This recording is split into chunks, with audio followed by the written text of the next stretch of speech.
No rules, no ceilings, no limits. Just this. We're vibrant. We're ready. We're limitless.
They said there's a limit in the Women's League. In MWI, we say, limit? Watch us bounce from the MWI queens everyone knows, to the stars who came out from nowhere, to the ultimate champions. Now, MWI is expanding greater than ever. Turkey, EECA, Africa, Mongolia, and beyond. We're stretching the map wider MWI, where dreams get louder. This isn't just a tournament, it's your passport to the world stage. A spotlight for women in the EWC. No rules, no ceilings, no limits. Just this. We're vibrant. We're ready. We're limitless.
They said there's a limit in the women's league.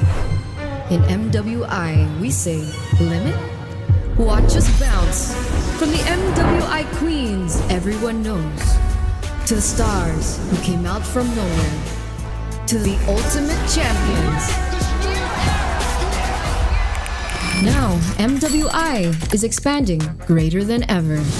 Turkey, EECA, Africa, Mongolia, and beyond. We're stretching the map wider. MWI, where dreams get louder. This isn't just a tournament. It's your passport to the world stage. A spotlight for women in the EWC. No rules, no ceilings, no limits. Just this. We're vibrant. We're ready. We're limitless.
They said there's a limit in the women's league. In MWI, we say, limit? Watch us bounce. From the MWI queens everyone knows, to the stars who came out from nowhere, to the ultimate champions. Now, MWI is expanding greater than ever. Turkey,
there's a limit in the women's league.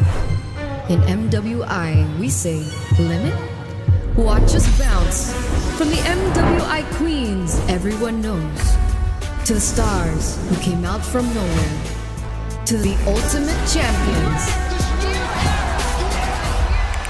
Now, MWI is expanding greater than ever. Turkey, EECA, Africa, Mongolia, and beyond. We're stretching the map wider. MWI, where dreams get louder. This isn't just a tournament. It's your passport to the world stage. A spotlight for women in the EWC. No rules, no ceilings, no limits. Just this. We're vibrant. We're ready. We're limitless.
They said there's a limit in the women's league. In MWI, we say limit? Watch us bounce from the MWI queens everyone knows, to the stars who came out from nowhere, to the ultimate champions.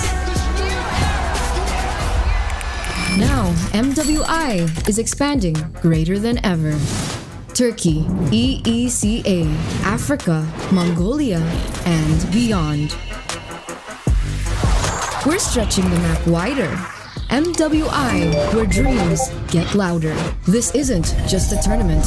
It's your passport to the world stage. A spotlight for women in the EWC. No rules, no ceilings, no limits. Just this. We're vibrant. We're ready. We're limitless.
They said there's a limit in the women's league.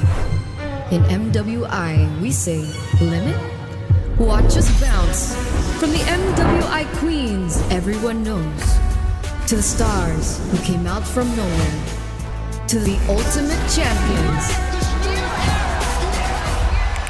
Now, MWI is expanding greater than ever. Turkey, EECA, Africa, Mongolia, and beyond. We're stretching the map wider. MWI, where dreams get louder. This isn't just a tournament. It's your passport to the world stage. A spotlight for women in the EWC. No rules, no ceilings, no limits. Just this. We're vibrant. We're ready. We're limitless.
There's a limit in the women's league.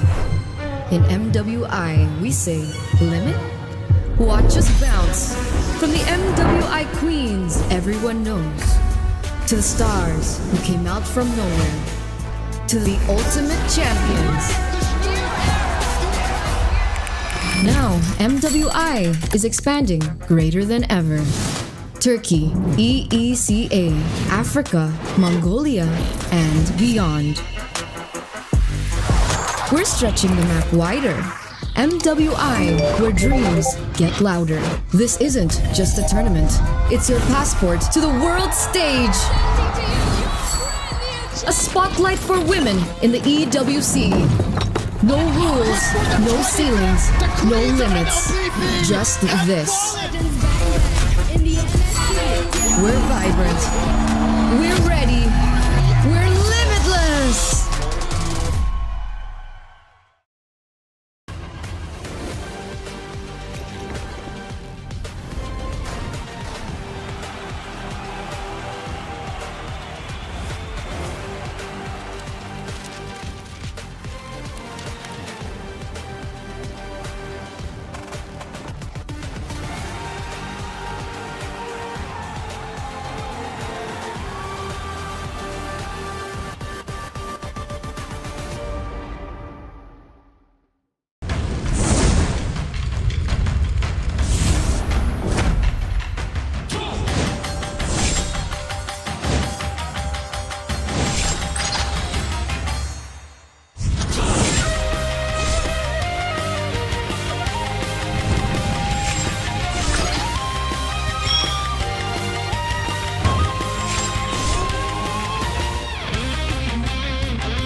There's a limit in the women's league. In MWI, we say, limit? Watch us bounce.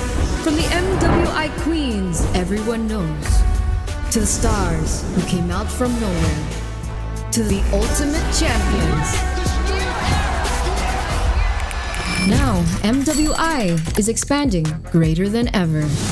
Turkey, EECA, Africa, Mongolia, and beyond.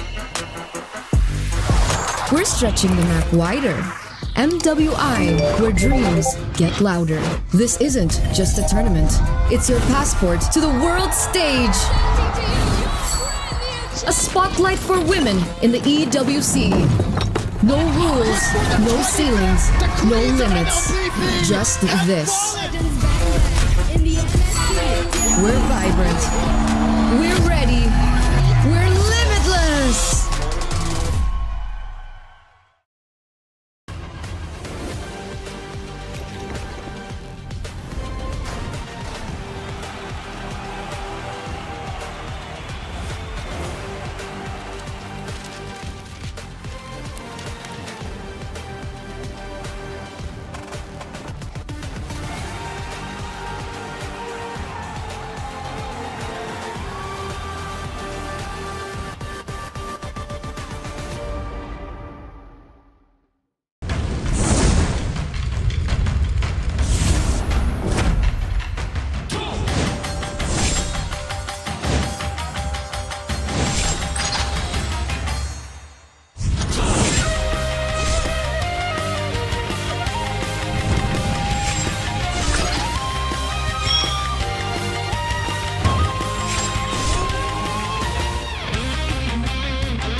They said there's a limit in the women's league. In MWI, we say limit?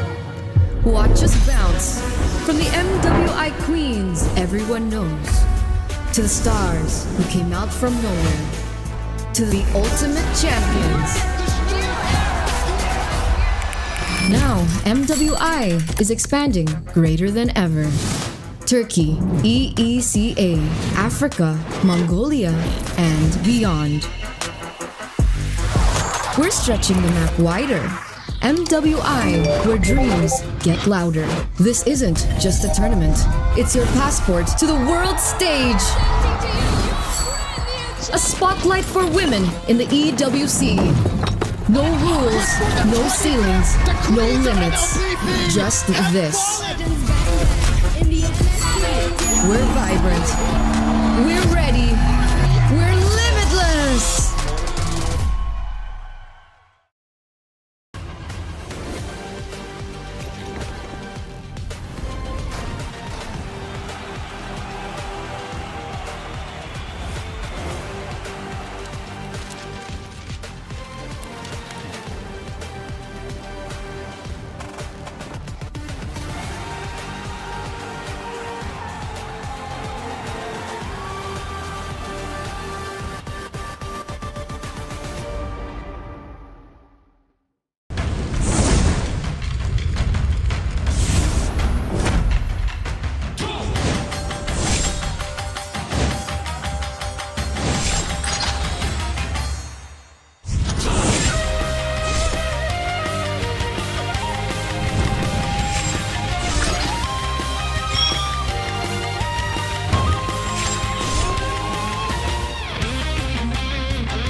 there's a limit in the women's league.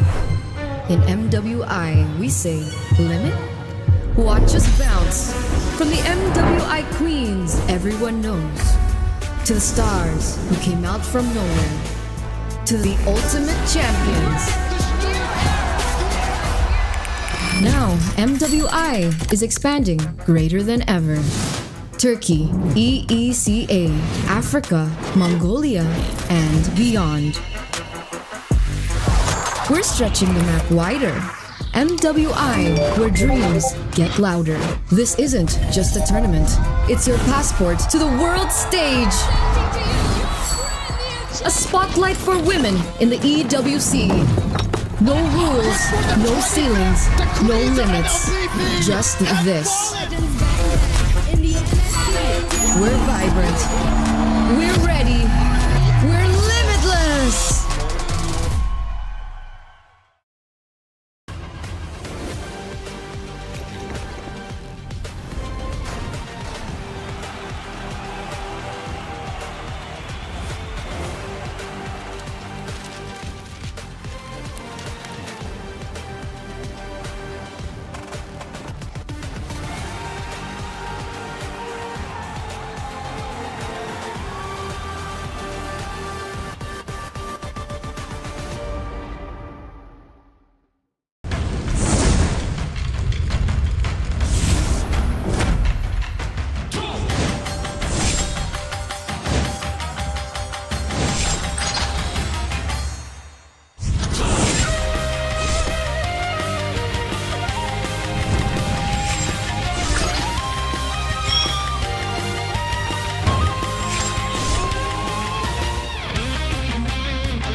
or us.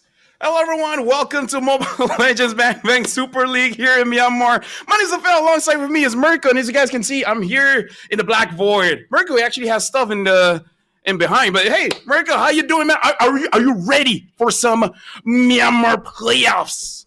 Bro, I am ready. Even though I don't have the black void to cover up everything in my room here, LaFell, I am ready. I'm tunnel visioned in for MSL Myanmar Season 1. And again, I actually got the pleasure, LaFell, to cast for MSL MM. It wasn't called MSL MM last season, but it was the Myanmar qualifiers. That was the one where Falcon qualified to the M6 World Championship. So it's already crazy, LaFell, that we don't see Falcon in the playoffs.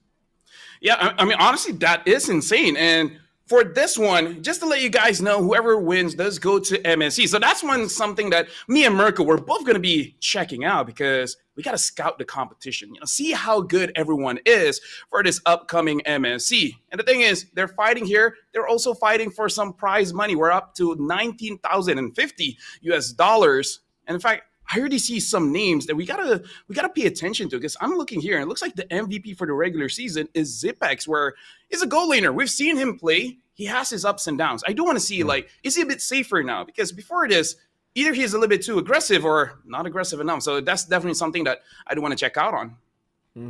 I think if we talk about the MVP in the play-ins as well, Alita shows up there as number one with 4 MVPs.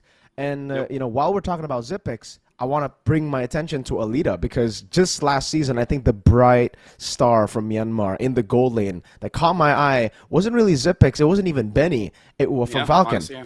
It was Alita. Alita has been, I think, amazing. Throughout Snapdragon as well, if you guys watch the qualifiers, Alita has been the main guy carrying AI esports. So I'm very interested to see how good Alita is currently, right? How much he's progressed from the past. And interestingly enough, I thought Falcon would be number one, obviously. But then I thought it would be Mythic Seal with Falcon. Currently, number one in the standings for the regular season is Yangon Galacticos. So, again, a whole new team, even though we have a few familiar names here and there. Stitch, Lena, obviously from the previous Burmese Ghouls lineup. But it's just interesting to see, again, a new organization be number one instantly. Yeah, but again, those are the things that they've done in the past. It really does come down to what's going to be happening today as well as tomorrow. Because I feel like we've already have the experience of people look good for the first, say, 4 weeks, 5 weeks, 6 weeks.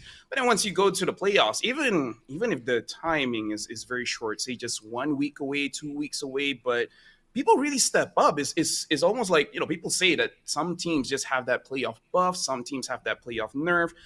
They will be playing offline. So I do want to see how they handle that nerve because at least here in Malaysia, I'm pretty sure that this doesn't happen in Indo, but we still have players that legit get stage fright for some reason where if they see the audience, if they hear loud drums or any kind of sensation, they just crumble. I'm pretty sure that will not happen today, but it is something that we do have to watch out for. It's a good point to bring up, honestly. For a lot of these players, they have the experience already. Again, for Mythic Seals, Ken, Zipex, they've been to MSCs, multiple MSCs. They've been to international. So I think when it comes to experience, that'll definitely help them. But again, when it comes to AI esports and even Yangon Galacticos here, with a lot of newer members that we haven't seen in pro play, not even MSL before, that could definitely come in and become a factor as to how they perform. Stage fright, will that be a factor that we have to consider here in this tournament? Because again, LaFell, Xeno Esports as well. I mean, looking at their lineup, this is a very fresh lineup for Xeno Esports. Yep. I think for everyone else, again, like Mythic Seal and Young Galacticos, we see some names from Burmese Ghouls. We see some names from Falcon in the past, like Ken as well. And for AI Esports, it's literally just the same lineup that they have trusted here from last season to Snapdragon to this year. It's been the same few members here. I think only Madzi is the change for AI Esports or XP lane. So I'm very curious, honestly, to see how good Xeno Esports are. And considering, I think for the first time in a while, we don't have any imports. Casting in an event where there are no imports. It's a full Myanmar lineup for every single one of these teams. And honestly, that's going to be interesting. Heck, you know what? For anyone that just dropped in, just to let you guys know, today's schedule, not pretty sure if we're going to have that visual or not, but today we'll be casting a two best of fives. And I believe the first best of five that we'll be watching is going to be Paladins going up against AI Esports. After that, it's going to be Young on Galacticus as well as Mythic Seal. So today there's going to be two best of fives. Tomorrow we will have that grand finals where we have the low bracket final first and then the grand final. So in terms of how things will move around, I'm pretty sure it's just going to be a standard best of five. The real question is, I have not seen a lot of the Myanmar meta for this season because, caught up in our own MPLs and stuff. So personally for me, I'm pretty excited just to see like what's different there, or it's just going to be more or less the same, Not going to lie, I actually won't mind seeing a few more Mashas in the EXP. That happens in Malaysia, and it works. Don't knock it, right? It works. No. Hey, maybe just in Malaysia, but no worries, Lafel. It also came through a couple of times in Indonesia. I think it came through first in Indo with Luke, Mr. Luke, trying to force this out. He at a certain point in the season, it looked like he was just trying to force out the Masha because he likes playing Masha. But now that we see it, even in MPL Philippines, again, I think both of us got the chance to watch party and have a bit of fun with MPL Philippines, seeing their drafts. It's very, very interesting to see because it's very different to what we saw from the MSL regular season. Now, obviously, this is regular season. It was quite a bit ago. Firstly, I want to bring up the topic, Lafel. Which side do you like more, red side or blue side in this meta? So, personally, for me, a lot of top coaches that I know, they prefer red side. Red side is the first pick, right? Or is red it the second one? Red side second pick. Okay, you know what? I'm colorblind. You know what? First pick. A lot of the coaches really like the first pick because you get to have that priority, especially because Boxer is such a big deal now. Yeah. But I don't know. I actually like first pick. Like as a coach, I like second pick, but when I play rank myself, I don't know. I really like first pick just a little bit better.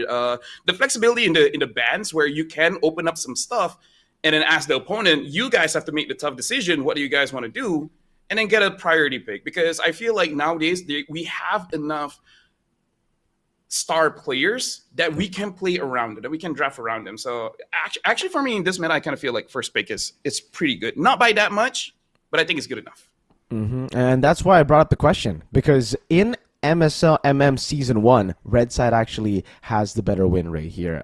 Pretty significant as well. I think it's 53% to 47% when it comes to win rates on blue and red. So there's a significant gap in the win rate when it comes to red side and blue side. Maybe, again, it's because we're seeing a lot of new picks come out. Sometimes, they have to kind of wait. A lot of regions have to wait for the Philippines or Indo for Malaysia to use as reference, but maybe because they didn't have that before in the regular season, they just had to wing it, right? Granger is number 1 in total picks.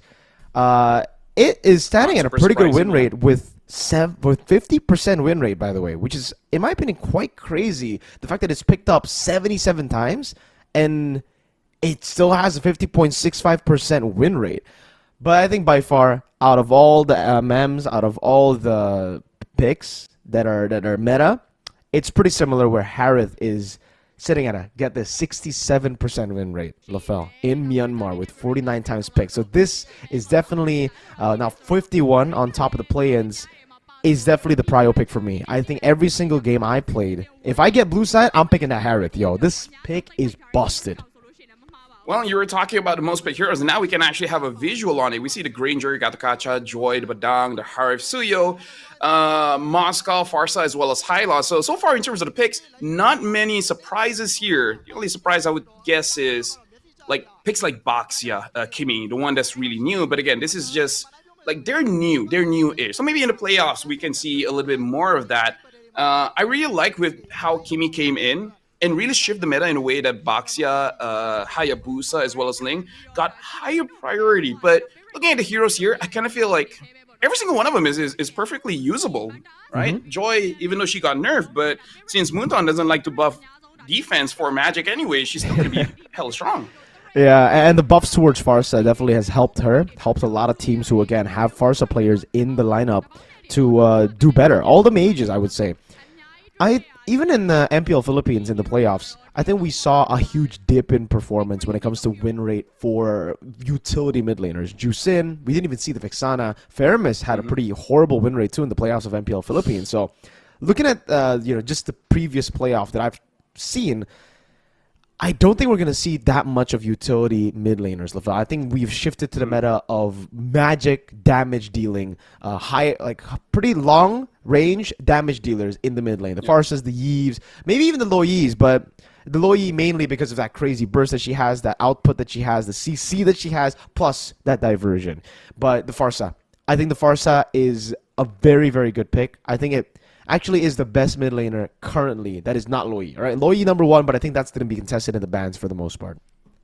Yeah, no, 100%. I do completely agree. And since we're talking about damage mid laners, yeah, honestly, that is very surprising because I'm actually trying to look for the Jushin, and I don't really see a Jushin here. So that is quite interesting. Which comes to the question: will they shift inside of the jungle? Because talking to many different players, a lot of teams are talking about utility junglers being back in the meta, but I would say it's not 100% thing, right? We've seen wins on both. We've seen wins on utility. We've seen wins on assassin junglers. Although I feel like just from memory, just from my eyeballs, I kind of feel like we're looking at more damage assassins in the jungle that's doing much better. But now we got to look at the gold per minute ranking here. Han is the highest with 914 gold per minute, follow up with stage 830, and then Zippy Cutie or Zipex that I remember is 105 gold per minute.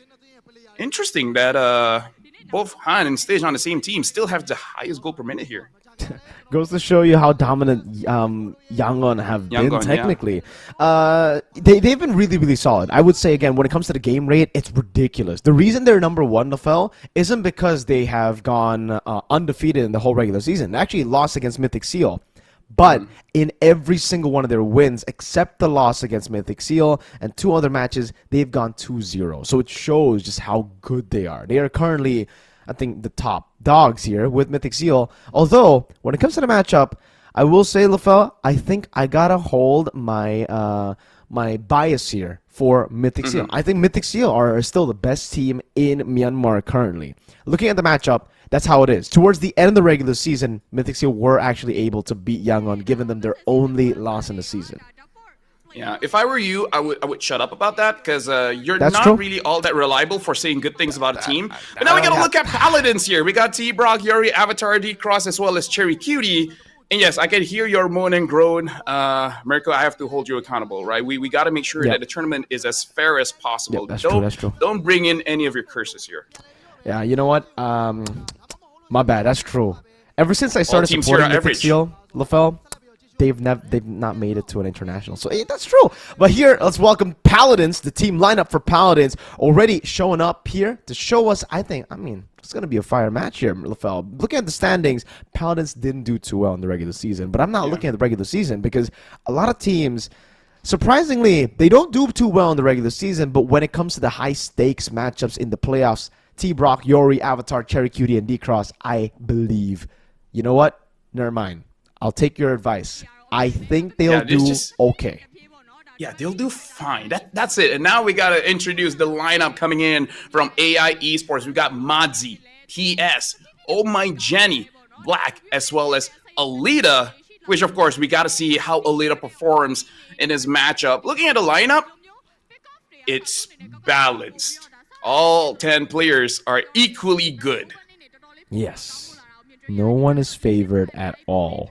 Listen, guys, if you guys know of me and LaFell, if you guys have followed us for a while, you know why we're not, going to favor any teams, and that's for the greater good of these teams. So for AI and for Paladins, those are the lineups. Tell us what you guys think in the live chat. You guys think AI Esports is going to win? I saw some support for Alita earlier. Or do you think Paladins are going to pull off the upset? Because clearly, not from us. It's not coming from us. It's coming from, the general public. I think AI Esports are favored. So let's take a look at the head-to-head here for AI and Paladins. First with PS and Yori, both the junglers. KDA looks to be, again, when it comes to the kills, quite even, but PS has just been more clinical, right, man? I think it may be because of the different picks that we've seen. Yori may be playing a bit more utility jungle, but PS on the Assassins, he really is phenomenal.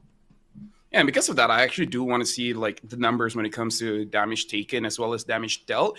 Because again, if we're looking at the gold per minute here, it does look more or less the same. Yep. And I feel like a lot of top junglers worldwide, they really make a difference when you look at the gold per minute. For Oh, yeah. example, King Kong, I have no idea. I feel like he just spawns extra jungle creeps. Yep. Like how the heck he gets those levels way too early, man. Pathing is a very important thing in this game right now, and I think again when it comes to clinical pathing, it comes with experience. King Kong, a good example that you mentioned again, it would be King Kong. How he was able to develop his pathing style, how he was able to develop the dynamic pathing that he has, is through the experience he's had back in TNC to Onyx Peach, failing again, to then taking the game into his own hands. And I think when it comes to PS and Myanmar, PS definitely has the potential to do the same. He has had experience, so much experience playing professionally for a while. Again, this is a name that was kind of unfamiliar in 2 seasons ago, but now he's a veteran of the game. I think one of the actual oldest players in AI esports playing today.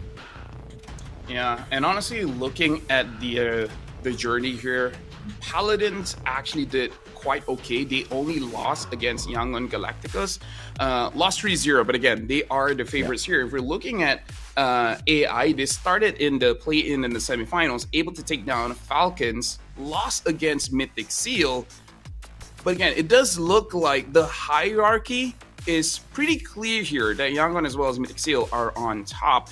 But now it looks like we are going to start game one. AI Esports going up against Paladins, where I really feel like for this matchup, I just want to see the first draft because I really feel like the first game will set the tempo of how the teams are gonna be moving. Because I do feel like lately we do see a trend that a lot of teams, they play off momentum. If they have a pretty good first 2 games, it's gonna be pretty good for them the entire series.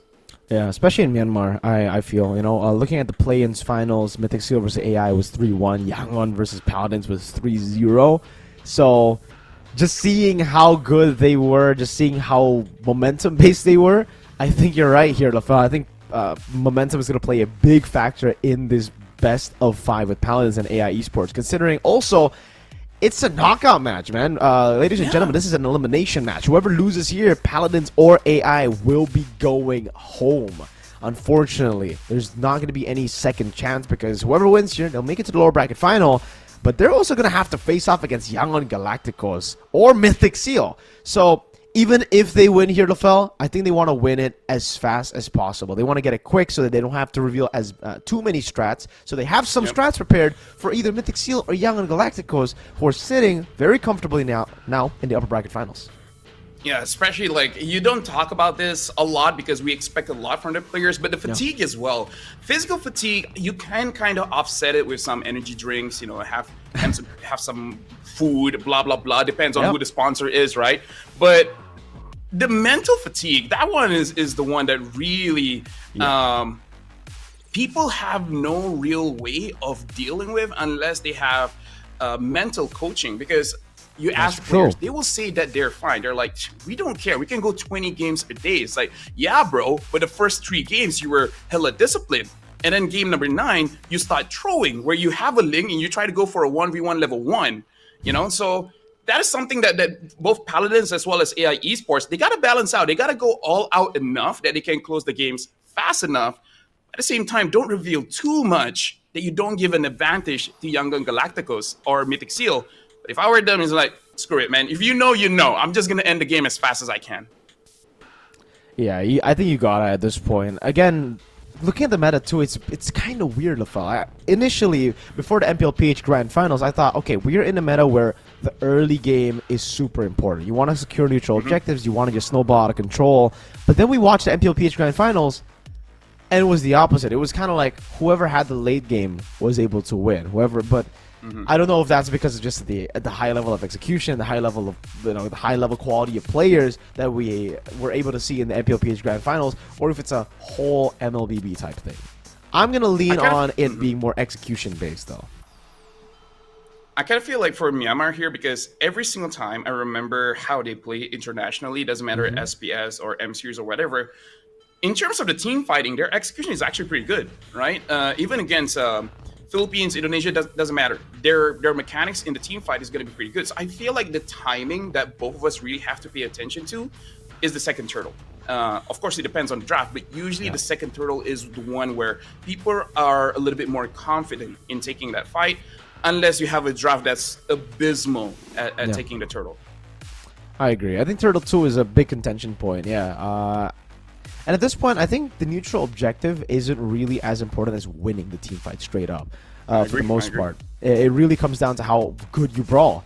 We've been, I think for the longest time, a lot of fans have been looking at Indo saying, that's a brawl server. We don't do that. But now everybody's kind of leaning towards brawl. Hey, there's a saying in Indo: once you go brawl, you never go back, and that's why we haven't gone back from that brawl playstyle. And I think that's why the world has gone through and now are playing the brawl meta. I think Myanmar are really good at this, by the way. This is the point that I want to bring up. When it comes to team fighting power, that was what made Falcon super impressive at the M6 World Championship. Early game is just alright, their laning phase is alright, but when it comes to those team fights, Falcon were able to even bring Onyx, the M6 World Champions, to a full 5 games. Through what? Through team fighting power. Benny getting power picks, getting a Bruno, mainly was in the M6 World Championship, and winning it out in the team fights. Yeah, I kind of feel like two factors that really shifted for us to go more for a brawl meta is the change of gold. Oh, hold on. We're starting in the drafting phase here. It looks like AI Esports will be first pick.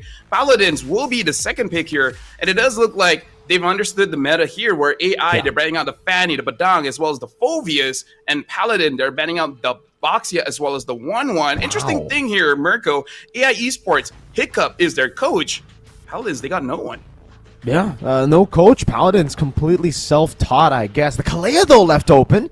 AI definitely going to go for it, I believe. But it is quite interesting that they've banned out the 1-1 here, Lafel. I think the Baksha Loyi makes sense, It's just the pick order, too. It's interesting to see that the Fanny has been banned on the other side, not on red. Chip will be the first pick. So Paladins are going to try to look for that trade here. Chip, what is it going to be the response for Paladins? Will they go for the Kalea Harith, or will they choose to play the safer out of the gold lane with a Granger with extra range? I kind of feel like the reason why they ban out the 1-1, it's either three things. Either number one, it's a power pick, right, for Alita. The second one is you do want to pick up that Harith, because honestly, looking at the numbers, a lot of 1-1 has been winning against the Harith. Not necessarily in lane, but just in the matchup itself.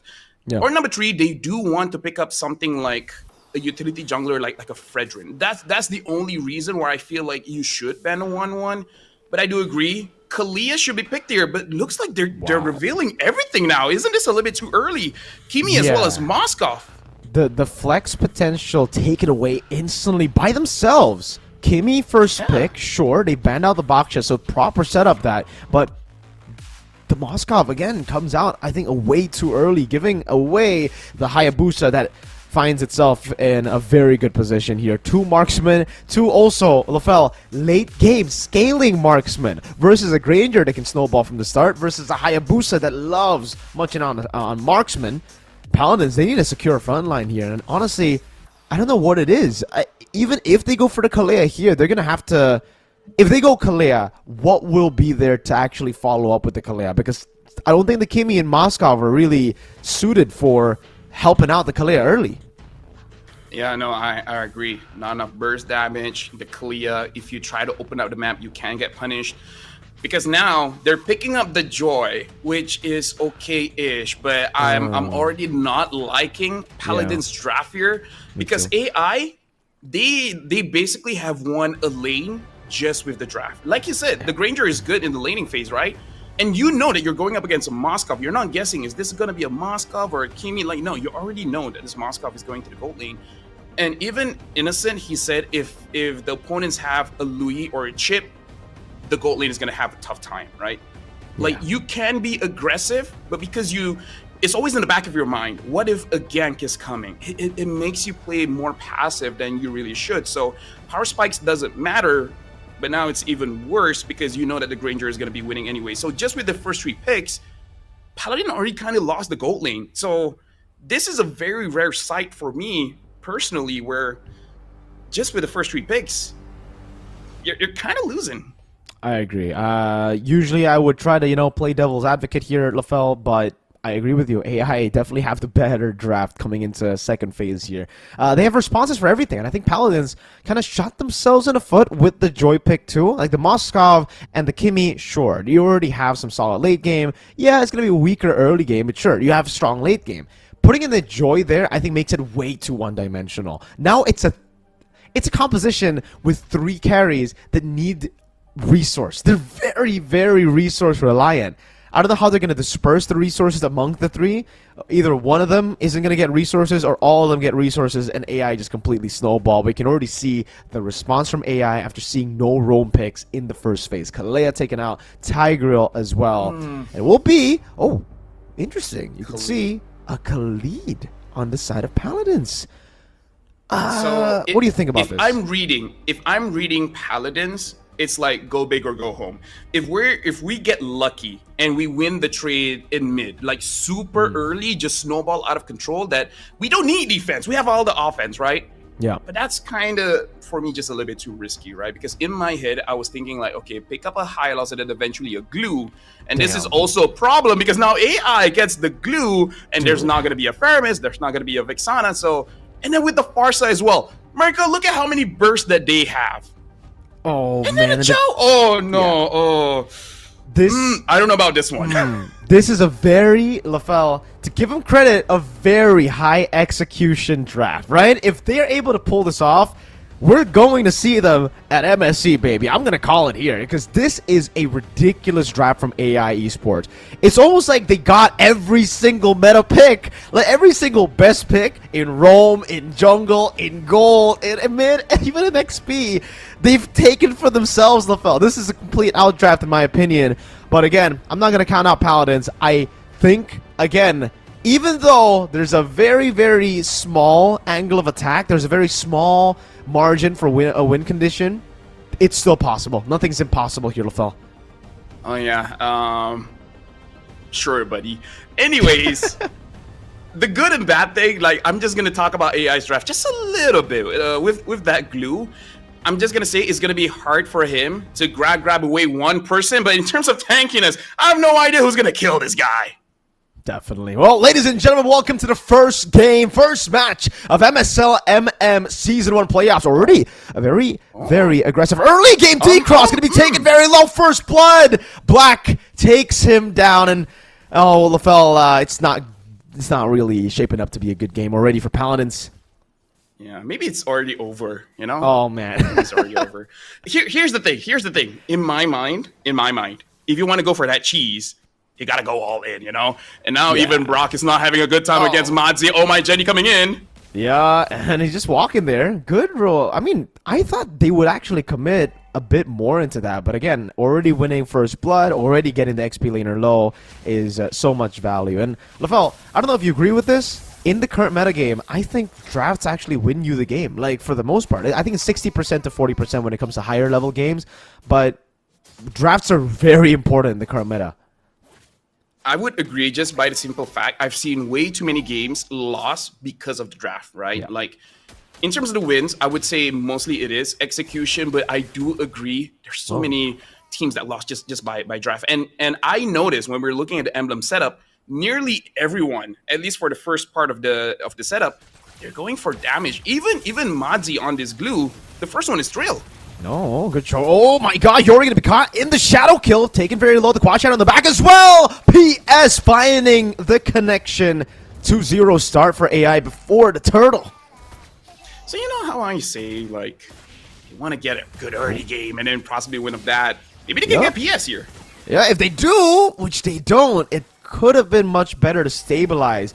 Looking for a dive, perhaps Cross coming in as well, but the recall happens. Black rotates down below. Should be a level 4 angle to bring PS back into fight, but Madzi rather, this is the reason the glue is so prio, boys. He's so tanky, and I don't know. Do they even have enough artillery to kill him? Honestly, not really. The only way that you can play around this glue at this point is just not to give him stacks for him to jump on you. But I kind of feel like that's very difficult. Even though they have a lot of dashes, he may not be able to pull you away, but at least he can get on top of you, and just by that pressure is going to be more than enough. No, they're gonna all in over to Madzy. Black coming in with the flank as well. That's gonna be the feather airstrike as Avatar goes in. Raging Sandstorm not gonna down, but Yori taken out in the back. Now it's a full all in with SOD landing.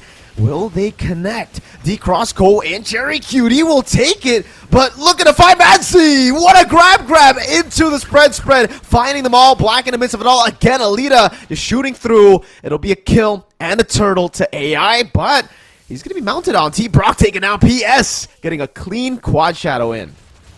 This is more or less what we expected when we do look at the draft, because Paladin, it's unfortunate. They just don't have the answer to what AI is really showing, because even when we think about the Cho, the only one that you can really catch at this point is probably PS, because Oh My Jenny, looking at the positioning, should be fine, especially because she does have that Purify.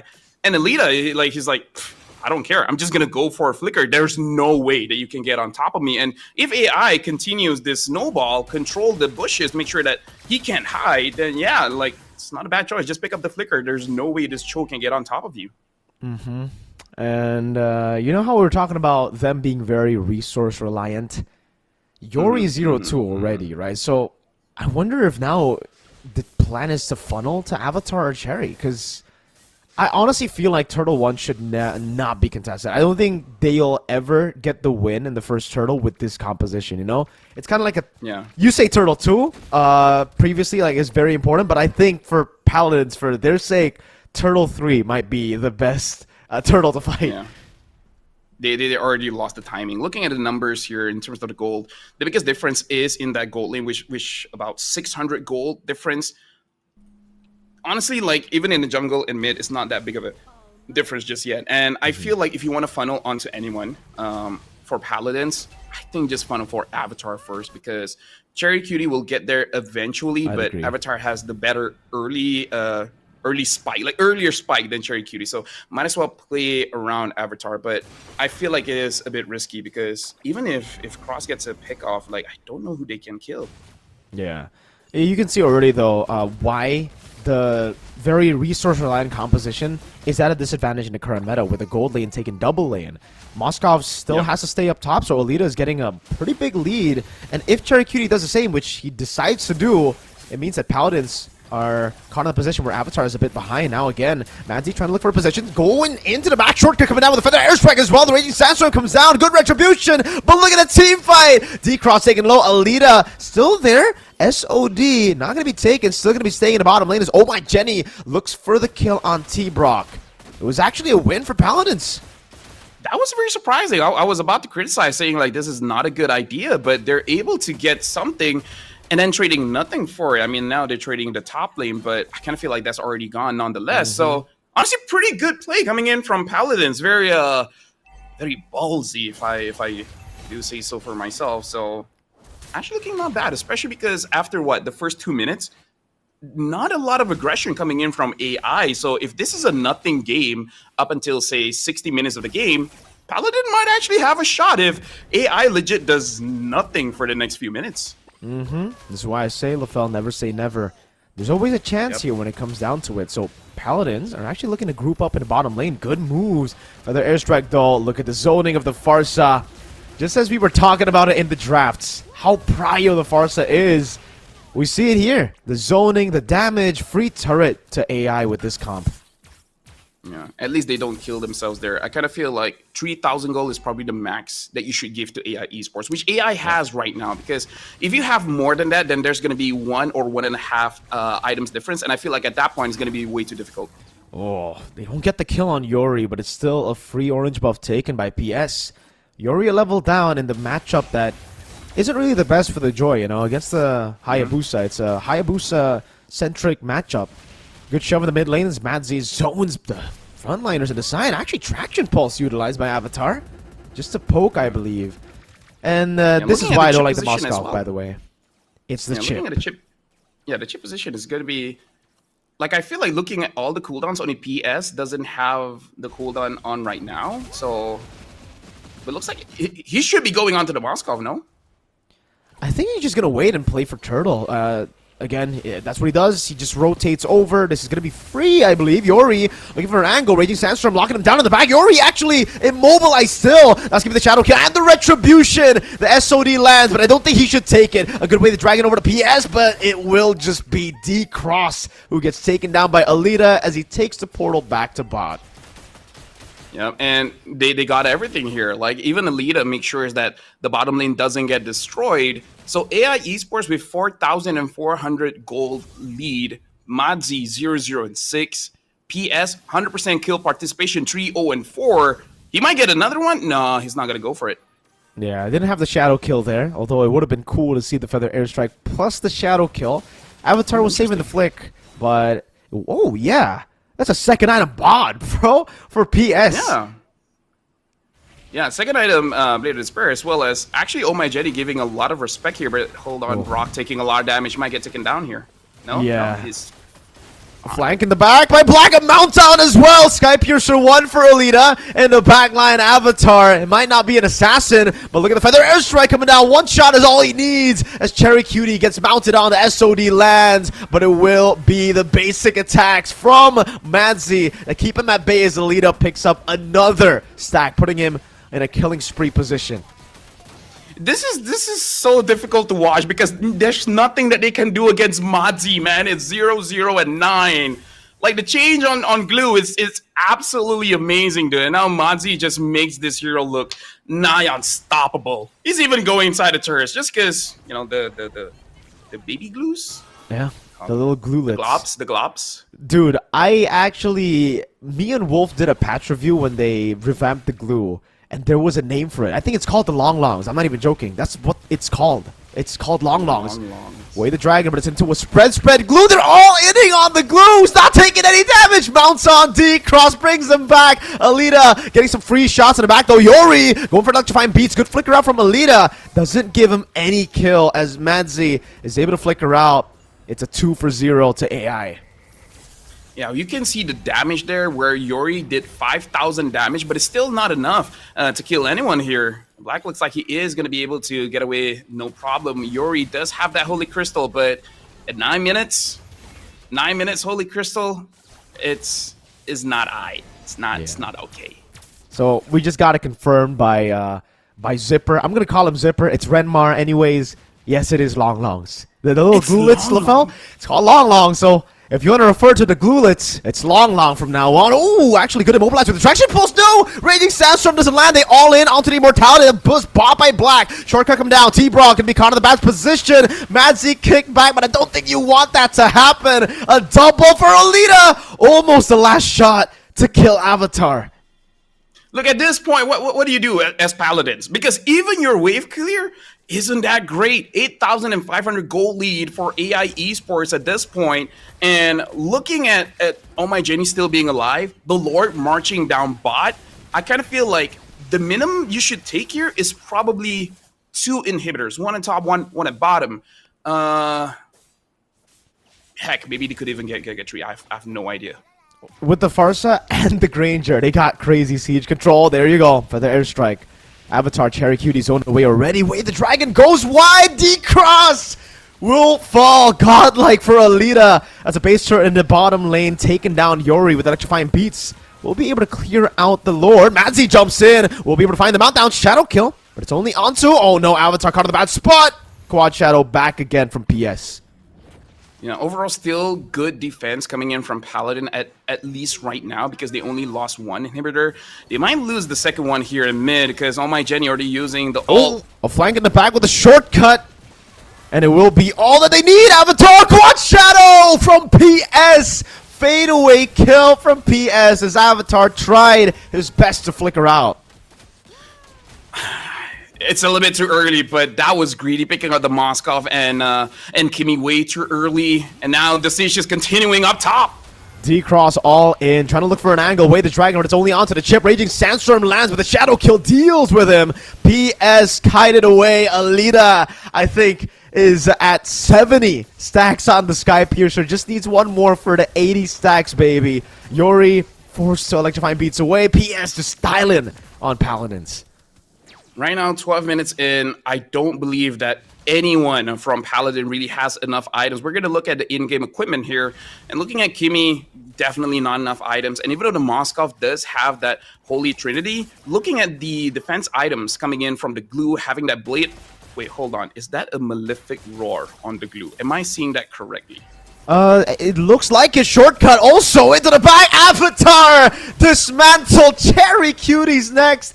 Both the picks, the first 2 picks of the game, taken out. D-Cross trying to save the game however he can. Full stacks for Alita already. 10, 0, and 8. And with Yori and T-Brock left defending, I don't think they'll be able to. Another stack for Alita going through the healing. Paladins, they got to go back to the drawing board for game number 2 because the draft definitely was not in. And all in into the base. Yori going to be taken down inside of the fountain.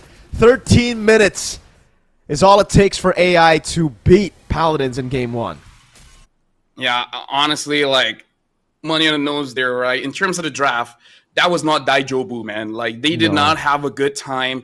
And I feel like the nicest way that we can say is that it's not really balanced, right? You don't have enough front line. You don't have enough early game burst, DPS, like etc. etc. They just feel like pick up heroes that are good, but don't really synergize well together. It doesn't hold the weaknesses of other picks. So gotta work on it. Have to have a little bit of balance. You know, at least a front line, someone tanky enough to open up the map.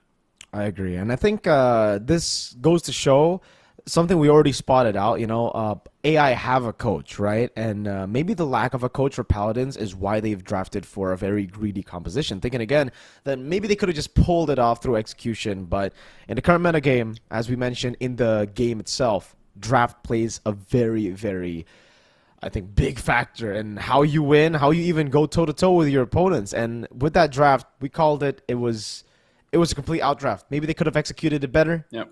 But even then, I'd say, yeah, they're probably going to have to wait for like 16, 17. By that point, I think 18 is more realistic to win the game. Yeah. To the point where if we're going to talk about draft, Mirko, we got to see what bans really make sense. They ban out the box, yeah. Sure. You got a Moskov, you got a Kimi. Makes sense. Louis, generally just very good. Yeah. But I don't see what's in their draft that makes them want to ban a 1-1 unless Alita is just godly on the 1-1. The only one that I can really consider is probably the Cho, where you can purify out of that. But at the same time, I don't think wanting the Cho that bad warrants a 1-1 ban because other heroes like the Hive can just use a purify. So I agree. This 1-1 ban is starting to be a question mark. I agree with you. I think that was the pick that I was also questioning, the ban that I was questioning, but there were more questions in the picking phase, right? Picking up the Kimi is fine. I think the Kimi is a great first pick, especially when you've already dealt with the Baxia. But going for Kimi and Moskov, I think, is way too greedy, and I think it shows. Not having the mid lane flex gave over the free glue. There's no Faramis to be seen there, right? The Farsa wasn't taken away. I really wonder why they didn't pick up Kalea. The Kalea is so priority for every single team, I think, in the world right now. In the Grand Finals of MPL Philippines, as a reference, TLPH always contested Kalea. When they're on first pick, they would leave it open, forcing Onyx to ban it out, or they would get it. In second pick, they would be the ones to always ban it out. So I think Kalea is something, a small change that could have changed the game entirely if they picked up Kalea with Kimi. Yeah. The only thing that I would consider that they wouldn't pick it up is just they're not good at it. Like, it feels weird to see pro players not good at a certain pick, but it still happens. If I'm looking back at a draft, even just changing the priority, right? If you want to first pick the Kimi and then you pick up the Joy, I think it's still okay. Yeah. But I agree. 100% Kalea, amazing pick. Rank, tournament, doesn't matter. I really want to look at the items because if it really is a Malefic Roar on the glue, that just shows how much they're like, you know what, there's no way we're losing this game. Like, that's so insane for me. I don't even see that in rank. I really hope it's a visual bug, LaFell. I really hope it's kind of I hope it's a glowing wand that they forgot to change to a Malefic Roar because it doesn't even make sense, you know. Looking at the Malefic Roar for Alita, though, that looks pretty real. Man, I don't know. When you can get third item BOD on a Granger, you know the game is almost kind of cooked. Because usually the build for Granger now is Hunter Strike, Sky Piercer, obviously that's the two core items, but it's into Melphic Roar because of how many tanky guys are on the other side. Or even a Sea Halberd if you have healing, people with a lot of heals. The fact that he's gone BOD, LaFell, shows me at least that this game was kind of over. When I saw the 2 Legion swords, I was like, all right, I think we're going to go GG here.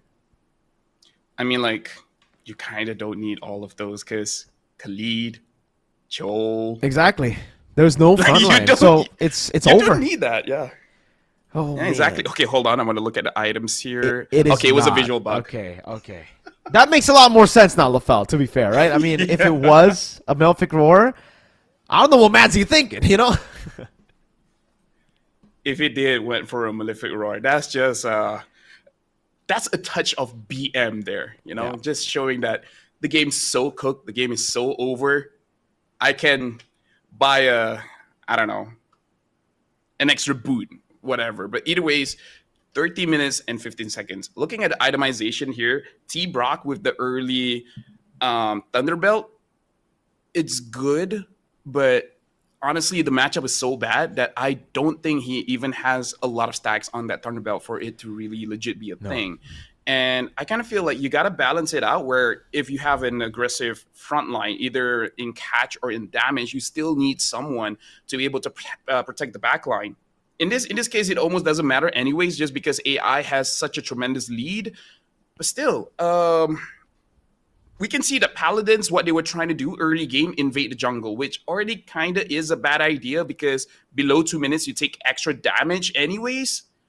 Like, if they don't know about that and they forced it, yeah, upcoming seasons, they might need a coach because I kind of feel like Paladins in this game just shows the lack of understanding in the basics of the game. Yeah, and they did quite well despite all that, right? The fact that they still were able to contest Turtle number 2 with this composition, technically they don't have any setup, dude. They have a Cho, they have a Khalid, like you mentioned, these two were kind of a non-factor throughout the game. D-Cross, it's not really their fault, by the way. What could they do, right, up against this draft? D-Cross, all that he could do was go for the kicks onto the glue or the chip. There was, I think, one towards Haya, but even then, there's just so much artillery coming in from AI Esports that it didn't really matter. And again, there's no follow-up for the Cho. We're talking about how the Kalea could have been a better choice, but I would say the same thing. Even if they go for the Kalea, there's no one that can really burst the person who's getting knocked in the air. Actually, now that I look at it, if you're going to pick up something like a Cho, why don't you just pick up the Kalea? Yeah. Right? I mean, it's literally a better Cho. Yeah, and the thing is, it's easier. It's way easier. I mean, like, it's way... Okay, you know what? Rich guy, the carry, sandbag, best wingman. I don't remember everyone's faces, but still, these are your key players. Oh my god! Now that I look at it, you pick up the Cho. Why don't you just pick up the Kalia? Okay, 100% different draft Paladin. Maybe game one, they're just warming up. They're just like, hey, the stage is kind of cold. Aircon, it's so. Working today, So game number 2, change it up, At least win a draft. Yeah, I really hope they do though, because this game was not it. This game was a pretty big stomp, in my opinion, here for AI Esports, and I think you guys share the same opinion. Best wingman, total assists here for Madsy. He went deathless on the glue. Usually the glue is quite easy to kill because of how deep he goes, but here it doesn't even matter. He mounts on anyone and there's no punishment. There's just not enough damage, and I think towards the end, again, I think he's dealing more damage to the Kimmy and the Moskov by not hitting them, by letting Moskov and Kimmy hit him. Oh, man. I like that blade armor is a legit item now. Yeah, it's so good against Kimmy and Moskov, right? These attack speed items, mainly against crit, obviously for Blade, but hey, if you're up against some really high attack speed heroes, like the Kimmy, and you're ahead, especially when you're on Boxia, that Kimmy's gonna have a bad time, man.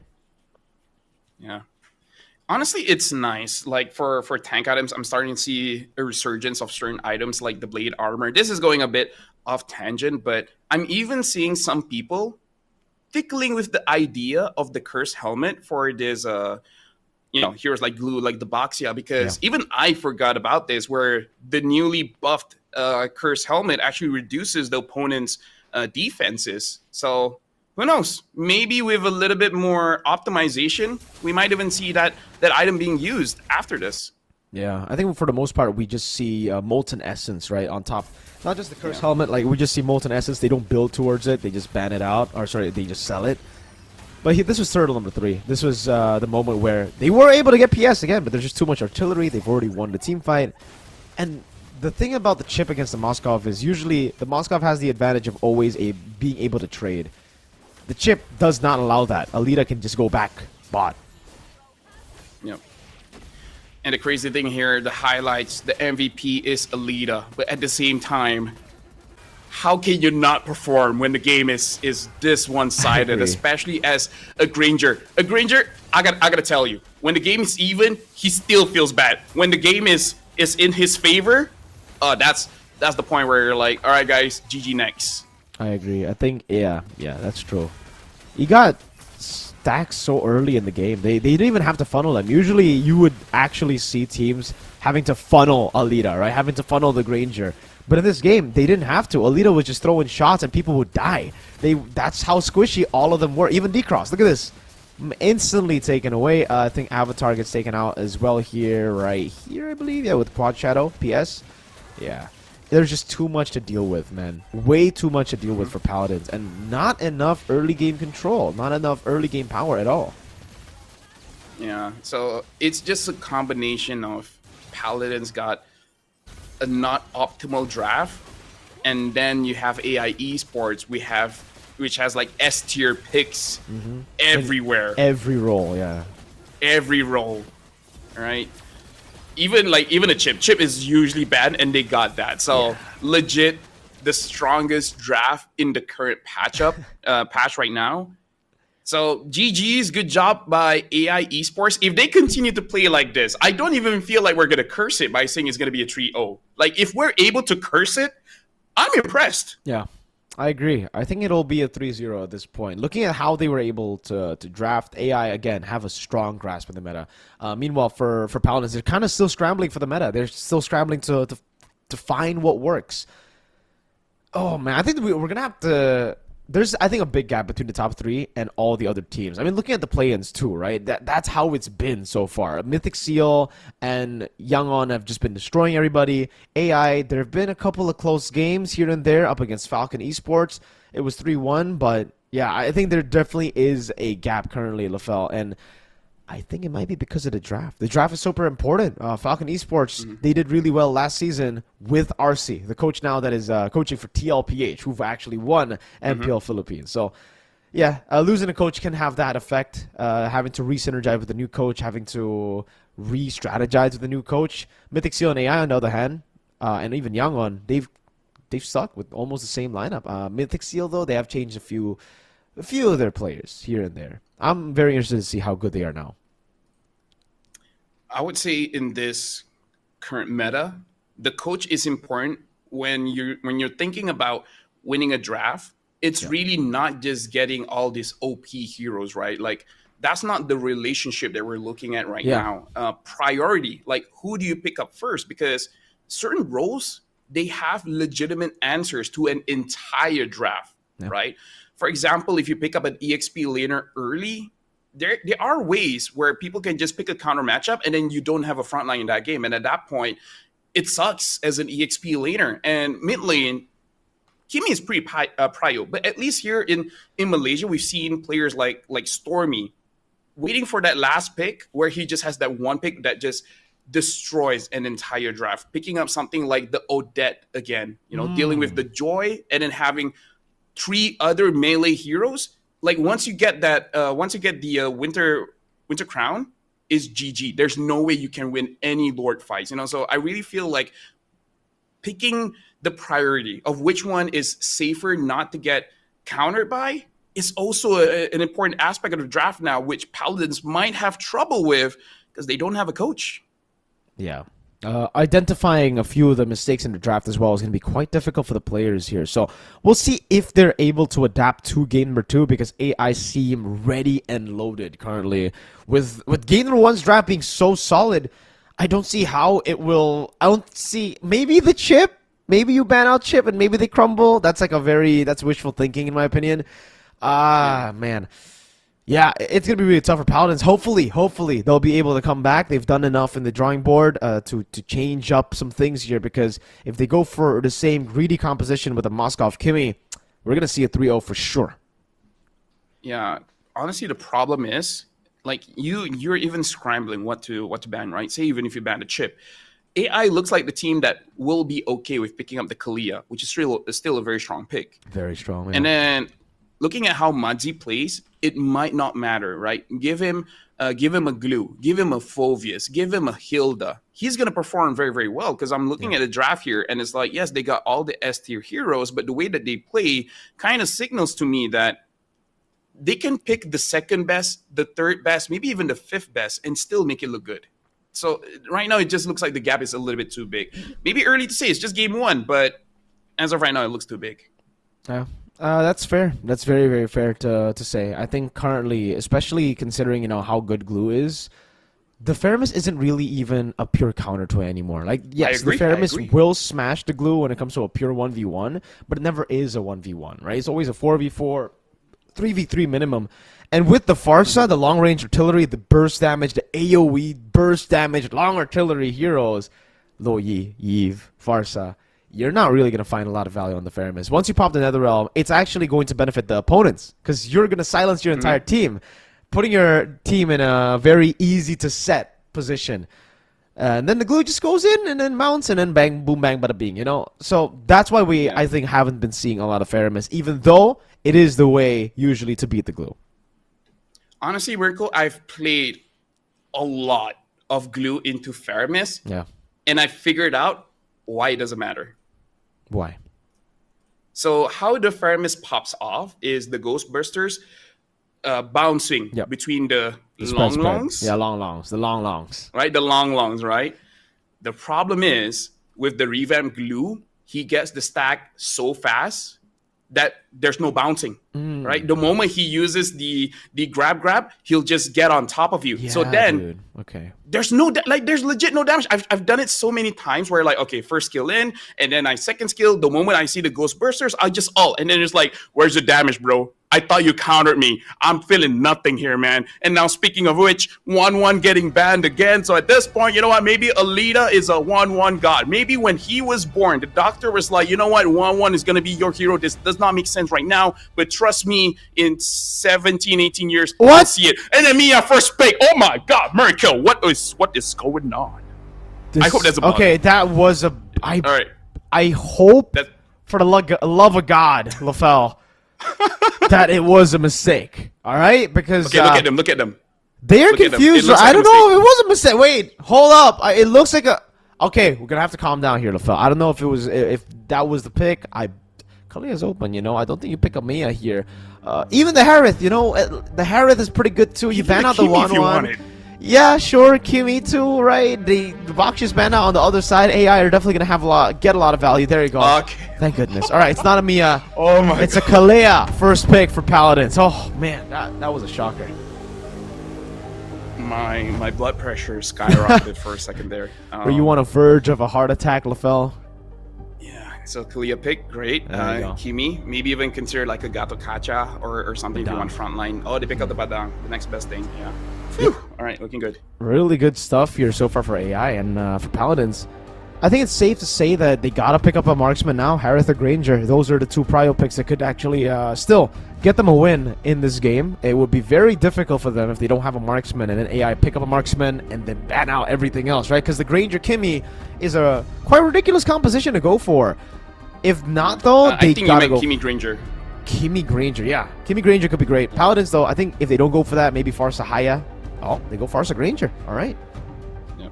Honestly, much better already than game number 1. Way better. So AI here, if we're looking at the jungle, not a lot of picks are available now, at least when it comes to assassins. The Joy, the Ling is still there. I don't think I've seen anyone use the Lance a lot in Myanmar, so I don't know if they have that in their arsenal. So they do pick up the Joy, and at this point, AI, if they know Paladin enough, they can ban out the priority junglers and then just win in that sense of the draft. I agree. The Hayabusa has already been dealt with.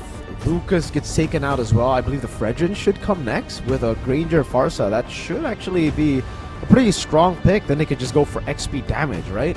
So Paladins on the other side, now they're left kind of confused. They don't know where the Badang's going. The Kimi will probably go mid, so the safe bet is to just ban out gold lane. Moskov, Irithel perhaps? Or do they want to... I think the Harith is definitely not something that AI are thinking about, knowing that they have already 2 magic damage dealers. Yeah, so they ban out the Moscow, so that's great. Looking at the lineup right now, yes, I really feel like if they do pick up a Fredrin, that's going to be really clutch here because the Kalia is a good pickoff hero, but she's a support fighter. Her stats aren't that tanky, so you still need a front line. So I do agree. Picking up a Fredrin here is going to be kind of amazing. They ban out this Suyo. Maybe they just think Paladin can't use that. Maybe they're like, they have no idea how to use a Fredrin. Maybe that's why. Maybe they're just very assassin based, right? So far the bans have. But Suyo isn't great right now because of no more magic resist. Dealing against a Joy and Kimi, exactly. Suyo can't do much in this draft. Exactly. As a Suyo player myself, I would not pick Suyo here in this game against the Joy and the Kimi. But maybe AI have different plans. They have something else. Maybe they want to pick a Fredrin for themselves, put them XP. Who knows? Moskov. And it's going to be the Irithel band there for Paladins. AI, first pick. Honestly, I think the glue is pretty solid here. If they want to deny the Fredrin, it should be the glue and put the Badang roam, right? Yeah. No, I agree. 100%. Although, to be fair, you really can't go wrong in terms of EXP pickups right now. Yeah. They pick up the Gatakacha just to deal with the Kalia as well as the Farsa, of course. And in a way, you're still hiding who's going EXP, who's going Roam. They can go either or. Yep. Paladins, they still have the Fredrin if they pick it up. If they want an assassin, I don't even think a Ling is going to be all that great here, especially if the Badang is going Roam. You will get punished 100%. Yeah. I think the best choice will be Fredrin Phoveus, maybe, if they really want to get control over Turtle #1. There's quite a bit of dashes with the Joy, right? So you should be able to punish with the Phoveus. With the control with Kalea too, this should be like an early game snowball draft if they go for the Phoveus plus Fredrin. They could also just go for Glue Fredrin. That works too. But actually... Either or, some kind of front line. They pick up a Hylos, which is okay. Who's going to be the jungle? Alpha. Ooh. I feel like it's okay-ish. Maybe this is just one of those comfort. So maybe that's why they don't ban the Fredrin, because maybe his Fredrin went 0-18 before. Yeah. Oh, maybe. Who knows? Madzi went 0-0-19. Now Mage, should be gold lane, honestly, unless they've just flexed the Kimi. Yeah, but the Harith is still open if they do want that, and I feel like it's not that bad of a matchup for Harith. I mean, like against Granger, not that great, but hey, maybe you're just confident in your lane. It's like he won't do much against me. The only concern I have with the Harith would be there's too much magic. But even then, Joy and Harith actually, when they get their items, they go through magic damage. We're at a state where magic defense is pretty weak. So Joy, Harith goes through that. They decide to go for the safer choice, which is the Claude. Not bad against the Granger. Very good against the Farsa. So I like it again for AI. They have a solid draft again, solid win con. The only thing that I don't like is the fact that it's pretty similar to felt to Game 1's Paladins draft, where 3 of their carries are all late game scaling heroes. No, I agree 100%. And just to say, it looks like the Badang is going to the EXP. Black will be the one using Gatakacha in the roam position. And something to say, Mirko, I did call my mom the other day, and before she hung up on me, she did say, son, there's no such thing as too much magic damage. And then I'm like, all right, mom, cool, peace out. Hey, your mom is right, man. You better listen to that, mom. But you guys better listen to us as we bring you into game number 2. Into the Land of Dawn we go. Will it be a match point secure for Lita and AI, or will it be Paladins to equalize on the scoreboard? All right, so now there's no more shenanigans in the early game. We don't see any kind of early invade coming in from either side of the team. And I almost had another heart attack. Just now the D-Cross taking a lot of damage, has to flicker out. Is that why you almost got another heart attack? Or is it the emblems? The emblems are fine. The emblems are honestly pretty okay. Right now, Cherry Cutie tries to deal damage against Alita already having to use that Purify. But other than that, it's going to be okay. The heart attack was that in the pregame, we saw the draft, and then PS was having an Inspire. I know that was a graphic bug, but at the same time, in the back of my head, what if? What you know? if? It's a good thing, no, it's a retribution, but Yeah. is that? If it was an Inspire, then we would have some big problems with a very heavy resource-reliant composition, plus the Inspire. Oh my Jenny, you can already see a big difference here from game 1 to game number 2.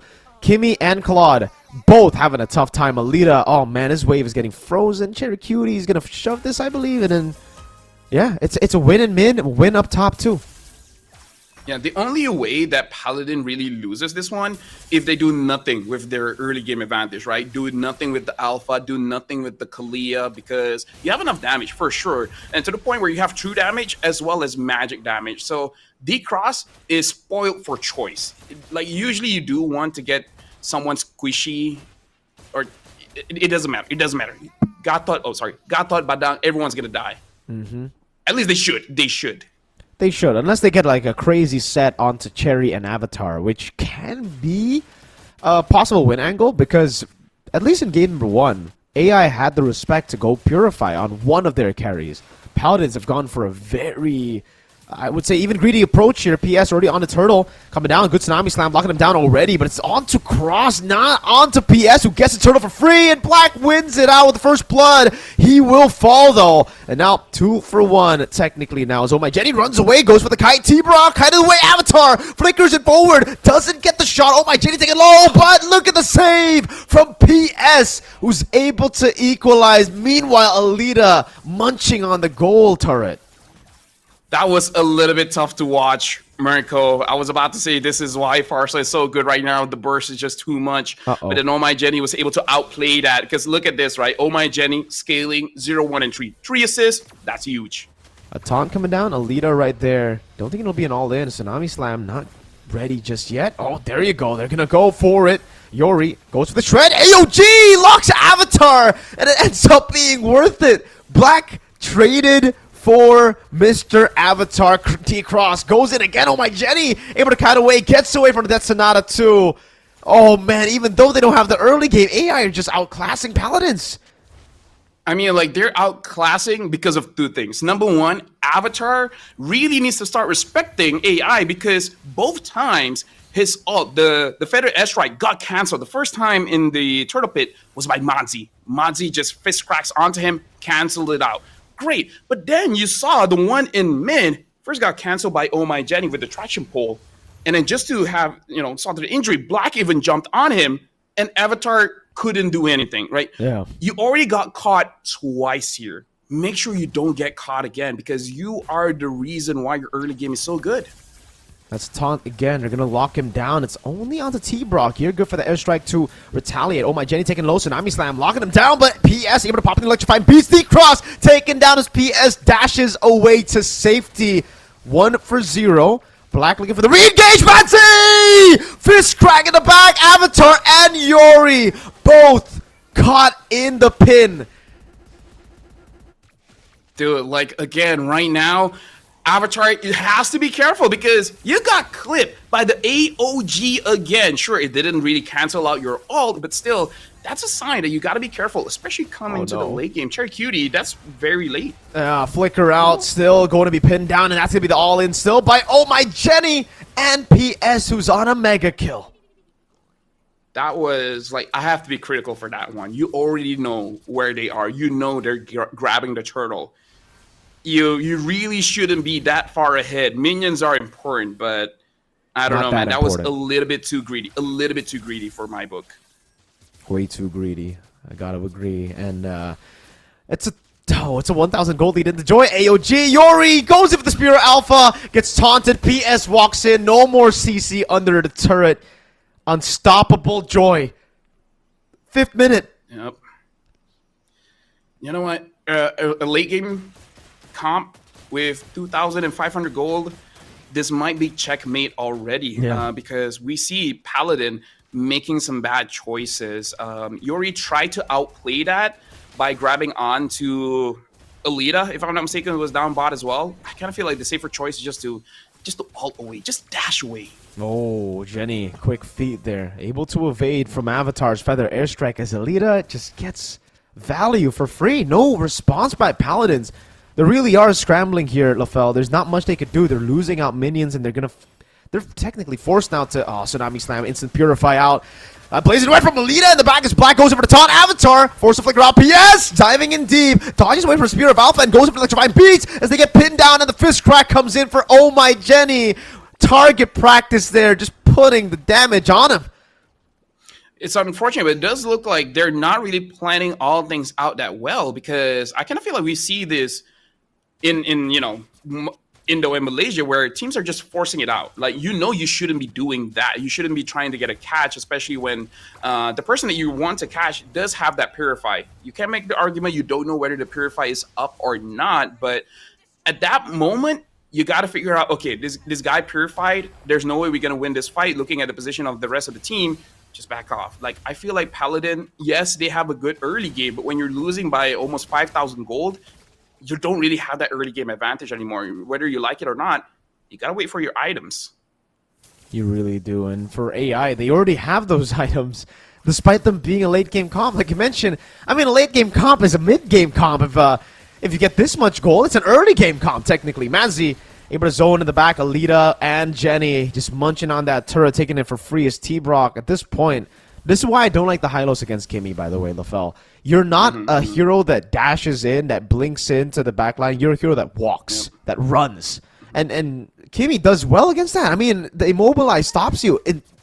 There's no engage for Paladins, except for D-Cross.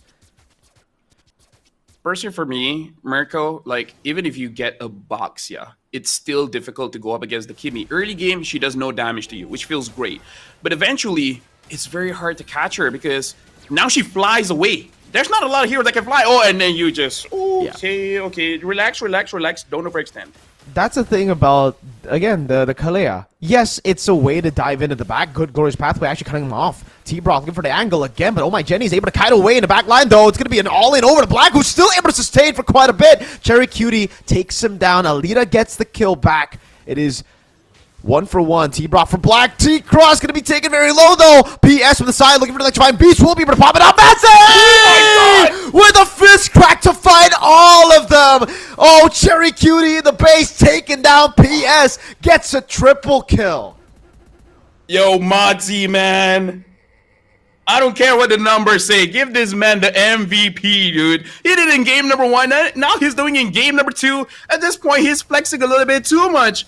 Hide your ladies, man, because that was hot.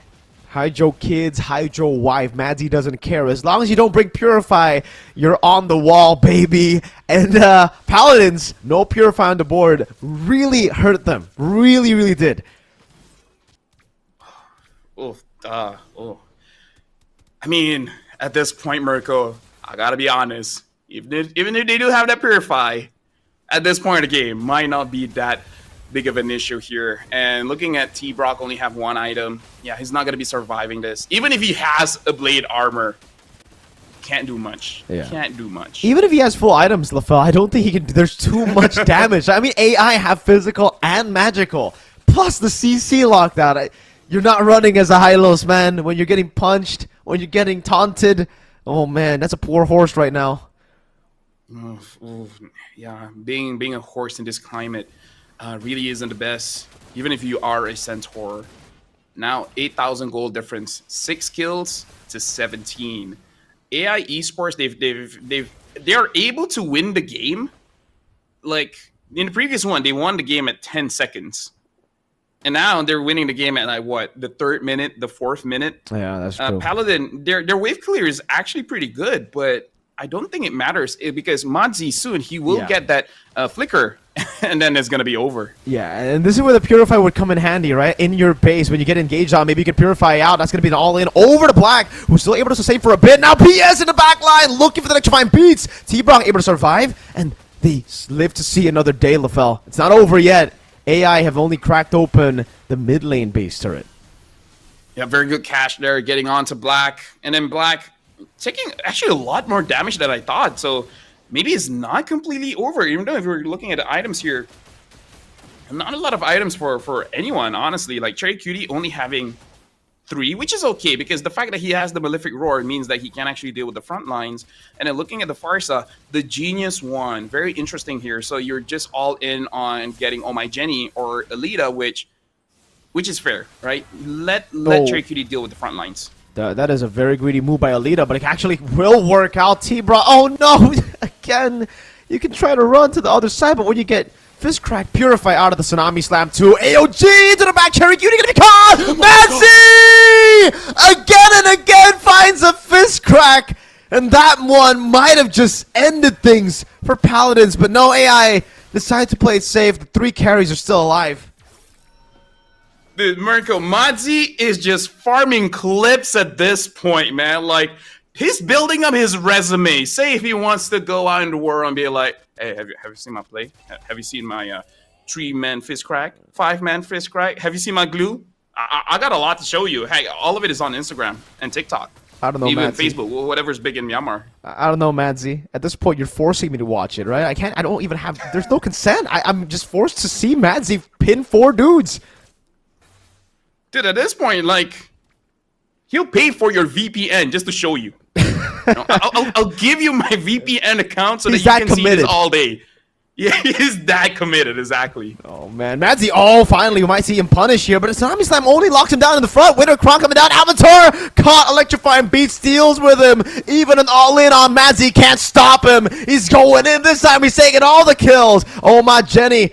Looking for the shots, 12 minutes. It's going to be a whole minute faster than game number 1. An all-in again with a pin down from Madzi, and he wants the kills. He wants the stat pad. Alita, a bit too aggressive, has the BMI. PS buys a Winter Crown, Cherry Cutie. I don't think he'll be able to defend this one. A Winter Crown to come in the end, just in the fountain, as AI claims match point.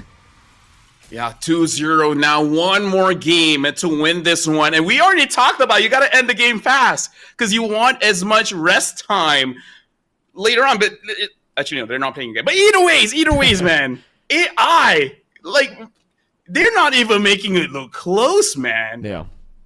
I love the progression that we've seen from AI. Not just in this game, not just in Myanmar, but in real life too, Lofel. Like, a few years ago, you see AI, they're like, they're all right. But now you see AI, and they're so technologically advanced, man. Just like AI we see in real life. You know, we use it in our daily lives, and AI, they really played like today's AI, man. It's so responsive, so adaptive, so smart and intelligent. I love it. I love this new version of AI. Speaking of which, I'm looking at a comment. Someone saying Madzi is Zip Cutie brother. Is that real? Is that true? Whoa. Because if it is, then that's quite a brother dynamic. One playing the goal, one playing the EXP. Just get another brother to play mid, and then you got a trio. They're built to play side lanes, Lafel. What if they're only XP and gold? You know, they're good in XP, good at gold. So the dad plays the EXP and the mom plays the gold, and then they just pass on that knowledge. Like, son, I gotta tell you, exactly. Minions are kind of important. Deal with that. And then the dad's like, yo, the flicker, master the flicker, and then you will win in life. Master the sets, badang. I wonder if as a kid he just fist cracks it, right? Boom, boom, boom, just to make him ready for badang. We're talking about in game, by the way, not in real life. That would be pretty bad. Hey, as kids, it's fine, Mirko. As long as it's not the older person against a younger person. If it's Madzi and then Zip Cutie is like, hey, you're a gold leader, dodge this. It's like, you know what? I'm glad we're talking about Badang and his skill names and not Glue, because that would be pretty. Oh my god! I love the Glue skill renames, man. Honestly. Yep. Long longs. Grab, slam. Yeah. Long longs. You know his new. You know what his second skill is right now, right, Lafel? Wait, what is it? I actually didn't check. What is it? It's spread, bro. Like. Oh, it's spread. Yeah. Oh, I keep saying grab. Oh my god! Like. So imagine, right? Yeah. Against certain matchups, that could be bad. Long longs? No, like, let's say you're up against that tanky XP laner that heals a lot. Consecration Ultimate. Right? I mean, yeah. I brought that concern up right away as I saw the patch, but right now, the big concern is how do Paladins come back? Can they, like, they had the draft wasn't bad, the first phase wasn't bad. The second phase, that Alpha Hylos, I think killed it for me. Yeah, like it was not as bad as the first one. Like they had ways to do something, right? At least Kalia catches someone, give a kill over to Granger and Farsight. You can already see the vision. The execution, the decision making at this point is just unfortunate to say that AI is just at a different level, you know. And this is not the AI in game where you can get free wins. This is the AI that can have a still image and then move around. This is the kind of AI where you chat with them and then they say the things that you want to hear or read. Yeah. PS, definitely a good depiction of what AI he's talking about. This guy's clean. He responds really well. He adapts to the situation. 83% kill participation. And honestly, he has a dagger. That's okay. This one is not a mistake, right? He just wants extra damage to, I guess, take the turret. Yeah, but it's really quick. The fact that he was able to get... you know, I'm surprised that he actually went Blood Wings here, LaFell. I thought he would just go for more damage. Maybe he considered it. No, he does have a Blood Wings, but either ways, Paladin, man, Paladin. I don't know. At this point, I feel like it's kind of GG's because looking at Alita, the difference in gold here, 11,000 gold to 9,000 for a gold laner, it separates poverty. I guess. Can I even say that? I don't even know if I can say that, but you know what I mean. Yeah, I think 9,500 gold is kind of like, it's not poverty. I think it's all right, you know, it's okay. Yeah, but like put into consideration like 5 minutes ago at 7 minutes, this kind of difference, it's a lot. Yeah, I think if we're really talking about, you know, the discrepancies in gold, we gotta look at T-Brock, man. T-Brock. 5,299. I mean, it's expected on a roamer, right? But this is why I just don't like the high-lows.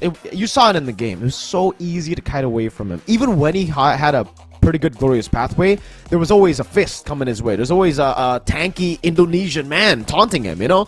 There's too much to deal with. Even with the vitality and tenacity, that isn't going to help you get away. The whole point of the high-lows usually is you have mobility and sustain. Here, you have none. Yeah, one thing that I don't like is D-Cross going for that support emblem. Like, I can see if you want to play for the heals, but the way that he plays, he's not playing for the heals, he's playing for the catch. Yeah. And if you're playing for the catch, might as well go for a tank emblem. So, like, I've used a Kalia support emblem. It does not feel good at all. So I really feel like I missed that earlier, but that was a very bad catch. Second thing I do want to say is, like, I agree with you. High loss is not amazing. The only time I feel like it's okay to have a high loss if you're putting him in the EXP against a Phoveus, because at that point, you can actually deal with the Phoveus. Yeah. Other than that, it's really not that great. Like, he's so situational right now. I agree with you. The Phoveus matchup is great. Hylos was literally the old glue. Like, glue is now the one that you pick up against the Phoveus, up against these picks, but Hylos was the OG to do it, right? Now there's just too many ways to counter the guy. There's too many ways to make him irrelevant in the game. I think you guys saw that here in this game. 1 and 6, I believe. Sandbag is still Mr. Paladin's man. The carry, actually, with Rich Guy, is just... And Best Wingman, it's the same story. It's the same story, LaFell. It'll be full AI. Except for Sandbag. AI is just evolving. I find it funny. The other day I said Onyx PH, they're like AI, but in a good way. And then a lot of people take it as an insult. Oh my god, you're saying they're easy. They're saying they're not good. It's like, bro, no. Look at I'm talking AI about the good AI. Exactly. Yeah. Man, people gotta widen their minds, man. They gotta practice their minds out or something. I really like that Moonton can actually see the future, where when they build Gatot Kacha, like Gatot Kacha is one of the best taunters in the game. So I like that they're showing that Indonesians are very good at taunting, because it works out. Right? You can see it, like it's manifesting. Yeah, you know, it's pretty funny that the Indonesians are only good at taunting in Malaysia. Anywhere else, they're not that great. They play it safe in Indo. Oh, I understand now. I understand now. Yeah, they're pretty good. They're pretty good. Yeah. Shout outs to the Indonesians who actually, who actually taunt. The one that taunts in Indo didn't make it to playoffs, so that's pretty sad. I like that you even have the CEO of a team in Indo making fun or taunting his own player. Like that Yeah. that is the highlight of my year. Hey man, I love Codelwin as well. That guy has been really entertaining. But looking at this game highlights, that one really hurts, man. The This flicker, is so painful. because this was really what could have stabilized the early game for them, but it didn't happen. Oh My Jenny was able to dodge skill too. Yes, he ended up dying, but it delayed it enough for PS to wipe them out. Yeah. And at this point, I would actually consider maybe even batting out that Kimmy, because even my experience, if you're just going up against any average old Kimmy, you'll be able to deal with him. But very good Kimmys, like you just have these heroes that has outplay potential that even if you do have the counter for it, they'll find ways, you know. Picks like the Cho, even if you have ways to stop his kick, if you're a good enough Cho, you'll figure it out. The same with Kimmy. The first skill was she could just fly around. She will figure out how to dodge away from your engage. Yeah, Kimmy is really good. The only way I would say is a good way to beat the Kimmy would be the Ling, dude. The Ling does amazing at just smacking him. But Madzi, yeah, highlight reel, really forcing us to watch the highlights here. This is what I was talking about, folks. In the highlights, we're just going to be seeing Madzi 24/7. And in the end, he had enough. He had enough of all his CC plays. He's like, no, I don't want to set anymore. I want to get kills. He gets a double here. He actually gets a triple, an unofficial one on Yori later on. But yeah, man's done setting. Man just wants kills now. Yeah, Madzi is the real Madland, man. Here's the thing, Madzi, let me tell you, man, the art of farming clips. If you want more of that, you already used the glue. You already used the badang. Time to bring out that Benedetta. Ooh. That's where you get the clips. That's where you get the clips. Yeah, you know Diablo? That's how he got the clips. Literally with the Badang and the Benedetta. Maybe you could put on a Jawhead XP, a Guinevere XP, look for those crazy flicker moments, you know? Have a Keyboy highlight reel. He already has the Madzi highlight reel. One other one. All right. Shoot it. You saw. Ooh, okay, that is a really good pick that I really want to see, but we haven't seen it. Not in MPLPH, not here yet. I don't think it's. I've seen it at MY. Did it do well? The player itself was okay, but they lost. But the player itself, it was fine. Like, he had a good laning phase, and he's able to get like 3-man petrifies, 4-man petrifies. Okay. That's not bad. You know, it was Arrow, if I'm not mistaken. They still lost because they didn't have Hazel. Hazel was having his graduation during that time, but yeah. There you go. So there you go, ladies and gentlemen. Right now it's match point to AI. AI just need one more, and at this point, we were talking about Paladins going back to the drawing boards. They did in game number 2. They fixed their draft. So is it? I think it's very possible for them to again fix the second phase. They already fixed the first phase. That first phase was amazing. I thought first phase they actually had the better draft. So fix second phase, or pick up a jungler in the first phase if you know that's going to be banned out. I almost want to say, just keep it simple. Even if you lose, you lose. Play a very good draft that has a good front to back, because we see one of the mistakes that that Paladin did was they basically get out of their own position to get that kills. I'm talking more about the Farsa here, Avatar, right? You always get into a very bad position where you allow your opponents to catch you. So kind of like play front to back, but actually more importantly, have that discipline. But again, they don't have a coach. And this is one of those situations where the difference with having a coach and not having a coach, honestly, even if the coach is not that amazing, you just need someone that's not of your main 5 to let you know what was wrong. Because if anyone in your main 5 says like, oh, you suck, and then it would just like be bad for the team dynamic. But you know what? I feel like we will give them enough time because this is match point. So we're going for a short break. After this, AI going up against Paladins. If Paladins wins this one, they can extend. If AI wins, it's game over. My name is Ophel, and with me is Mirko. We'll catch you guys after the break.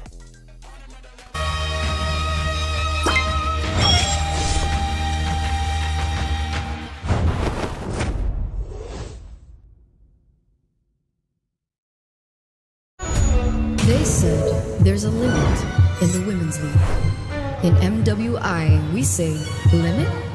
Watch us bounce from the MWI queens everyone knows, to the stars who came out from nowhere, to the ultimate champions. Now, MWI is expanding greater than ever. Turkey, EECA, Africa, Mongolia, and beyond. We're stretching the map wider. MWI, where dreams get louder. This isn't just a tournament. It's your passport to the world stage. A spotlight for women in the EWC. No rules, no ceilings, no limits. Just this. We're vibrant. We're ready. We're limitless.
They said there's a limit in the women's league. In MWI, we say limit?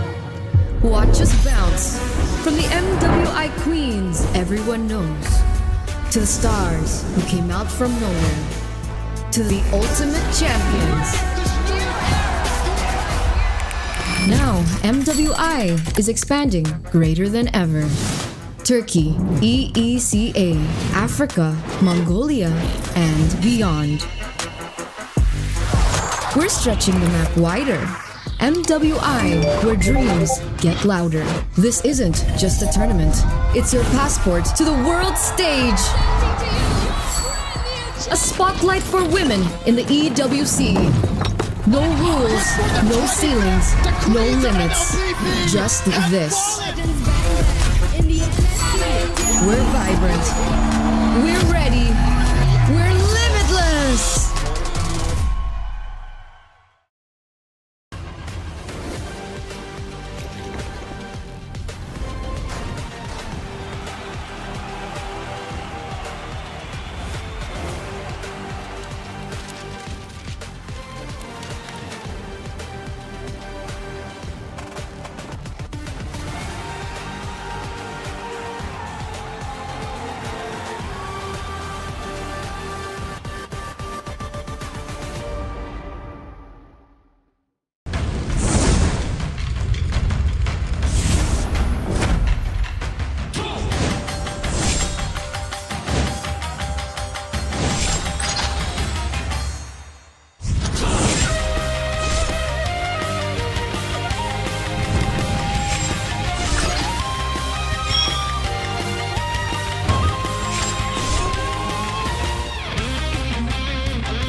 Hello, everyone. Welcome back to MLBB Super League Myanmar, where right now we are looking at the matchup best of 5 between, AI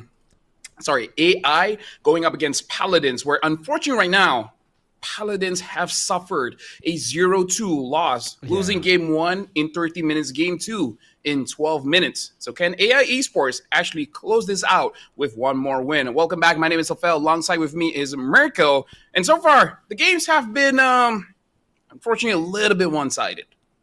Very one-sided. I think a little bit doesn't do it justice. Unfortunately, currently it is very, very one-sided towards AI. AI have just been able to draft really well. They've been able to, I think everything has been really good for them. The draft, the execution, the in-game decision-making, everything has been amazing. And for for Paladins, they gotta fix one thing first. I think again they've had a lot of questionable decisions in game 2, but I really think it's all in the drafts.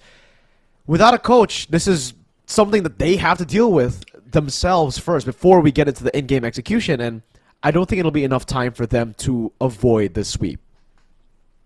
I feel like Mirko, we're putting too much hopes, too much pressure on Paladins because this problem of dealing with AI has been going on for a solid like 25 years, 26 years. Because even when I was born, like even Will Smith asked, like, how do we deal with AI? Yeah, in that one movie. It's robots. Yeah. I know that movie, brother. I know that movie. I think it's literally called iRobot. Exactly. And then you even have the Terminator. Every single movie comes out every 5 to 6 years where the question is, how do we deal with AI? And then we expect Paladins to come up with an answer in 9 minutes?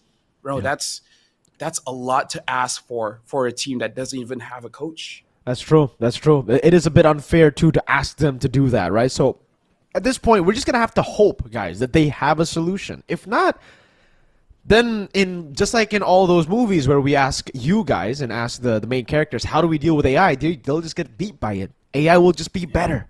And then somehow we'll get the chosen one, that may be Mythic Seal or Yangon, to beat them in the end. Who knows? You know, this could be a very Matrix-y storyline for MSL. And the problem is, like, most answers will come with disqualification. You can't spray water on them. Yeah. Maybe they like it. Who knows? AI has grown. They have evolved.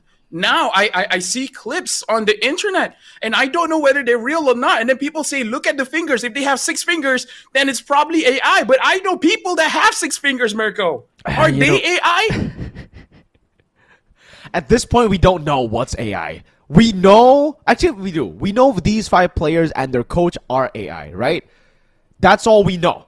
Let's see if at this point I don't even know about the drafts, LaFell. I don't even know. They draft like AI. It's just so good. They have a structure. They have a template that works. And Paladins, their structure hasn't worked yet. They've been trying to break the code, but the code has been relentless. See, here's the thing. The final strategy that you can do, Okay. very difficult to do. How can they know when we don't know? Right? Expect the unexpected. If you don't know what you're doing, your opponents won't. Exactly. Okay. Like, we don't know the last second. We want Lancelot. It has not been used at all in the entire tournament, entire MSL. And then when you bring it up, maybe you can short circuit AI to the point where, even if you lose, at least make it look cool. You know what? I like that idea. I really do. Maybe you go guns blazing, right? If you're going to go, are you gonna go in in glory, or are you gonna lose just like that? You're gonna take the L, or are you gonna try to do something? You know, try to take the risk. Exactly. All right, a blaze of glory like it is. Blaze of glory. Come on, go down in the blaze of glory. Bring out like the Paladins. Franco, right? Where at that point it's more luck than skill. Sure, there's skill involved, but let's be real. There's a bit of luck there because you've seen Franco where the hooks are not supposed to hit, and it just diverge to the left a bit. And then Dude, they'll that get annoys me, man. How is that? It annoys me so much. I agree. The hitbox is so weird. And that's why it could be a good tournament hero. Franco is actually, I would say, a very, very good tournament hero. Like, he does really well in tournament settings. For some reason, it's always him. It's always him getting these crazy, nasty plays. And it was a Myanmar, it was a Burmese player that made us go crazy at M4. Remember, LaFell? It was Naomi. Oh, Naomi, dude. Oh, I wonder if he's still in Indo. Probably not. No, he's not. Yeah. Sad, man. Naomi's actually a pretty cool guy. Brings out the Natalia. Very cool. And during the time with Justin, they even brought the Johnson back in MSC. Yup. Justin Johnson. That was fun. We even made him a moniker. Man. Me too. Justin with the Faramis. Justin Johnson. But that's the name. We still have Ken. We still have Ken in the Mythic Seal lineup from the old Falcon, Man, damn, you're really bringing up memories here, man. I remember Silent as their gold lane too back in the day. Remember? Oh yes, Yeah. That was some good times for Myanmar. I remember one time they got disqualified because he didn't have battery. Wait, I didn't know about that.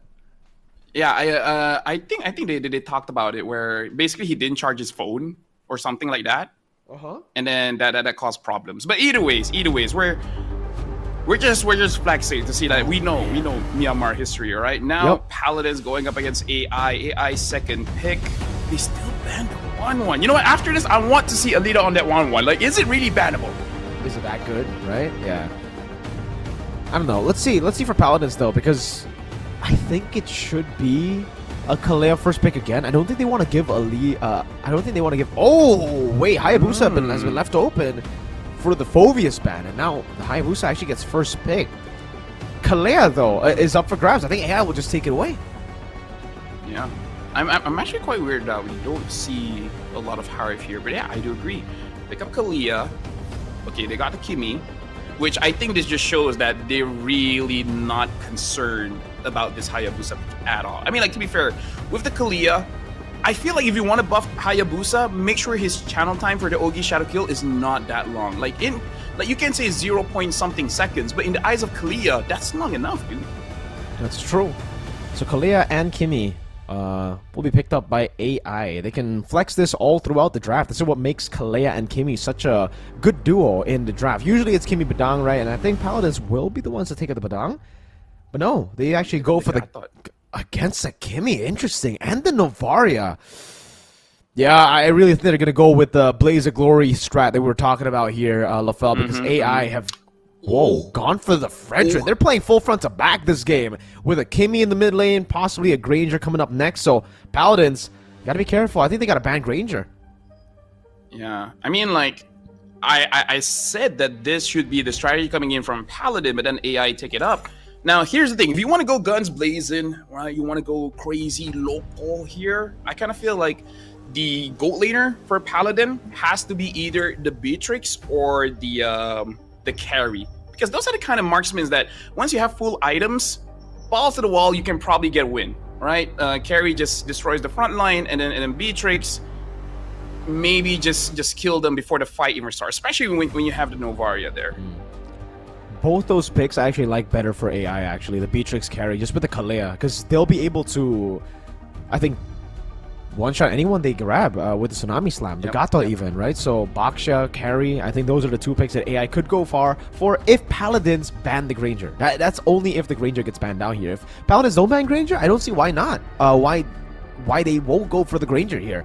Granger, Kimi into a Fredrin Kalea comp. Dude, that is a very, very good comp. Very nice to play in for the... Okay, they ban a Hilda.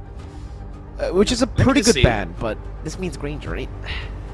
Yeah, let me just say... they pick up the Badang. Oh. Right. So here's the thing, Mirko. If I was the Gato Kacha, right? Whoa! Even... Blaze of Glory. Okay, you know what? Blaze of Glory. Make it look cool. Right? Now, okay, first of all, I do want to say, Paladin can make this one mistake. Because if I was the Gato Kacha, right, I would tell my team, in Myanmar, of course, I'm not going to engage. There's no way in hell I'm going to start a fight. I'm gonna, help you guys out. If someone dives in, I can help you guys out. But if I go in, there's a Kalia, there's a Fredrin, there's a Badang. It's, oh my god, hell, Kurt! Wow. Dark Night Falls. Hey, that's a good impression, man. It's Alita? Gold lane Hellkurt? Okay, now that's something different. I thought it would be like flex into Rome, but no. This is a gold lane Hellkurt. Ladies and gentlemen, it's a battle of Paladins versus AI, and AI has gone rogue. The AI has started thinking for himself. The Hellkurt is going to be the pick in the gold lane. Hey, we talk about it, like, short circuit them. Go too loco that they're like, can't compute. Hellkurt answer. Although, to be fair, the Hellkurt could be a very good answer, right? Because Diggy has no HP. Like, maybe you can just kill Paladin over and over again. You know what? Because let's be real. Who's tanky enough? Even Gato can deal with this amount of damage. That's true, especially considering, again, it's mainly magic damage. The Kimi, they're really trying to all in on the Kimi to win out in the game, and against the Gatot, it's pretty good. So ladies and gentlemen, leave your votes in the live chat right now. Will it be an equalizer, at least a step into the equalizer for Paladins, or will it be a full clean sweep for AI? Welcome to the Land of Dawn for game number 3. So Ixia is pretty good in lane against most matchups in the gold lane. So you should be able to have a good time against the Helker, at least level 1. Maybe level 2 there'd be a bit of a problem. Oh, look at Avatar as well as D-Cross already not having a good time. Looks like the Diggy is going mid mostly. Looking at the emblem setup here, looks like Cherry Cutie really does want to ramp up much more. Having the Warcry is pretty interesting. If you're able to get that stack and then use the full barrage, maybe it will deal a lot of damage. I haven't seen enough Ixia games. Heck, no Ixia games at all. So I really can't tell. Yeah, same here. So we're just gonna have to wait and see if the Ixia actually works in the end. Because Alita, he's already kind of struggling in the gold lane here. This is pretty expected, though, up against the Kimmy and the Diggy. But you can see the priority into enemy jungle. Purple buff still taken by Yori. Oh, my Jenny taken out. First blood to Yori. Guns ablazing. D-Cross finds Black. Black, can you get away from this? Probably Goes out. can. All right. Able to. Yeah. So far, so good for Paladins, honestly. They got a kill on Yori. It's just here, Alita. How much damage can he deal Cherry Cutie? early? Because if he Not does, enough. yeah, if he dives in here, I think he's the one who's dead. Cross can just pop him. Yeah, so he's just gonna dash into the bush, making sure that no big mistakes are happening. Right now, looking at AI, they're looking like they're in position. They're in a very good spot for them to secure this turtle. I hope Paladin won't make a big mistake here by giving away kills, because you don't really have a draft for that. Yeah, PS already hitting level 4, and look at the damage on Yori already. He's at a quarter of HP, no sustain too, so it should be free for AI. I don't even think PS is gonna retry this. I think they're gonna go oh, they had to. Okay, that could have been bad. PS forced to retry out. Black now walking up as well. Yori gets the retry on orange. Yep, good try, good try. So right now I feel like what we should be talking about is the win condition, right?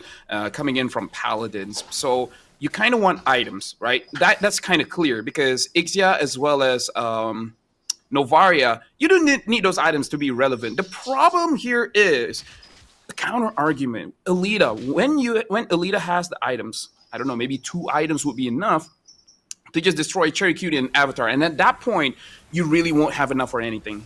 And you're just hoping for Yori to make a big play. Big AOG locking him down now. Black looking for it. Full barrage in the back. PS looking for that Praiser's Wrath, but Cherry Cutie gets the kill. Alita in the bush waiting for the moment. Oh, gets spotted out by Cherry Cutie, forcing Alita to blink backwards. Cherry Cutie with a flicker forward too. Paladins, they're ahead, LaFell, 3-0. Yo, you know what? Time to celebrate, boys. Win or lose, time to celebrate. Paladins, they're doing it. Going up against AI, going up against the domination that the world has been fearing for 300 years, maybe. I don't know. I don't learn history that much. But now Black, they want to engage. Oh, got stopped. Cancelled from off the wall.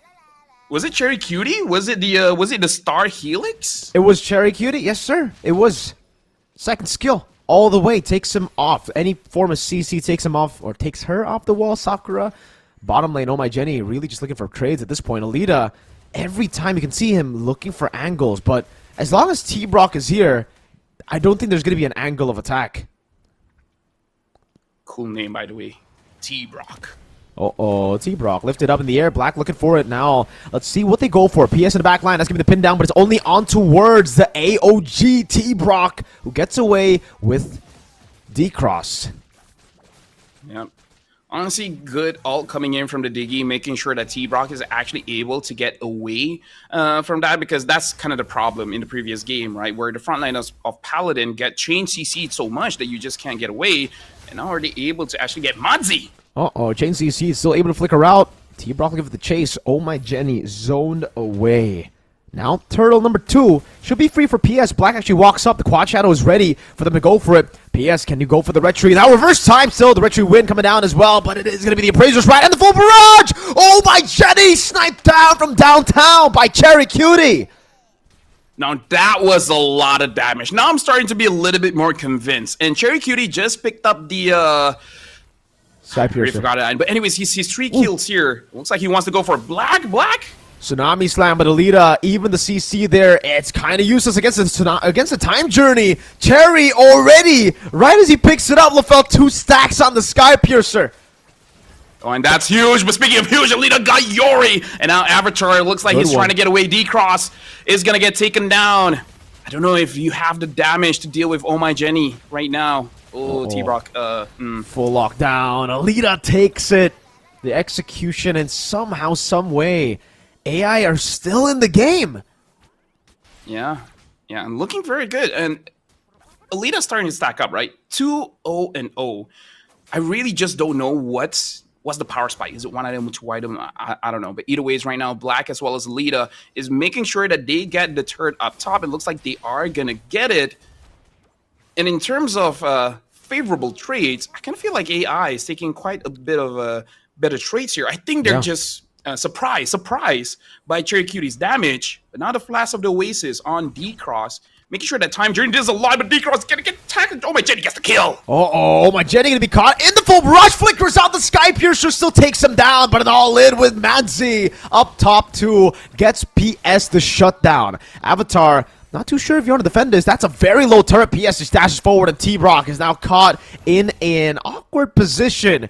Yori's there to back him up. Good shot over to Black. Still, though, he was just waiting for a cross. The AOG locks him down. Now it's going to be PS looking for the play again. Yori with the quad shadow, unable to land it. Reverse time coming down, but Cross is able to get the kill in time. D-Cross, though, is the one to pick up the kill on PS as Madzi goes in for the highlight play to try to save his life. T-Brock with the chase. Avatar looking for the shot. Direction pulls. Madzi gets away again. Oh, snipe from Avatar. Oh, my Jenny gets away.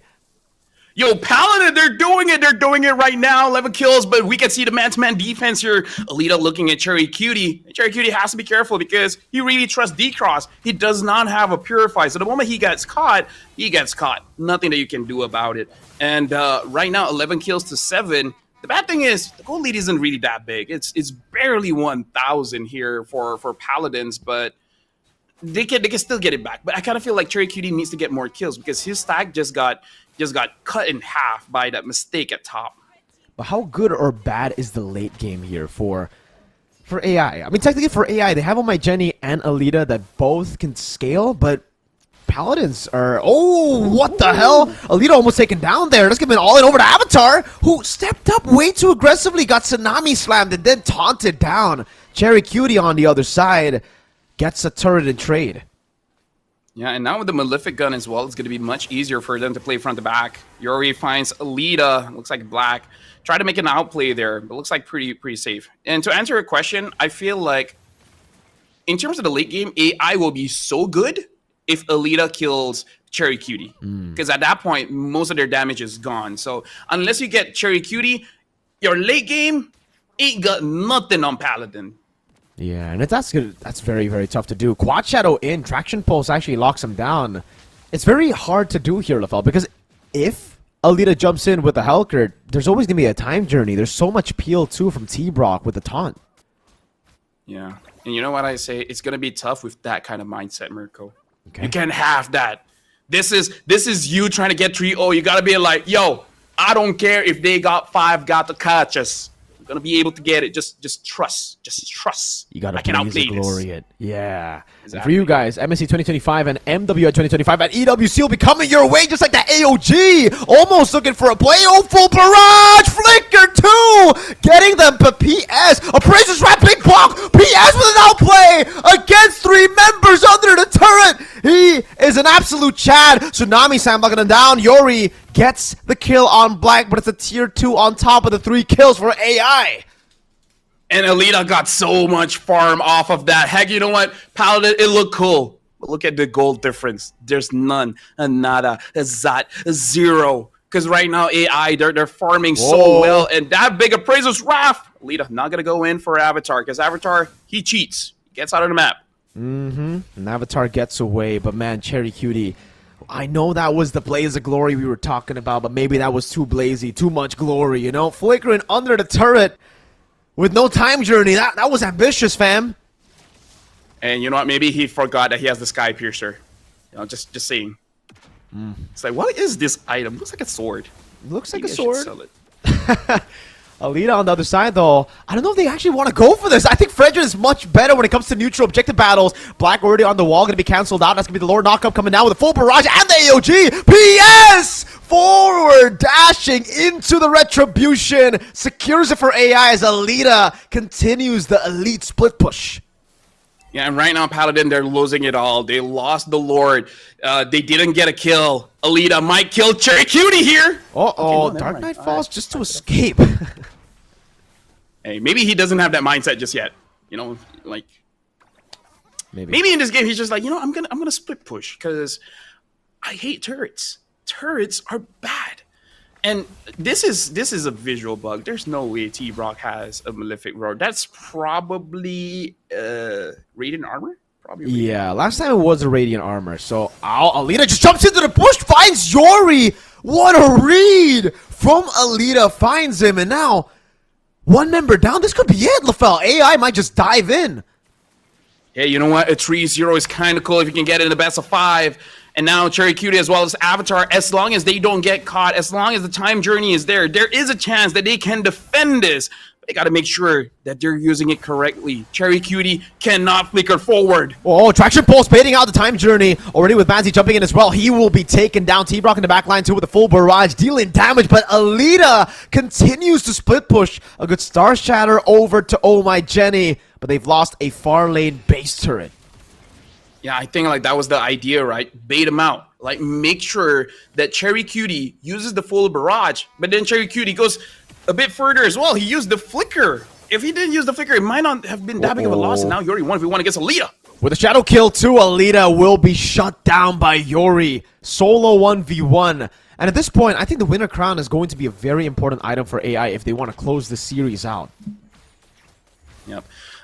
Especially, I would say the front line, because there is a chance for you to bait out Cherry Cutie here, because it does look like he's very trigger happy, right? If he has the chance to use the full barrage, use the full barrage. Like if you're able to time it so that your flicker will be up after the Winter Crown, that might be insane. It might be another highlight play, the kind of thing that Madzi would usually do. And now Paladin trying to get this turret. Cherry Cutie too far ahead, man. Be careful. A jump to the front, Cherry Cutie. Don't worry though, that's the Iksha sustain for you. Makes up in sustain for what she lacks in mobility. But I'm looking at it again. It's gonna be very difficult. Oh, Alita, this is a very good position to look for a pick over to Avatar, perhaps. But even the split push at this point isn't as lethal as it was before. I feel LaFell, because the Hayabusa should be in a winning position against the Helker now. The Paladins, they gotta be careful because they lost the Retribution battle like twice now against the Fredrin. So if they go for a third time and then they lost again, they should know that AI is kind of built for that, to make sure that they don't make any kind of mistakes when it comes to numbers. Oh, I don't know about this though. Like contesting it while the top lane is slow pushing. Remember, AI were able to crack open the base turret, so this is a super mini wave constantly slow pushing up top. And if AI have the control over the Lord, this could be a forced error again, where the Hayabusa is sent up top and it's going to be a blitz from AI. Yeah, either way, you should just try to stop AI and maybe even try to get a kill. Definitely don't contest for this Lord, because at this point, even if AI gets the Lord, big whoop-de-doo. If you're able to get a few kills, then it's fine, because your wave clear is okay. It's not that bad, you know? Yeah, there you go. Yori is showing up top, and that should be the all-in. Oh my Jenny in the backline. Still the full barrage from Cherry Cutie finds them all. It's all of them taken down by Yori in the backline. Oh no! The minion waves, two big cannons in a blaze of glory. Paladins try to stop AI, but AI are inevitable. 3-0, clean sweep. Hey, you know what? It's a clean sweep, but we talked about it. Go in the blaze of glory. And let me just tell you, of all the games that they played, this is the most entertaining one, and this is the one that Paladin looks much stronger. Wow. Just wow, dude. A Hellkurt pick to seal the deal, to seal a clean sweep. That was already so good from Cherry Cutie getting the massive full barrage, but in the end, man, that clutch decision making, very decisive moves, and it's crazy to see that they didn't hesitate. They have a draft that's so hard to execute, and they didn't hesitate in any of their plays. They went for it, Yuri was caught off guard and taken out. I mean, like, if Yuri won, that would seal the deal. But the problem is, it wasn't a 1v1, man. It was not fair. Yeah. Because Black was there as well. Even if Black does not do anything, the fact that the Ogi Shadow Kill bounces off of 2 people should be enough to make sure that Alita actually wins that 1v2. Congratulations once again, ladies and gentlemen, to the people you see on your screen, AI. And I believe, LaFell, we're going to be throwing it to the hosts.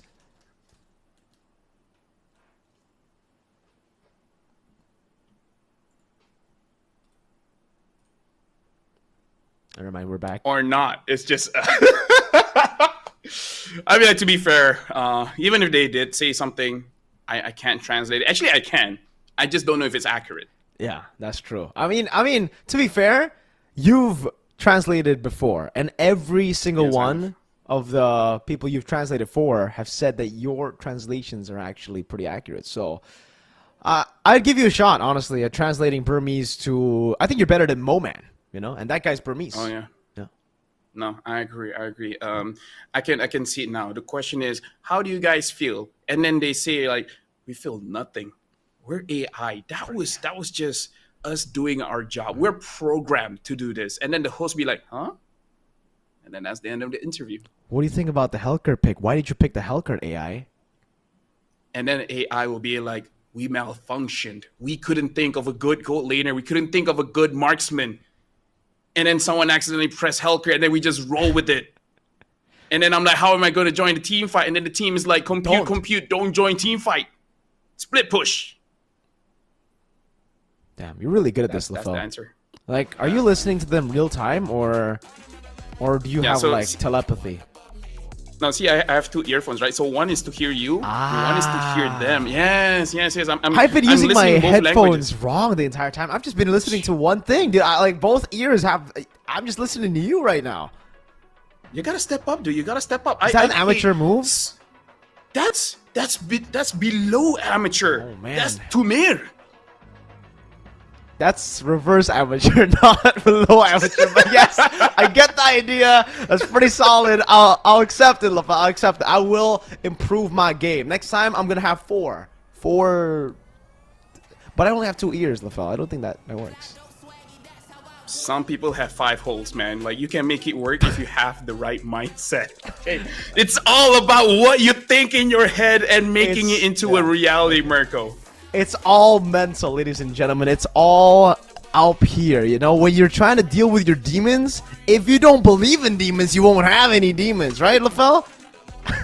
Or be worse than your demons. Make it a competition. Make it a competition. Okay, probably not, guys. Don't. Maybe don't listen to me. Maybe don't listen to us, you know. Yeah, this is... Shout outs to mental health. If you need a therapist, go find one. Nowadays, it's cool to have a therapist, you know? Yeah. If you don't have one, suck, man. You know what is good to have? Another thing that's good to have is a coach, I think. And Paladins, I think the fact that they didn't have a coach in this game and they did so well shows you that they have a lot of potential. I think if they get a coach next season, if they're able to improve with the coach, then we're going to be seeing these young guys, you know, pop off maybe at the next international for Myanmar.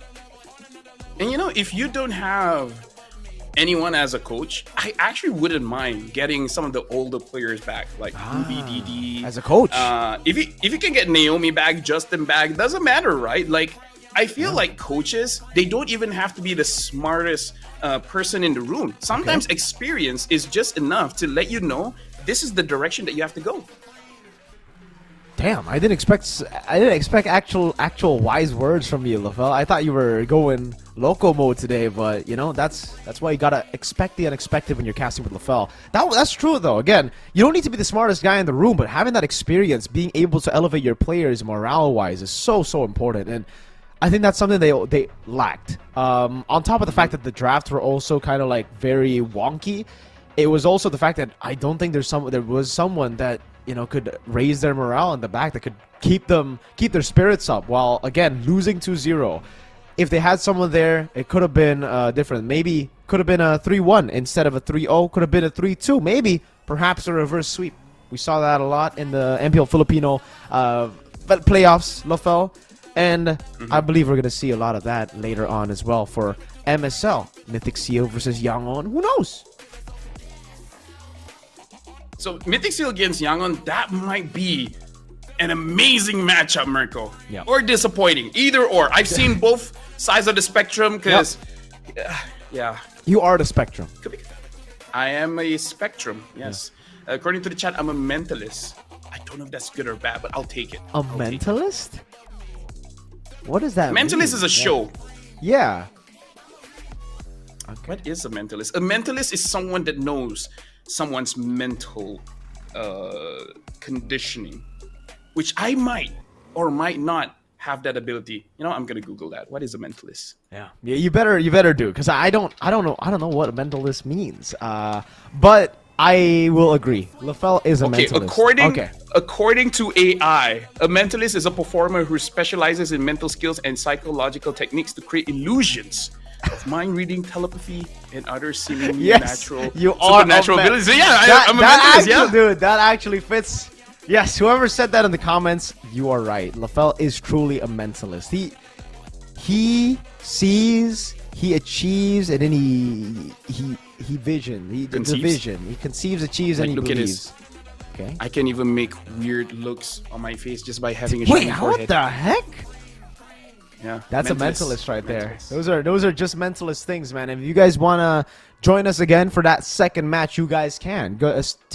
Stay tuned, because we're gonna have another stellar match for you guys very, very soon coming up. With Jay's gonna be Mythic Seal and Yangon, the top two in the regular season, both undefeated in their own brackets for play-ins. But for Yangon, it's a bit different. Yangon were undefeated in games as well in the play-ins, so they've been on a roll. Yep, and now we're looking at the interview again with fans. Are these fans? Yeah, I think these are fans. They're fans because they have the armband, right? Which shows like tickets. Tickets, yes, ticket holders. I wonder what they're. You want to try to translate, LaFell? Sure. His asking is like, "Hey, how are you doing?" And then she's like, I'm okay. I'm not sick." And then he's like, "Oh, do you play Mobile Legends often?" And she's like, "Actually, yeah. You'd be surprised. I'm a girl, right? But I play a lot." Oh. MWI, shoutouts. Hey, yeah. I mean, if you guys want to qualify for MWI, technically it's already too late, but it's not too late for next year. You guys can go ahead and try. What about this guy? What is he saying, LaFell? Yeah, she's asking, is like, "Oh, where you're from?" And then he's like, "Around." And then she's like, yes, yeah, I see. That's great. How's your day been so far? And he's like, "Okay." And then she's like, "Okay, I'm getting nothing off you. So I'm gonna ask the next guy." And then he, just like the other guy, just answers one thing at a time. This time she's asking, "What's your name?" And then she's like, "Are you guys friends?" And it's like, "Nah, fam." Damn. I mean, yo, LaFell, I didn't know you spoke Burmese so well. That's a skill right there. Oh man, we're just gonna get through this, ladies and gentlemen. Again, for you guys back at home, maybe you guys can help translate LaFell. Let's see if LaFell's translation is actually right, or maybe he's just a mentalist. Okay, you know what? Now I'm curious. The answers are so short, but they completely understand what's going on. Is the Myanmar language just very short? Because I remember Moman when he translated. He translated 3 minutes worth of content, and it was just 20 seconds. Yeah. I think that's just a moment thing, you know? Like, he elaborates. Dude, that's so unprofessional. Like, if you want to translate something, just go word for word. Don't need to add or subtract. Okay. That's not professional. Yeah, I agree. None of my friends do that at all, you know? When someone says okay, he doesn't say, "We want to have a good game, ban gear," against Evo's SG. It was Chiku who said that. Too much. Yeah, definitely. Know your line. Know your line, man. Know when to stop. That's how you do it. All right. That was so aggressive. Looking straight into the cameras, like, know when to stop. Well, LaFell, I think I know when to stop, because we're gonna go into a break to stop the shenanigans here. The Mentalist, LaFell, and Mirko will sign out up until the next match. We'll see you in a bit.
In MWI, we say limit?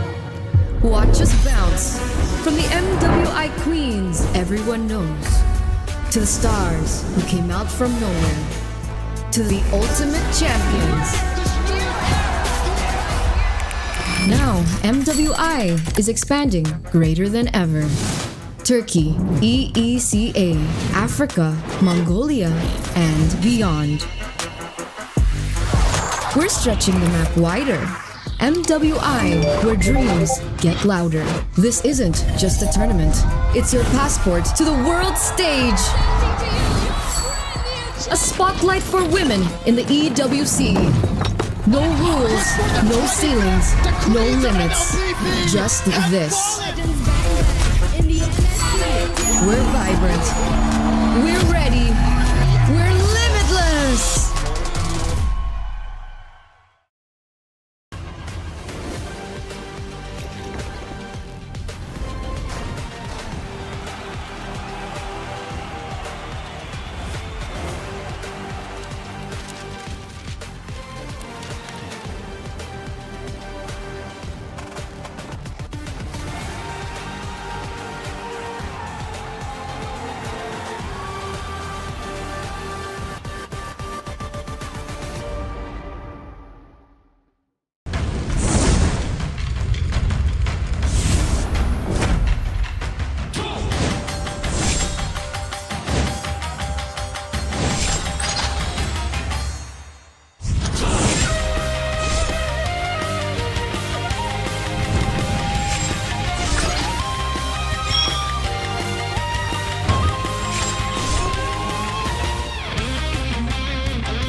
There's a limit in the women's league.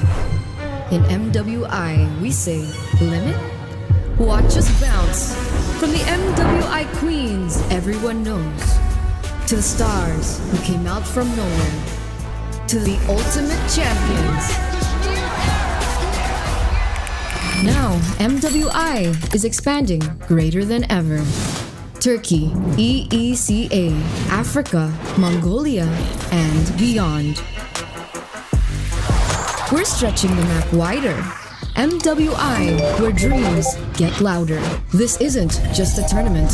It's your passport to the world stage.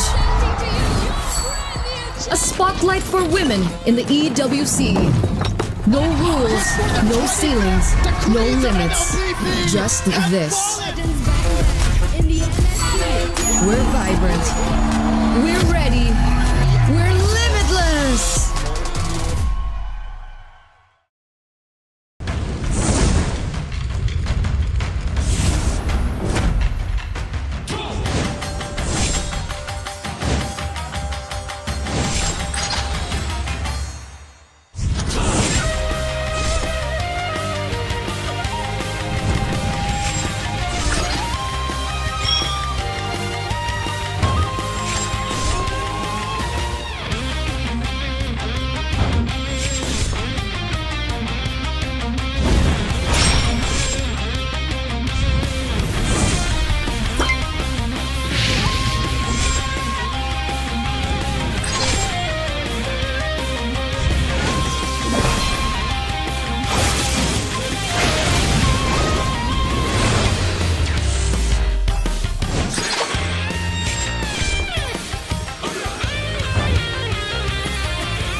They said there's a limit in the women's league. In MWI, we say limit? Watch us bounce from the MWI queens everyone knows, to the stars who came out from nowhere, to the ultimate champions. Now, MWI is expanding greater than ever. Turkey, EECA, Africa, Mongolia, and beyond. We're stretching the map wider. MWI, where dreams get louder. This isn't just a tournament. It's your passport to the world stage. A spotlight for women in the EWC. No rules, no ceilings, no limits. Just this. We're vibrant. We're ready. We're limitless.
They said there's a limit in the women's league.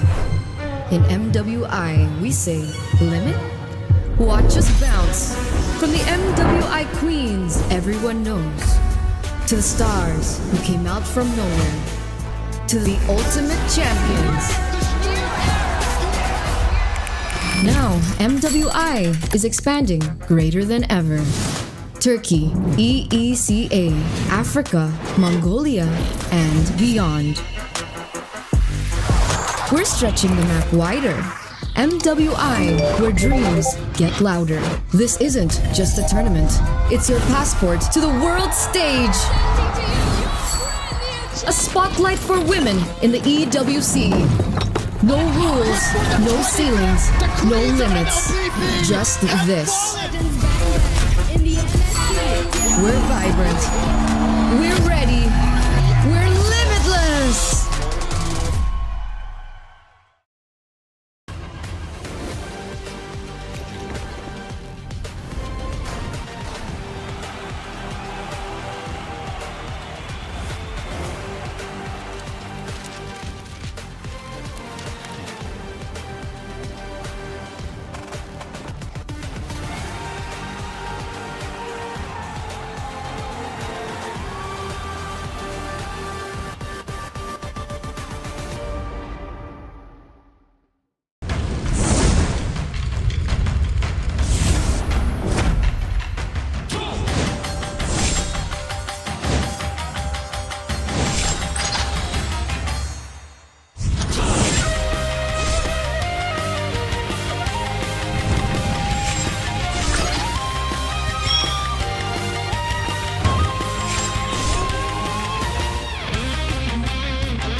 in the Women's League. In MWI, we say limit? Watch us bounce from the MWI Queens everyone knows, to the stars who came out from nowhere, to the ultimate champions. Now, MWI is expanding greater than ever. Turkey, EECA, Africa, Mongolia, and beyond. We're stretching the map wider. MWI, where dreams get louder. This isn't just a tournament. It's your passport to the world stage. A spotlight for women in the EWC. No rules, no ceilings, no limits. Just this. We're vibrant. We're ready. We're limitless.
said there's a limit in the women's league.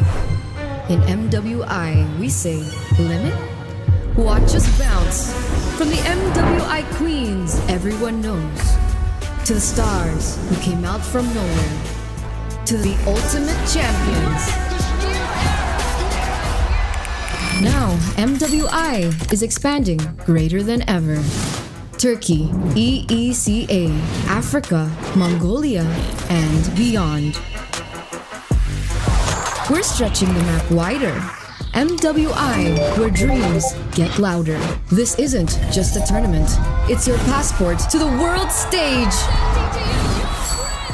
A spotlight for women in the EWC. No rules, no ceilings, no limits. Just this. We're vibrant.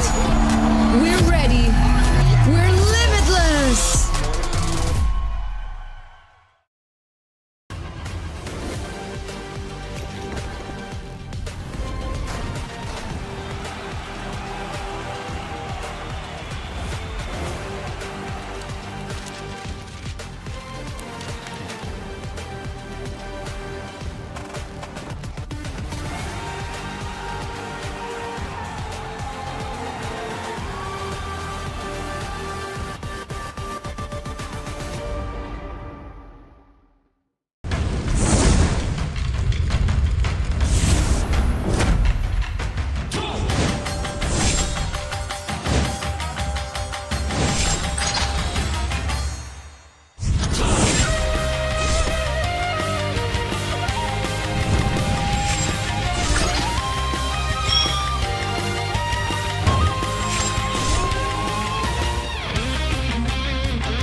said there's a limit in the women's league.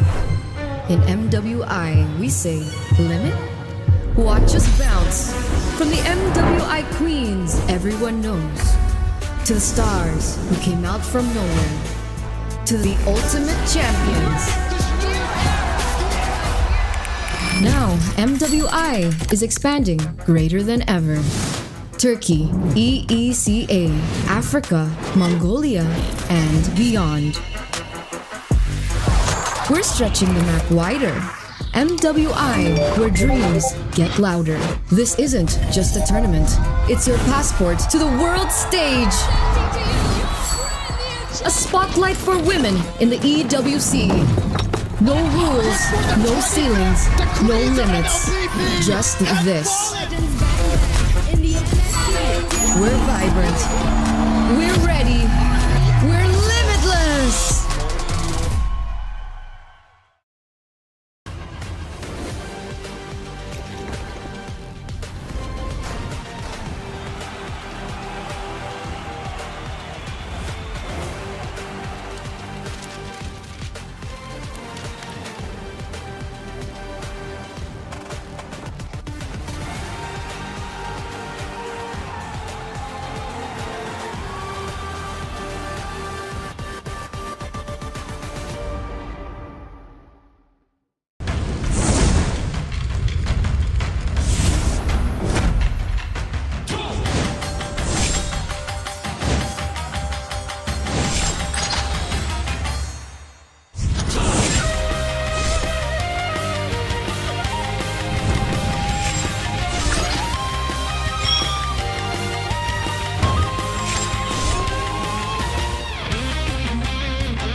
They said there's a limit in the women's league. In MWI, we say limit?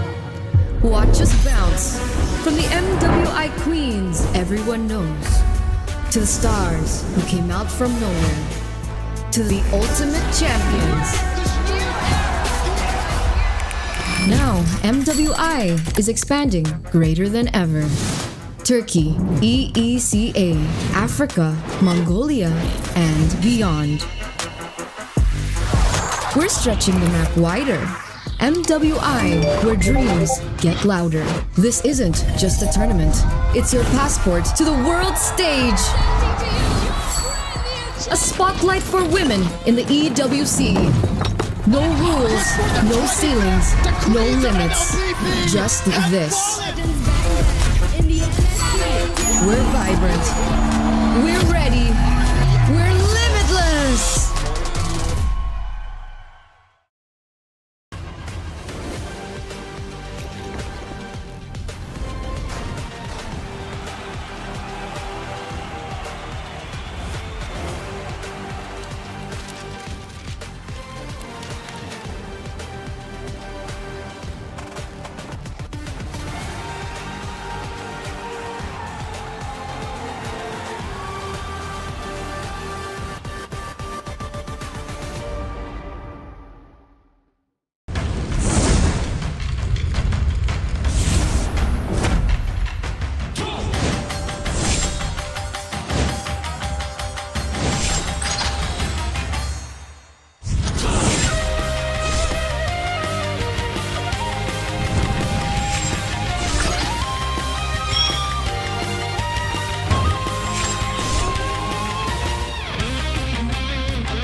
In MWI, we say, limit?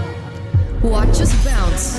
From the MWI queens everyone knows, to the stars who came out from nowhere, to the ultimate champions.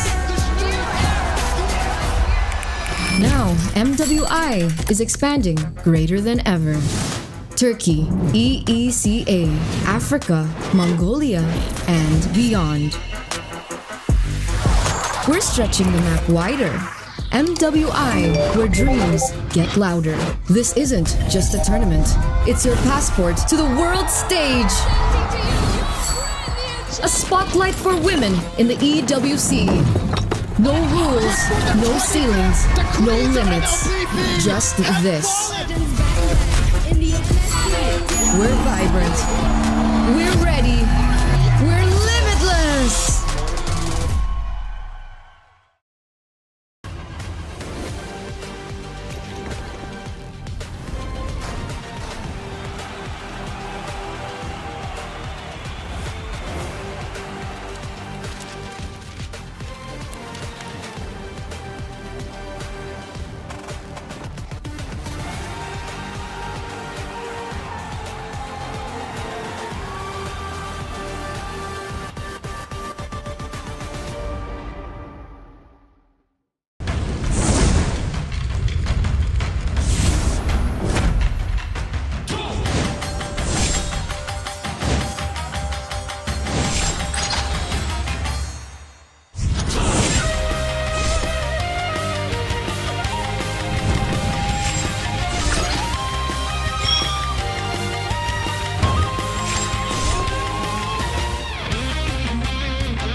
There's a limit in the women's league. In MWI, we say, limit? Watch us bounce. From the MWI queens everyone knows, to the stars who came out from nowhere, to the ultimate champions. Now, MWI is expanding greater than ever. Turkey, EECA, Africa, Mongolia, and beyond. We're stretching the map wider. MWI, where dreams get louder. This isn't just a tournament. It's your passport to the world stage. A spotlight for women in the EWC. No rules, no ceilings, no limits. Just this. We're vibrant. We're ready. We're limitless.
They said there's a limit in the women's league.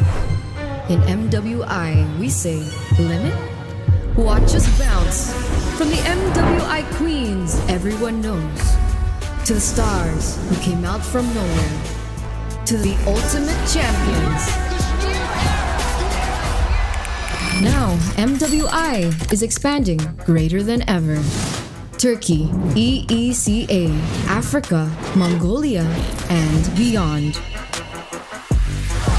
We're stretching the map wider. MWI, where dreams get louder. This isn't just a tournament. It's your passport to the world stage. A spotlight for women in the EWC. No rules, no ceilings, no limits. Just this. We're vibrant. We're ready. We're limitless.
They said there's a limit in the women's league. In MWI, we say limit? Watch us bounce from the MWI queens everyone knows, to the stars who came out from nowhere, to the ultimate champions. Now, MWI is expanding greater than ever. Turkey, EECA, Africa, Mongolia, and beyond. We're stretching the map wider. MWI, where dreams get louder. This isn't just a tournament. It's your passport to the world stage. A spotlight for women in the EWC. No rules, no ceilings, no limits. Just this. We're vibrant. We're ready. We're limitless.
In MWI, we say limit?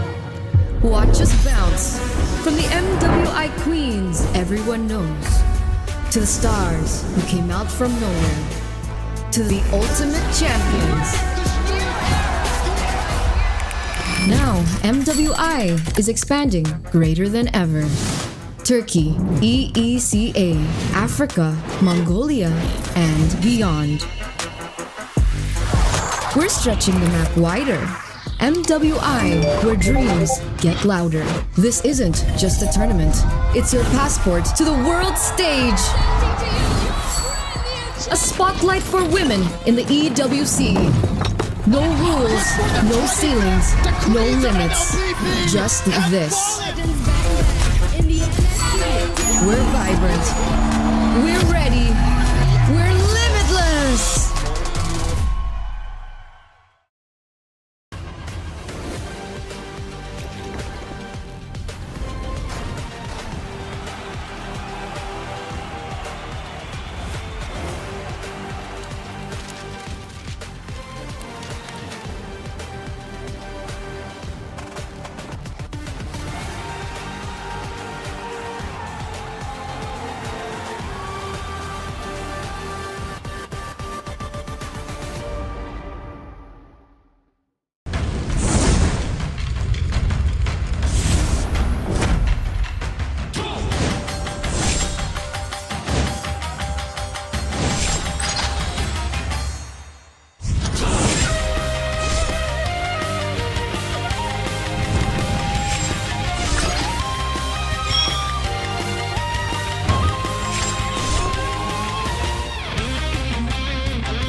always said there's a limit in the women's league.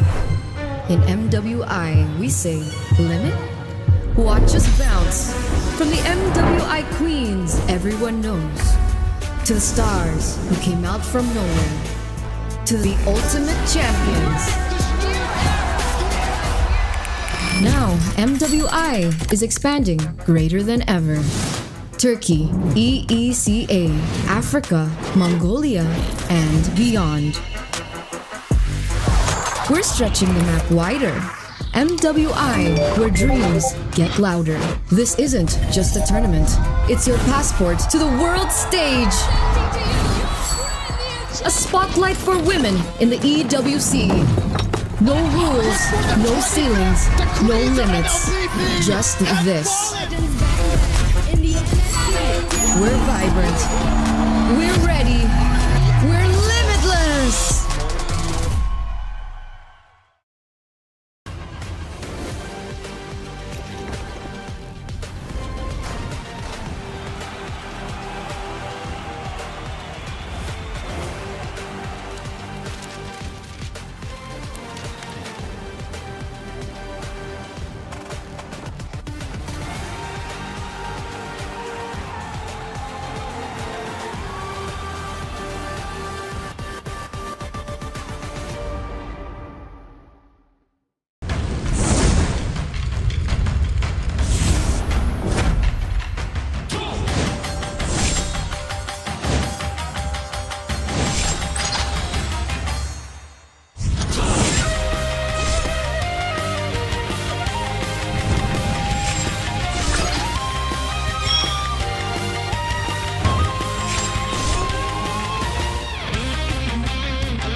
They said there's a limit in the women's league. In MWI, we say limit? Watch us bounce from the MWI queens everyone knows, to the stars who came out from nowhere, to the ultimate champions. Now, MWI is expanding greater than ever. Turkey, EECA, Africa, Mongolia, and beyond. We're stretching the map wider. MWI, where dreams get louder. This isn't just a tournament. It's your passport to the world stage. A spotlight for women in the EWC. No rules, no ceilings, no limits. Just this. We're vibrant. We're ready. We're limitless.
in the Women's League.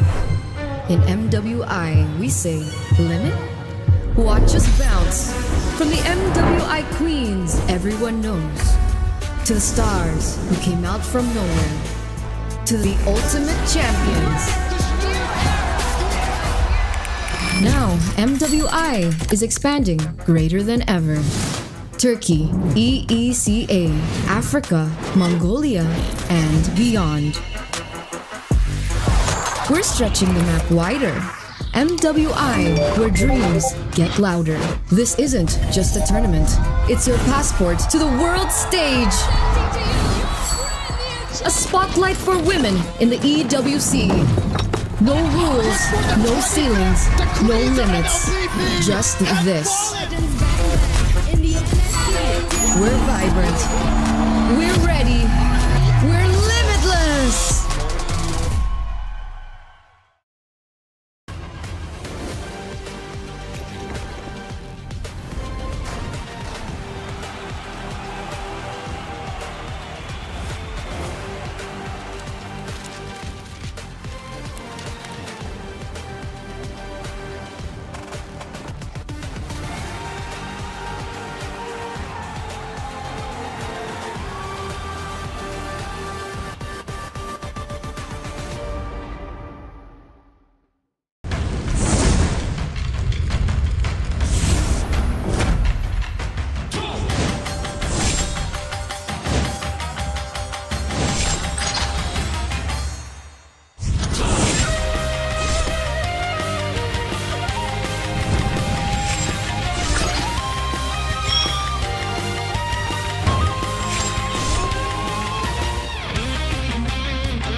There's a limit in the women's league.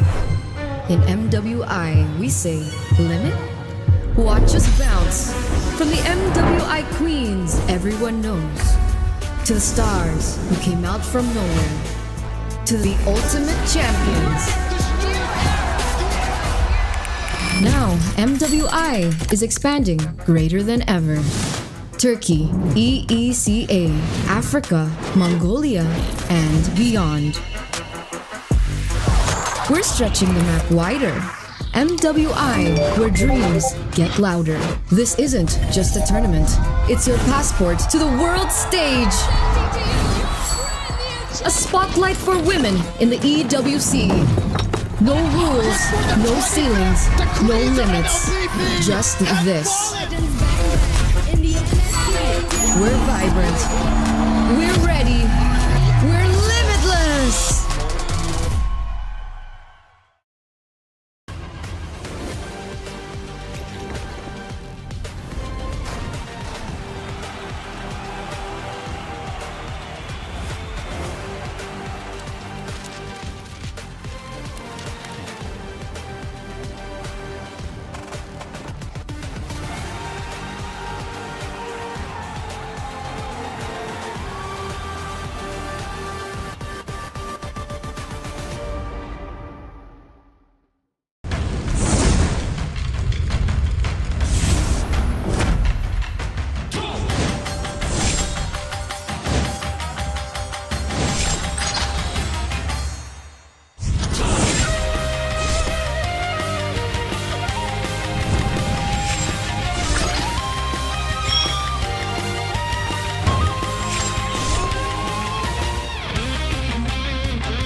always said there's a limit in the women's league. In MWI, we say limit? Watch us bounce from the MWI queens everyone knows, to the stars who came out from nowhere, to the ultimate champions. Now, MWI is expanding greater than ever. Turkey, EECA, Africa, Mongolia, and beyond. We're stretching the map wider. MWI, where dreams get louder. This isn't just a tournament. It's your passport to the world stage. A spotlight for women in the EWC.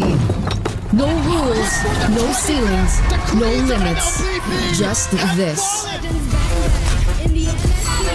We're vibrant. We're ready. We're limitless.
They said there's a limit in the women's league. In MWI, we say limit? Watch us bounce from the MWI queens everyone knows, to the stars who came out from nowhere, to the ultimate champions. Now, MWI is expanding greater than ever. Turkey, EECA, Africa, Mongolia, and beyond. We're stretching the map wider. MWI, where dreams get louder. This isn't just a tournament. It's your passport to the world stage. A spotlight for women in the EWC. No rules, no ceilings, no limits. Just this. We're vibrant. We're ready. We're limitless.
Hello, boys and not boys. Welcome to MSL, Mobile Legends Super League Myanmar. Now, the question is for you guys, are you guys ready for another best of 5?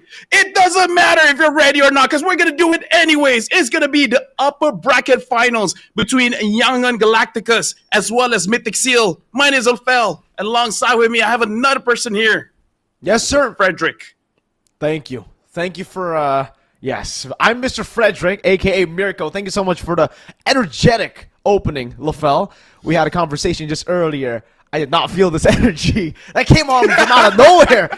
But, yes, ladies and gentlemen, that is true what LaFell said. It doesn't matter if you're ready or not, because this matchup is going to happen whether you like it or not, all right? Yangon Galacticos, Mythic Seal, it seems like it was meant to be, man. All the way from the start of the MSL Season 1 regular season, all the way to the end, it almost seemed like we just wanted to see these two in the finals.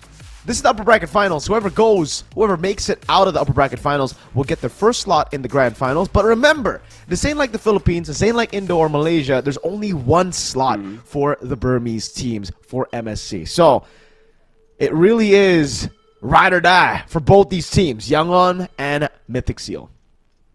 Oh, hell yeah. I feel you when you say, like, this is written already. In fact, I think I found a scripture back in 1820 where it wrote, Yangon Galacticus going up against Mythic Seal in the upper bracket finals in 529 GMT plus 8. Specified, they did say GMT plus 8. Okay. Which is Philippine time, but also Malaysia time. Like, that scripture, man, it was written by a woman called May, and she's correct, man. She got it on the dot. Man, I aspire to be that good at, remembering or mentalisting. So before this, we had a conversation. LaFell's a mentalist. The guy can create anything and then make you guys visualize it, right? And that's what you just did. You imagine how this matchup was destined, and honestly it was, right? Looking at the way that both of them have been performing in the regular season, 8-1 match record for both Yangon and Mythic Seal. Both of them have only lost once. Yangon have only lost once, and it was up against Mythic Seal, which is definitely interesting. And Mythic Seal have only lost once against AI Esports. So we kind of have a rock, paper, scissors situation here in the last 3 teams of the MSL Myanmar Season 1. Hey, if I can choose, if I'm rock, paper, or scissors, I'm going to pick the rock, man, because he looks like he has a lot of money. But anyways, as we're talking about this, can we just take a bit of a step back? Because we got a video to see, like, the venue there. Dude, there's a lot of people. Like, there's a crowd. Like, I'm amazed. Let's just do something, and yeah, let's just travel around the world. Let's go everywhere, Mirko. Yes, sir. I'd love to. LaFell, oh my goodness. Yeah. Yes, sir. Maybe I should stop yapping, Yeah, maybe I should do that. Maybe you should slow down. Maybe you should stop. You shouldn't stop yapping, but you should just slow down. Where's agree, my though. medicine? Yeah. Last season when me and Mo casted as well, and Naisu, we were quite surprised by the size of the crowd, man. The crowd was ridiculous. We actually got to hear the crowd too, LaFell, last time around. Again, it was amazing. Yeah, the Burmese crowd is amazing. I would love for an event to be held in Myanmar again. Maybe in the future we can have that international event for sure there, because, again, especially if the Burmese teams can step up and perform in the international stage, maybe make it to the grand finals again, just like the M2 World Championships. Man, that's going to be crazy hype. We know all the way from back in the Burmese Ghouls era that the Burmese love this game, man. The Burmese live and breathe MLBB. Yeah, I love this game too. I live and breathe, sometimes oxygen, sometimes other substances. But yeah, breathing MLBB is one of those things that keep you alive. And in this day and age, in 2025, you got to hold on to something to stay alive. The big 2-5. Let me tell you, it's getting more and more difficult, man. What do you hold on to, LaFell, to stay alive? Bananas. Just like the fruit? Yeah. Dude, potassium is important. You don't hold on to, like, cash? Because, like, cash can buy bananas? No? I mean, I didn't really say buy bananas. Because that would be a bit sad. So just take it. From your own tree? From monkeys. They grow bananas, right? So we just take it from them. Like whenever monkeys farm bananas, Okay. you just take it, Uh-huh. and then it becomes a race. Which one is faster, you or the monkey? Because because this is the reason why there's a question: who would win, 100 men or one gorilla? It all started from people like me. I'm not the only one that hangs on to a banana to stay alive. Oh. And look at that, Granger, most picks 69. Nice. Same as Gato Kacha. They both have 69. Nice. Yeah, most picked heroes here. I mean, we've been seeing a whole lot of Granger, a whole lot of Gatot Kacha as well. Now, LaFell holds bananas to stay alive. These teams have been holding on to the Granger and the Gatot Kacha, but mainly it's also the bans, man. The chip ban is a big thing to hold on to if you guys want to win in this meta. The chip has been quite ridiculous too. We haven't been talking about it as much just because it's more banned than picked. And we saw it so far in the playoffs. I guess it's a 100% win rate. We saw it from AI up against Paladins in the first game of the first match. And we were reminded again just how deadly chip could be. But obviously, I really don't think the Harith has been that priority. I don't know why. Maybe it was just an AI versus Paladins thing. Yeah, maybe. I feel like this matchup will really understand like the priorities between both teams. And honestly, I'm not even joking here. A lot of teams have been figuring out how to deal with the chip, especially in Malaysia. And apparently, the way that you do it is just that you have one person stationed at the portal. So you see when the chip is coming, and because the chip isn't inherently that tanky, just kill the chip first. Yep. And yeah, and you know how it is. If you kill someone first, then life gets easier. So just do that. You don't have to go for objectives if people are just not there. That's true. That's actually the same way that I think most teams have dealt with the chip in that way, where they just wait for the chip. They either pick the chip off or they have a crazy team fight composition that can deal with the chip. Big sets is what I'm talking about. Even the Badang, you know, a lot of the big sets usually do really well up against the chip, and so far that's what we've been seeing. But the answer is definitely not a Moskov Kimi pick to answer the chip. We did see that, ladies and gentlemen, the chip dealing with the Moskov and Kimi, and I think it was not that good for Mr. Moskov and Kimi. But we've seen kind of a rise in Baksha. We've only seen it banned here in MSL. So it does mean that I guess Kimi is more of a winning pick here in Myanmar. Meanwhile, in the Philippines, in the grand finals, Kimi was sitting at a 0% win rate, Lafal. I mean, if there's gonna be no Ling, then yeah, you know what, go for it. Pick up the Kimi, because the Kimi really is just more about, is there any predators? If there's no predators, then she can do whatever she wants. A Hayabusa can deal with her, but you got to be really good on the Hayabusa. Make sure your Quad Shadow actually hits onto her. The Ling is much easier, but in this climate, like in this meta, if you can't use the Ling well, then yeah, Kimi is something that you really have to be careful of, because as a EXP laner, unless you go for a Yuzong, unless you go for a Benedetta, maybe even a Lapu Lapu, right? Unless you're gonna go that route, the Kimi will do whatever she wants. And isn't that like the life of the story? Like usually girls just do whatever they want. You need a guy to stop her. That guy's Lapu Lapu, but Lapu Lapu ain't here. Yeah, Lapu Lapu currently is out of the meta, which is, again, something that I hope comes back. Lapu Lapu has been one of the many heroes that have just popped off hard, man. That has given us a lot of casting moments as well, like a really, really good amount of casting moments where the Lapu just goes for outplays and stuff. I would love to see Yuzong too, but so far in the meta, I don't know. I don't know if it's just because we've been here for a while, but it has been just the same picks all over again. Like, if we don't read the drafts, we're probably going to say the team that didn't go with the normal draft have lost the draft, you know? Kind of that problem that we have going on for ourselves, the fall. Just like in game number 1, where they went Kimi, Moskov, you know, an unorthodox way to start the draft, and we're already like, all right, GG. Yeah, okay, so let's think about this, okay? I'll think about it. I'm going to predict the meta. Okay. To see if the Yuzong or Lapu Lapu is going to come up. And here's how I'm going to conduct my research. I'm going to see which skin is going to be released soon. So we have Sylvana, we have Chang'e, we have Fermis, Popol and Koopa. Oh, Fovia's July 1, but he's already here. Jawhead, 1-1, Hanzo. I do not see any Lapu-Lapu or Yuzong, so it's probably going to come in at 2029. Okay, so that means there's no Lapu-Lapu? We're not going to see Lapu-Lapu buffed anytime soon? I actually heard that the Lancelot... later. What, was Lancelot buffed? I heard that the Lancelot was buffed. Ling. I think you're talking about Ling. Ling is going to get buff. Damn. The Tempest of Blade slow, right? Yeah. Did you hear that Selena is going to get buffed? Dude. All right. Dude, I mean, like, she's not strong enough. I mean, like, clearly, right? Like, her first skill barely does any damage. Her stun, the arrow, is like, what, 0.02 seconds? Like, barely nothing. Yep. You know, so, yeah, I agree. She needs to get a buff. You know, maybe more damage. Maybe, you know, her skill will use less mana or something, or lower cooldown. Yes. Yeah. Sure, yeah. As a gold laner... She needs that. As a gold laner, I agree with everything Lefel said. But yeah, looking at the...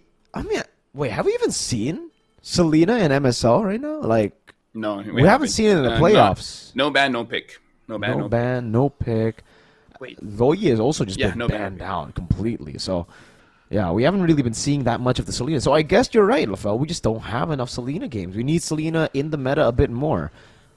Looking at the regular season, it was actually picked up 7 times to a 71% win rate, Lefel. So, hey, that says something. That's why she's gonna get buff. That's why only 71. That's like rookie numbers. That's true. And the team who picked it up, I want to look through this. Who picked it up? Who picked it up, yo? Okay, let me see if I can have it. Was Mythic Seal AI. Okay, so Mythic Seal and AI are the ones that love this the most. Mythic Seal picked it up 3 times, AI picked it up twice, YG picked it up once, and then T7 picked it up once too. Interesting stuff. So Mythic Seal are pretty good with it. Very good with it. Looks like they have a Layla pick before. They have a Layla pick. They have a Nana pick. They have a Lilia pick. They have a Kaja pick. Interesting. That's kind of crazy. Layla is kind of crazy. And actually, it was Falcon Esports who played it. Wow. They use a Benedetta as well, so maybe we can see a Benedetta. Yeah, the Benedetta makes more sense though, right? I mean, compared to the Nana, Layla. Kelra used it. We've seen some goofy... Oh, that's true. He did use it in the M6 World Championship, but I don't count Kelra as a normal human being. You know, that guy is... he's kind of special. In a good way, guys. In a good way. Don't take it the wrong way. He's pretty godly, you know? Yeah.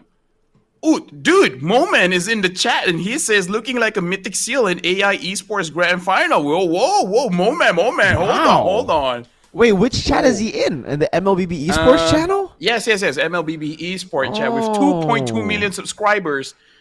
EN MSL MM 2025 Season 1 Playoff Stage Day 1. Damn, well, shout out to Moman, man. He has given us his prediction, Mythic Seal and AI Esports Grand Finals. I think should we join or should we just shut up? Shut up, man. Shut up. Hey, 5 minutes coming up. 5 minutes is going to be Yang going up against Mythic Seal. Now, this, Mirko, we have to set ourselves up. This is one of the matches of all time. This is going to be one of the matches of this month. The month just started. That's true. There's also going to be the MPLID playoffs and MPL Malaysia playoffs, so we're going to have a lot of matches this month, Lefel. Yeah. But this is one of them, okay? This is one of them, right? Like, you got to put your mind into the game. I'm putting my mind, in the game. Think of it like a virtual reality, right? When you're using Kimi, you can see everyone rushing in, and then with your backpack, you can fly. Imagine that you can fly. Kids, you can do it. Just jump up and fly. No, guys, no. Don't do that. Don't do that. Lefel was talking in-game.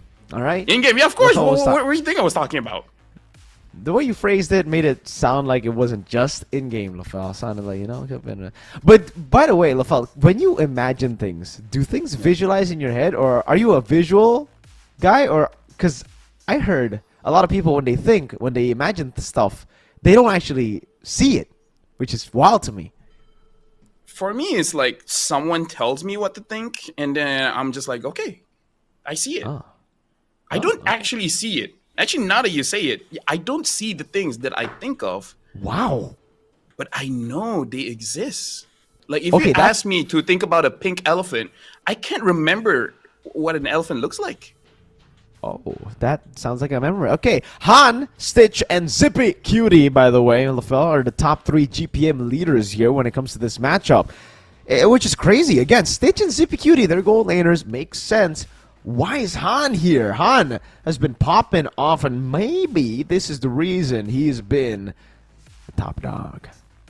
Okay, hold on. If we're talking about dogs, we have to see what is he playing as. He's playing as the nothing. He's jungle. He's a jungle. Oh, He was the substitute, but they I think became the main roster, or I think he might still be the substitute right now. I think it might be Rixum Leo, who's still the main jungler for YG. so you know what? Congratulations to him, Han? because Congratulations, I feel like when we talk about GPM, it goes without saying. Okay. Yep, I agree. It goes without saying. That's why he didn't say anything. Ladies and gentlemen, welcome Young on Galacticos team lineup. Ying, Han's gonna be playing Lina, Blink, and Stitch. Oh my goodness, Stitch, Alien 626 will be playing here. I think that's still a good show. Lilo and Stitch, man, like one of the best things in my childhood. Yeah, honestly, like Han is playing highest GPM here, which comes to my mind. What is he gonna play? Like, obviously, it's gonna be some kind of assassin. But what assassin does he prefer? Like the Joy? Because in my head, the fastest assassin is gonna be the Nolan.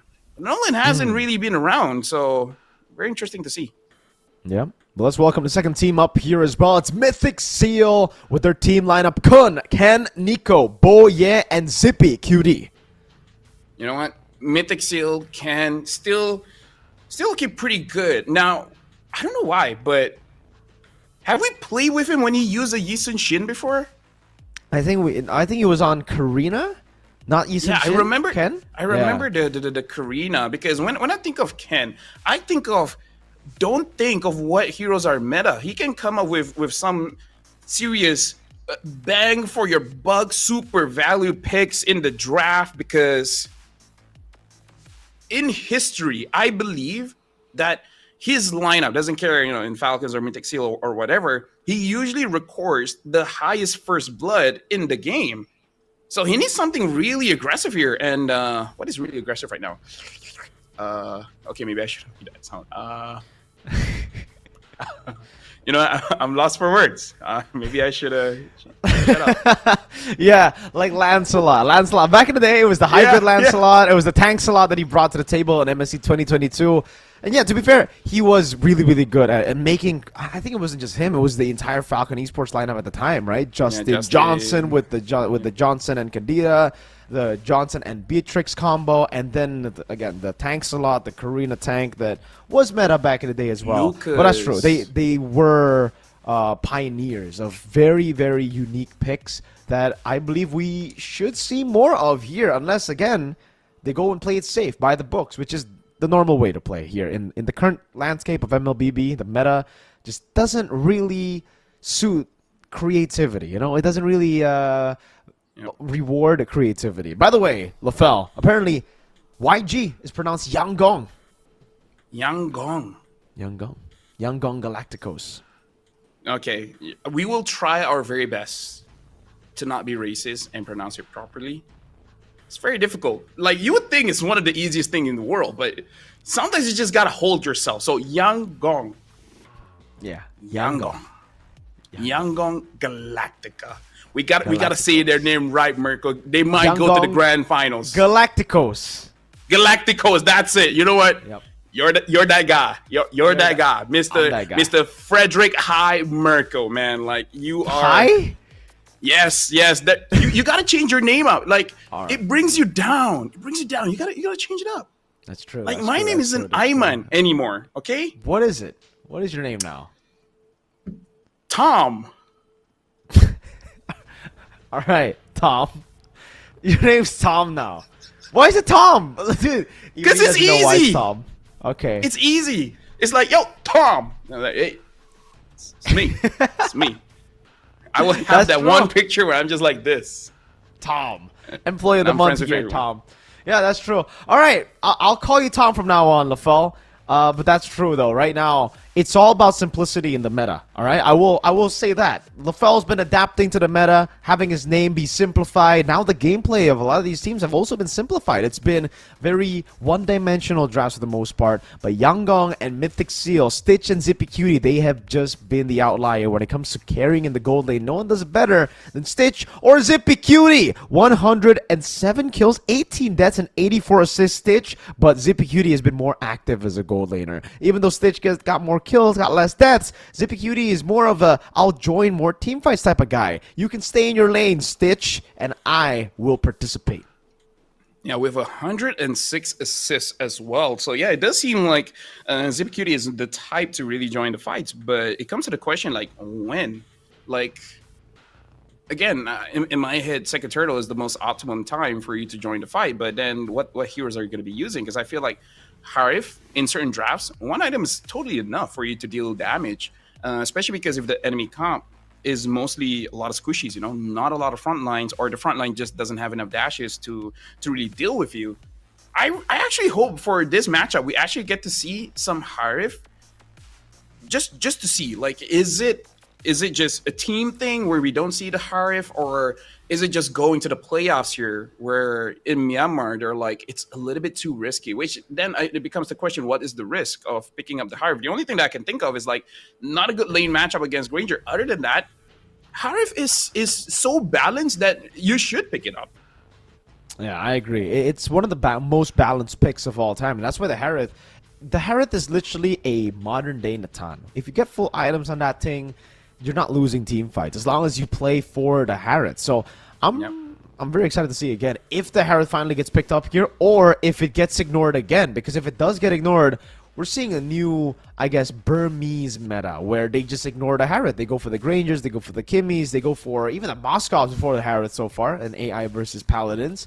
So we'll see. Maybe team fighting like that isn't their style. Maybe it's all about winning in the early game this time. That's why maybe the Granger is up there. And I think that might be why Zippy has more assists. Like he just plays Granger. So he double lanes a lot and he participates in turtle number 2 over, you know, the Moscovs who just farm and lane and wait. What is the easiest hero to get an assist? Honestly, it's probably Claude, just because you can touch AoE? everyone with the Blazing Duet. I think it's Granger, dude. You shoot your Death Sonata as AoE, right?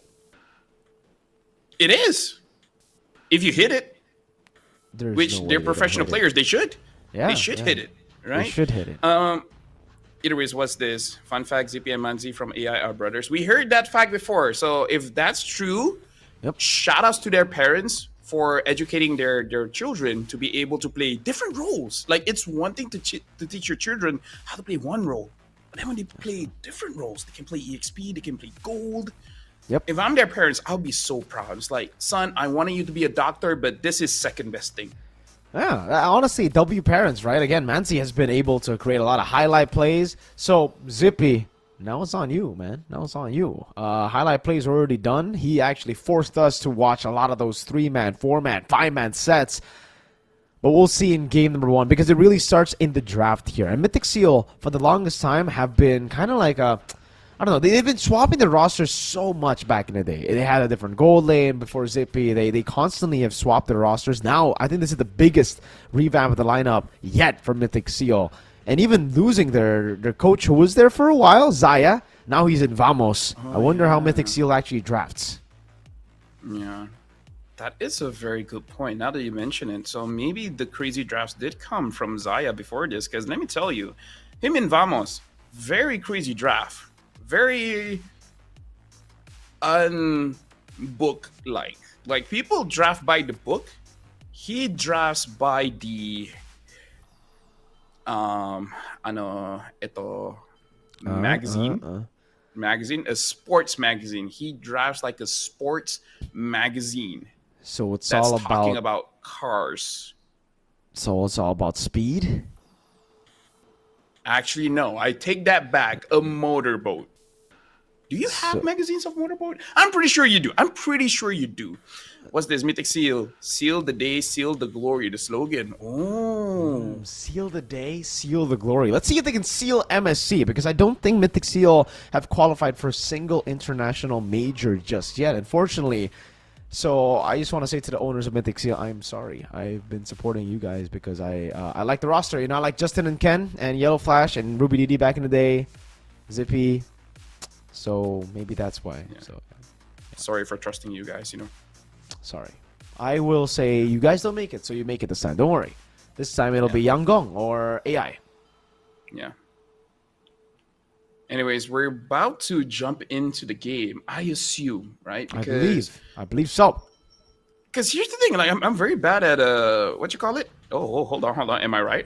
Yes, oh, sir. Because I've been predicting everything wrong today, Marco. Like I thought it was gonna rain, and then even the sky is like, gotcha. Gotcha. Yeah, it's just sunny.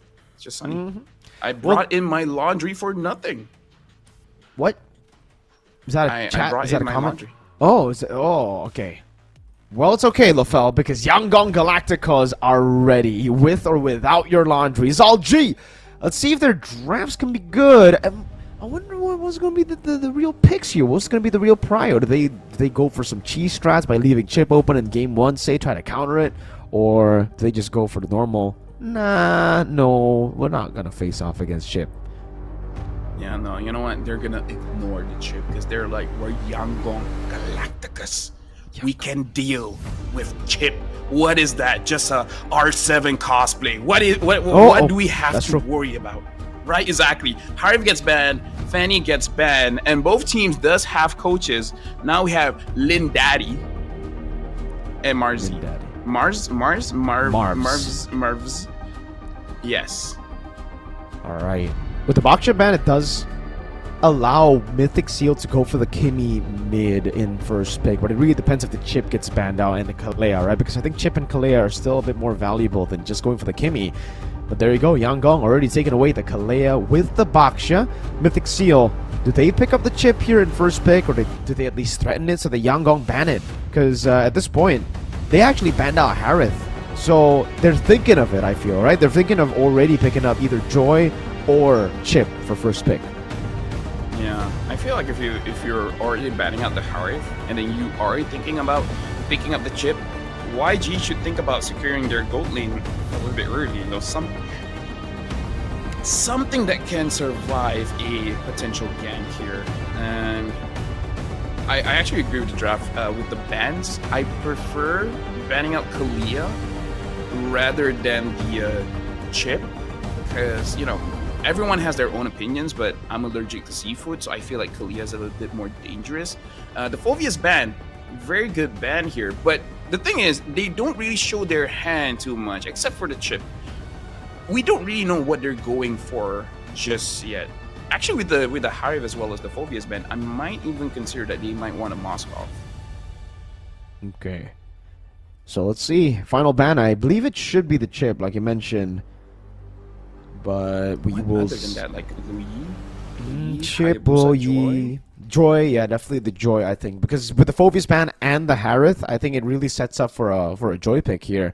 We haven't seen the ban just yet. Yanggong are taking their time, and then there'll be a Juice in. Something that has been falling off recently. We literally just spoke about this utility mid laners being gone. I think Mythic Seal, they have to pull the trigger now. Chip or Joy. Personally, I would go for the chip here. It sets up for a lot more picks later on.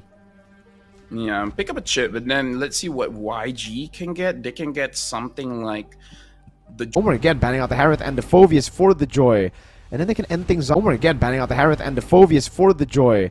And then they can end things off with either a Farsa or a Granger. And I think it'll be solid. Yeah, I kind of feel like in terms of lane, the Granger is good, but maybe you don't need it just yet. So they pick up the Hayabusa, not even the Joy here. Not Joy, yeah. Maybe Ken is just that's not used to it. The Kimmy. Yeah, they don't want to overload in magic damage, so they go for the Hayabusa and the Kimmy instead of the Granger and Joy pick, which, again, gives Yanggong Galacticos a chance to pick up the Granger now. It's interesting because they were the ones to man at the Baksha. It really seems Yangon were the ones that wanted to get the Kimi pick, but they were forced to go Lo Yi, and now it's Mythic Seal who hold Kimi. Yeah, I feel like if you don't pick up the Ling here, it's gonna be pretty difficult. Oh, but they pick up the Lucas, nice. which that is actually pretty nice. In a way, if you do have your energy enough for you to unleash the beast, there is a way that you can actually counter whenever the chip opens up the shortcut. That's true. You have anti-CC built in. You're really good. The Valentina obviously gets banned out here. A hero that can flex wherever XP or mid to beat the Lucas. So just take that Sacred Beast form so you have it with you have it for yourself as well. Other than that, Mythic Seal now they might have to chill out on these team fights because look at the composition. Yangon Galacticos have built up a really good team fight composition. Like Turtle 1, Turtle 2, it seems like this is a sure win for this composition. And the crazy thing is, they actually got a draft where they don't need a link, because if the diversion can send someone behind to actually catch that Kimi, honestly, you don't even have to catch. As long as you zone her away from the team fight, it might be good enough. Just destroy the front line and then just let the back line not do any damage. And now they ban out the 1-1. Very interesting. Is it a Myanmar priority, this 1-1? Could be, but again, I would expect Yangon Galacticos to be the ones to ban out the 1-1 over Mythic Seal, knowing that they have a Haya and a Kimi already. It seems like they have two picks that are really good against the 1-1, right? Meanwhile, Yangon Galacticos, the Badang and the Lucas, it's going to be much easier for the 1-1 to crack the crossbow tank with those two frontliners being there.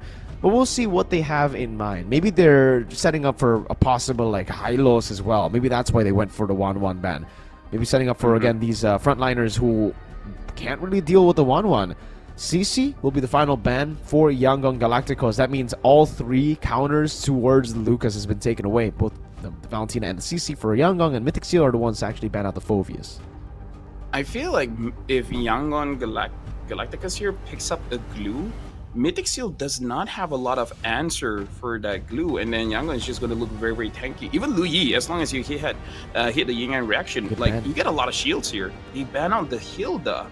Yeah. I mean, that's a good ban still, but I kind of feel like if they pick up a glue, it's going to be very difficult to deal with the lineup that Yangon has.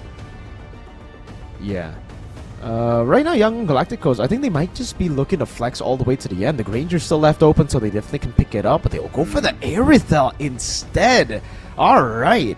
This is looking like a very ready-to-fight composition, man. They're looking to go for the early to mid-game. Meanwhile, for Mythic Seal, I think now you really need that glue to go on to Lucas, go on to Badang. You need someone to be able to kind of mount them here. Yeah, because Chip is not that tanky, especially if you go for the build of Fleeting Time first item. Yeah, you need some kind of tank here. Glue is great. They pick up the Granger, and then they pick up the glue. All right. Looks like everything is good so far, Mirko. Nothing too surprising in the draft, but in a good way. In a good way. Yeah. I got to give props to Yangon Galacticos, though. This may be the reason why they were so consistent in the regular season. Their drafts look so good. The Aerithel pick, knowing that the Granger was the only choice left in the goal lane. If Mythic Seal really wanted to flex the Kimi, which they did, they were read out like a book by Yangon Galacticos. And now, final pick will be either XP or Roam. Depends on where the Badang is going to go. Or technically, it depends on if the Lucas is even a jungler. Because I'd say they can pick up a Ling still and do really well against Granger and Kimi. No, honestly, 100%. And I don't think they have that much of a prio in mid to actually pressure inside the jungle. So yeah, honestly, a Ling pick would still be pretty good here. Looks like they pick up the Matilda. Oh, Matilda Lucas. Oh my god. Man. Oh, why did I think of that? Yeah. Really good stuff, the Matilda. Ooh. Good draft, man. Good draft. From both teams. Really? From both teams. I agree. Both teams have their winning conditions. I believe, for Yangon, it's a little bit simpler, right? Yeah, Mythic Seal requires a higher level of execution for the Granger Kimi, and even the Hayabusa and Chip. The only real easy to utilize hero will be the glue, but Yangon Galacticos, on the other hand, I'd say this is a pretty easy to execute composition. So, personally, I would give it over to Yangon Galacticos. And here's the thing, man, like the micro, yes, I do agree. You know, Mythic Seal, they got to make sure they hit their skill shots and etc. But this game is going to be micro and macro because we Yes, have sir. global ults here coming in from the shortcut as well as the divergence. So this is going to be very interesting where I kind of feel like whoever has a small lead, say 1,500 gold lead, they can just expand that to 5,000, 6,000. So honestly, whoever controls the first part of the game might actually win it out all the way till the end unless they make a mistake. Who's going to win the early game, ladies and gentlemen? Welcome to the upper bracket finals of MSL Season 1 Myanmar. Welcome to the land of dawn as we get things going for Yangon versus Mythic Seal. Right, so here we got to look at the matchups here. Looks like they're starting at the opposite side of the map. No, they did. What? I am colorblind. I thought Lucas started orange. Yeah, they started purple buff. They're both going to meet up top for the Lethal Wanderer. I believe, unless this is a different pathing for Yangon Galacticos. Han has actually opted to go for green camp, then orange, giving Mythic Seal the upper edge. But that might be planned because Nico, man, he's been oppressive, very oppressive in the mid lane. Yeah, actually looking like they're moving forward. Do they actually want to get a kill here? Looks like Ken is going to be able to steal that camp away. Blink just hit level 2. And even though going up against Nico the Kimi here, Lina is doing very, very fine against this Kimi 1v1. That's true. So far, I don't know, in the matchup itself, I would expect Lo Yi to actually have an advantage over the Kimi, at least in the early game. Good rotation up top, really setting up for Stitch there. Unfortunately, I think Blink basic attacked the minion there, so it's not going to be freezing as Stitch expected. But it's all good. Zippy Cutie still going to be shoving the way, trying to at least, as Stitch plays on the Irithel, the counter to Zippy. Yeah, right now, neither teams is really doing anything, except Ken. Tried to get a catch onto Ying, but didn't really hit the quad shadow. And up top, Stitch taking quite a lot of damage, but doesn't look like anyone can fully commit just yet, especially because the turtle is coming up. But I do say that at least when it comes to the draft, YG definitely has a better chance of securing this turtle. So, I don't know, Mythic Seal either go for the fight or go for a cheeky flank and get a kill. Yes, sir. Orange buff going to be taken first here. Both teams taking it slow for first turtle. Knowing that, again, Blink can just bring Lucas back to the turtle. It's going to be the diversion into the bush. No one's going to take that. Kun, baiting out the spread already. Han holding on. He can go for the pin down already. Boye in the back line, but look at the Sacred Beast form. Han picks up first blood. In the back, going to be the crash course over to 3 members. Good immobilization, but Ying goes back in with the pin as Han gets a double. Yeah, and this is why we say YG definitely has a better draft for the turtle, just because they have a lot of brute force as well as AoE. Makes it to the point where even if you don't secure the turtle, you have a big advantage when it comes to the team fights. While Mythic Seal, honestly, we gotta look at them as a pick-off comp in a way, because the glue wants to pick someone off, and the chip is also good at isolating a target. So I kind of feel like they gotta play with that thing in mind. And compared to YG, Badang can have an AoE setup. Even Lina can do it. Oh, an all-in with a shortcut, but it's only onto Blink, which... Oh, what a play from Ying! Takes a portal, gets Ken with the fist crack, a flinker forward, and a punch to the face. Nico taken down to the back line of diversion, flank again. Stitch there to go and chunk Boye low. Meanwhile, look at the isolation. Kun decided to utilize the ultimate and will be punished. Han on a killing spree. Yo, you know what? Ying used the shortcut better, man. Like, he waited for everyone to just clump up and then fist crack in, getting 3 people coming in. Like, you know what? Maybe Badang getting 3 to 4 people ain't that special in Myanmar if everyone can do it, man. Like, is this just a Myanmar specialty using the Badang? Really seems like it, man. So far, we've been seeing back-to-back Badang picks that have just turned the game around. And yeah, I agree with you. Amazing utilization of the shortcut there from Ying. He waits till Mythic Seal were comfortable, right? They took the portal, they took their time, and then Ying joins in, getting the fist crack on Ken. Really punishing these overextensions for both carries. Yeah, and speaking of which, we're looking at the gold here. Actually, Zippy has more gold than the Irithel, but it's not that game-changing or anything like that. As long as they don't give a lot of kills over to Zippy Cutie, it's totally fine. Because I kind of feel like Granger is really dangerous when he has at least 30 stacks. At 30 stacks, the damage is just a little bit too much for you to deal with. Like 0 stacks is already a lot, but 3 stacks is at a point where it's very difficult for you to win any kind of team fight. Okay, good dodge from Ying there. Diversion. Not gonna be taken. Oh, Han actually takes it, jumps back in with the Sacred Beast. Can pin down again. Ying just cannot stop with the picks. Kun able to escape. Now bounce on Ying, gets him taken down. That's gonna be the turtle secured by Han as Nico tries to deal enough damage, but won't be able to. A 0-3 start to Ken. I mean, like, here's the thing. If you don't know what you're doing, your opponent doesn't know what you're doing. Because we all thought that there's no way Han's gonna take it, and then he takes it, and then Mythic Seal was just not ready to do anything with it.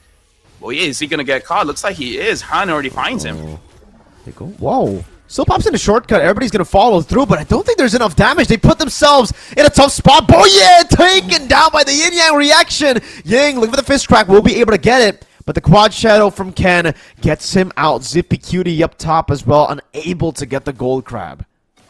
As a roamer, I actually understand. This is why I personally don't use the chip a lot, because when you use your chip, there's going to be a lot of deaths. You just don't know if it's going to be the enemy or your team's death, right? Because the timing is something that you really have to control here. And it's on him to have that discipline to know when is a good time and when isn't, but his team has to have that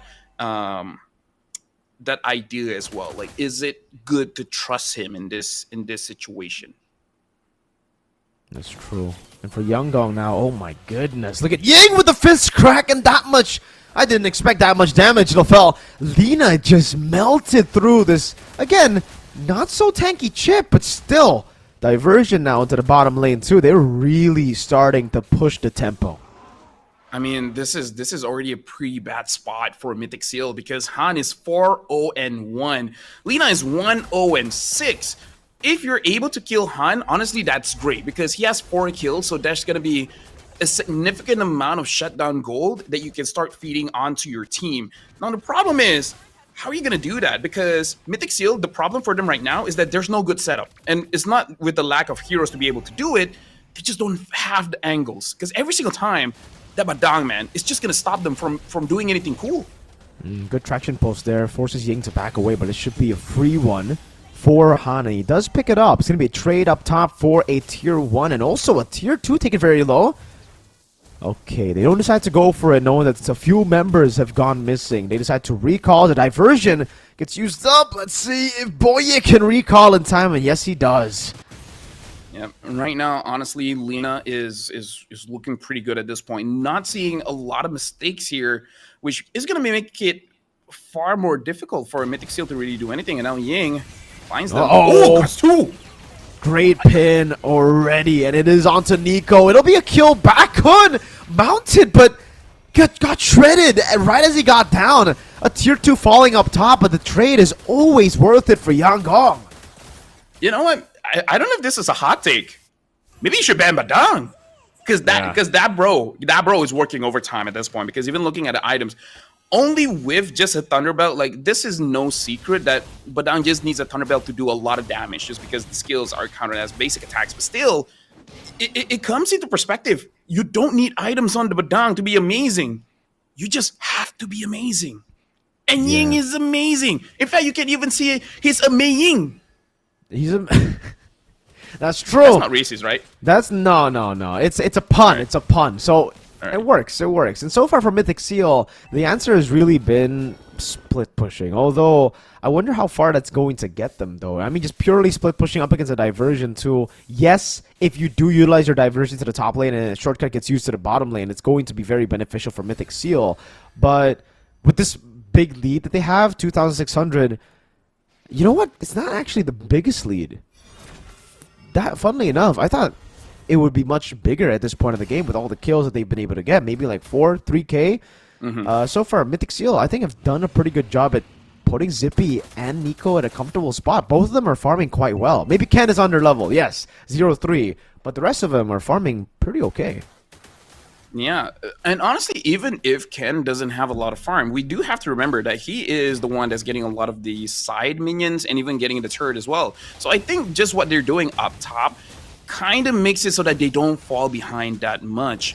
And now this is going to be very worrying. If Mythic Seal is actually able to bait out Unleash the Beast and then just wait it out, maybe they can do something with this. Oh, Quan Shadow coming in on a retreat though. Still gonna be Han who wins it out. That's gonna be the Beast Bomb into the backline as a Shadow Kill deals damage. Diversion! Where's it gonna go? Zippy Cutie! Pinned down by the diversion. Somehow still able to kite away. Shortcut coming down as well. Now Nico! What? He takes it all the way, but now he's able to kite away. Han's gonna be taken low, but Nico gets away. It'll just be Boye who gets taken out.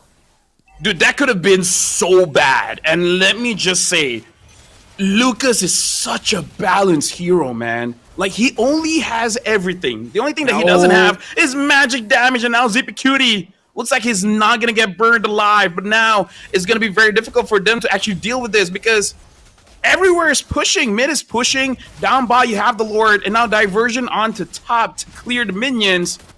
Yo, YG is not stopping. They're putting the pressure. They're making Mythic Seal sweat. They're making them feel uncomfortable.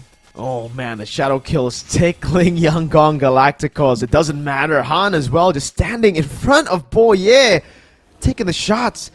At least they still have good high ground, right? They have Granger and Akimi, two very good wave clearers, so they still can stand despite all this ferocity from Yangon Galacticos. This is where I expected the goalie to be, though. Now, I think Yangon are in perfect position to maybe even end the game right here. Not gonna lie, Mirko, I thought you were about to say, at least they have each other. And now Diversion going up to top. Looks like only Boye is there. Ken already escaping from that situation. It looks like YG, they're just gonna be a bit more patient because if you look at the range, they don't actually have a lot of range. So if they try to force out an end right now, they're probably sacrificing at least two. So maybe waiting for the Lord is the smarter play here. Could be. 5,000 gold lead already for Yangon. They can just freeze the waves. There's no real reason for them to put themselves at risk of a pick-off too, right? All they needed to do is stick together. I wasn't going to say, but they're together, but that's true. They are very together, and if you're very together, it's very good against the chip. Remember, guys, if you ever go up against the chip in the later stage of the game, if you want to stop a comeback from happening, just stay together. Yeah, staying together. Trust your friends. Trust your people.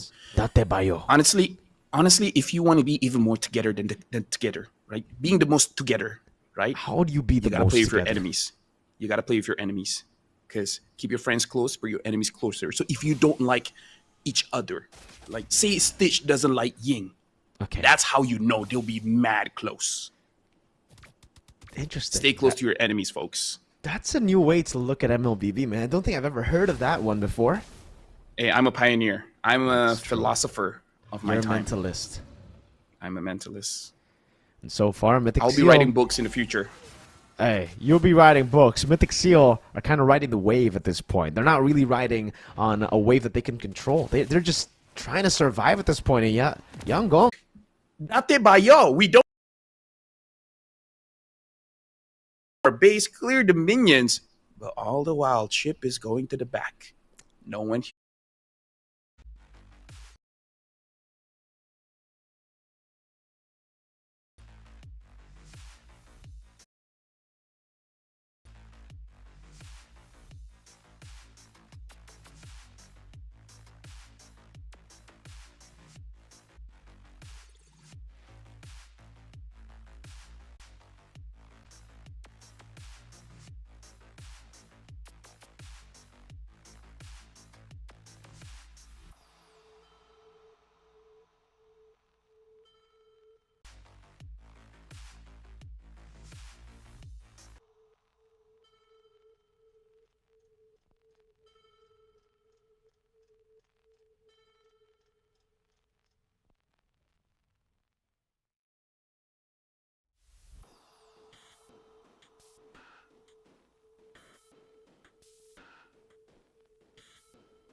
my god. Hey. And we're back. Whoa! And now we're looking at a potential defense here coming in from Mythic Seal. By the way, guys, welcome back to the stream. Welcome back to the tournament. We're just jumping back into the game. That fast. Yes, That sir. good. Nothing happened before, ladies and gentlemen. Nothing happened. YG are on the brink of winning game number 1. 6,400 gold lead. Looking to play with one lane. Interesting. Knowing that there is a possible chip flank if they do go and split. They're just going to go and commit into the mid lane. Hey, I already said it, Mirko. Remember when I said that? But the chip is here. You're not doing the thing, chip.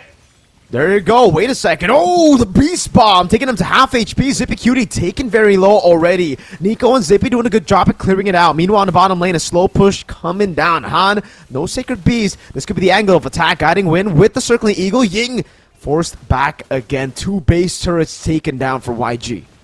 So it's not that bad, right? I mean, like, they lost 2 turrets, but they're still in the game. So they just need a few more items. I feel like you just gotta think about it. Who is gonna be the one doing the kill, right? Because we saw just now that Nico came in through the portal and almost died. We have to assume that it's gonna be the same with Zippy Cutie. So maybe just send, I don't know, maybe you open up the portal and let the glue come in first, and then let him do his thing, and then you come in. Like, don't immediately come everyone at the same time, you know? Yeah, that's true. That might be the way of attack here. But Han, jump into the backline again. The Shadow Kill will be there to clear out the waves. Good stuff from Ken defending. And yeah, no damage. Only a Sacred Beast Bomb coming through to Zippy. Yeah, it's a good thing that all this heals and shield is possibly going to get nerfed, because we don't usually see Matilda get open. But then when someone picks it up, we're just reminded of, like, oh, that's right.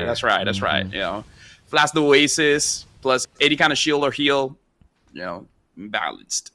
Balanced indeed, man. We have an official Telegram channel. That's cool. Join, guys, if you're from Myanmar. Yes, sir. MLBB Esports Myanmar. If you guys want the latest up-to-date news and updates about everything in MLBB Esports Myanmar, go and check out the official Telegram channel, just like YG are doing here in the game. You're not checking out the page, you're checking out every single bush, waiting for every single checkpoint in case Mr. Boye decides to take it.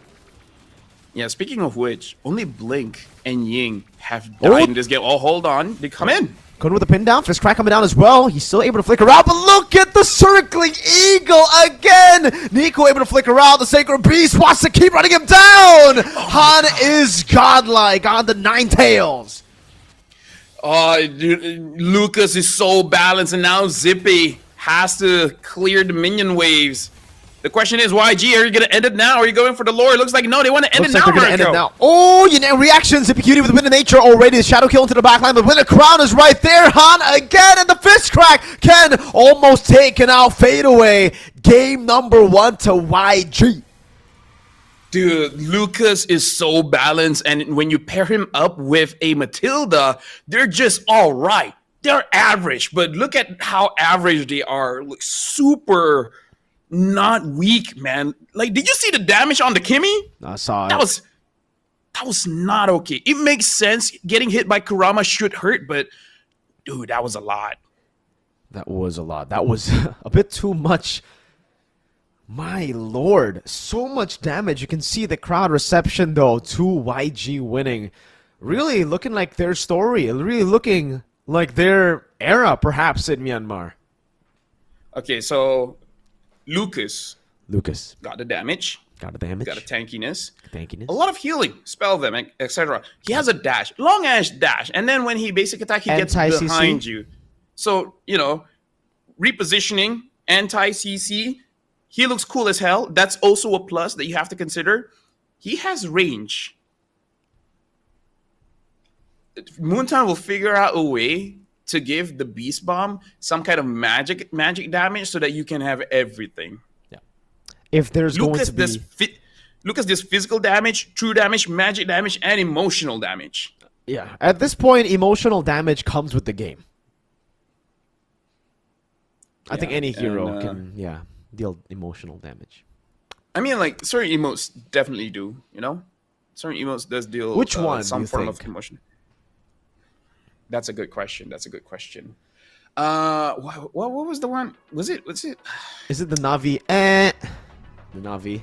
No. One of the OG ones. One of the OG ones. Like not MPL related ones. There was one. I can't remember right now.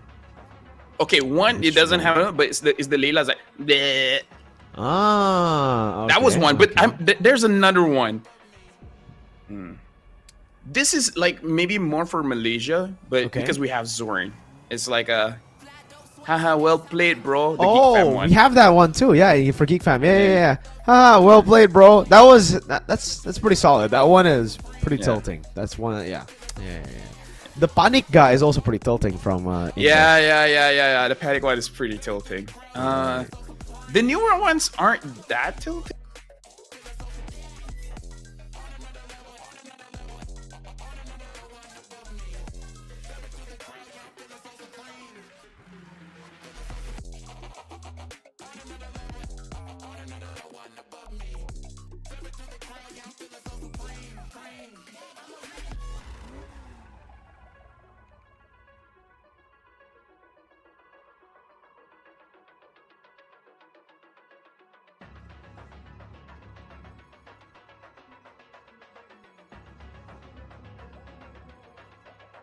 Yo. Alright, so this is the MVP. Han is our MVP. YG Yangon Galacticos. 79% kill participation. Could have been a bit better, but it doesn't need to be, right? I mean, this guy was #1 in the GPM standings, LaFell, so technically this is going to be a hit. But as long as they win, I don't think they care. Look at the stats. Look at the equipment. Look at the way that he was able to play this game. It was phenomenal. Dude, like, just for insurance, he has the Queen Wings as well as the Oracle, just to make sure, in case I make a mistake, or just to make the heal coming in from Matilda just a little bit too much. Like, I kind of feel like maybe help your opponents out and don't build that Oracle, because once you have that Oracle, not like invincible, man. How would you die? How can you die? How do people kill you? It's so difficult. I agree. Man, there's so many ways for Lucas to. Yeah, you know what? I think the Lucas needs to get banned out. Maybe that's the reason we've been seeing Lucas banned out most of the times in tournaments too. If you realize, LaFell, Onic PH against the LPH, there was one ban that they always went for, and it was Lucas. Hey, even in my ranked games, man, I don't want to see that Lucas. Just a bit too much. But yeah, the fighters here in Myanmar, the Lucas, the Badang, really big game changers, because it's one thing to have a win condition. It's another thing to just stop your opponent's win condition. It's to the point where it's like, you know what? You just play the game. I don't even want to play anymore. I just want to sit. I just want to stay in my base. And let the Lucas do whatever he wants to do, you know? Like, just, all right, you have fun. I'll go next when I can ban it. Yeah. Sometimes to be fair, it's beatable, though. Do you think it's beatable? I think it's beatable. I think Lucas is beatable. Yeah. I feel like he is beatable. Just not with the Matilda. But at the same time, it's like you really gotta crank up your brain juice to be able to deal with it. Because the draft can help out to deal with the Lucas, but also like just don't be dumb, you know, going up against the Lucas. The moment you shut your brain off, you're just gonna give the Lucas free kills. And then when the Lucas has free kills, he has that ego. He got that dog in him, and then at that point, it's just hard to beat. Let's see. He's got that ego. I like that. We'll see if that ego helps YG, or perhaps it helps Mythic Seal to come back in game number 2, because we're going to be ready for that as we get into the items first. That was a stomp, 14-2. The game time was way longer than the average game time of what we saw in the first match, but man, it was nothing less than a stomp. It was, oh man, 0-3. There's a lot of chocolates this game, LaFell. A lot of chocolates. The problem is, Mythic Seal, they can't isolate anyone. Because you did say that YG, they're very together. So what is the chip going to do, right? The moment chip comes in, the Badang smiles. You know that creepy smile you see on memes. He just crank on you, and then there's not much that you can do. I know what you're talking about. That one. Right? That smile. Hey, yeah. At least, LaFell, now we have an answer to the chip. We've been asking about it, right? Is chip still that prio? How do you deal with it? You go for Lucas, and Lucas seems to be probably the best answer against the chip. be like Chip's like, ha ha, my friend, I come bring friends, kill you. And then he be like, I'm Lucas. Who you think I am? I'm balanced. Moonton loves me. I'm gonna wipe the floor of y'all. And then he does that. He does that. Because Lucas has that L and he gives that L to the opponents. That's true. He becomes a Ukas when you're up against him because the L is on you, ladies and gentlemen. Oh man, I really think I feel like the way that they played it was a bit wrong, but the draft itself was already very hard to execute. We already spoke a little bit about this and, who we like better in the draft. Mythic Seal's composition really relies on mid-game, dude. They needed to wait for Nico and Zippy and even Ken to reach their item power spikes. Meanwhile, for YG, all of them were ready to fight. Every single one of them were ready to fight for Turtle 1.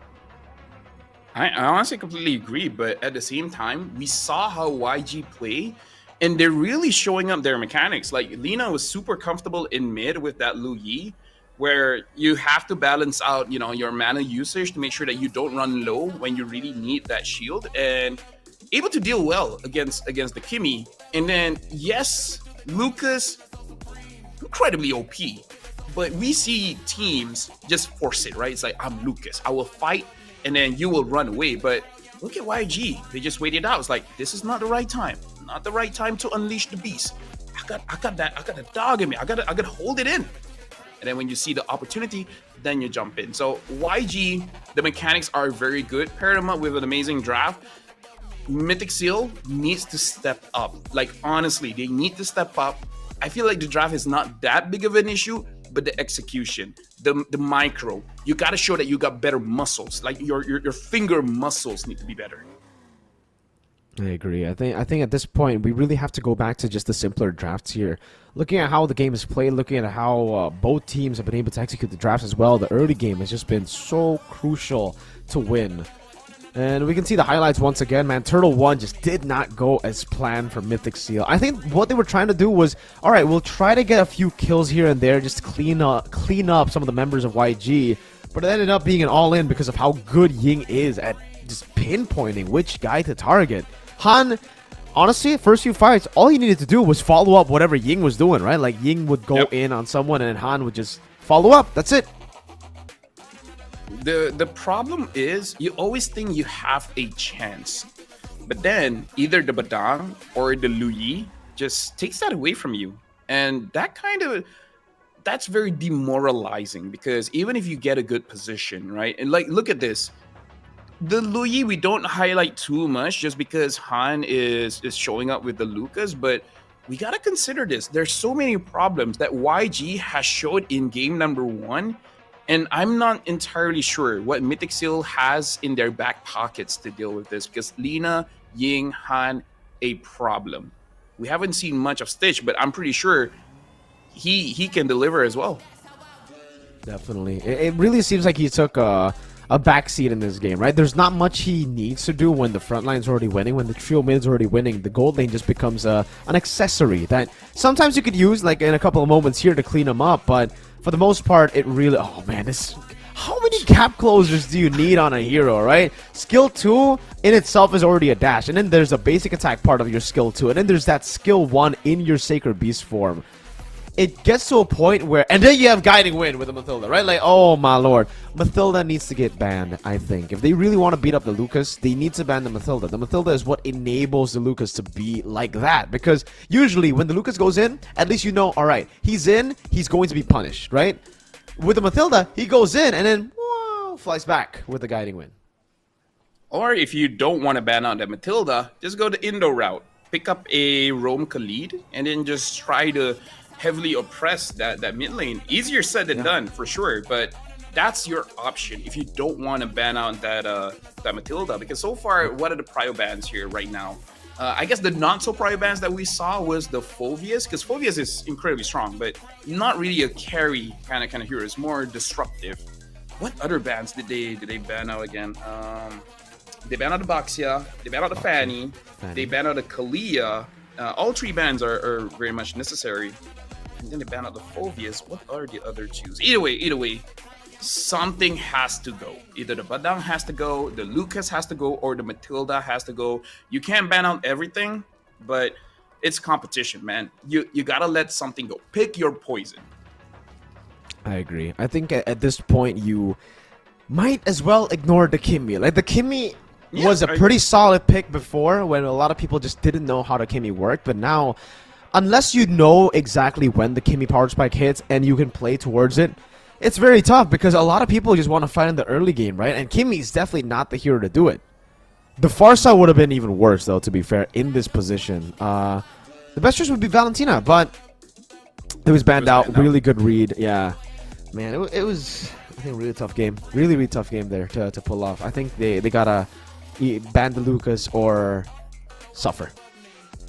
Yeah, I feel like the chip will be even more prio because now I feel like teams are starting to understand how to deal with it.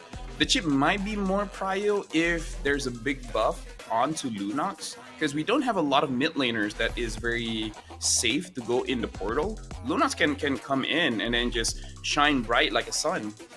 You thought I was going to say diamonds, but yeah, shine bright and then just deal a lot of damage. Other than that, I don't see a lot of mid laners that can safely go inside the portal. You know, Valentina and Lunox.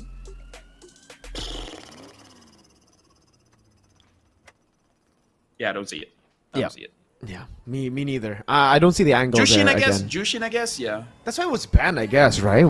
That's true. The Jushin would have been the safer utility mid to go for. Yeah. But how bad or good would the Faramis be in that position, right? There was no Valentina on the other side already. Maybe they could... But then the Kimi would have had to go gold. I am actually more of a fan of that compared to what we saw earlier, right? They had a front to back with great backline, but pretty mid front line. The front line there was a chip. The glue was alright, but the glue in itself, I don't think can handle those guys.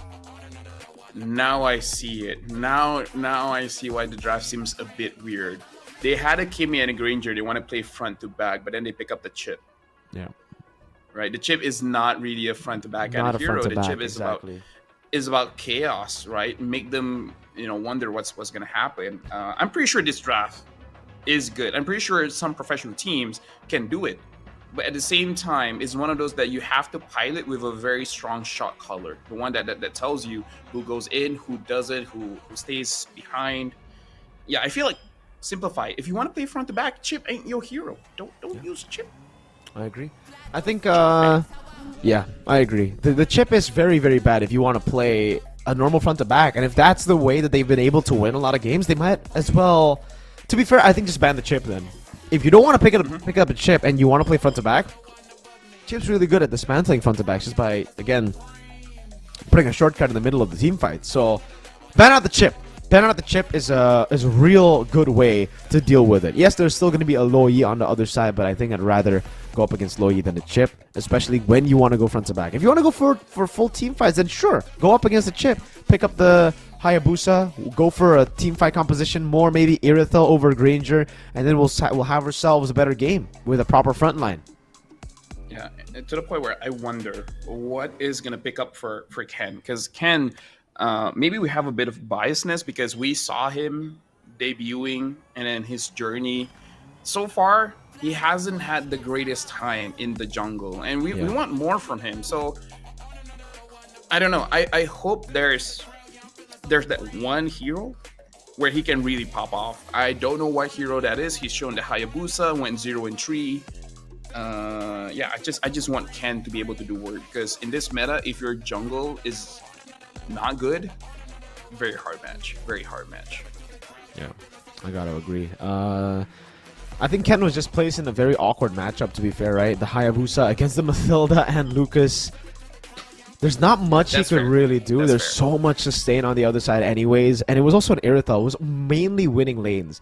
To enable a Hayabusa, you must have winning lanes so that you can have killing pressure. And then the Hayabusa can rotate early, get a few kills. But in this game, it was just not present. That winning condition was out of the board almost instantly as the team just went back to just playing for team fights. And again, when it comes to team fights, it was very heavily YG sided. So, yeah, there's a lot of things to consider, but I think the main thing would still be if you don't want to go chip, if you want to play front to back, then don't. Don't try to force it out just because it's open, you know? If it doesn't work with what you've already planned in scrims, then don't. Play what you are good at. Yeah, no, 100%. I completely agree. Just to let you folks know, this is a best of 5. YG already has the first victory here. If they win one more time, that's going to be a very heavy pressure onto Mythic Seal, where Yep. they can't lose anymore. So if Mythic Seal wants a little bit less stress on their shoulders, they definitely have to win this one. Force out a best of 5, turning it into a best of 3. And in terms of targeting, maybe, yeah, let go of that Lucas, but don't allow that Lucas to be paired up with the Matilda, because the Matilda was literally last pick. You had chances to ban out that Matilda. Can't remember the bans right now, but something to think about. That's true. So we're going to get into the drafts very, very soon, guys. 1 minute, you can see the counter right here, right here.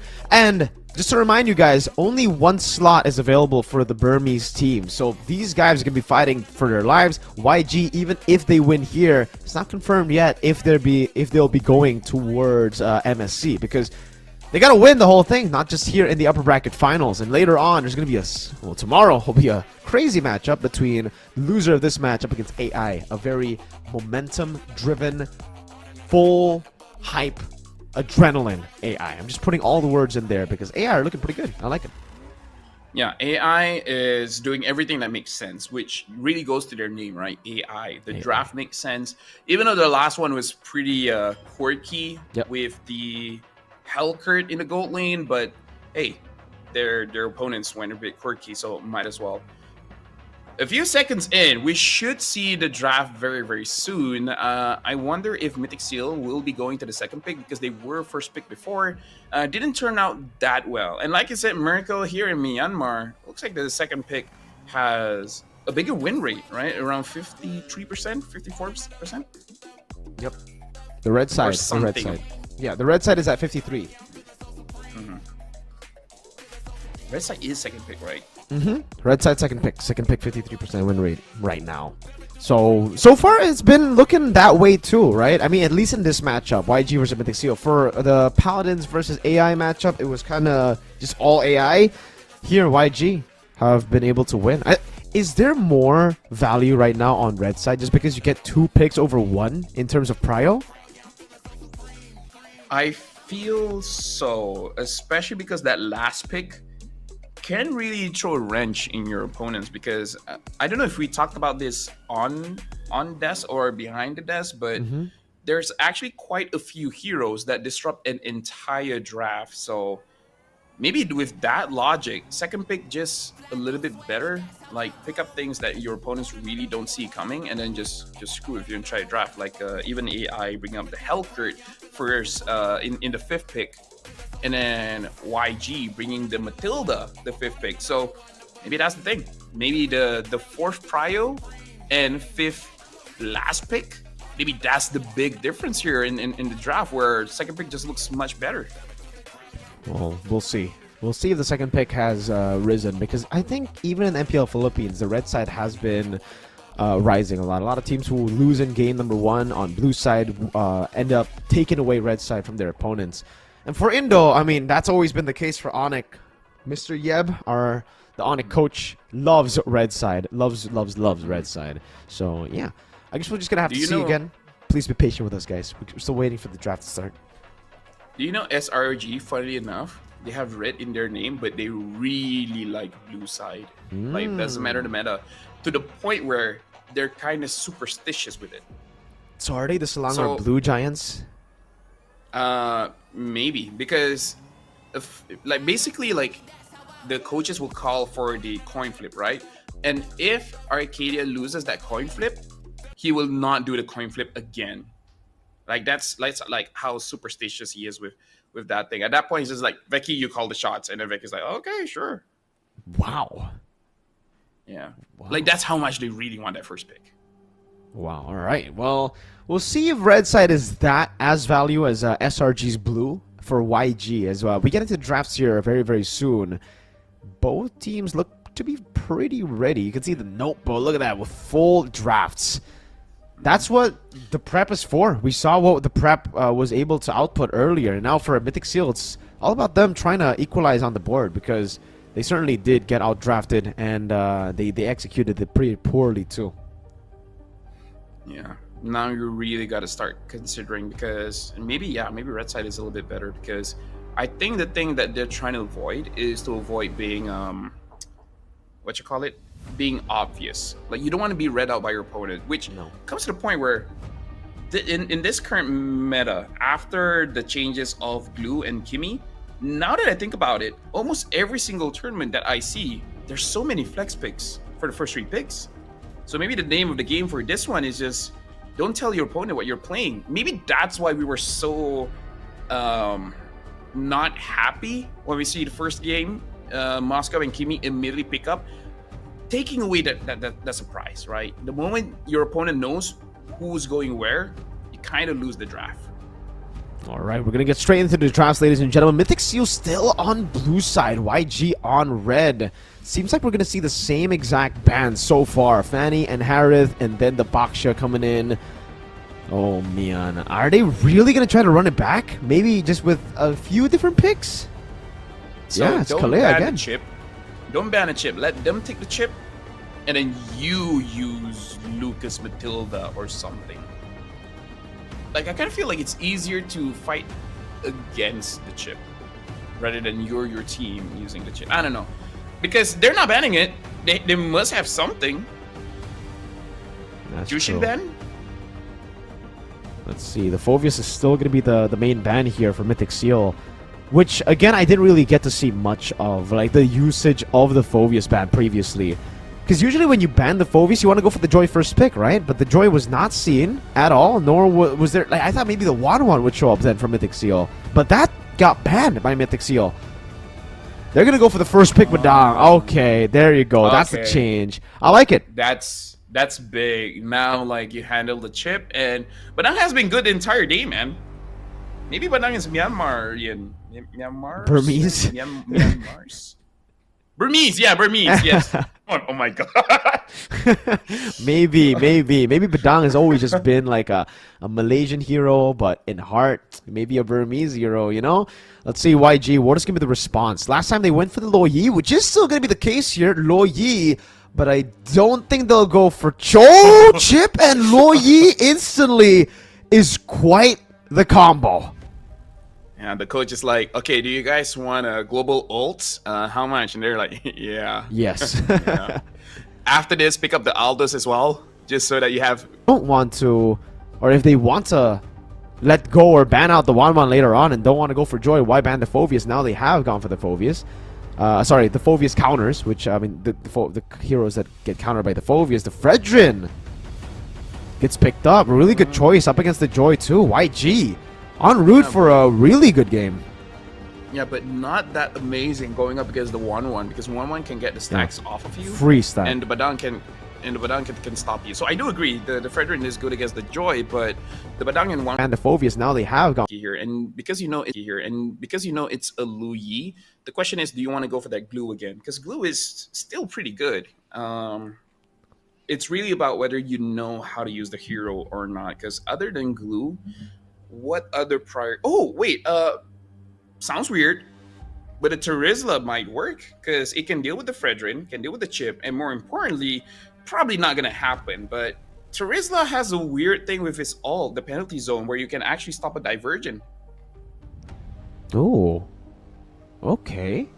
So what, you can cancel diversion? You can... Feel like an Eve might not be bad. And Eve might not be bad. Just maybe dangerous against the chip, but against the Fredrin should be pretty good. And I'm pretty sure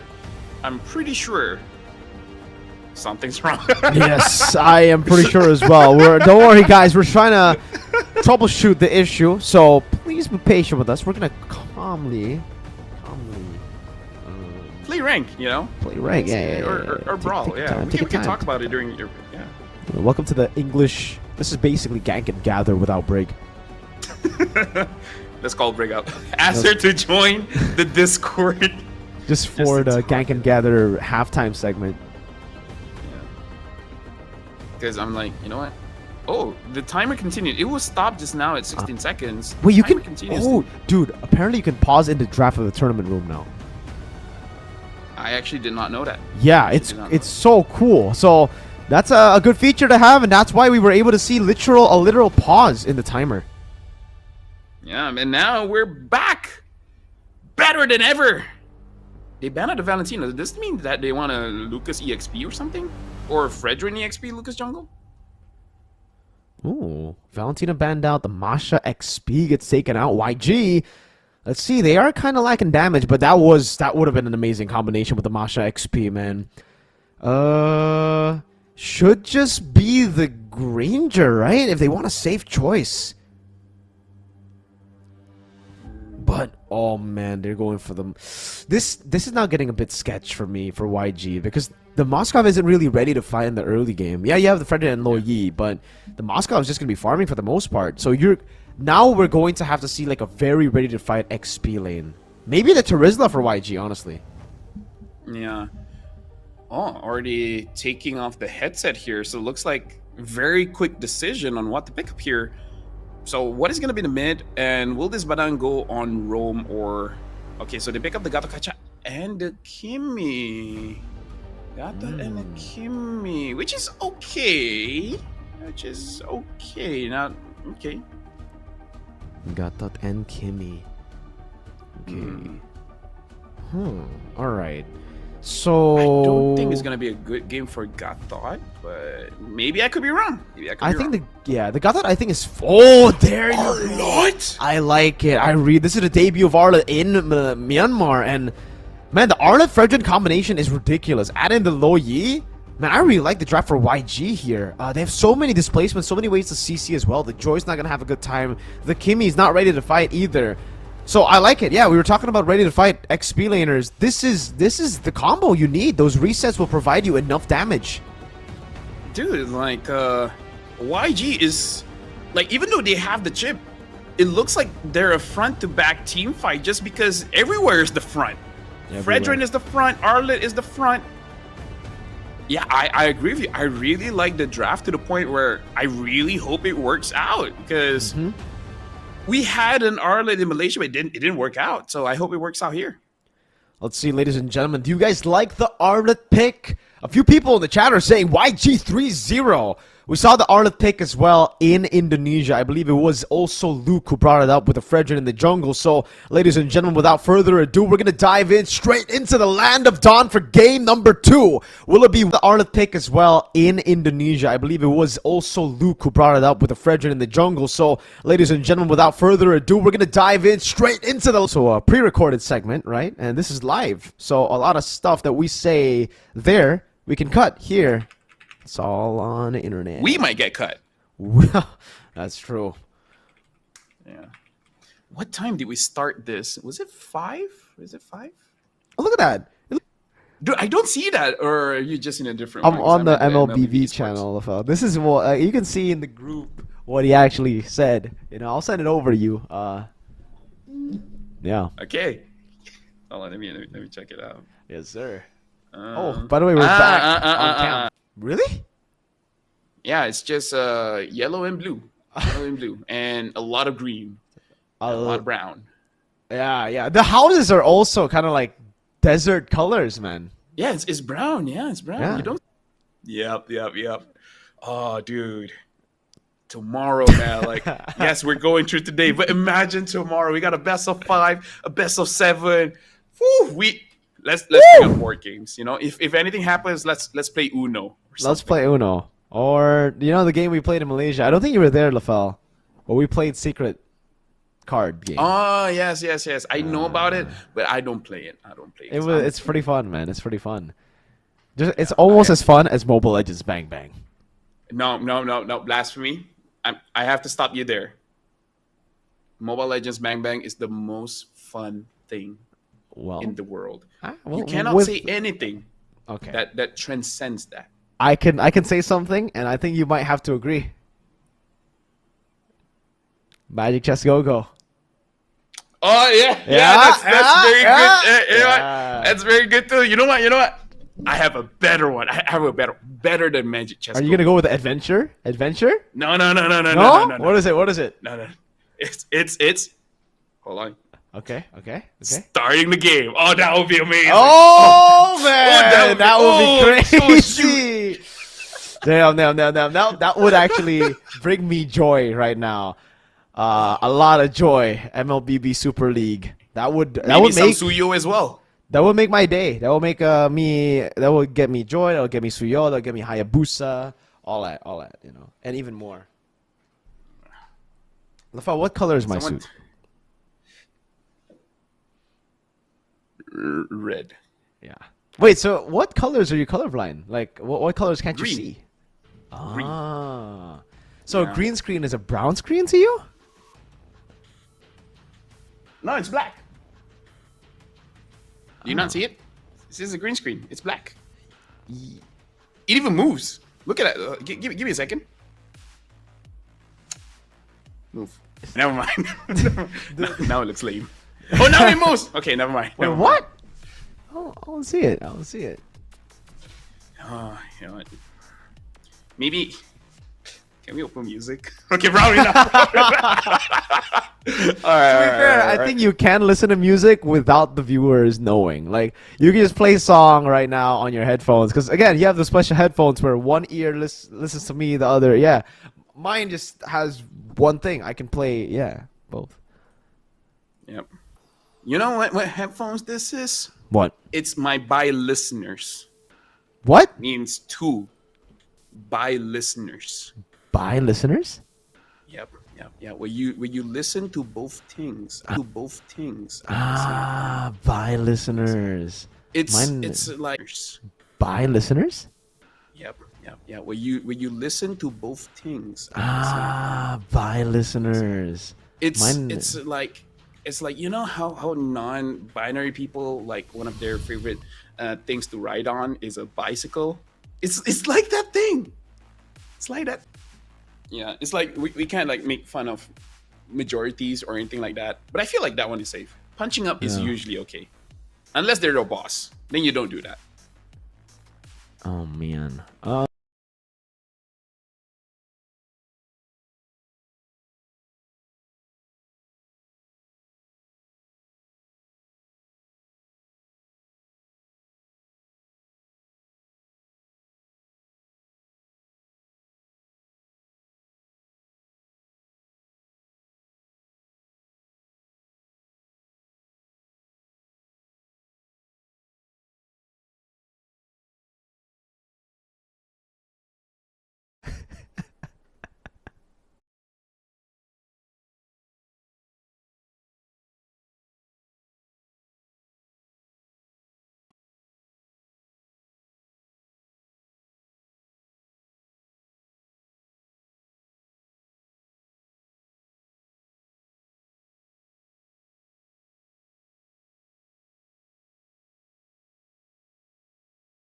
Hello. We're back. All right. You know. What chocolate do you get in airports, chat? Plain. Oh, man. Let me think of something. Let me think of something. Okay. Now I know. What's up? What kind of people will they not allow on the plane? What? People without passports. Okay. Oh, God. What? It's correct. Oh, God, dude. I've met people that there's actually a viral video that the guy doesn't have a passport, so he couldn't get in. Yeah. I know. But, you know, like the way you phrased it was oh, man. Passport. I was going to say something else. Guys, get your head out of the gutter, okay? Passports are important. Fun fact, I just renewed my wife's passport the other day. It was great because no one was there, so we didn't have a line, so we just went in. Makes you feel like you're famous, you know? When you don't have to wait in line. Yeah, that's... Oh, wait, you didn't have to wait in line? No, we just came in, get the number, and then immediately go to the officer. And then that's it. Damn. That's pretty cool. Yeah. No, so there's a lot of places where you can do the passport. We actually went to the airport to do a passport there because people don't go there. Ah, where do people usually go? It's like every state they have like maybe 3 or 4 that's like very famous, very big. Yeah. But because it's very famous, very big, a lot of people go there, and when people go there, there's a lot of people. There's a lot of people. Mm. Hey man, why do? Hey, you know what? Network is back. That's amazing. That's Beautiful. all I need Beautiful. to know. In 30 seconds, not 30 seconds, in 30 minutes. If you don't hear me, it's okay. Don't panic, Marco. Don't panic. I'll be I won't here. panic. Don't worry, I got you. Hey, is this series still ongoing? That's a good question. That's a good question. We're in game 2 right now. We're in game 2 of a 5-game series. Perhaps. Could be. Or YG could make it a 3-game series tomorrow. I've never had an event where they actually postponed. Actually, You postponed a week. we postponed a week. We postponed an MPL match before. Yeah. So Oh, someone said it died again. how would you know? How would you know? Are you How would there you in the know? venue? Is there people in the venue actually in chat? Because that would actually be crazy. That would be insane. Yep. Even if you're not, just say you are, so that even the casters are lagging. Oh, That's not on us, though. okay. I mean, like the fact that I can hear you means that we're good. Yeah, same. If I can hear you. I thought my Wi-Fi was not working at first. Me too. Well, Leifel, this has been an experience. This has been the Super League, you know. Yeah. I like it. I like it. I like it lots. Is it crazy to say? Is it crazy to say? This is okay. I have other experiences where I kind of feel like in this situation, like I'm okay. I'm all right. Feels good. We're not, or you guys are not there. It's okay. I don't think they can postpone it to tomorrow because tomorrow there's a best of 5 and a best of 7. So if they do that, it's gonna be pretty late. It's gonna be pretty late. Yep. It's okay. We just chill here and wait, I guess, dude. I love Jeff's spirit, man. This guy, I like this guy. I like Jeff. His name is Jeff. Mm-hmm. I don't know if we can talk about tournaments going on, but welcome to Mobile Legends Bang Bang Super League Myanmar. They are working things out because I believe around the venue there's heavy rain. Like people even describe it as a mini typhoon. And I can understand that really messing up the network and everything. And I would say the more important thing is safety. Like it's one thing not to have internet, but another thing is like I hope everything is okay. That's true. Well, health is important, guys. Health and It wealth. is. It is. Yes. At this point, LaFell, I have run out of things to talk about. Oh no, same. Like usually in this kind of situations, we go to a break, Yep. and then once it's okay, then we come back in. You know, usually that's the way. Prediction about the match? All right. I think it's going to be YG. Yeah, you can hear me typing. It's okay. What about you, LaFell? Do you think YG is going to take it or MS, Mythic Seal? I don't want to jinx it, so Mythic Seal is gonna go for a reverse sweep. Yep. Is FS standing or sitting? I am sitting down. Very good question, but I'm sitting down. If I was standing, I would sit down at this point.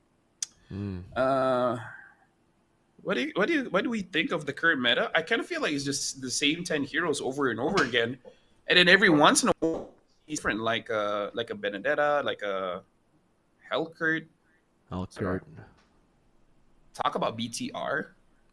Oh, best team in the world, man. Do they even have a What else to chance say? though? What do you mean, Leifel? Like, I think they need a good chance. Like, if they don't have at least 20%, then oh, Dude, they have 100%, right? Like it's 100%. They have 100%? They're gonna win the league. that's yeah. that's a very high percent. That's a very high percent. 100%. Haven't heard that one for a while. Hey, look at this. We got some information from Katakuriski. By the way, Mirko, MS, Mythic Seal have won against YG for like 3 times from third-party tournaments and in the league as well. So MS have a pretty good win rate up against YG. That's true. That's true. So when we eventually get into the match, they can do something then. Yeah, hey, that's true. That's true. Where the red hair go? That's minus 50%. That's pretty. To be fair, guys, you'll know why I don't have red hair in a bit. Okay, well, you'll know. No. Well, BTR equals to Mythic Seal. Oh my. I support both, and both have not made it to internet. That's true. You know what? That's actually true.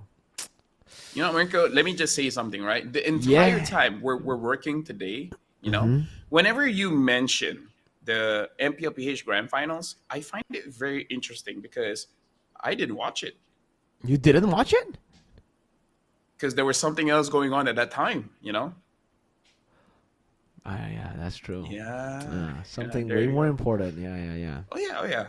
A little bit more important than Philippines Grand Finals, you know, just a bit important. Very important matches. Yes, sir. Do you know the score? 3-2. Yeah, 3-2. And with that, you know what? How about we go for a break? Because I feel like we can go for a break, maybe 5 minutes, maybe 10 minutes. Let's go. And then when we get back, guys, we're going to get into the game. And when we get into the game, it's going to be straight into Lord. So for now, we're going for a break in a second, eventually. Just chill for a bit, Mirko. Just hold up, ladies and gentlemen. Hold your horses. Maybe they're back. Maybe they're back now. Get yourselves on a seatbelt. Put on a seatbelt? Oh, dude. Put on a seatbelt right now, brother. You don't have a seatbelt. My chair ain't that cool. My chair ain't that cool. Can your chair do this, though? Actually, it doesn't. My chair actually can't do that. Oh. Let me show you my chair. It's just that. No. Yeah. It's a nice chair, honestly. It's a pretty good chair. Huh? It's a pretty good chair to wait on, LaFell. Yep. Just got home from venue and now it's having no issues. Well, boys, it's time for us to go to a break. LaFell, you ready for a break? It doesn't matter if you're ready. We're gonna go on a break anyways. No. BRB.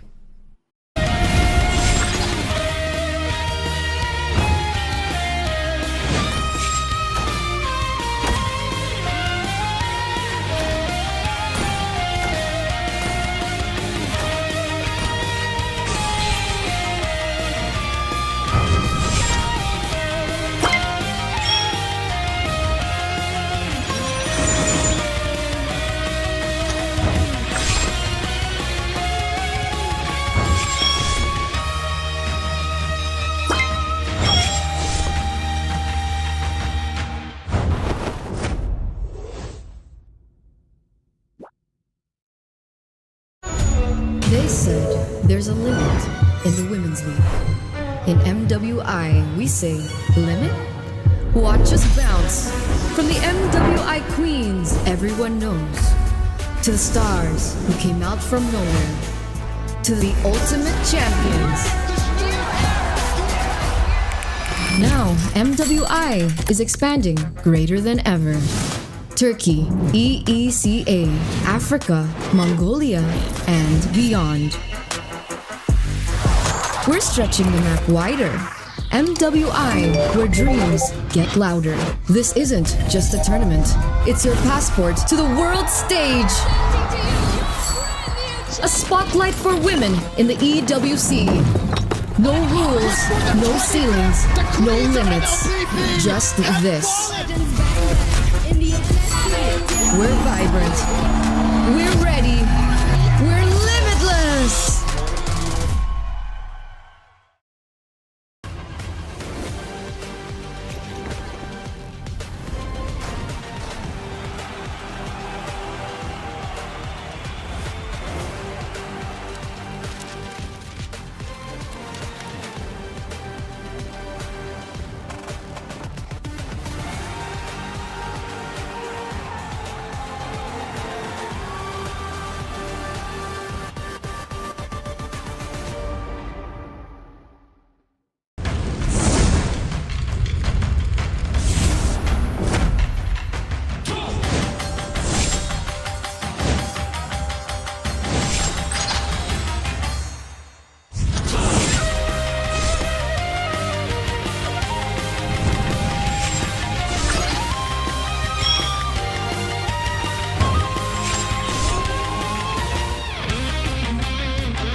said there's a limit in the women's league. In MWI, we say limit?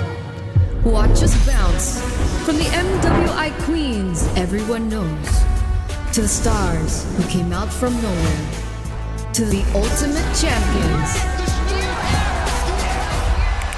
Now, MWI is expanding greater than ever. Turkey, EECA, Africa, Mongolia, and beyond. We're stretching the map wider. MWI, where dreams get louder. This isn't just a tournament. It's your passport to the world stage. A spotlight for women in the EWC.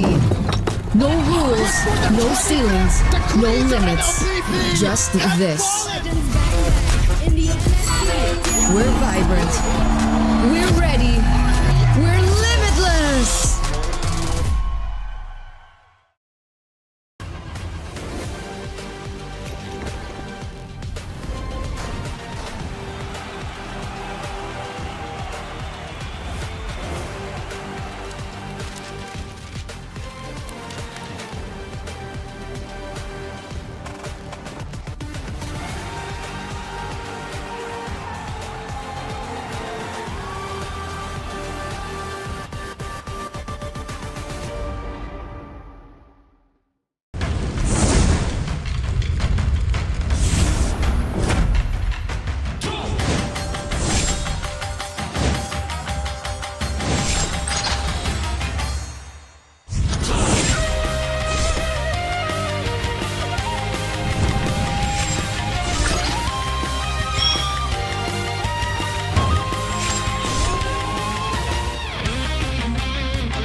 In MWI, we say limit? Watch us bounce. From the MWI queens everyone knows, to the stars who came out from nowhere, to the ultimate champions. Now, MWI is expanding greater than ever. Turkey, EECA, Africa, Mongolia, and beyond. We're stretching the map wider. MWI, where dreams get louder. This isn't just a tournament. It's your passport to the world stage. A spotlight for women in the EWC. No rules, no ceilings, no limits. Just this. We're vibrant. We're ready. We're limitless.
There's a limit in the women's league. In MWI, we say, limit? Watch us bounce. From the MWI queens everyone knows, to the stars who came out from nowhere, to the ultimate champions. Now, MWI is expanding greater than ever. Turkey, EECA, Africa, Mongolia, and beyond. We're stretching the map wider. MWI, where dreams get louder. This isn't just a tournament. It's your passport to the world stage. A spotlight for women in the EWC. No rules, no ceilings, no limits. Just this. We're vibrant. We're ready. We're limitless.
said there's a limit in the women's league. In MWI, we say limit? Watch us bounce from the MWI queens everyone knows, to the stars who came out from nowhere, to the ultimate champions. Now, MWI is expanding greater than ever. Turkey, EECA, Africa, Mongolia, and beyond. We're stretching the map wider. MWI, where dreams get louder. This isn't just a tournament. It's your passport to the world stage. A spotlight for women in the EWC. No rules, no ceilings, no limits. Just this. We're vibrant. We're ready. We're limitless.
limit in the Women's League. In MWI, we say limit?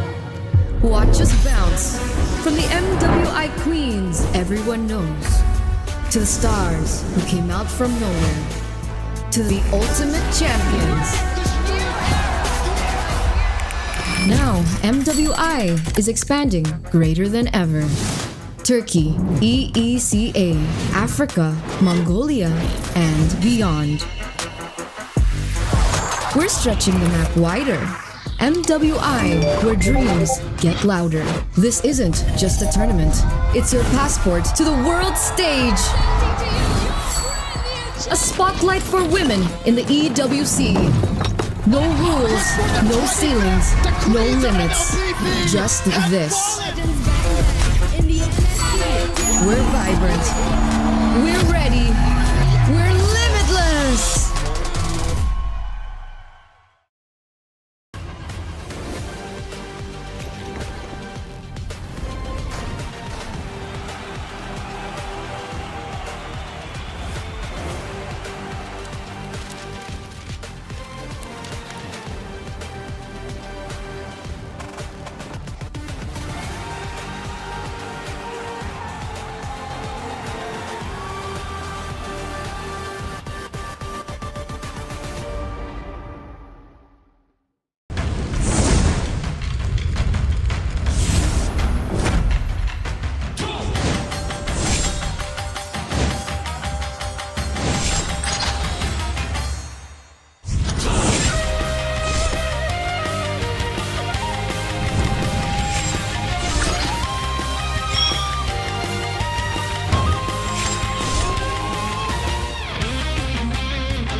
In MWI, we say limit? Watch us bounce. From the MWI queens everyone knows, to the stars who came out from nowhere, to the ultimate champions. Now, MWI is expanding greater than ever. Turkey, EECA, Africa, Mongolia, and beyond. We're stretching the map wider. MWI, where dreams get louder. This isn't just a tournament. It's your passport to the world stage. A spotlight for women in the EWC. No rules, no ceilings, no limits. Just this. We're vibrant. We're ready. We're limitless.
And we're back.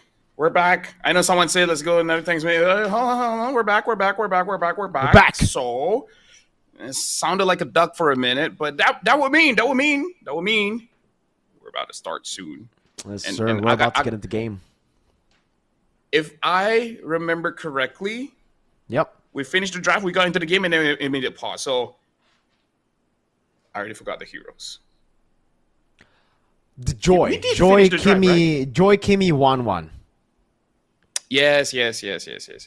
And then Glue. Wait, was there even a Glue? Yeah, I forgot some of the heroes, but don't you worry. We're going to be reacquainted with a lot of the picks here as we get into it. And by the way, we haven't even started the game yet. I mean, we did, but we only got into, like, I don't even think Purple Buff has been taken yet. So there's going to be quite a bit of recaps that we're going to have to do once we get into the game. Mm-hmm. Which is, why haven't we gotten into the scene yet? Anyways, yeah. It's crazy to think, right? Because this is a best of 5, Mirko. It's yes, just sir. The first game. So 4 whole games left, possibly. And here's the thing. We're talking about strong themes here, you know, Mythic Seal as well as YG. Yep. There is a chance that it's not a 3-0. If it's a 3-0, then we might end sooner than we think. Yes. But if not, then, you know, it's going to take a while.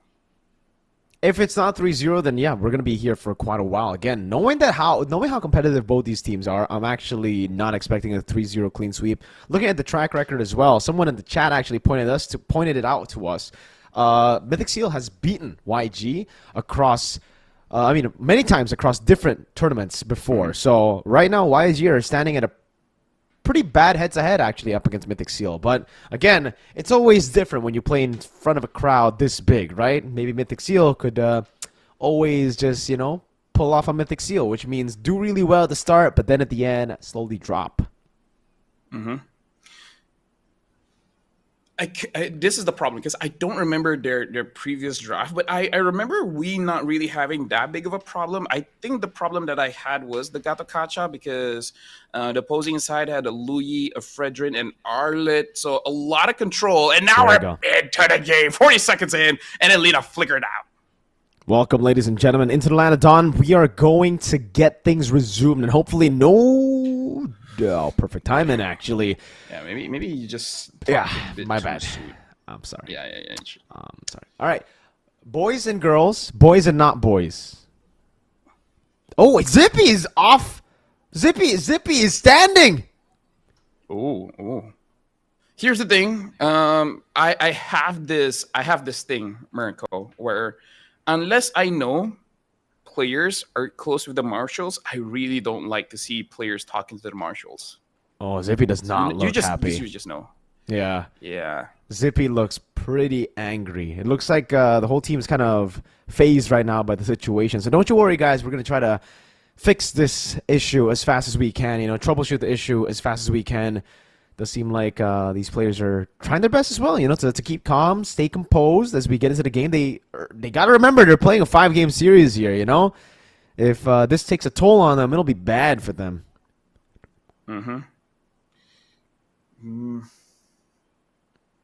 Because everyone's headset is off. Usually that means there's some kind of audio issues, but looking at how they're talking, doesn't look like it. And now even, I'm guessing it's the mid laner talking as well. At least we see that the venue is safe, Yeah. No rain, no water or anything like that. So it does look like it's just network issues, but that does mean that once that one problem is solved, we're all good. And as much as I understand, all of us wants to get this going, at the same time, I don't want to compromise the players' performance. Honestly, I'd rather it start tomorrow rather than let them play with very bad connection, because then it just they're not allowed to show their best. Yeah, I agree with that for sure, LaFell. If things continue, definitely, I think that could be a way to solve the situation. But it does look like we're going to get back in game. Everybody's locked in. You can see just how professional these players are, man. They were just chit-chatting a bit, trying to wait for the problem. And then right as they get their phones, put their headsets on, it's game time, baby. They're all locked in. It does seem like we are going to be back to the game. Let's go. Back into the Land of Dawn we go. Or back us. Either or. Either or. I'm sorry for jinxing it again, folks. You should know. You should know. When you at this point, I really support should. BTR. You support BTR. You support Mythic Seal. What do you mean by that? What do you mean by that? Are you saying BTR have not won an international trophy? Are you saying that? SPS is an international event. They did great. Did they win? No. Did they win SPS? Yeah, I don't think so. But we got a trophy. We beat SRG trophy.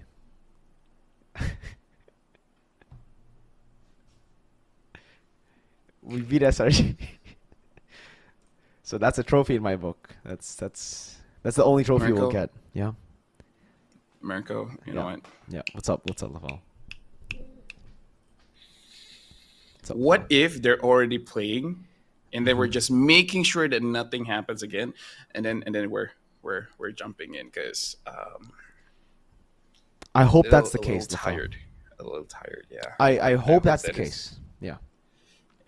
I hope you're healthy, by the way, LaFell. It's 8 p.m. here in Malaysia.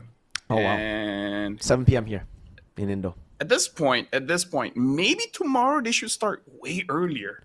Just in case if something does happen, then, tomorrow Renmar is going to be here, so that's exciting, Mirko. Oh, yes. One more person here. Hey, Renmar. So that's going to be good. Are you ready, Renmar? It doesn't matter if you're ready, Renmar. It's going to happen anyway. Imagine when Renmar is on, absolutely no problem. The moment is just us two. I hope that doesn't happen, because then events would just not get us, Because, we might just be bad juju. Hey.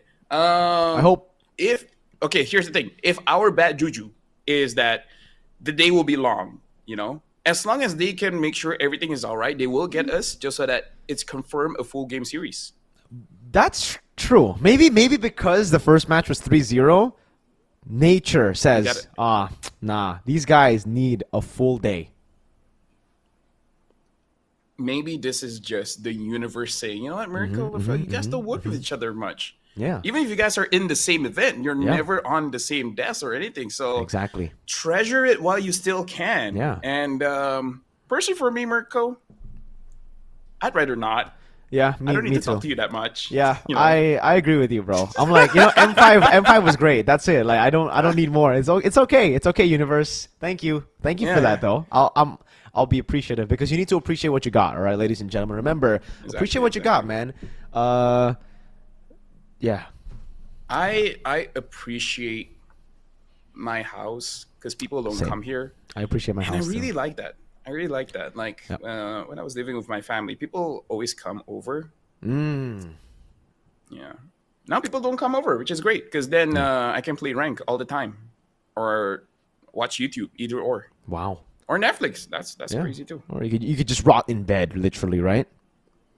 Hey, I wouldn't mind doing that right now, buddy. Oh I'm doing man, that that, right that now. rotting in bed sounds like a very fun experience currently. Like as we're going Have through some this right now. dinner.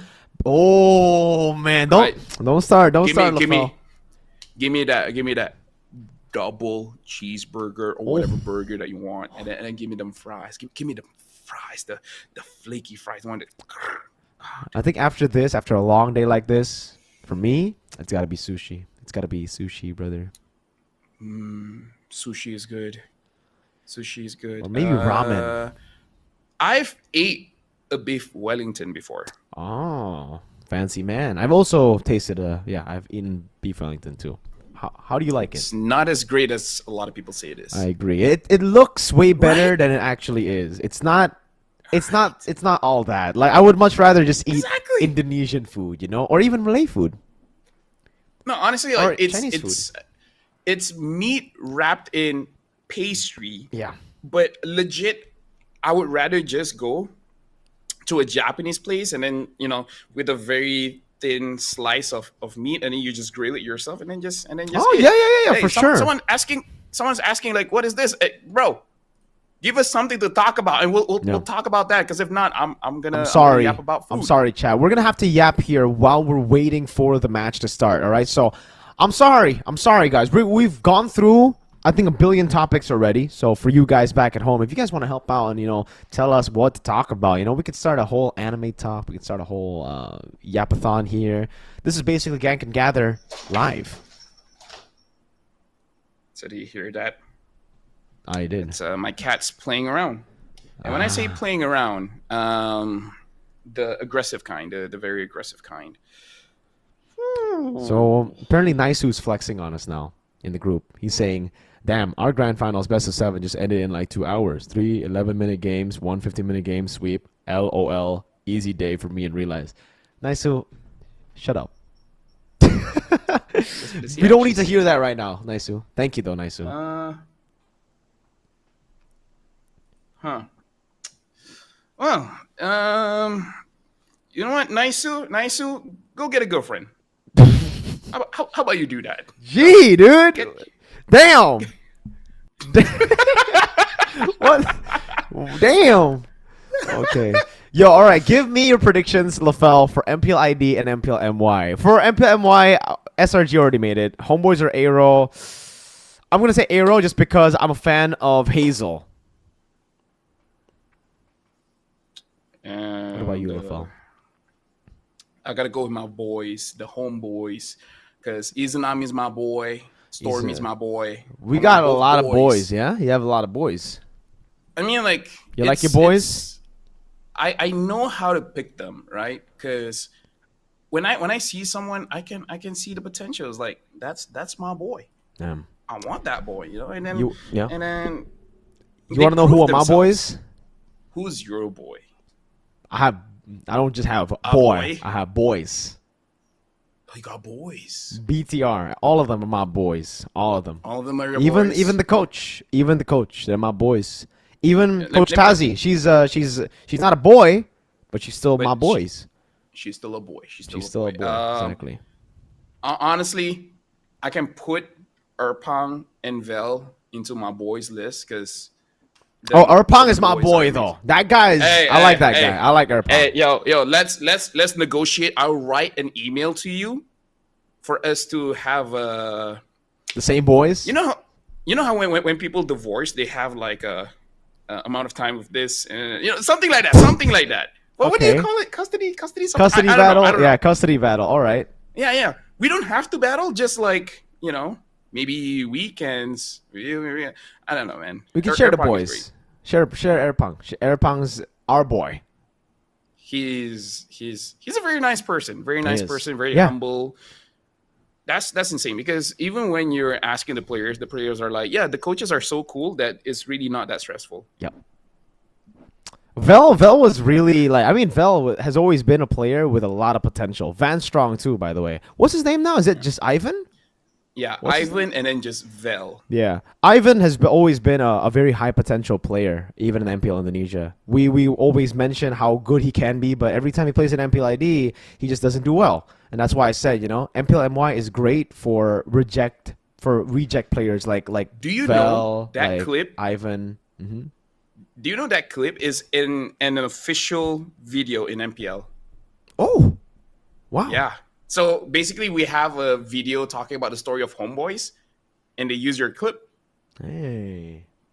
So you're in So I'm MPL MY. I'm part of it. yeah, you're MPLMY. Yeah. Oh my God. So imagine the video, like the cool dramatic shots of the players, and be Yep. like, we're not going, da, da, da, da, and then fade to black, and then fade back in. It's you guys in the podcast with you wearing those shorts, and it's like MPLMY, and it's like boom, changing more dramatic shots of the players doing good. And Wow. everything's like. Yo, It's a good video. It's a good I video. should Some sue people did Moonton for say, money. I'm just. hey, you know what? At this point, be like, dude, give me diamonds, and I'm Give not me talking diamonds. about in-game ones. Oh, damn. Oh. That's a good There one, you go. Rafael. There you go. That's a good one. Yeah. Yeah. See, guys, if we add Brigida and we have another MLB podcast episode, no. Like we talked about that. We talked about it. That's fine. What have we not talked about, chat? Like the other topics in my head that we can explore is diseases, but I don't know. No. No? Let's get into the game, LaFell. Let's get into the game. Oh wait. Oh, looking at Ken's face doesn't look like we're going into the game. My bad. My bad. You know, it's playing for our emotions. All It's right. playing for Who's our your emotions, favorite 'cause player like from the Burmese teams? It's all time. So it could be like Justin, Ruby DD. Justin, Oh, Justin. wow, Justin.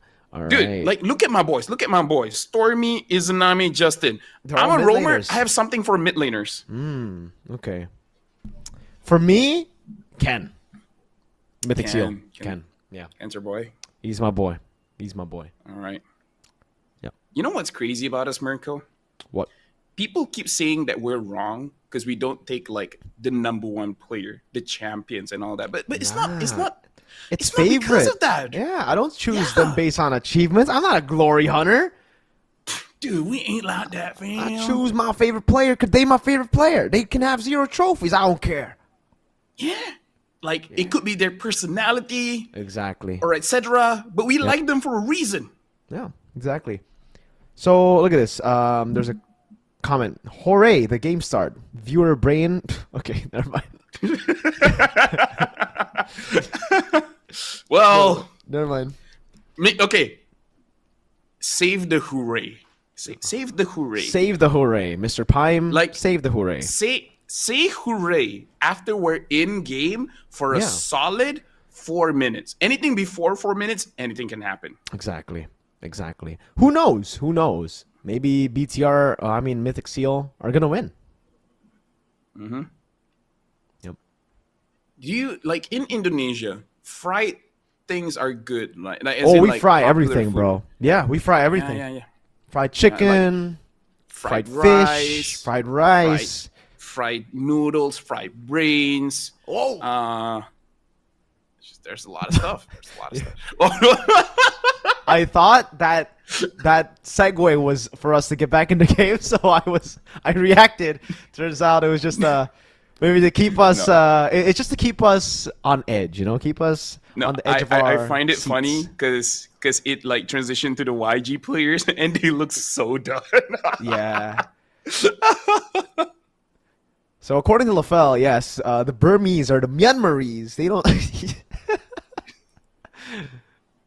Someone in the chat says, "Glimpse of us, glimpse of the game."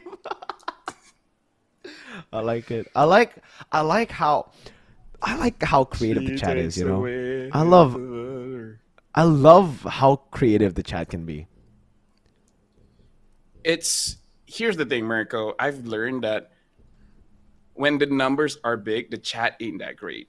Yeah, dude. The chat always Right? talks about like weird stuff, man. They're either battling regions or battling politicals. It's so bad. But then when we have Exactly. like this chat, look at how good everybody is. Look at how everybody's just talking about the game. Everybody's talking about this right now. Even What do you though- mean everyone's talking about the game? What game? Okay. Oh, Well, okay. here's the thing. At least we're not the only ones talking, Mirko. Look, even the players are talking. Yeah. The marshals. Well, are technically, talking. we are I the feel only bad ones for the talking. marshals. They're just chatting, you know. Yeah. Hey, Marshals Realize are is in the standing. chat. He's saying we're a mere recap. This is a mere recap episode. Yeah. I haven't actually gotten the chance to record the new mere recap, but this is it. You know, someone just clip it and it'll just be out there. Maybe certain things that we say maybe don't clip because I don't know how well that would yeah. translate. You know. You know what? No, clip us out of context. That's good for views. well, you know what? Sure, whatever, man. Yep. I have something bad about my PC though, Mirko. What? That I've learned after watch What's partying up? for a while. Yeah, your connection If it- is pretty bad. Yeah. No, if it stays on for like 8 to 12 hours, it will just shut down. Ah. Wow. So Realize is Nice flexing might on us just be a good too. luck Realize, charm. We just- Realize, shut up. All right. Don't flex on us like that, bro. All right. He just said Naisu might just be a good luck. We just finished quick. Hey, sometimes Wait, what did maybe what if did we they finish? don't, I don't know, but maybe we don't want to finish quick. Realize. Have Dude, you ever why thought do you about want to that? finish quick? Exactly. You want to take your time, man. You know. Sometimes you want to warm up. You know. You don't need to be quick. Now the fastest isn't always the best. You know. This is not Exactly. This is not track and field. Realize. Have your parents not talked to you about the hare and the tortoise? Well, that one is a race, so technically that would make okay, sure. Yeah. Nice guys finished I- last, so at least we're nice, LaFell. At least we're nice. Oh, so that's why I always finish first. Now I get it. Whoa, okay, so you're a bad guy. I'm a bad guy, man. Bad like, guy, okay. like I'm the type of guy, America. Hey, Let me rewards tell you. code, rewards code. What? Rewards rewards code. code, guys. Go get Get it. 6 waiting for the fun. Oh no. What happened to my hair? What happened to my hair? Why are you so stunned, LaFell? No, because my hair fell. Either ways. Your hair fell? What? You wearing a wig? No. What do you mean Dude, by don't- your don't- hair fell? Dude, our hair is different. Like, I don't know why your question. Why is that weird? I don't Is know, it so weird that your hair can fall? It's pretty weird.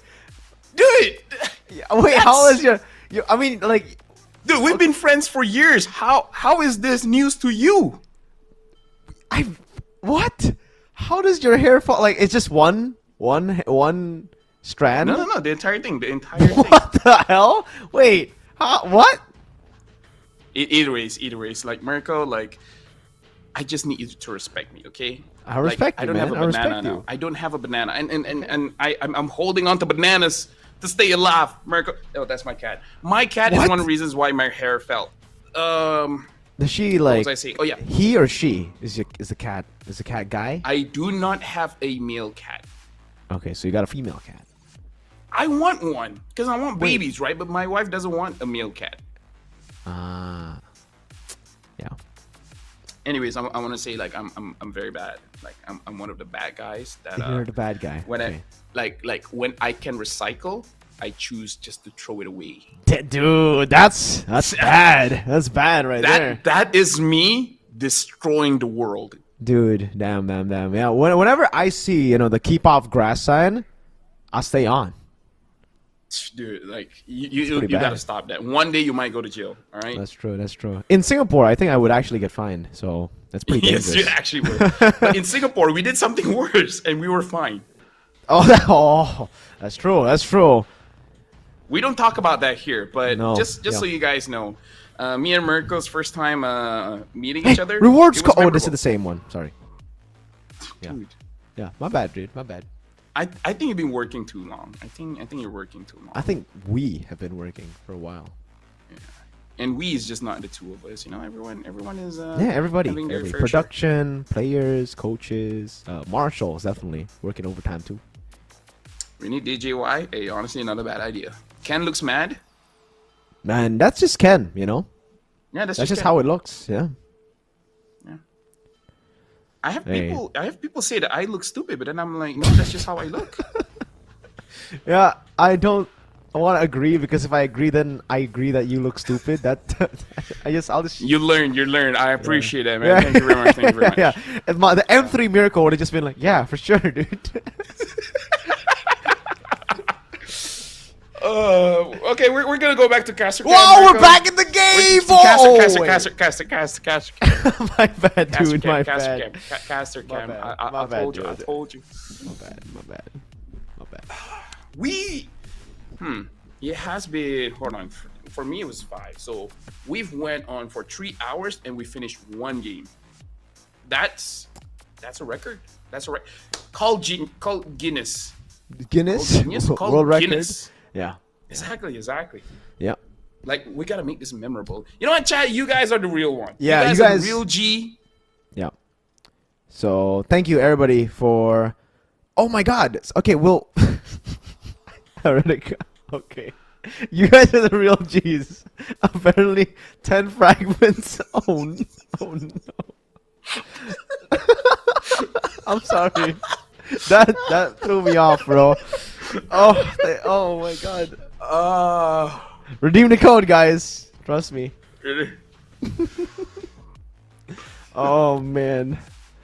Well, YG or Mythic Seal? YG for me. Miracle says YG because I want Mythic Seal to win. So for that, I need to vote for the other team. Yep. Well, we're back in game, then never mind. It's just okay. This is gonna be a running joke. You know, this is a running joke right now. I mean, it's not even running. Nothing's running right now. Hey, that's why I'm fat, man. But we'll start soon. Oh, ho. Whoa! Okay, wait. Oh my God! Don't get too excited. Don't get too excited. Wait for 4 minutes. 4 minutes. Welcome, ladies and gentlemen, to game number 2 in the upper bracket finals. We're back, baby. Woo!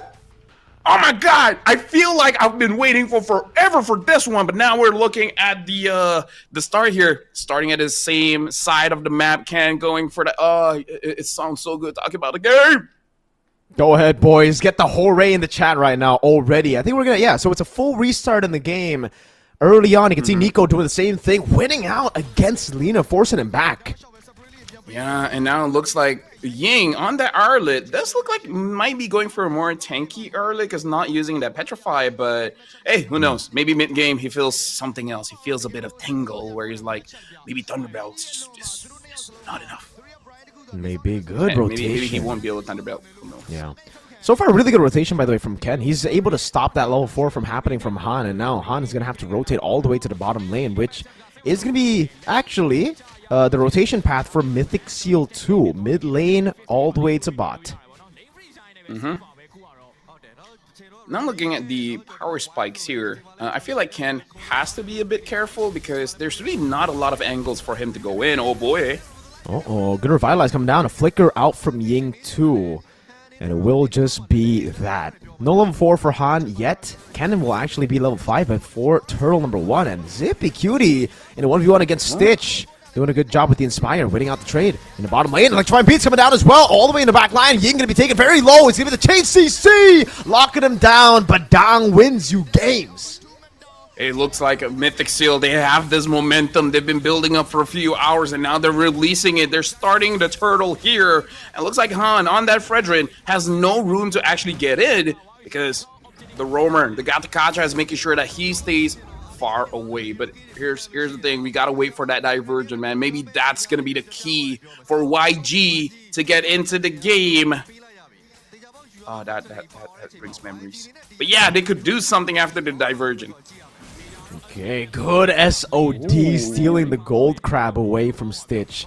Well played there. Good control from Zippy, though, still in the lane itself. And so far, this already is a better lead than YG in game 1. LaFell. I think it was still very even after Turtle 1, but here, 2 kills, a Turtle. They are actually doing so good. Going in, Traction Pulse, locking Han down together with Boye there with the Revitalized. Nico gets fed another kill as Ken dives into Blink. And I feel like most of the gold is actually because of the jungle, because Ken on the Joy farms a bit faster compared to the Fedrin. And then look at the levels. Ken is level 7. Oh, engage coming in, and looks like Boya is gonna get taken down by Ying. Say they're gonna go back into their lane respectively. But yeah, Ken is level 7 and Han is still level 5. That's a big level gap here. Big one indeed, man. It's gonna be really good for Ken, especially considering that he's continuing to do this. It didn't just happen at level 1 to 3. He is constantly in the enemy jungle farming and taking away creeps. That will definitely benefit the entire team. Knowing that Han, again, would be the main front line for the team. Oh, good pin down. Ying still able to use a vengeance. Ken jumps in again, though. Very aggressive. Diversion, too. Everybody gonna be coming in. Super Mr. Ken playing like super with the electrifying beats getting away. Dude, how did he get out of that? How did they not? Oh, hold on. Blink looks like he's going to get caught, get taunted, but able to flicker out of there. I'm surprised that they couldn't catch him because everyone was there. Was Han... Does Han didn't have the stacks available to actually get the taunt in? Yeah, I think it was in... I think it's a tenacity boost. They got him out ASAP, right? He got taunted. By the way, I just want to say, LaFell, Yeah. I literally was about to call Ken Super Ken because I'm so used to calling Ken Super I heard Ken. it. I heard it. I heard it. And remember when I said like Zippy's don't get excited? back up, Zippy. Oh man. So remember when I said don't get excited by 4 minutes? It was 4 minutes and 15 seconds. So I was kind of correct and wrong at the same time. Oh man. 4 minutes is the mark. Yeah. Oh man. It looks like it's getting Ken quite is having heated. issues. Yeah. Ooh. Don't you worry, boys. Please be patient with us. We're back to the Yapathon. Yeah. So Ken, like, this is insane. If Ken is the one that really has a problem and he's performing very well, imagine when everything is going right. Like, people are saying that this is where Ken is gonna unleash his true form, his true anger into the game, and actually get them kills. And it's looking pretty good. It's looking pretty solid here. This is gonna be a test for the player's mental for sure, because this is where the discipline starts to drop off a little bit, you know? Yeah, dude, especially when it comes to just mental fatigue, right? They not only are they gonna be exhausted just from waiting, their mental as well is definitely gonna be, I think, something to question for sure when it comes to playing the game. Have you ever had, your mom say, "Pause the game, come get dinner"? You know, it's like, no, I can't, man. And then you're just forced to AFK, and then you're like, oh my god, and then Yeah. Is it funny that I do AFK and then we win because the bot plays better? Oh, okay, No, that's right. I have not dealt with that, but that sounds like a pretty good problem. Then you should AFK more. I say that as a joke, Mirko. I say that as a joke, but I've actually had ranked games where the guy really did AFK and the bot actually played better. Wow. Well, let's. Well. Okay. Let me just talk to you for a bit about the possible tilt that they're gonna have is, you know how professional players, they need a level of discipline to say like, okay, we go for this fight, we don't go for that fight. He's back up. You know. No, I think he's just stretching his legs. Yeah. Like, imagine sitting like that for a long time, Mirko. Mirko, can you imagine sitting for a very long time? Eventually, you just have to stand up and stretch a little bit. He's taking care of his health, his body. That's true. That's true. You guys, if you guys are sitting right now or laying down, get up and start walking, just like Zippy. Stretch your legs, man. Touch grass. You know what? Actually, you know what? We went to touch grass. we in went the there. Jungle. That it wasn't fun. Don't just stay home, guys. You know, it keeps you away from leeches. Yeah. Oh, Honestly, wait, when we did whoa. touch grass. Boye? Wait, did he leave? Where is he? I didn't see that. It looks like he left. Was that Kun? Okay. I think that was Kun, actually, not Boye. Kun has decided to. Go to the toilet. Caster needs to stand It's up. a long pause. I am It's a long standing up. pause. I am standing up, chat. Okay, you know what, chat? I'm standing up now. I am standing up too. How does that feel? How does that feel? Yep. I'm gonna drink some water. Don't you worry, man. Go. Stay hydrated, folks. Stay hydrated.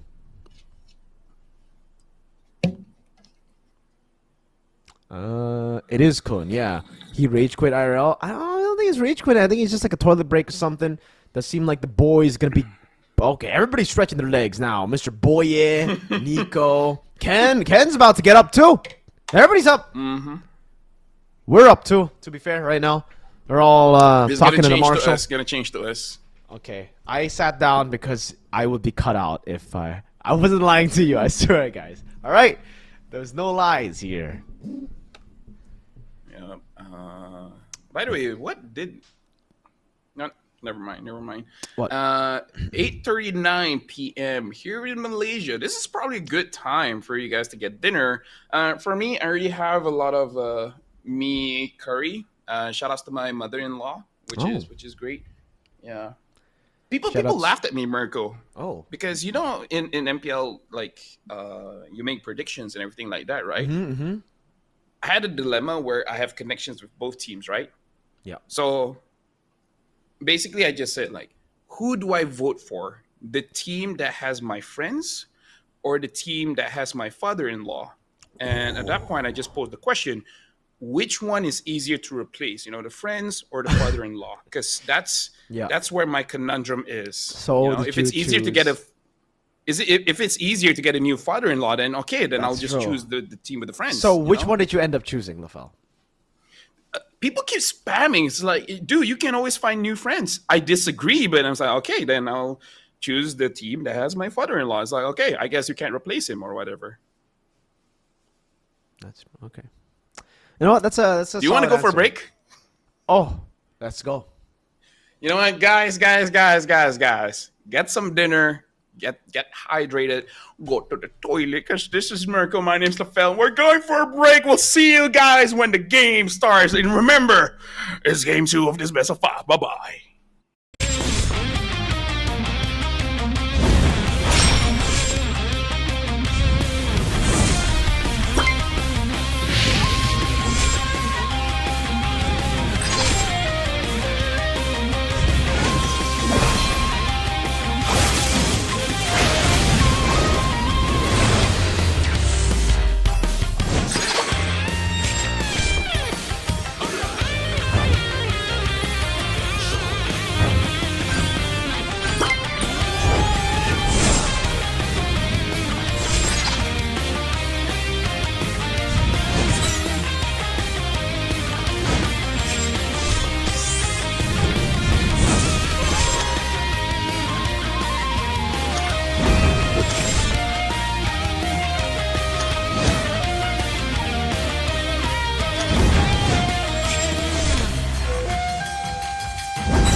There's a limit in the women's league. In MWI, we say limit?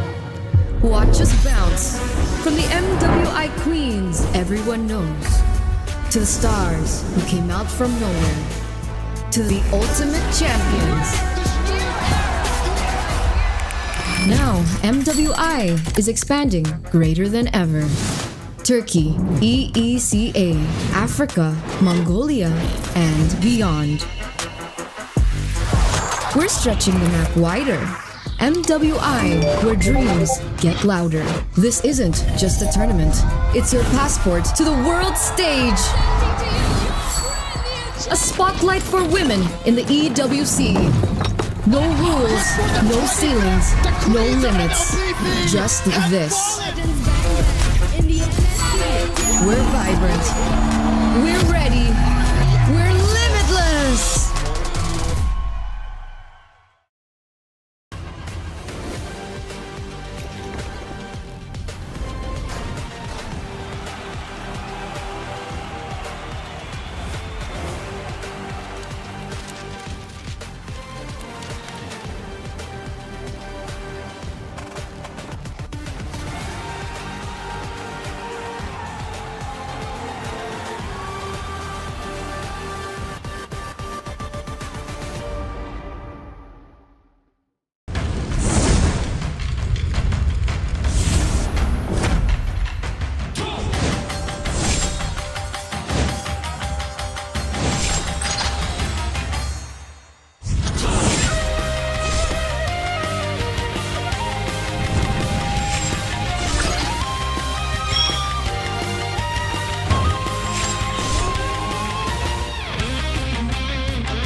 There's a limit in the women's league. In MWI, we say, limit? Watch us bounce. From the MWI queens everyone knows, to the stars who came out from nowhere, to the ultimate champions. Now, MWI is expanding greater than ever. Turkey, EECA, Africa, Mongolia, and beyond. We're stretching the map wider. MWI, where dreams get louder. This isn't just a tournament. It's your passport to the world stage. A spotlight for women in the EWC. No rules, no ceilings, no limits. Just this. We're vibrant. We're ready. We're limitless.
They said there's a limit in the women's league. In MWI, we say limit?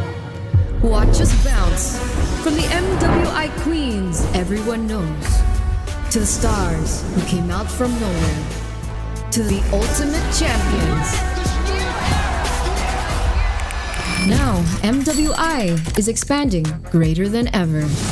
Turkey, EECA, Africa, Mongolia, and beyond. We're stretching the map wider. MWI, where dreams get louder. This isn't just a tournament. It's your passport to the world stage. A spotlight for women in the EWC. No rules, no ceilings, no limits. Just this. We're vibrant. We're ready. We're limitless.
They said there's a limit in the women's league.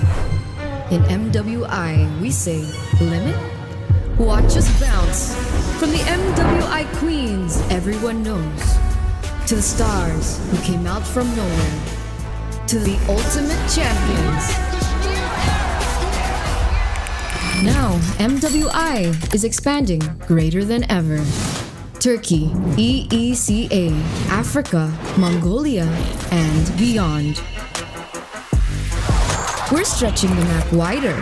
MWI, where dreams get louder. This isn't just a tournament. It's your passport to the world stage. A spotlight for women in the EWC. No rules, no ceilings, no limits. Just this. We're vibrant. We're ready. We're limitless.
In MWI, we say limit?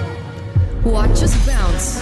From the MWI queens everyone knows, to the stars who came out from nowhere, to the ultimate champions.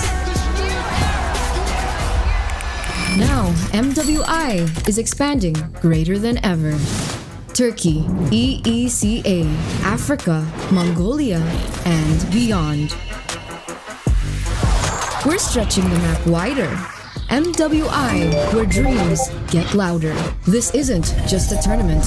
It's your passport to the world stage. A spotlight for women in the EWC. No rules, no ceilings, no limits. Just this. We're vibrant. We're ready. We're limitless.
They said there's a limit in the women's league. In MWI, we say limit? Watch us bounce from the MWI queens everyone knows, to the stars who came out from nowhere, to the ultimate champions. Now, MWI is expanding greater than ever. Turkey, EECA, Africa, Mongolia, and beyond. We're stretching the map wider. MWI, where dreams get louder. This isn't just a tournament. It's your passport to the world stage. A spotlight for women in the EWC. No rules, no ceilings, no limits. Just this. We're vibrant. We're ready. We're limitless.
They said there's a limit in the women's league. In MWI, we say limit? Watch us bounce from the MWI queens everyone knows, to the stars who came out from nowhere, to the ultimate champions. Now, MWI is expanding greater than ever. Turkey, EECA, Africa, Mongolia, and beyond. We're stretching the map wider. MWI, where dreams get louder. This isn't just a tournament. It's your passport to the world stage. A spotlight for women in the EWC. No rules, no ceilings, no limits. Just this. We're vibrant. We're ready. We're limitless.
said there's a limit in the women's league. In MWI, we say limit? Watch us bounce from the MWI queens everyone knows, to the stars who came out from nowhere, to the ultimate champions. Now, MWI is expanding greater than ever. Turkey, EECA, Africa, Mongolia, and beyond. We're stretching the map wider. MWI, where dreams get louder. This isn't just a tournament. It's your passport to the world stage. A spotlight for women in the EWC. No rules, no ceilings, no limits. Just this. We're vibrant. We're ready. We're limitless.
In MWI, we say limit?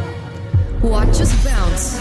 From the MWI queens everyone knows, to the stars who came out from nowhere, to the ultimate champions. Now, MWI is expanding greater than ever. Turkey, EECA, Africa, Mongolia, and beyond. We're stretching the map wider. MWI, where dreams get louder. This isn't just a tournament. It's your passport to the world stage. A spotlight for women in the EWC. No rules, no ceilings, no limits. Just this. We're vibrant. We're ready. We're limitless.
Yep.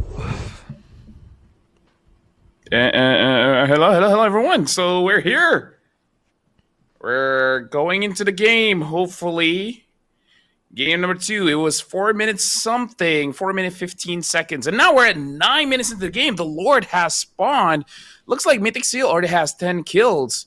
And YG already having 6. Yep. Mythic Seal up ahead by quite a bit. We missed quite a bit of the game here. Ken walking up again. Yeah. Lord gonna be started up by Mythic Seal. Yep, so right now looking at the situation here, in terms of goal lead, there's really none. The one was still... Oh, hold on, Kun. Yeah, caught in the tough spot. Forced to use the fist crack. YG. Actually, despite being behind, are fighting back really well. They've gotten to a the power spike the composition needs, LaFell. The win condition, Stitch, getting to the 3 items. We're going to take a look at the in-game equipment here just to get ourselves recapped as to what happened. And yeah, Stitch seems like he's already super powerful already with a concealed blink. Looking for the back. Just going to go for Boye for a bit. Oh, the final slash whiffs. Now the AOG into the midst of it all. Stitch still able to cat away for a bit now, but it's going to be intimidated by Boye in the front. Taken down. Hen still able to be survive. Oh, Stitch in the back with the SOD. Ying still there. The Lord going to be secured there by Lina. That can save the game for a bit. Stitch running for the hills. Still chased down by Zippy and will be taken out by Nico. Dude, at that point, honestly, Mythic Seal won that one. I mean, like, sure, they were able to get the Lord, etc., etc. It was a good play coming in from Stitch, but look at that. That's a wipe out. And now, Mythic Seal, they can start controlling the map. The Lord spawn, sure, whatever, but you can deal with that Lord later. Get as much turrets as you can, right? Because, woo, 11 minutes in, and now Mythic Seal looking like they're in a better position compared to YG. 11 minutes in, 2,000 gold lead still for Mythic Seal, but I think for YG, they can still stay put. Yes, Nico, Ken, and Zippy, all of them will deal crazy amounts of damage in the later stage of the game, but when it comes to macro control, it really has to be all YG. With Stitch, Aloyi, and the chip, it should be an easier day for them to control the sides and look for pickoffs. So that's what they got to do. They forced the team fight, I think, way too earlier around the Lord, and that's why we got to see like a pure clash and technically a gamble for the Lord. But if they played towards their strength, which is that macro control, I think this could actually still be winnable by YG. I mean, like, we gotta talk about the mental fatigue as well, because when you're playing macro, you really gotta be on top of things. And now Blink looks like he's gonna shortcut. AOG there for Boye. That's gonna be the immobilization over to Blink. That will be taken down. Mega kill already. Boye traded in for Blink so far. Diversion though will send them back towards base. And that's the thing. Like, you can see the idea there, right? So Blink goes to the back line, gets the portal in, and then basically sandwich Mythic Seal. But it's very difficult for them to do at this point because, I don't know, I feel like the setup is a little bit rushed, and I can't even blame the guy, right? Like, they've been playing this best of 5 for a few hours now, and it's like the chip just doesn't look good in this kind of situation. You kind of want to keep the game plan simple, just play front to back. And I feel like that's kind of what they have to do at this point. Play a normal front to back until they get to focus on what's happening in the front, and then the chip goes in. Like, you kind of have to play him like an assassin. Wait for them to forget about you, and then you show up. Yeah, picking off the 1-1 seems to be a very tough job right now for anyone. I mean, for YG, right? When they go for the shortcut, usually it's always comboed together with a big CC ability, but because the 1-1 has built-in Purify, it's just been very tough for them to get close even towards Zippy. With a nature already built up too, that's definitely going to help when it comes to just surviving against this YG composition. Rose Gold, this is an interesting build though for Zippy. Usually for the 1-1s, you go Corrosion, Windtalker into the Haas Claws. But here, we actually see Corrosion, Windtalker, Berserker's Fury from Zippy. So instead of the Haas Claws, he's gone and opted for Rose Gold Meteor and the Wind of Nature. Yeah, so good and bad. I actually do feel like Haas Claw is still better, but Blink is going to die here for sure. Yeah. Way too far away from the team. And there's no real way for them to capitalize there, YG. Rose Gold for Stitch. Just a split push for Stitch. Yeah, because here's the thing, like, yes, Rose Gold does have lifesteal as well, More importantly, has that shield, but I think it's not enough. A House should be better because you even have crit there, which synergizes with your Berserker Fury a bit better. So, I mean, I can see the maybe it's just for Lina, like really respecting the burst damage coming in from the Lu Yi. So you favor the shield over the more damage as well as lifesteal. And maybe he's considering that he doesn't even need that much damage. And looking at the lineup, you can see it. Like, it's not super tanky. The tankiest one is probably just Fredrin. YG now are the ones caught on the back foot. Ken already with electrifying beats. It's going to be up very quick, so not to worry. Melfic Gun will be the final item for Zippy Cutie. Interesting. So it's kind of like a utility build in a way where, again, obviously there's still damage. Han taking a beating up front will be able to tank up the Lord, and it will be dealt with. Tier 2 in the mid lane won't be able to survive just like that Tier 3 in the top lane. And I think, yeah, bottom lane will also be destroyed. YG left only with their base turrets. Yeah, if YG really wants to stay in the game, like try to get at 2-0, they really have to start being patient and just wait for Mythic Seal to overextend, because once you have items on stage, she will be good, but the setup is going to be difficult because if you look at Mythic Seal, having the Badang as well as the Gato Kacha, you'll get interrupted so many times. You know, you don't have to interrupt the Moscow per se, just interrupting the front line is going to be enough for the entire team to have a difficult time. The fact that you do have a Lu Yi, you might want to look weak, right? Make it look very vulnerable for Mythic Seal to actually go in for a fight and then catch them. Like, what I'm saying is YG, they can't be honest with this kind of composition. You need some kind of bluff to be able to finally catch Zippy or Nico. Honestly, like, Nico might be the bigger threat at this point. Because the itemization coming in from Zippy, like you said, is more utility, and I feel like Nico is going to be the main carry with 8, 1, and 7. Other than that, they just got to be creative, and we just have to see how their mental fortitude is in this game, because they have the tools. It's just very difficult tools to use. Yeah, when it comes to Ken, whoa, very aggressive moves there up front. Ying, wow, not able to get the final slash and will be caught. That's a solo kill for Ken, despite everyone being there. It ends up just being no assists, no help from the rest of the team. I mean, it's kind of what I asked for, right? Someone has to bait something out, but the rest of the team were just not in the zone to actually do anything. Because if you look at the damage items coming in from Nina, even having the Divine Glaive, the Glowing Wand, and even the Wishing Lantern makes it so that you have the tools to burst anyone. Doesn't matter front line or back line.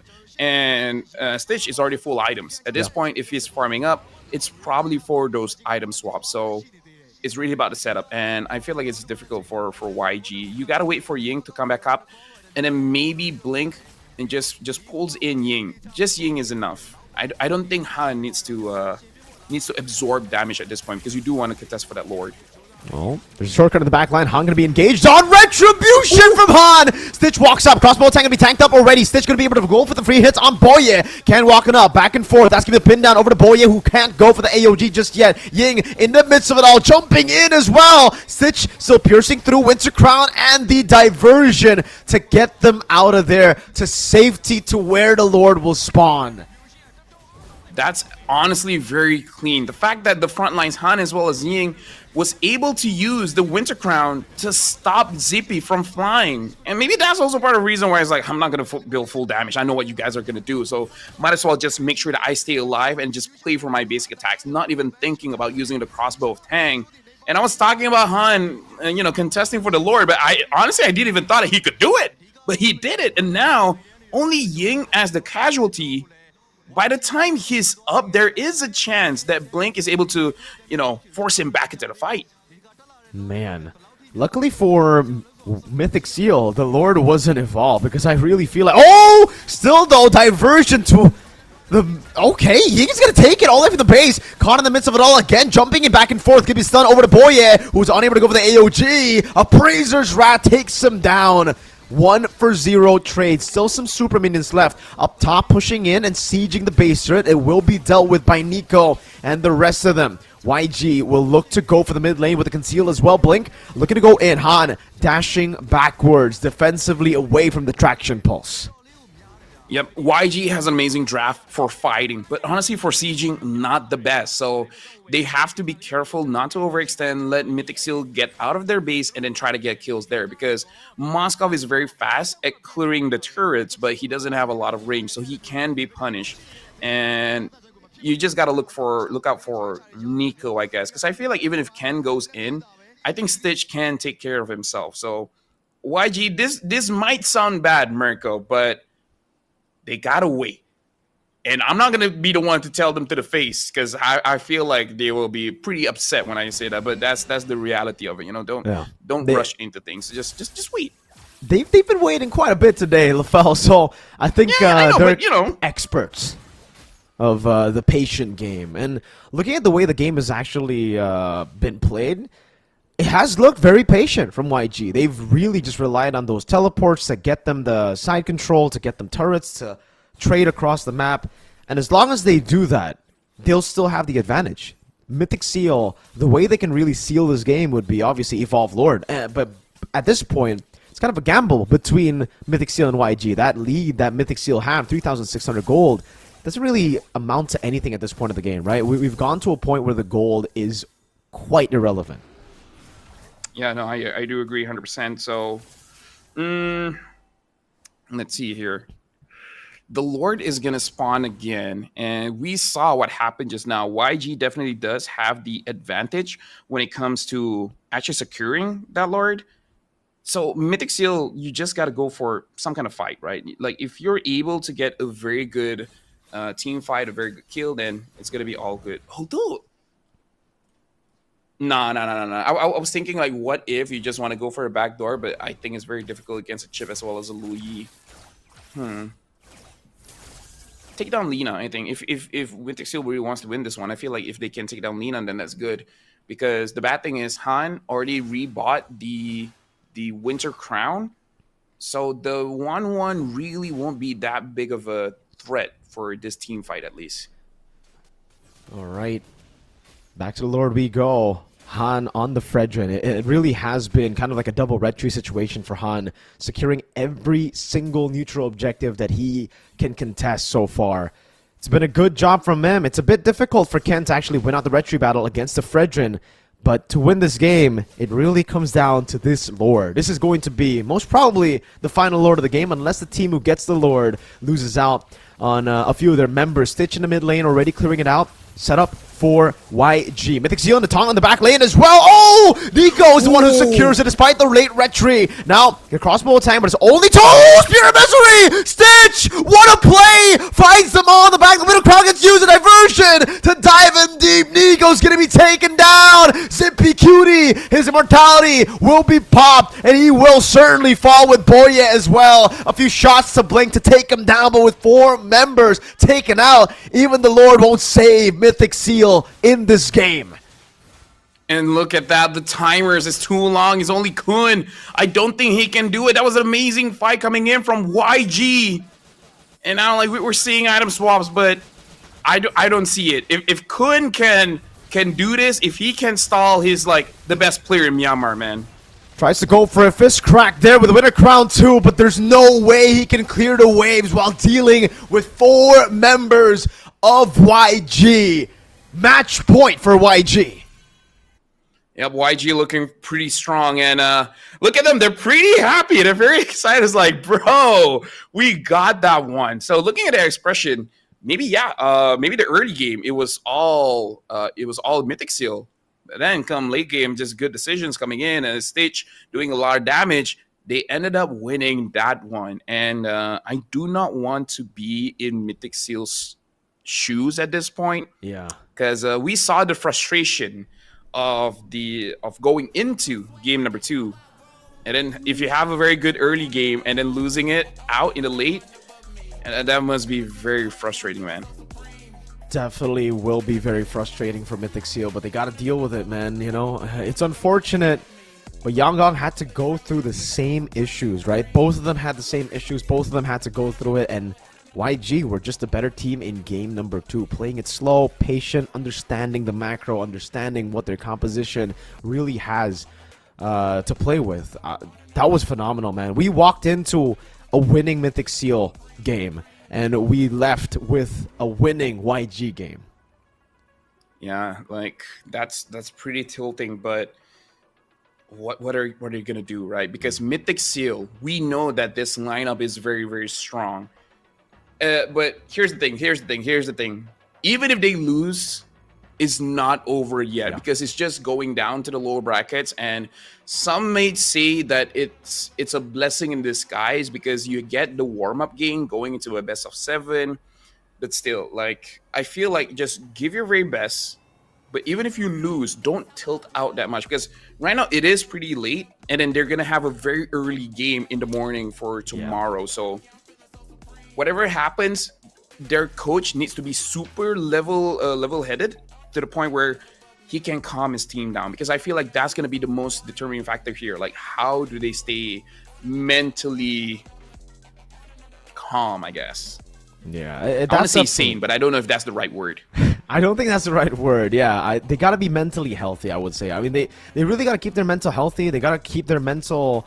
they got to be able to reset, I think, is the word as well, right? Because after a game like this, after a lot of the technical issues that they have to deal with, there's no other way. You know, you could complain about it and think about it the whole day, or you could reset, come back stronger, and do better tomorrow. Because technically, we don't even need to talk about tomorrow. Yes, there will be a tomorrow, even if they lose here. But match point doesn't mean it's over. It means that they're a step away, your opponents, from closing out the series. And I believe in Mythic Seal, man. I believe they could give us a 5-game banger here after a long day already. Stitch, though, however, doesn't believe in that. Stitch wants to end things quick. After a solid Game 1 performance, now he comes in, guns blazing again with the Moskov that we doubted quite a bit because, obviously, it's kind of like a late-game pick. But Stitch... just solid all throughout, farming all the way to the late game, waiting for those item power spikes. Didn't die that much in the game, especially in the early game, and he really became the game changer in around those big team fights. I mean, if you're going to go to 19 minutes, 20, 21 minutes, then yeah, picking up a late game hero is going to be amazing. And those SODs, him coming in and actually clutching things out, able to get those kills. Because I feel like in the very last team fight that we saw, I believe it was able to hit Ken.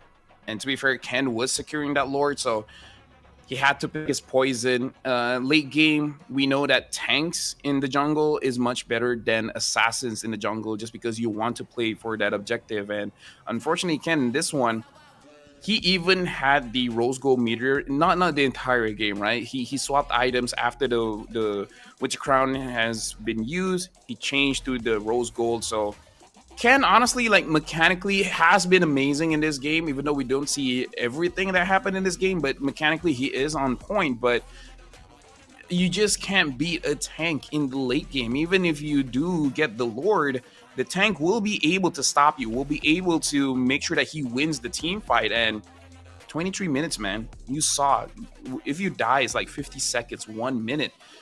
So YG just played for their win condition. Like, we can do team fight, so let's just wait until the team fight really matters. It's also just that retry diff, man. Han has just been phenomenal all throughout the later stage of the game, where he actually got a chance to contest, unlike the first few neutral objectives when technically Mythic Seal just held that lead, held the position every single time.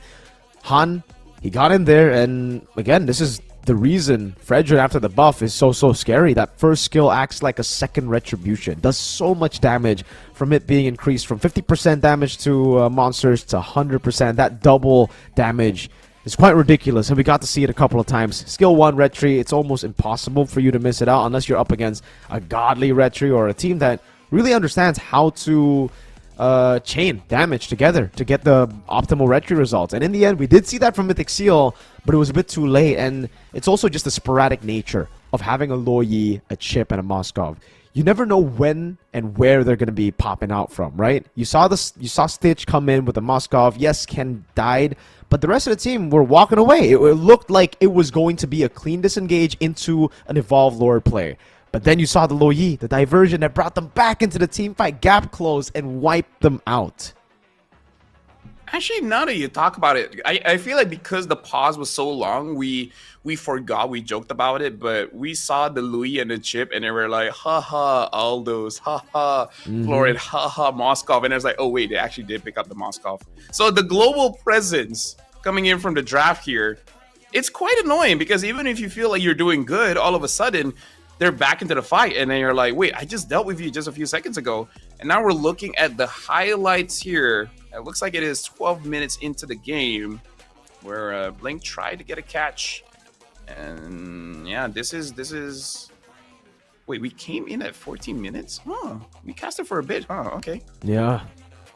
We casted for quite a bit, man. That was, I think, still 10 minutes that we got, right? Around 10 minutes. 23 minutes was the end. By the time we went in, it was really all already in the power spike of YG. I mean, look at the team fights, how messy it was as well. Mythic Steel couldn't really hold that front to back properly. And, man, the constant stitch damage from this Moskov was honestly what really saved them in the end. I really got to give credit to Stitch and technically Lina too for doing so good in this game, positioning as well. In the back always. And the piercing damage is so underrated, by the way, for the Moskov. You don't see it, and by the time you notice the piercing damage, you're wiped. Yeah. At this point, I almost want to say it's unfortunate, but it does feel like 1-1 is more of a mid-game hero. And yeah, this is the point where we see the re-engage coming in from YG, and then the diversion just ending things out. Like, they're very creative in how they approach the fight, and this is what I wanted. Like, don't be... don't be honest, right? Have some kind of deception. But what I wanted to say is, looking at this game, it does feel like 1-1 is more of a mid-game hero rather than a late game. Not to say that the late game she falls off, but in the late game, you will see a lot of Winter Crowns. And at that point, it just feels bad. You basically are using 2 skills and a basic attack. Yeah, it's really difficult to play the 1-1 in the later stage of the game. Not just because of the Winter Crown, but also the Wind of Nature, right? There are 2 ways to counter you, and it gets really tough. I agree. As a 1-1 player myself, early to mid, it's really where 1-1 strives, especially in the laning phase. If you can win out the lane just with the Inspire, plus, help with from your team, then that's usually the win con. But if not, then we see a late game 1-1 where technically, yes, you can bait out Winter Crowns, you can just, try to look for damage without the crossbow tank, but we all know the real reason 1-1 is amazing, is good in her kit. It's really all about the ultimate. If you are able to pop that ultimate, it's such a game-changing, team fight-changing ability. But at the end of the day, despite the Kimmy and Joy both reaching their item power spikes, they just weren't able to create forced errors enough in this game to force out these 3 teleports out or to force out some baits here and there. It was always kind of like Mythic Steel were always still playing in the game of YG. Like, it was all YG, controlling the map, controlling the side lane, controlling even when Mythic Steel have to force out the Lord. It was all YG. What could have changed that would be possibly a base turret take in the side lane. But again, that's where YG's clear really shows up. Moskov in particular, plus the zoning of Loyi, and then the 3 frontliners that were quite tanky this game. I didn't expect the Arlet to be that tanky. At the end of the game, he was just jumping back and forth in the team fight against 4 members, and he just doesn't die. Yeah. I don't know how relevant this is, but you still remember Sunfrost, right? Sunfrost, yes. So he's still active in coaching teams, and he has scrims and etc. And he has a very high confidence that YG will sweep everything here. So I don't know what he saw in scrims, but he seems very confident that YG is like just a step above the current competition. Again, we don't know. Maybe things can change tomorrow, in fact, maybe. But hey, if Sunfrost gives that much respect to YG, then maybe they're looking pretty good in scrims. You gotta give respects to them, man. Being able to pull off a composition like that, Chip, Moskov, Loyi, that requires a lot of brain power. That requires a lot of macro understanding, and they did play it very, very well. Their mechanics individually, too. I was surprised, man. Stitch, a phenomenal player. And as we get into game number 3 in the drafts, I wonder if Mythic Steel are going to change things out. Game 1 and 2, they stuck on blue side first pick. They gave red side away. They tried, I think, to pick up the chip for themselves, but then they noticed, oh man, YG with the Loyi first pick, they also decided to take the chip away. So we thought we would have a way to deal with the teleports with our own teleport. Turns out they're just going to stack up on 2. I personally just want Zippy to use a hero that he can really carry, because we don't see the early game, so I cannot say for sure. But I feel like it's mostly Ken, Ken and Akimi, right? Nico? Like both the Joy and Akimi, I feel like they were really the reason why the early game was so good. But you need balance. You need someone to carry in the late game, right? So I'm even thinking of something like the Bruno, where I feel like Zippy is okay with the Bruno. Doesn't matter, Bruno, carry, whatever. Beatrix, right? Honestly, yeah, probably take a Beatrix. Anything that is able to do something in the late game, because Ken is such an early game player that I believe you like the goal lane doesn't. You guys don't have to go all in. That's what I'm trying to say, because I don't like a draft that goes all in. It's like, if we win the early game, we win. If we don't close out the game by 60 minutes, all right, GG's. Like, have some balance, have options. Yeah, definitely having options would be great again. And I think you just gotta build the composition better. Like, the synergy was kind of off, right? In a way, the composition didn't know what it wanted to do. Some of them wanted to die, some of them wanted to play for the back, and it ended up with Nico and Zippy kind of fending for themselves at the later stage of the game, right? Like, Kun wants to go for those moments. Obviously, Ken wants to dive in and fight. For YG, it was very, you understood what they were trying to do. They were just playing front to back pure with 3 frontliners, 2 damage dealers. That's it. They weren't really looking to dive. The only times we see them dive is, obviously together with the diversion, with an SOD placed properly and Stitch taking it at the right time. But it was never disconnected from the team. Every single play that they made with teleports, with those diversions, it was always calculated and coordinated. And for Mythic Seal, from what I saw, it really looks like more of an individual playstyle. Everybody's doing their own thing. And as a unit, they kind of crumble. That's why in the Lord fights they don't do well. And especially when they are scattered, they don't know what to do. Do we play? Do we turtle up? Do we split up because the AoE damage is coming in from the other side? They look lost. So that's something that they also have to fix on top of the drafts, on top of everything you mentioned, LaFell. And it's going to be tough because it's match point. They've already waited so long because of the tech issues. It's going to be building up that frustration that was already there for game 1 for sure, up against that ridiculous Lucas performance of Han. I don't know if it is because, it's very late, so I'm very goo brain. I got Google brain too. Even if Kimi is up, right, I almost would rather just put Kimi in gold and then have Farsa mid. Because I feel like Farsa can be a game changer. Like really control the early and mid, and if things go very bad, like, you can zone people away to clear the minions. I don't know, maybe because a little bit biased, because even for me, when I'm tilted, I just want to use Farsa, because I feel like in this meta, she's pretty easy to use. Okay, there you go. That's a change, LaFell.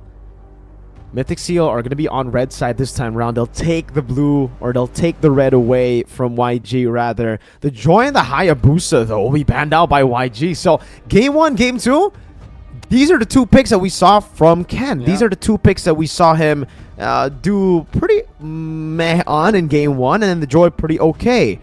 So are we thinking that these are just the comfort picks for Mythic Seal? Are these the 2 picks that you would want on Ken? For YG to ban it first phase means something, man, because these are the 2 picks that they've left open all 2 games so far. Personally, for me, I kind of feel like they can deal with it, but they rather not, because I feel like if you're letting go of the Joy, you're kind of forcing your jungler to pick up the Fredrin.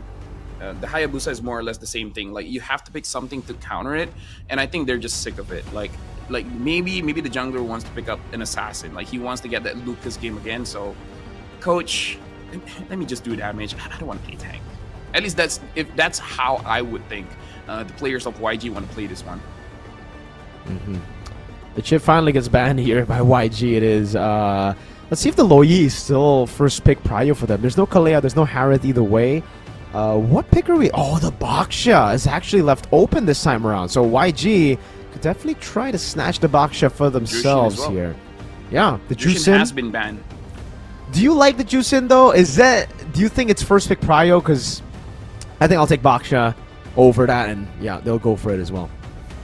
So for me, Jushin is good, but it's not good individually. Like you need good pairings with it because you got control, you just don't have damage. And in the early game, you're annoying, but you're not too annoying that people really care about it. So I feel like Jushin is okay if you know that your opponent is going to have at least 3 front lines. So I think Jushin is okay, but is more situational now compared to before.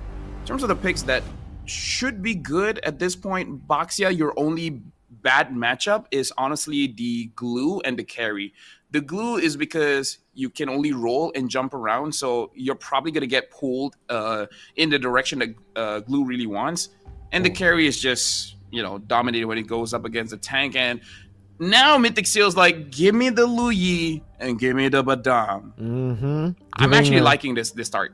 Yeah, giving YG a taste for their own medicine, dude. The Luyi and the Badang has kind of terrorized YG in game number 1. And now, for YG, I wonder if they're going to go kind of ballsy by picking up the Lucas again. Or do they go for the utility jungle one more time? The Kimmy plus Lucas could be a solid choice. Oh, that is another choice, definitely. Lucas Mathilda in the first phase. Having Baxia, Lucas, and Matilda, forget about it, man. They go they pick up the Jushin and Granger. Okay. So they want to flex the Baxia all the way to the second phase, knowing that technically it is a 3-way flex, right? You can go for jungle, XP, or roam. Yeah, and the Jushin is able to open up the map a little bit, and in case if they are able to catch the Jushin is one of the tankiest mid laners I've ever seen. Like, I could have sworn she is a tank, because I've had games, Mirko, I hope I save it, where I'm a Jushin with 0 HP, and I'm 1v2ing, and I do not die. And now the Lucas gets into the hands of Mythic Seal. So it's kind of like Mythic Seal's like, hey, you know what YG is doing? Let's try that. That looks pretty this good. is the exact same draft. If YG doesn't ban Matilda, the trolling, man. Yeah, I think they're really selling the game if they actually don't ban the Mathilda here. This is their own strat, literally, in game number 1 that got them such a dominant victory. So, yeah, for YG, I'm expecting the... Man, I'm expecting the Mathilda, but this is why I don't like the Jushin, especially up against a Lucas like this, up against a Badang. There's so much anti-CC. What are you going to do, right? The whole kit of Jushin relies on you picking people up. Who are you going to pick up? The Luyi is going to deal damage from outside your range. The Lucas wants to just get close and up and personal with anti-CC, and so does the Badang. You're kind of also forced to use Purify here, so any form of mobility later on for Mythic Seal, if they decide to go for even more mobility, like say an Aerithel, oh, it's gonna be such a good day for Mythic Seal's gold lane. Okay, please ban the Mathilda. Okay, let's think about this in the way that you're trying to be really smart about the draft, Mirko. They have the Baxia, which lowers heals and shields without items, right? So maybe that's the idea, or they want to go Khalid in Rome and then just have Khalid, Jushin in the mid. I see to deal with Mythic Seal, I see the angle, but also I think the main, like, the reason, the big factor as to why Mathilda is so broken with the Lucas isn't really the healing. The healing is a bonus, yes, but it's the mobility, dude. Lucas having a disengage is so broken. You can just walk in. Hey, it's not working out. I have a get out of jail free card in the Guiding Wind. I have so many ways to also re-engage later on, and it's also the gap close, right? Because usually on Lucas, you have to use your skill 2, you have to use your ult and skill 1 to get close. But with a Mathilda, all you need is to take the Guiding Wind while he's circling Eagle away. And YG decides to leave the Mathilda open. So this could very well be, like you mentioned, Lafel, a Baxia plus Khalid combination, or it could be Mythic Seal with a win. Wait, they're taking the CC? That means the Badang is Rome. No Mathilda. Yeah, like that's it. Like maybe that's why YG didn't ban it out. Because like, dude, I know Boye, he's not a Matilda player, and I'm like, I see. Okay, so they're not trolling. They just know. They just know. They know better. There's no way. They just know better. So that's interesting. Showing CC now, for me, it's a bit too early though. Because there's no more flex anymore, unless you put CC in gold. And what's going to be in the XP lane now for YG? Because I have a feeling that the Baxia will be a jungler. Looking at how many junglers has been banned out, I don't think they're going to get like an assassin here and play in the jungle. But not good against CC though. Yeah, it's I mean, they could still go for Valentina, actually. That is still up for grabs in the XP lane. Take away the Lucas ultimate. The Cho gets picked up. There you go. That's the Valentina, but the Cho... I guess it's good for the CC, but... Yeah, I guess the Lucas and Badang is the same issue. They're built to go up against CC. Yeah, so I think they're just like, they want CC for days. It's a good comp because they're attacking the emotions. Ooh. This is emotional damage. Like, you guys won't die, but getting stunned, getting picked up, and now a Brody comes in. What? I don't even know if that's the best pick, Marco, because... Oh, man. Iritha would have been better, I think. Yeah, I don't think the... you know what? Let them do their thing. Maybe the Brody is the answer, but personally for me, looking at the lineup now, I don't think Brody is the thing that's gonna solve the issues. But hey, what do I know, man? It's been a long day. Yeah, I understand the idea behind it though. Mythic Seal are really just playing with the best defense is offense. So they're trying to dive in to leave the... It's a sprint, Brody! Well, what? Hold on. This, no. This is a mistake, right? It could be a visual. It could be a visual. Okay, because that will be really weird. The flicker is usually what you go for, and even then, right? The reason people don't pick Brody... No, the reason people don't pick Brody and Beatrix is because you can only bring flicker. That's why. So if this is a new meta Brody pick with a sprint, if it isn't a visual bug, oh man, we're in for a show. It's a visual bug. Relax. It's a visual bug. Hey, relax. We're gonna jump into the game and then we're gonna see, right? Because even if it's a sprint, I mean, like, it might be the fastest Brody in the world. We're about to see. I just don't know what the what's the matchup here? Because I feel like against the Granger it's just like whatever, so. Because my worry with the Brody pick, my worry pick with the Brody is actually when the Baxia decides to come at you, when the Cho decides to come at you, when the Jushin decides to come at you, you don't have a free dash. You can dash, but you're dashing towards your opponents. That's the reason why I'm not okay with it. You don't have a way to run away. Heck, let's add a little bit more. What if the Valentina gets Unleash the Beast, which mostly she would, or she gets the Divergent, which also is another option? How are you gonna get yourself out of trouble? Yeah, there's definitely going to be a lot of questions here asked in the laning phase, in the team fights as well. And Cho is notoriously already a counter to the Beatrix, to the Brody, to the heroes in the gold lane with the Clint as well, who cannot bring Purify. So we'll see. Blink, he's either going to have a great day here, or he's just going to be snowballed out of control against Mythic Seal's very, very early game composition. We got to emphasize that too, right? Like YG, they look like they have a solid composition. We've just been criticizing the Brody. But if Mythic Seal are able to get that early game, this Brody is going to be fine. All fine and dandy, taking turrets for free. No, I get you. I'm a little bit nervous, Mirko. Same. And it's not because it's Very. game point. It's because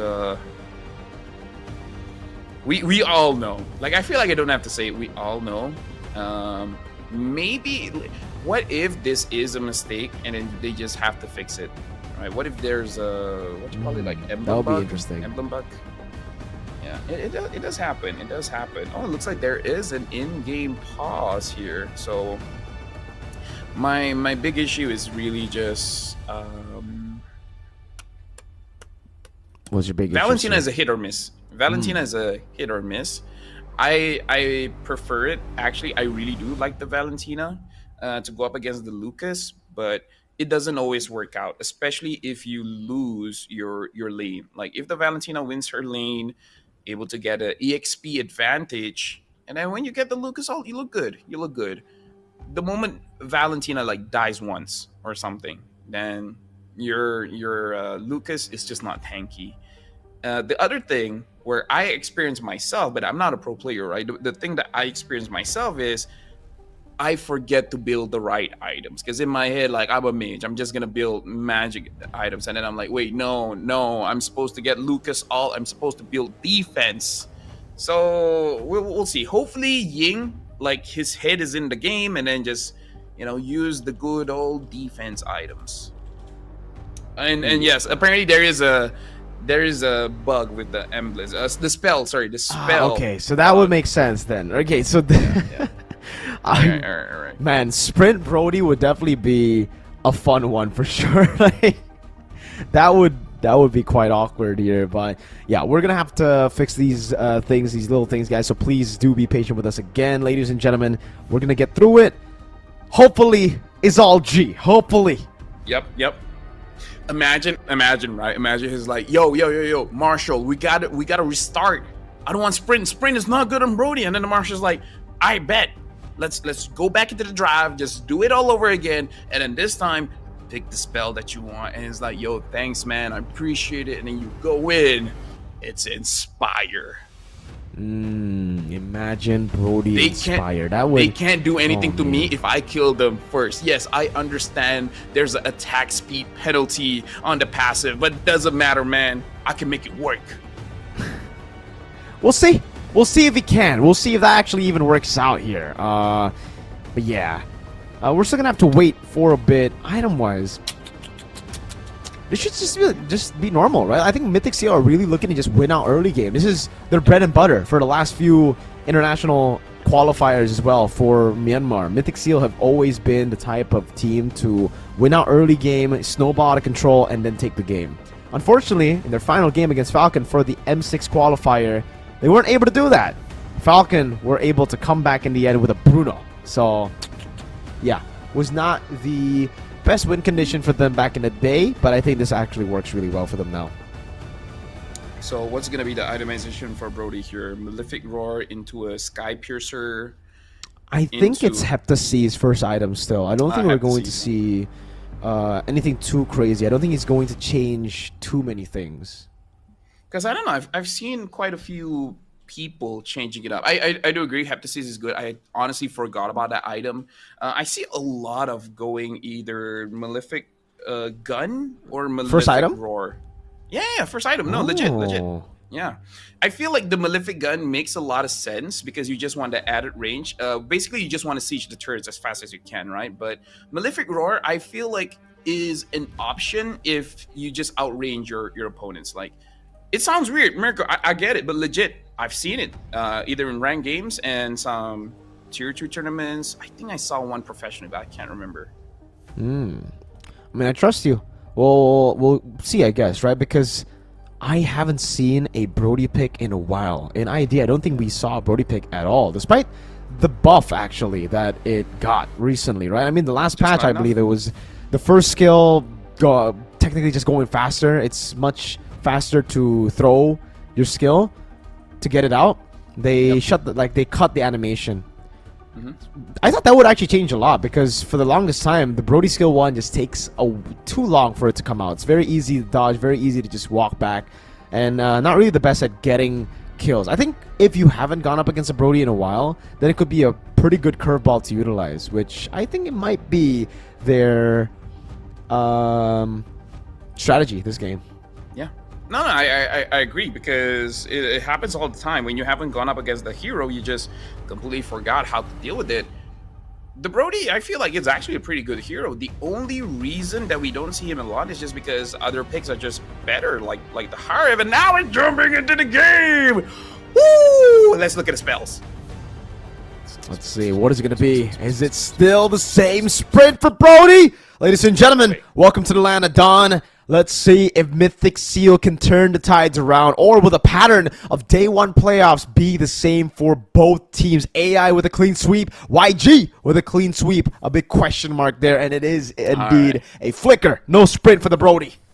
So everything looks good today. Looking at ZipQT right now, he's going for the thrill and going for that weapon master. Everything else looks pretty solid except Boya. I don't know if this is real. He went for the tank emblem instead of the support emblem, and instead of going for Inspire, he goes for firmness. So he is thinking he won't be able to spam his skills, or he's just going for a raw stats instead, which I don't know if it's good or not, because as a Badang player, you really want that shield to be tanky, not your natural stats, because it's just a fighter stat, not a tank stat. Han doing a good job in the jungle. Usually, I think the Baksha can get punished by some fast-clearing assassins, but Lucas actually falls in the same category, maybe even weaker than the Baksha when it comes to clear, just because of how fast the Baksha can get in the jungle, through the jungle with the shield unity.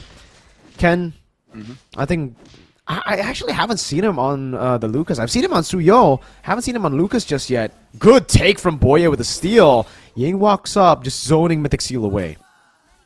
Hot take, if Naruto learned more jutsu instead of just the Rasengan, maybe he can clear faster. Yeah, the guy just literally spams Rasengan, man. Every time I play Lucas, it's just Rasengan, Rasengan, Rasengan. God damn. He's like, bro, it's cool. Actually, every protagonist ever, they just have one skill. Ichigo, he just has an energy slash. And that's it. Like, if we really go down... Okay, hold on. Before that, we're looking at YG here. Actually applying a lot of pressure. And Mythic Seal Ken is still on that turtle. Yeah. I don't know. Maybe, like, YG, do they want to take this turtle? Do they want to bait a fight? Because it looks like they want to bait a fight. They want to bait a fight, but they are just resetting this while Mythic Seal technically just don't care about it. Yeah, a very awkward reset for YG there, but they were trying to play it safe. Again, they understand how much explosive power Mythic Seal could have with this composition, so Han played it safe, respected it, and will just take it slow and surely. Now, back to the jungle again. Mythic Seal, Ken first towards bot after clearing orange and purple. Yeah, so maybe Ken is just thinking, I just need my first item, whatever that is. Maybe it's a Hunter Strike or the War Axe, either or. I've seen different preferences. Right now, in terms of the gold, again, not that big of a gold difference here. Lina taking just a bit of damage coming in from Nico. I would say this is kind of good for YG as well, because they don't mind going a little bit slow, because the Jushin, you would prefer 1 or 2 items so that you're much more relevant in the fight. Without items, the Jushin just feels ticklish in terms of CC and damage. Yeah, and there's no problem with them taking their time. Again, Mythic Seal are the ones that are kind of pressured to do well in the early game, right? The Granger will scale properly. The Brody, this is the question for me, I guess. It really depends on the build, but how does a Brody do in the later stage of the game? I've gone up against some really good Brodies in ranked, and the late game seems to be pretty okay. Melphic gun first item is, by the way, what Zippy has gone for. So not the Heptaseas that we normally see for the Brody. It'll be a bit of a change. Maybe... So Melphic gun into Sky Piercer, you said? If you're not confident with the Sky Piercer, then you see crazy stuff like BOD, second item, and stuff like that. Or, like you said, Heptaseas. Alright, good red tree still from Ken. Securing it now, though. Sacred Beast already used up by Ying with the Skin 2 and the Beast Bomb over to Kun. Very low under the turret. No one there to follow it up. Hans looking for the Shield Unity. Will try to lock him down, but will not be able to get it. Kun with a good dash and the curtain call to lock them down together will stop the instant rotation of the Baksha. Yeah, right now looking at the builds here, looking like Zippy Cutie is just respecting the damage profile, and they're able to catch one, they were able to catch Han! Yeah, with diversion, Ying already stealing it again. Oh, Lina, an awkward flicker to the wall. Won't be able to find the last few hits he needs to actually pick the person up. 1 for 0 for Mythic Seal. Just a clean pickoff into YG rotating into the bottom lane. Yeah, at that point, you're just like, okay, guys, the fight is over, but Blink wants to continue. Great Jiku knowing the way to Dragon. Ken now walks back up with a Rasengan 2. Blink gonna be taken down by the Torn Apart Memory. Ying jumping in. Good Sacred Beast Bomb. The curtain call puts them in an awkward spot, but it is ultimately a win for YG as they get the turtle too. Yeah, and now they're just taking control of the map because Mythic Seal, it looks like they're a little bit more passive. Like, guys, we just gotta wait. We just gotta wait. We just gotta wait.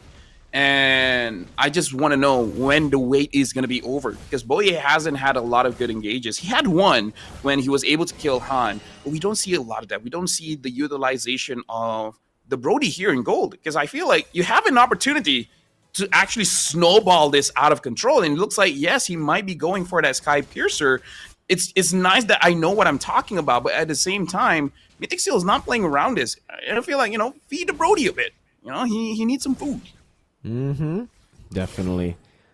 Mythic Seal are going to have to play around the Brody. Usually, I always say this when I see a Brody, but a team that doesn't play strong side Brody doesn't know how to play Brody. You really want to get the Brody into these good positions early.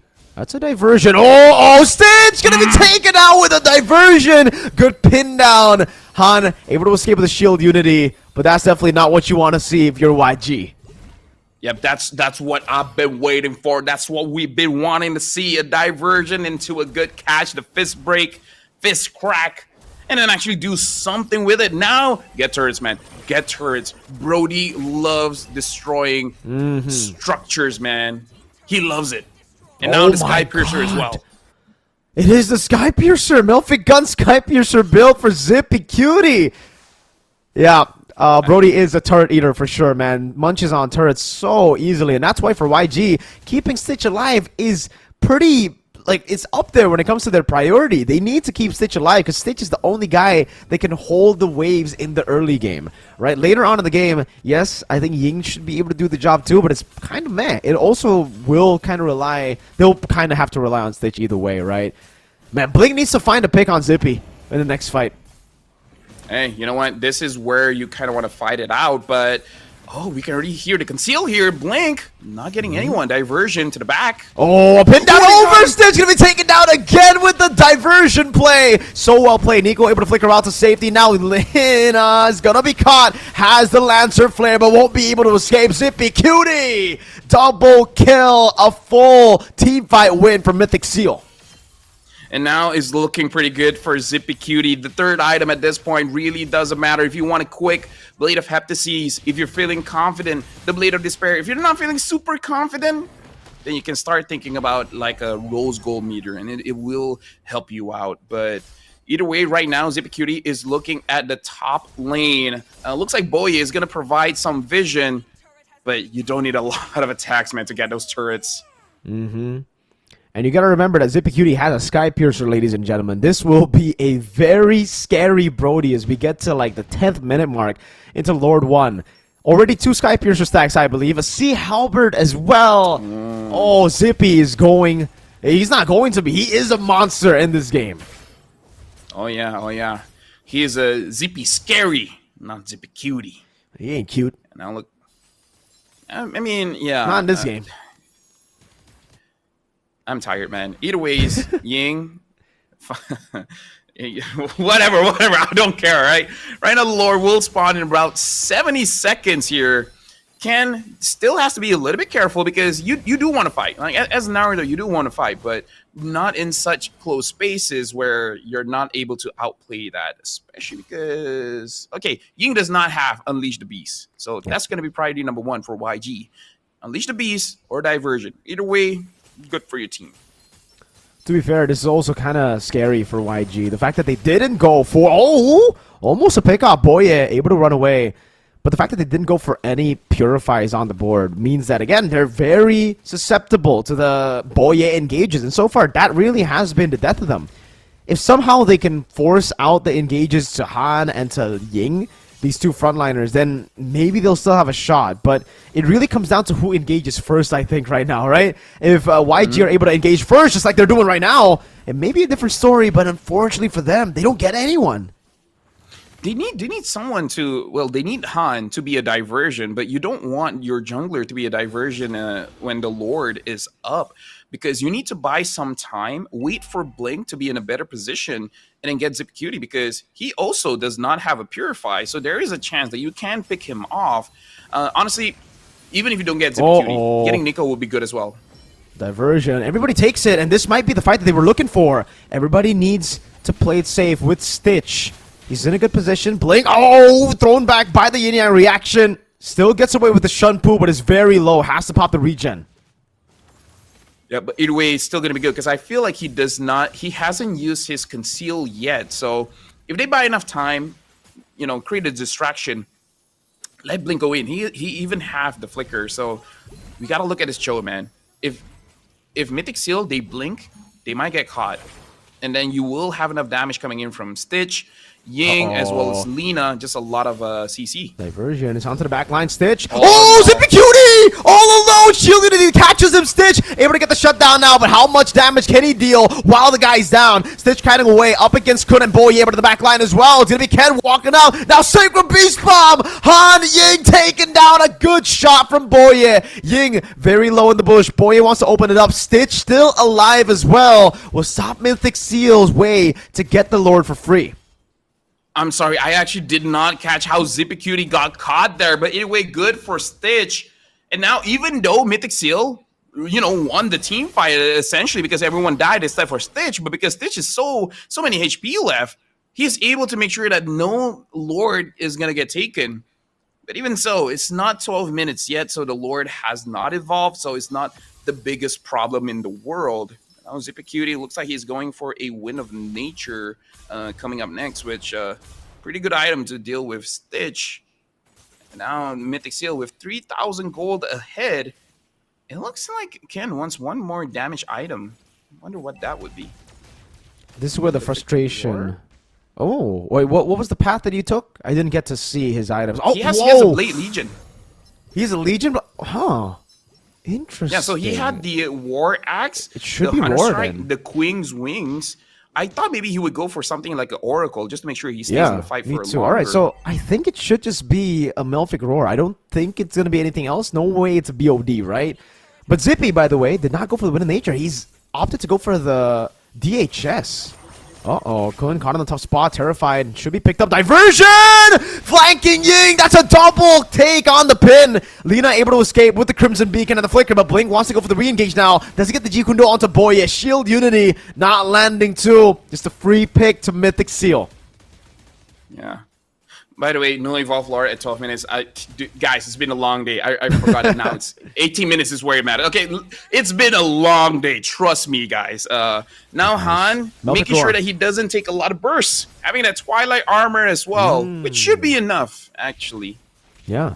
It's a great item. Uh-oh, Blink though, able to go for it. Stitch caught in the bad spot again. A full dive from Ken, but a Wind of Nature saves him. Blink in the back. Han gonna be caught again by that skill one. CCing him as Stitch still deals damage. Zipicutie torn apart. Memory finds it, but will be slain as well. That was a gamble that did not pay off for Zippy. Yo, let me just say, Stitch is working overtime as well. He's keeping the game alive. Like, I like that Stitch is essentially playing very, how do I say this? Safe? No, reliable? not safe. Not reliable. It's a bad word. Oh, Forget it. I'll remember when I remember it. Selfish. That's the one I'm talking about. He's playing very selfishly, understanding that Mythic Seal wants to go for him. So he just think about himself, just making sure that he himself stays alive. Whatever happens to everyone else, whatever, and then try to get kills in the meantime. YG, if Stitch plays this way, you don't even have to protect Stitch that much. Still, you know, some protection. I'm pretty sure Stitch wouldn't complain. definitely. It's going to be kind of tough for Mythic Seal to get to Stitch now, but knowing that he has no Flicker, maybe it'll be an easier day for them. I think Ken just needs to be very careful. He cannot give the Sacred Beast form over to Ying. Yeah, no Wind of Nature, no Flicker, so for a while, YG are actually quite vulnerable.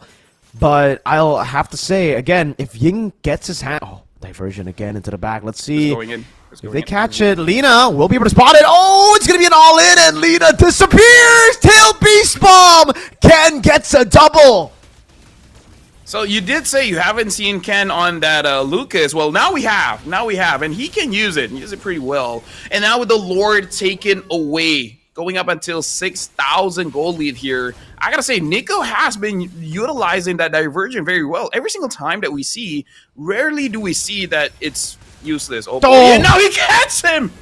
Wow, a clinical finish from Boye, and I think that might be it, ladies and gentlemen, with the Lord coming down. Not even the Lord, just a Cannon in the mid lane. That should be a free mid-turret retry used already. Ying pops in the Sacred Beast, throws out the Tail Beast Bomb, and it hits no one.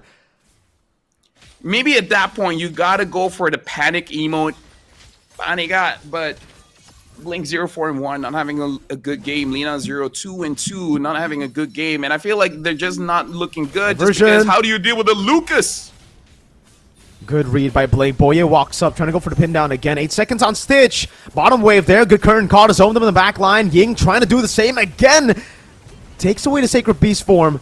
And now the Lord is coming in. Stitch is back up again. He's giving the all-in dive from Ken as he pops in the Sacred Beast form, but he will actually take it defensively. Ying taken very low. Stitch again with that Sonata constantly dealing damage. A flicker out, but a pullback. Ken able to dash away again. YG live to see another day, but Mythic Seal have taken all of the base turrets out of YG's base.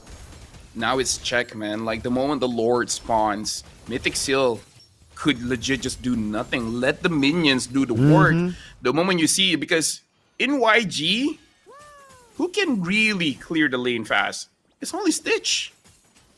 And then when Stitch is out of the way, when Stitch is nowhere near the Lord, they won't have damage. Ying is tanky, no damage. Han is no damage. And Lina, control, sure. But where's the damage, man? Like, this is in terms of damage profile, they really have none. Like Lina maybe, but still nothing compared to a Granger. Definitely not, man. They don't really have a composition built to wave clear, built to defend. Their composition is more on all in. That's why they had to also kind of, win out the early game too. It was really a battle of the early game. But the Cho, really, aside from one kick to Boye, what is it? What am I seeing? Okay, good, because I saw 2 Sky Piercers on Brody just now. Yeah, it's gonna be with the crowd.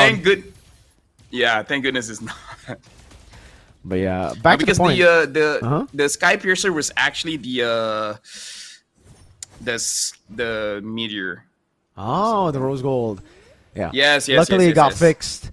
But for YG, I think the only play I saw from Blink so far on the Cho this game was the pick onto Boye. It was in the mid game. Other than that, I don't really think we have seen any move from Boye. For Blink on the Cho.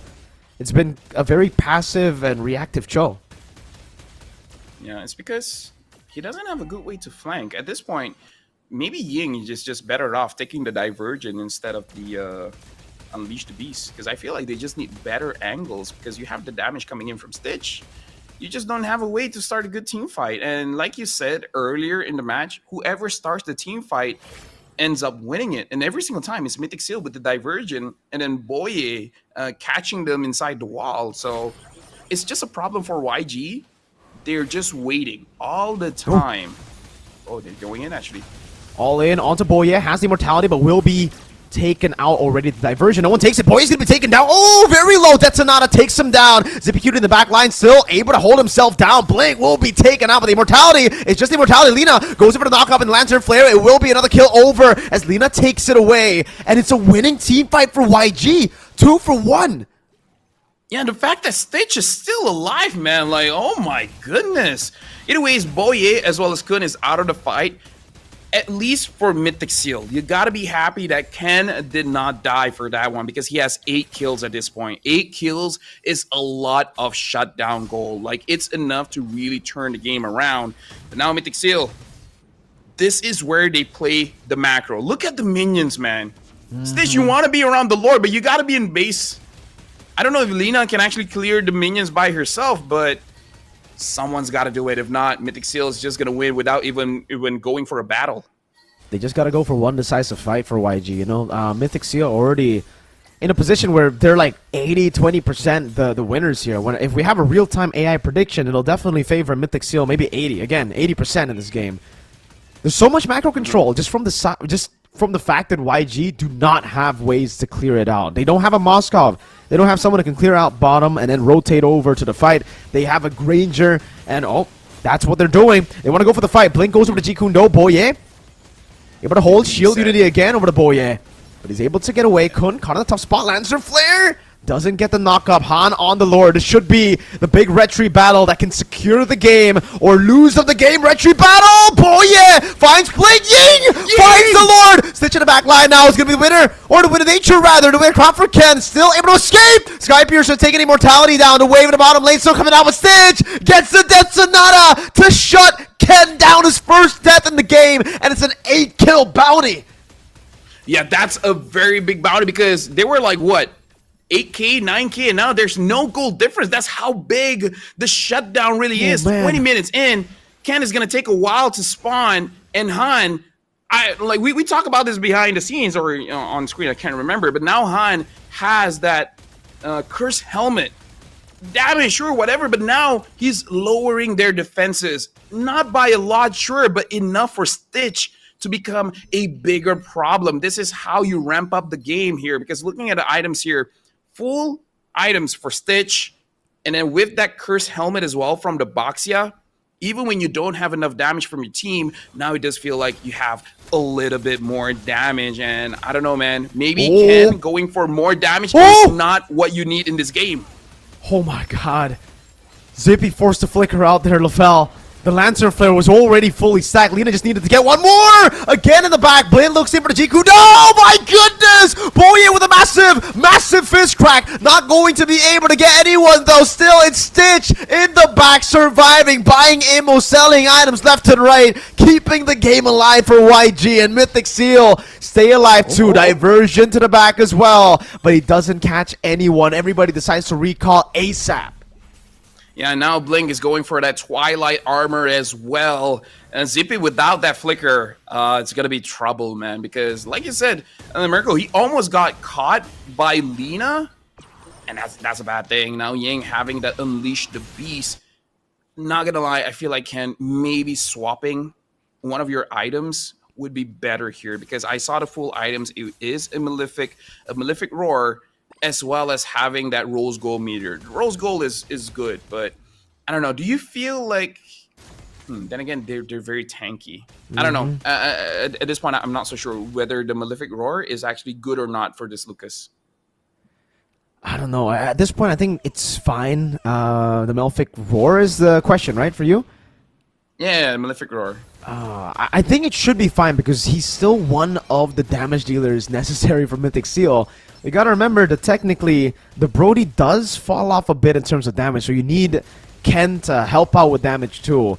Right now, for Mythic Seal, it really is about playing the macro game. They cannot let YG just hold the Lord. They have to be the ones holding the Lord while waiting for the slow push to happen in the bottom lane. Because now, it's not going to be 3 waves. It'll only be 2. One in the bottom lane, one in the top lane, right? Mid lane is technically just going to be even all throughout. So Mythic Seal, play patient, hold the Lord, wait for the waves to push. YG, you're going to have to send Stitch sooner rather than later. Yeah, honestly, like Mythic Seal, Good. did good. Oh, they got someone. Way to Dragon on Kun. That's going to be Lantern Flare as well, but it's on towards the pit. Ying in the back with the Sacred Beast form, shoving them back again. Han pops in the Tortoises Poissons, and they'll be on the Lord. A few members low already. No one's going to take the diversion, not the aggressive one, and look at that. Stitch. The fight was not won instantly, and someone will be sent down, and I think 9 out of 10 times it'll be Stitch. Yep. Either way, this is still good for YG because they're delaying the game, and the fact that Mythic Seal is not winning by the minions entering the base or getting a Lord is amazing. Like you get any victories that you can. Now Mythic Seal, I feel like they have to be a little bit ballsy here because hold on. It looks like they are engaging. Boye, I'm trying to get into the mind of Mythic Seal here. I don't know what they're really going for because now they have a diversion. Yeah. So they're just waiting for someone to go through that bush. Blink is checking it. As long as Stitch doesn't open up the map, like doesn't walk beside it, they should be good because right now YG has no idea where they're at. Do they have the sentry? Is the sentry up? Because they could use that. Oh, Ying's caught all alone. It's gonna be the all-in onto him. Ying taken down. Was waiting in the bush, did not see the conceal, did not expect Mythic Seal to be attacking from their own base, his own base. And this should be it, LaFell. 50 seconds at the death timers, an Evolved Lord at 24 minutes. I don't think they'll be able to contest at all. Han can't even make his way onto it yet. Boye is the one who secures the Lord. And YG are going to have to deal with it. I don't think they have nearly... diversion. One more time into the back Stitch. Able to flicker out. Yeah, reaction brings him back. Stitch still able to survive for a bit. Immortality be pop as well. Ken buys and pops in the winner crown in time. Stitch gets the Death Sonata. Perfect timing. Ken buys the Immortality way too late. Why, LaFell, did they go for the gamble when they had the Evolved Lord? Gamble, that's a straight up throw, man, because they got the Lord. They really don't have to go for the fight because now there's a chance that Ying could come back up and Ken is going to take so long. If YG wipes out Mythic Seal inside of their base, game over, YG wins it. Still, with this big Lord, they're doing a lot of damage. Oh, Stitch still able to get the Death Sonata in the back line. Again, it's going to be a kick into the Lantern Flare. Zippy Cutie caught in the back spot. Lina picks him up in the back as well. Stitch shut down by Boye with the Evolved Lord helping him down. Han and Ying clearing it out. Now Lina trying to escape as Boye walks him down. Gets the pin down, but Immortality's still there. Nico looking for the end moment. Han with Shield Unity walking up, getting the kill. Boye looking for the end. Immortality's right there. Zippy Cutie not needed. Boye goes for the hit, ends the game despite the losing 4v5 man advantage. At that point, the minions is too strong, man. Like in the early game, the minions are nothing, but late game, doesn't matter if you're full build. There's nothing much that you can do. Mythic Seal, like they could have gotten punished so hard, like so hard, because that diversion trying to get a kill. If you win, sure, 100%, like you're gonna end the game. But I kind of feel like at that point you're gonna end the game anyways. There's a chance that you could diversion in, and then you yourself get caught. Like make a bad play. If 3 people died, that's it. That's GG. So they didn't get punished. So good for them. But something that they do have to consider, especially if they do want to go internationally, I believe other teams will not let that slide. I agree. That was definitely, a roller coaster of emotions for both teams. I think even Mythic Seal were shaking in that last fight. It was definitely a panic moment too. They were just throwing everything at YG, hoping that something lands, hoping that something hits and knocks YG out. And luckily for them, Boye was able to get it done, right? Boye with the final shot over to the Granger. Whew, I mean, even there, LaFell, it looked like there's a lot of miscoordination, right? Some people wanted to go for the pace, some people didn't.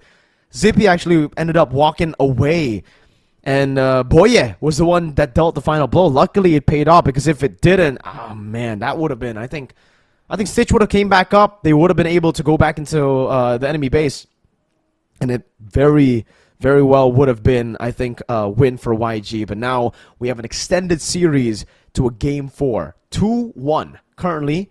Still match point for YG. Still 1 game away from knocking Mythic Seal down.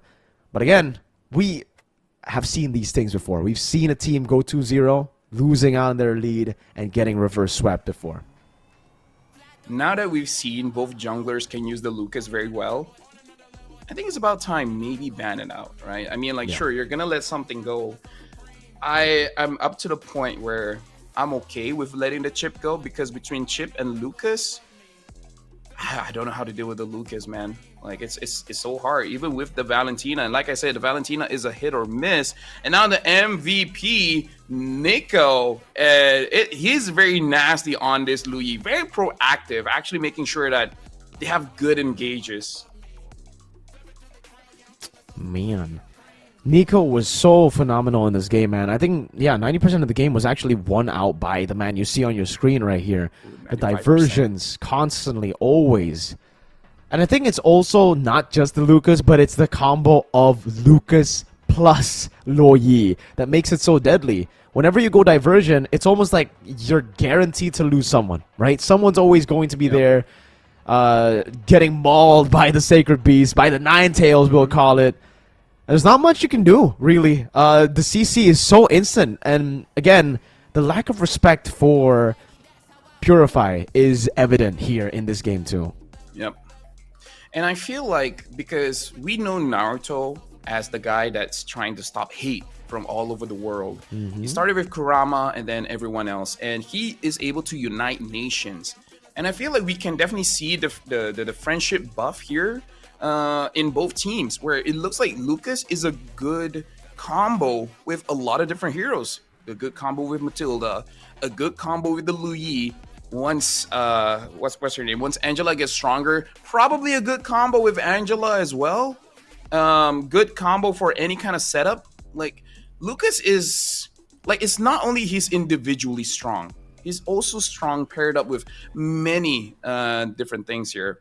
Han, I would say, he still had a pretty okay game, but because we saw how he's able to carry with the Lucas before, seeing him on 2 tanks in the jungle and having a bit of a iffy game, in my personal opinion. Stitch overall, I feel like, is the highlight for sure for YG, because if Stitch didn't play that amazingly, I kind of feel like Mythic Seal would have ended the game much faster. I agree. So many times I think they took very greedy fights, man. I think for the longest time, Mythic Seal has been that type of team to take the gambles. A lot of times it looks like it's not a gamble. It looks like a pure throw, like in the final fight again, where it was really unnecessary to go in for that diversion. Even if they went for the diversion, looking at the position, they try to go for Stitch. If they don't get it, it's okay. It's okay. They don't need to commit to it, but they did. almost costed them the game, almost became another Mythic Seal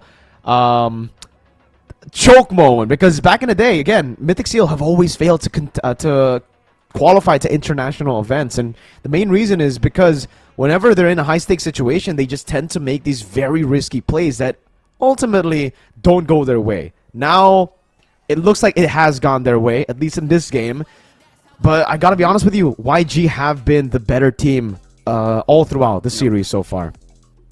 But I just want to bring in to note the damage numbers here is actually not bad. Ying 70,000, Kun 75,000, Nico 87,000. But look at that Stitch, 109,000 damage was dealt.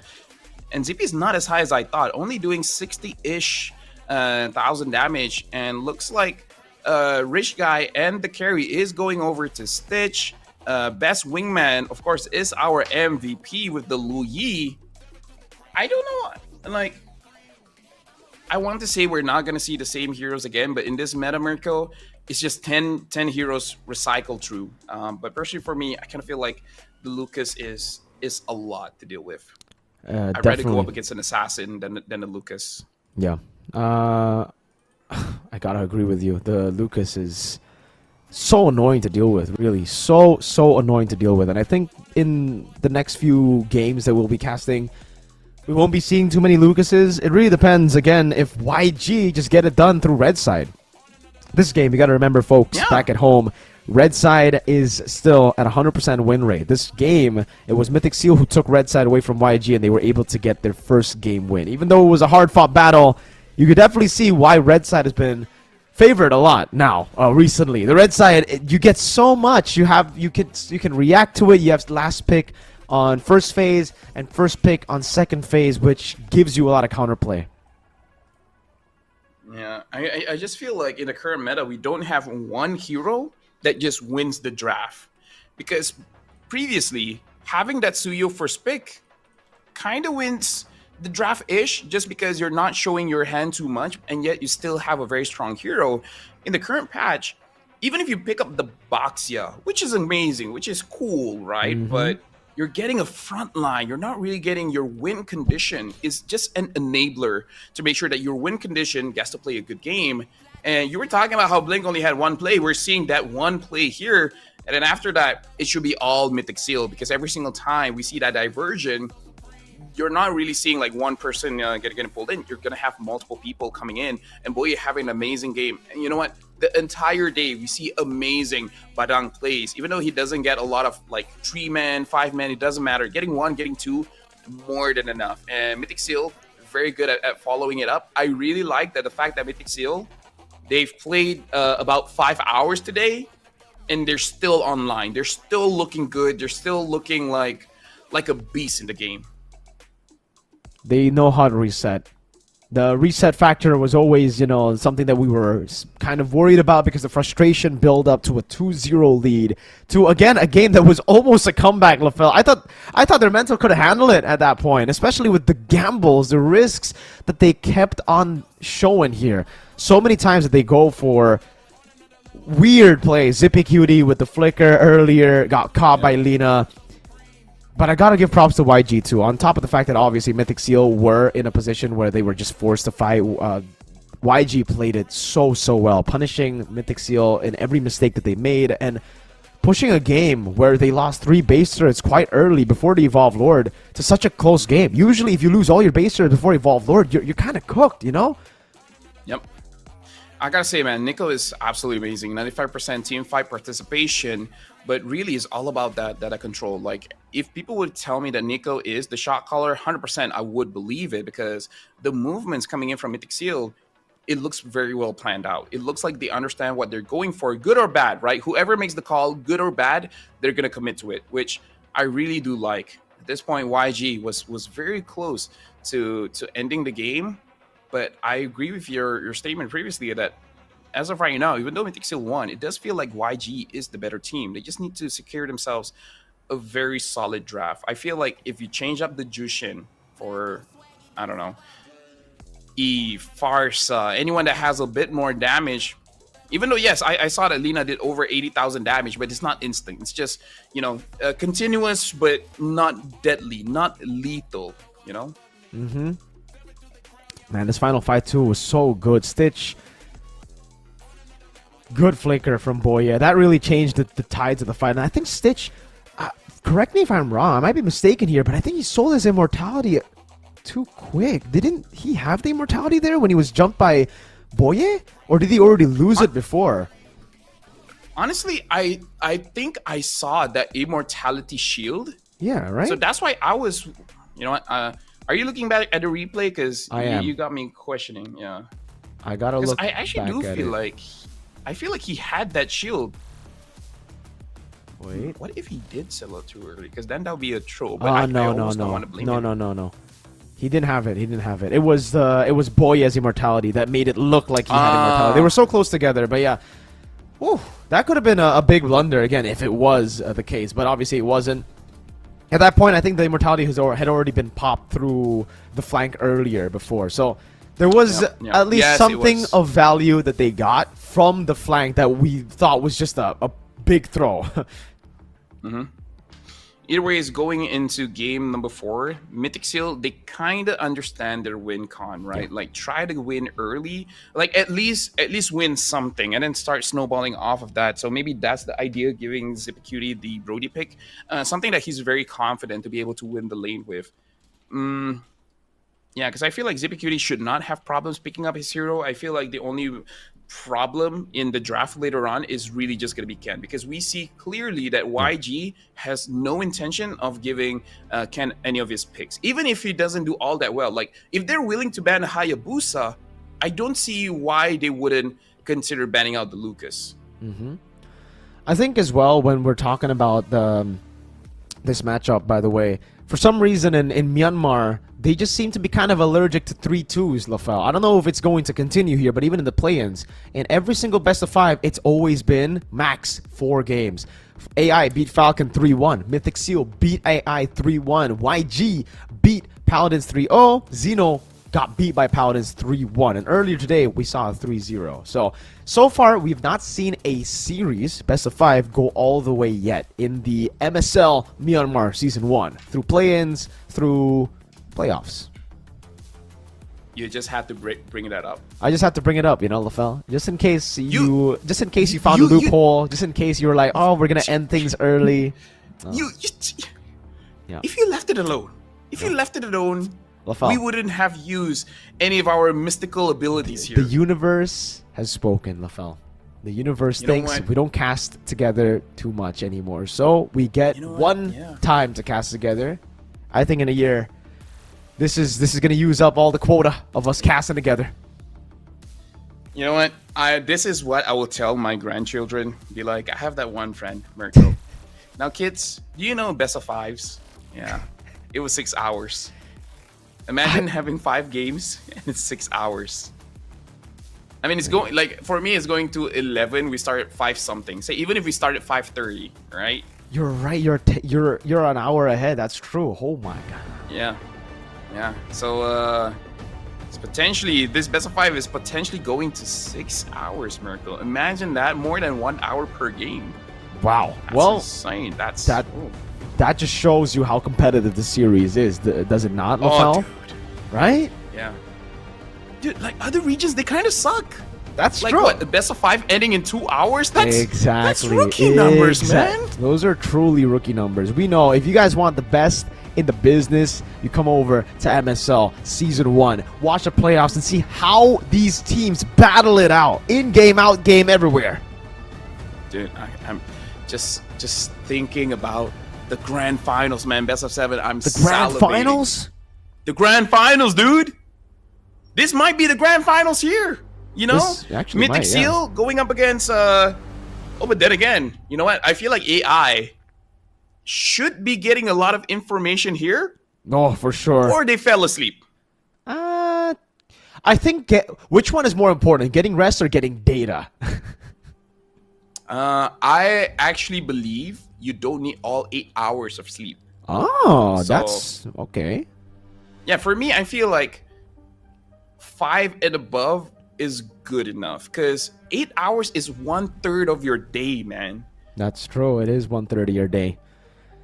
If need there's 10. a day I really don't like, if there's a day that I really don't like, sure, I'll sleep longer than 8 hours because I just don't want to deal with that day, you know? Okay. But for me, Lafel, I need 10 hours. You need 10. Yeah, I need 10 hours. So in your case, sleep is more important. It is more important. That's why I asked the question there. Maybe for you it's data, but for me, if I don't get my beauty sleep, I won't function. Yeah. Although if I was legit in their situation, right? You I'll won't ask sleep. someone else to look at it and I'll watch YouTube and have dinner, maybe a bit of Netflix, and sleep. Yeah. And sleep. Yep. Well, let's see here, though. First, Lafel, it is going to be YG indeed, as expected on the red side. They ban out the chip, so they don't want anything too crazy. They don't want these anomalies in the draft. Mythic Seal, first pick. It's going to be the Juice Sin. Uh-oh. 0% win rate in the MPLPH Grand Final. 0% win rate so far in the series. So, I don't know about the Juice Sin pick. Okay. So this should be a Badang. Badang is still open. Yes. Heck, Badang Granger, maybe Badang even- Kimmy. Maybe even just the Badang Lucas, man. Like, I don't know. The Lucas does seem strong. Either ways, the Badang has to be there. I kind of feel like the Kimi is fine here, unless you're very confident that Ken would take the Ling second pick. If you don't, maybe Granger. Maybe Granger is safer. I feel like Granger is safer. Yeah, I think it is too. It does set up for a mythic. Well, technically, there's no Kimmy pick on the other side too, so you're fine. Oh wow, 1-1 first pick, not bad in the first phase, and I guess now we finally get our answer. Why is the 1-1 always bad in the first phase? I guess the Burmese are just godly 1-1 players. Lafel, Mythic Seal. I think they can either go Granger Farsa here. Oh, sorry, they already have Jusin. I think they need to go Haya. They need to go for an assassin that can beat the 1-1, and then maybe a Granger or an Irithel. Yeah, I honestly prefer the Irithel a little bit more. Oh wait, no. This is the problem with Zippy Cutie. Sometimes his decision making puts himself in a very bad spot. They pick up the Fovius and the Granger. Okay. Yeah, the Fovius. This is the first appearance here in the playoffs today. Yeah. So far, it's Right? always banned Yeah. out by Mythic Seal in the first phase. When they always ban out the Fovius game 1, game 2. Game 3, I forgot if they banned it out. But yeah, 1-1's left open now. It gets picked up by YG, and the Fovius is the answer. Which means No joy. no Joy and no Haya probably, right? Both should be banned out by YG. So YG here, like again, like is there any reason why you wouldn't go for the Lucas? Because the Joy might not have a good time. They pick up the Hayabusa, Yeah. and now YG they could just continue the trend and just take out the assassins. Because Yeah. what are the worries here? The roamer and the jungle. That's it. I think the Ling should be banned out. That's it. And the Joy, Yeah. let it be. I think the 1-1 and the Hayabusa actually do quite a good job up against the Joy. And remember, you also have a Badang. Badang as well. Yeah. Yeah. So I think for YG then, they banned the God Thought. I really hope they ban the Ling. Unless they are. I think Mythic Seals can plays a pretty mean Ling. I wonder. Okay, they still have one more ban slot, so let's not talk about it until that happens. What if Link just wants redemption and he wants to get that Cho again, and he said he can deal with the Ling, so just put the Badang in the EXP to deal with. Because honestly, for me, this is how I would do it, right? Ban the Ling, sure, and then pick up the Hylos. The Hylos is bad against the Jushid, but he does okay against the Fovius. And I kind of Yep. feel like stopping Fovius is more important. But because of that Valentina ban, Ooh. I'm smelling a dirty Lucas. That's why I'm not a fan of the Gato Kacha ban. Yes, it does, stop the 1-1 and the Hayabusa from completely taking over in the team fights. But now the Lucas is open with the Ling, and you're gonna have to choose between one. I think I would ban the Lucas, honestly. But this time you have a win you have a 1-1. So 1-1 usually is a pick you would go for when you're up against Lucas, just because you want to try to take all the weakness points and get away with it. So I wonder if they'll still just. They ignore the Ling. Kufra. Wait, what? Like, I'm sorry. Like, Gata, Kacha, and Kufra. Now that's something I don't see often here. Yeah. Because their lineup, I don't think they get that punished. I mean, I guess 1-1, but I don't know. And here's the thing, like, also I think about it, they could also go local and just pick Lucas for themselves, you know, and then So put it in the they'll jungle. Gucci. Oh, Farum is banned. So Lucas or Glue. Wait, they can't get Glue because they only Yeah. have the Phoveus. This is actually a pretty solid game for YG to get glue. Up against the Phoveus is pretty good. And again, up against that possible Lucas pick of Mythic Seal, it's going to be pretty solid too. Why did they ban the Faramis? Okay, so Yeah. that's a I'm good question. guessing this is just them knowing each other better than both of us knowing them. Maybe the Kufra is a pocket pick, maybe the Faramis is a pocket pick, or this is the other one that I'm worried about. If they ban out the Faramis just because they're only relying on the Granger for damage, kind of like what YG did in the previous game. I hope not, because knowing Ken is an amazing damager, so go Ooh. for that. And now they pick up the Farsa, still Solid hiding where choice. this Badang is going. Yeah, really good choice here. And I think Mythic Seal, the safest choice would be for them to pick up the Ling. The Lucas Yep. is still a pretty solid choice, but you're going to have to eat a lot of artillery, a lot of damage. Meanwhile, for the Ling, Yep. you don't need to walk up. Or you can just fly by, go in, and dive into the back line. You also have some solid kill pressure from the Granger in the gold lane. But for Rome, this is the question for Boye now. Everything seems to have been banned away from him. No Badang, no Gatot, no Kufra. What's he going to go for? Yeah, I can see the chat. They say that they're just banning Boye heroes. In terms of roamers, you could still go for Tig. Good catch against the Haya, but that's it, right? The Farce is going to go Purify. I think the Joy kind of forces Lina to choose between Purify and Flicker. It's going to be a tough choice, but 1-1 definitely has a pretty good day against the Tig. Yeah, I think that's the reason why they pick up the Tig, just so that, like you said, forces the Farsa to make a decision. But I don't know if it's worth it, because if you really want that, you could maybe even opt for a Troll. This is Glue, right, by the way?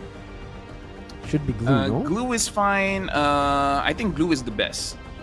Yep, Glue gets picked up.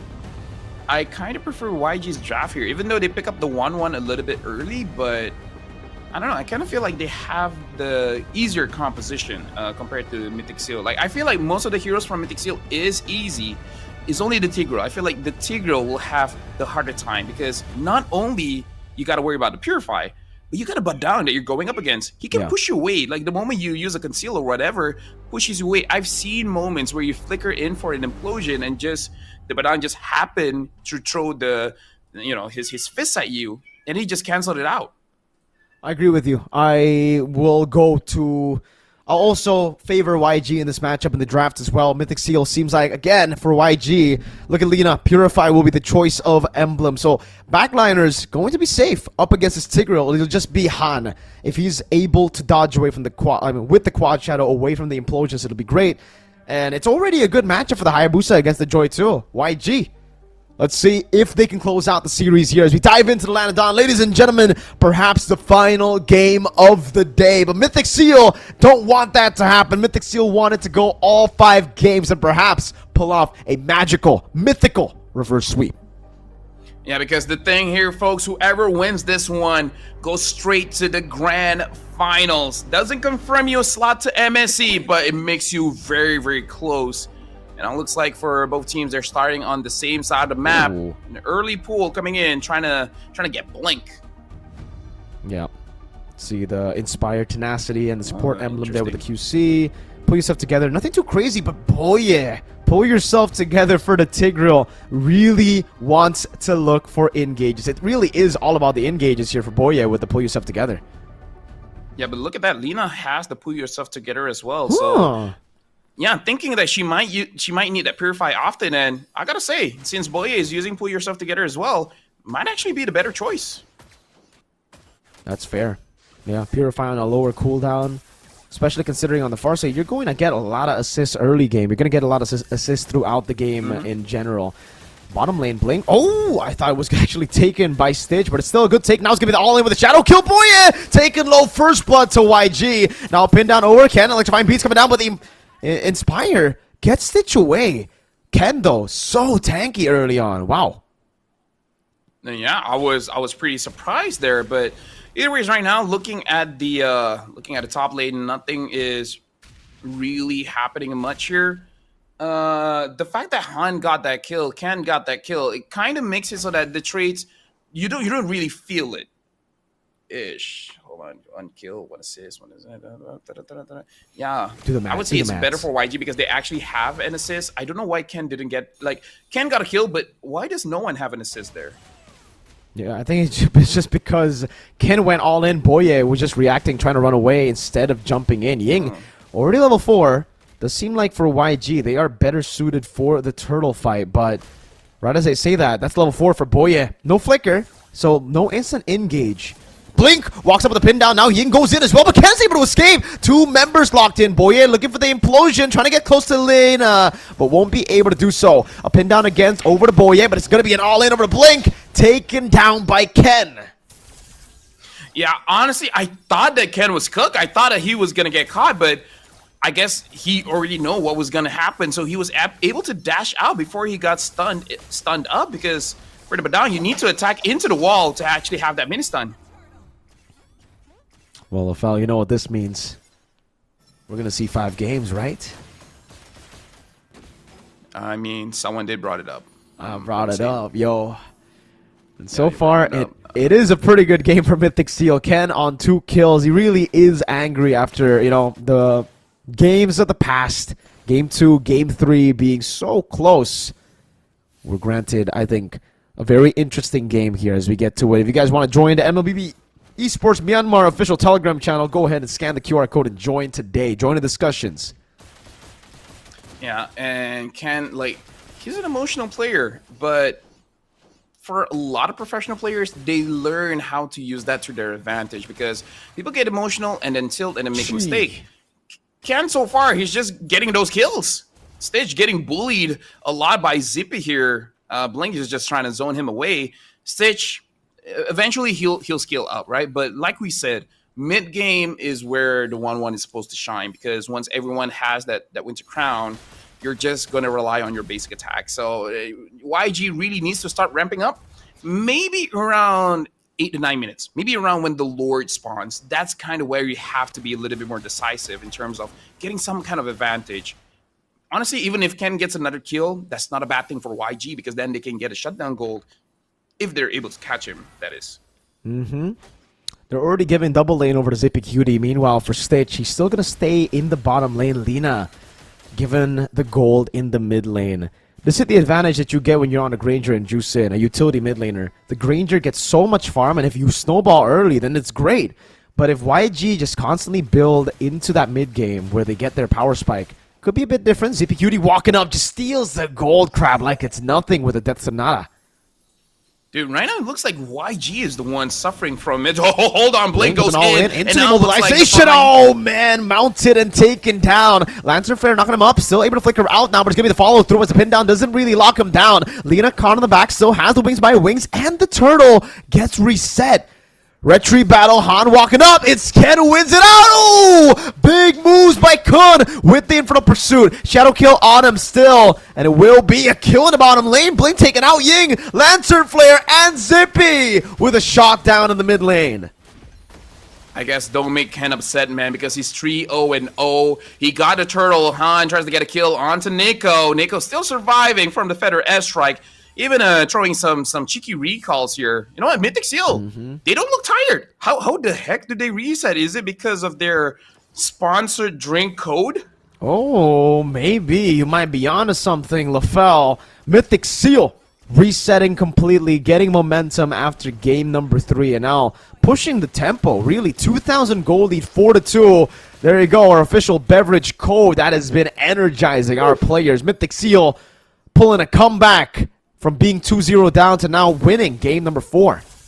Ken? Hey, you know what, Mythic Seal, you're looking pretty good. Ken tries to go onto stage, but that might be a mistake. Uh-oh, crossbow tang gonna be used up. Oh, good cancel out. The crossbow tang won't go through all the way. This is gonna be another kill. Stitch just walked into his demise, but he gets the kill before Nico can pick him up. Implosion from Boye with the flicker 2. One a few seconds off of the Purify for Lina. Unfortunate timing. You know what? Kun is an amazing bodyguard, man, because whenever Ken looks like he's in trouble, you can always rely on the Phoveus to have a good knockup coming in and then just jumps around. Like, the fact that this Phoveus got let through, this is the first game in the entire day of playoffs for today, and he's already popping off with 2-0-3. This is usually like my mindset in rank. If you don't know what to pick up the Phoveus. Very likely you'll be able to do something even if you do get countered. Uh-oh, 1v1 not really favoring Han. Ken gets away. Han gets away, rather. And Kun's right there, the bodyguard that you were talking about, LaFell. Always there when the team needs him. Will be a perfect turtle for Mythic Seal. No way for YG to contest. Yeah, at this point, Kun is really the roamer, man. He's going to be the one zoning. He's going to be the one saving Ken. And now Stitch has to save himself because now Mythic Seal, look at Blink. Blink even can't engage. He had to get away from there. Ken now having the Holy Crystal. Oh my God, it's going to hurt. At 7 minutes, too. That's some pretty good timing.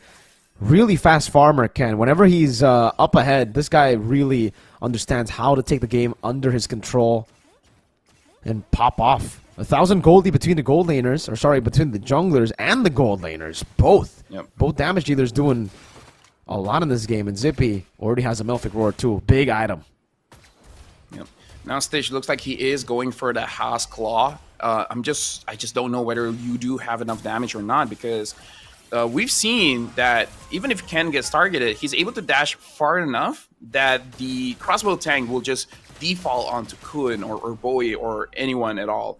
At this point, it looks like YG, they're having a bit of a struggle in terms of starting to fight, because even with the Feather Airstrike, everyone's just able to get out of the way. Everyone has some kind of dash to make sure that that Feather Airstrike really isn't that big of a deal. So Lina in this game, less impactful, which is not what you want to hear when mid laners just provide the bulk of the damage early and mid.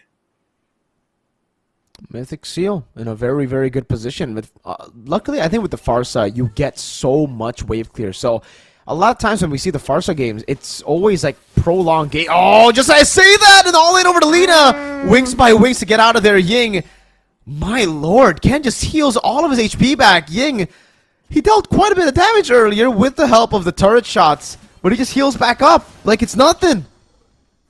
This Joy looks so good right now. 9 minutes in, and then 4,000 up to 5,000 goal lead.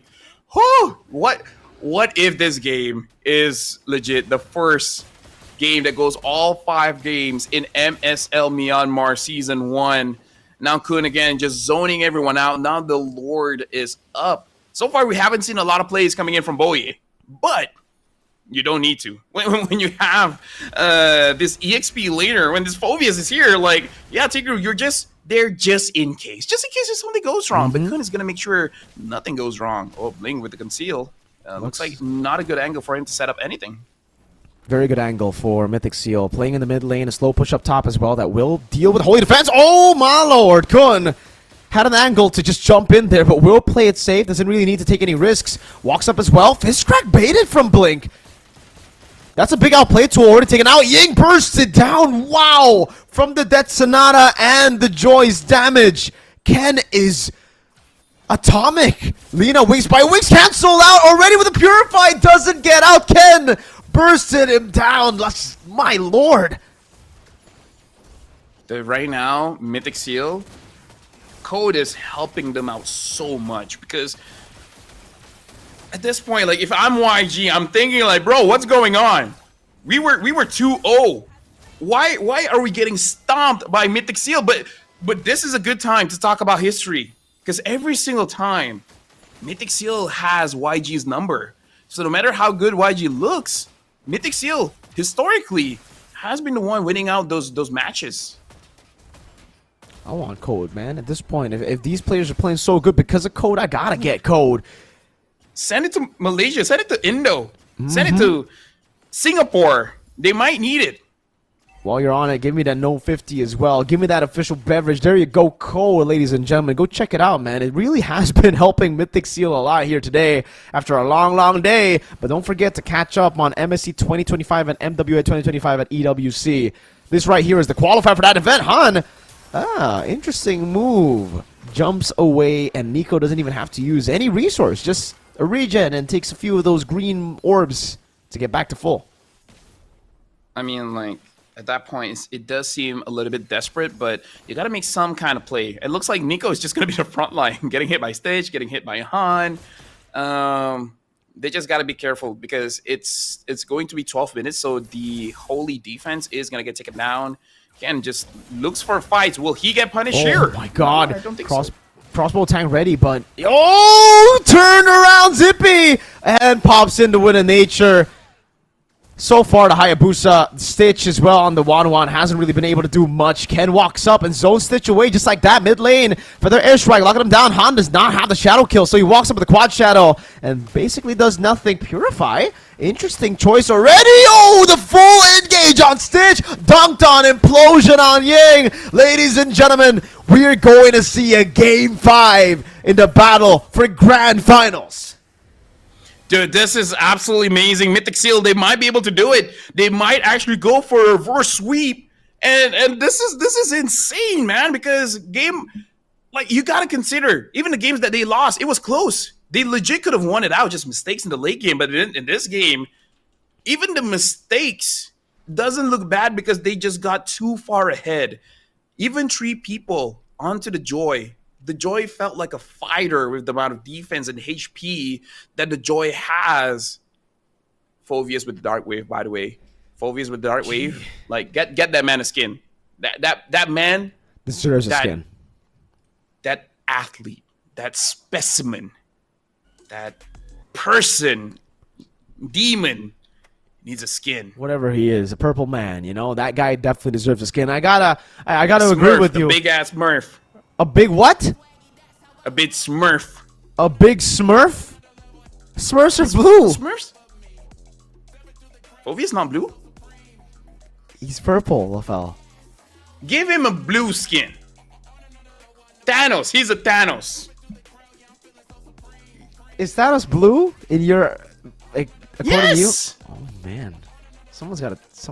Yeah, Thanos is purple, LaFell. Now you're just crazy. Now you're just insane. After this, you're gonna say the sky is purple. Is the sky okay? Is the sky purple? It's not, right? Ladies and gentlemen, I think it's no. The sky is not purple. That is correct. That is correct. But okay, you know, like I'm gonna Google this. Is Phoveus blue? No, Phoveus is purple. Yeah. Or maybe I'm colorblind. Maybe you've been seeing the right colors. Maybe I've been wrong. Have you ever thought about that? How maybe we all see different colors, but we all see it. I like that. I Googled it and legit the first text, no. Phoveus is not blue in Mobile Legends game. I'm gonna send you how it looks like just so you know why I think it's funny. Give me a sec. You know, I'll just type in your number. The LaFell Chronicles, ladies and gentlemen. This is what we have to deal with as talents. You know, sometimes we just have full long discussions with LaFell as to what color what hero is. LaFell, take a look at your screen right now. Who's the MVP of game number 4? Zippy Cutie with 3 P's. Cutie. 64% kill participation, 869. Nice. Gold per minute. And in this game, he just popped off. He just dealt the damage. He just get the kills. He got the Malefic Roar. He got the Hunter Strike. Got the Sky Piercer. He don't even need to do a lot of kills, man. He just has to be there. He just has to walk menacingly while playing the violin. Okay, what color is the Granger in that? Do you see more blue or purple? Black. Yes, but I'm talking about the background, you know? The background? Yeah, it's blue. And No. This is a trick question. This is a trick question. It is. It is. The background It's is green. blue. No, yeah. You gotta stick to your gut, Okay, you know man. what? You know. I've seen Fovia's skin being red. All right, here. What is Fovia's weapon Wait. name? Hold on. I have to show you this. Like for me, this is pretty funny. I'm just gonna show you. Open up your WhatsApp. Right. Yeah. I don't know why he popped off, but okay. Shout outs to Wolf, man. Shout outs to Wolf for sure. Ken popped off amazingly for this one. 4-0-2, Nico 0-1-6. In this game, definitely we could see that the Jushin is looking pretty good. And we got to talk about the people that is making Mythic Seal look very good right now. And it's the top 3 part of the screen here. Like Zibicutie got the MVP. Shout outs to him. But Kun, Ken, and Nico, they disable YG. They make YG not able to play the game. Yeah. I gotta agree with you, man. They were really clinical in this game, especially Kun. If I had to choose MVP, I think it would be between Kun or Ken. And Kun in the early game did such an amazing job, and I think it's also just the updated rotations from Mythic Seal. YG wanted to play the normal style of Turtle 1 setup, where they would just stay in each other's lanes, right? Like the Glute would stay in XP, Farsa stays in mid. But Mythic Seal, they did what we are seeing more of in the meta, when you have a mid laner that doesn't need level 4 instantly around Turtle number 1. They rotate their XP into the mid lane, they give Tigreal, the roamer, the full wave of XP minions, giving him level 4 and getting so much more prio in Turtle 1. That I think was really the game changer up against YG in Turtle number 1. If it wasn't for that, I think YG really should have won. If both of them had like level 4 on Blink, on Lina, on Ying, if somehow YG were able to prolong that skirmish, it would have been better for them. But nope, Mythic Seal had the proper rotation, stayed decisive with it, and stuck to their plan. Yeah. You're asking about Fovia's weapon name. Yeah, what is it? This is not the name, but it will be cool if it's just called Dark Matter. That actually would be cool. Right, because Fovius is such a edgy Dark Lord, right? Yeah. Where even the second skill wave is like Dark Wave. Dark Wave. So might as well just call it Dark Matter or Fovia's skin matters. No, yeah, that's true. It does matter. Well, if you want the answer, it's called Asteros. Or Yep. Monolith. For some reason, there's Monolith? Monolith. Yeah. Monolith is kind of like it's like an object, if I'm not mistaken. Like I don't know if Monolith is technically a name because it's kind of an object. Oh, I guess his weapon is an object. Anyway, Rich Guy as well as the carry is gonna be Zibicutie. And best wingman again, Nico. I feel like Nico is popping off in this last few series. And if I'm YG, I'll be hella nervous at this point because Mythic Seal, they could actually do it. And then Mythic Seal, if they lose, oh my goodness, they will be very upset. Yeah. That would be the worst thing in the world. Oh, that would be pretty darn tilting. I agree with you. That would be very, very tilting if... Oh. Let's see what happens, though, because one of these teams, that's a reality of competition, right? Whatever you think, however much you like these teams, it doesn't matter, really, because one of them have to go down. One of them will move on to the Grand Finals, and technically, both of them can move on to the Grand Finals. It really depends on how they do later. The loser up against AI, who, by the way, look pretty scary. Yep. Happy birthday, Kenzie. He said it's his birthday. Maybe it is, maybe it isn't. But you know what? Happy birthday to you, dude, or girl. I don't wanna misgender. Either ways, Han got the first blood there, and then like, I thought actually Nico would at least get an assist, but so far Ken is just like I got it. I do it all by myself. I can definitely see why the Fovius gets banned because it's not just strong here; it's strong like everywhere in the world. Like I feel like. Even if you don't know how to use Fovius, after like 3 or 4 games, you'll get the hang of it, and then you just feel like a man. When I play Fovius, I feel like a man. That's the best way to describe this here. Like Fovius, Fredrin, honestly, Lapu Lapu. These are kind of heroes that really makes you feel like a man. More like a man. There you go. Yeah, it really does, man. You just have so much power. You have so much say in these team fights as well. It really feels like, again, a pick for a man. Look at that. Look at how man that is. You just dunk on Stitch like that. Dunk on the 1-1. Oh, man. They should make a basketball skin for Phoveus, no? Like the dunks, the constant bang, bang, bang. I think it's good. I think it's a good idea. Moonton, royalty fees for if that skin pops off, you know? Yeah. I do agree. I always think about that. Having a basketball skin. We do. We have one. Yeah, Bauman. I know. Yeah. I know. Bauman has the basketball one, the and second Clint has the tennis one. What other things? We have a badminton skin. Volleyball, but volleyball doesn't feel good, you know? Ooh, Doesn't feel good. volleyball. Who? We have a badminton skin. Clint. Yeah, we do. What? We have a soccer skin, Oh, but I my don't know who safe has the football, soccer. bro. Safe football, bro. Oh wait. Oh yeah, I said soccer. Yeah. Gee. All right. It is Bruno. It's Bruno who has the football skin. Yeah. Really? Wow. I don't know if it fits though. Neymar. The Neymar skin. I don't know. Who has the Neymar skin? I feel That I like don't know. it could be a marksman. I feel like it could be Yeah. anyone. It really could be anyone. Yep. I think maybe it might be Glue. I can see a lot of balls with glue.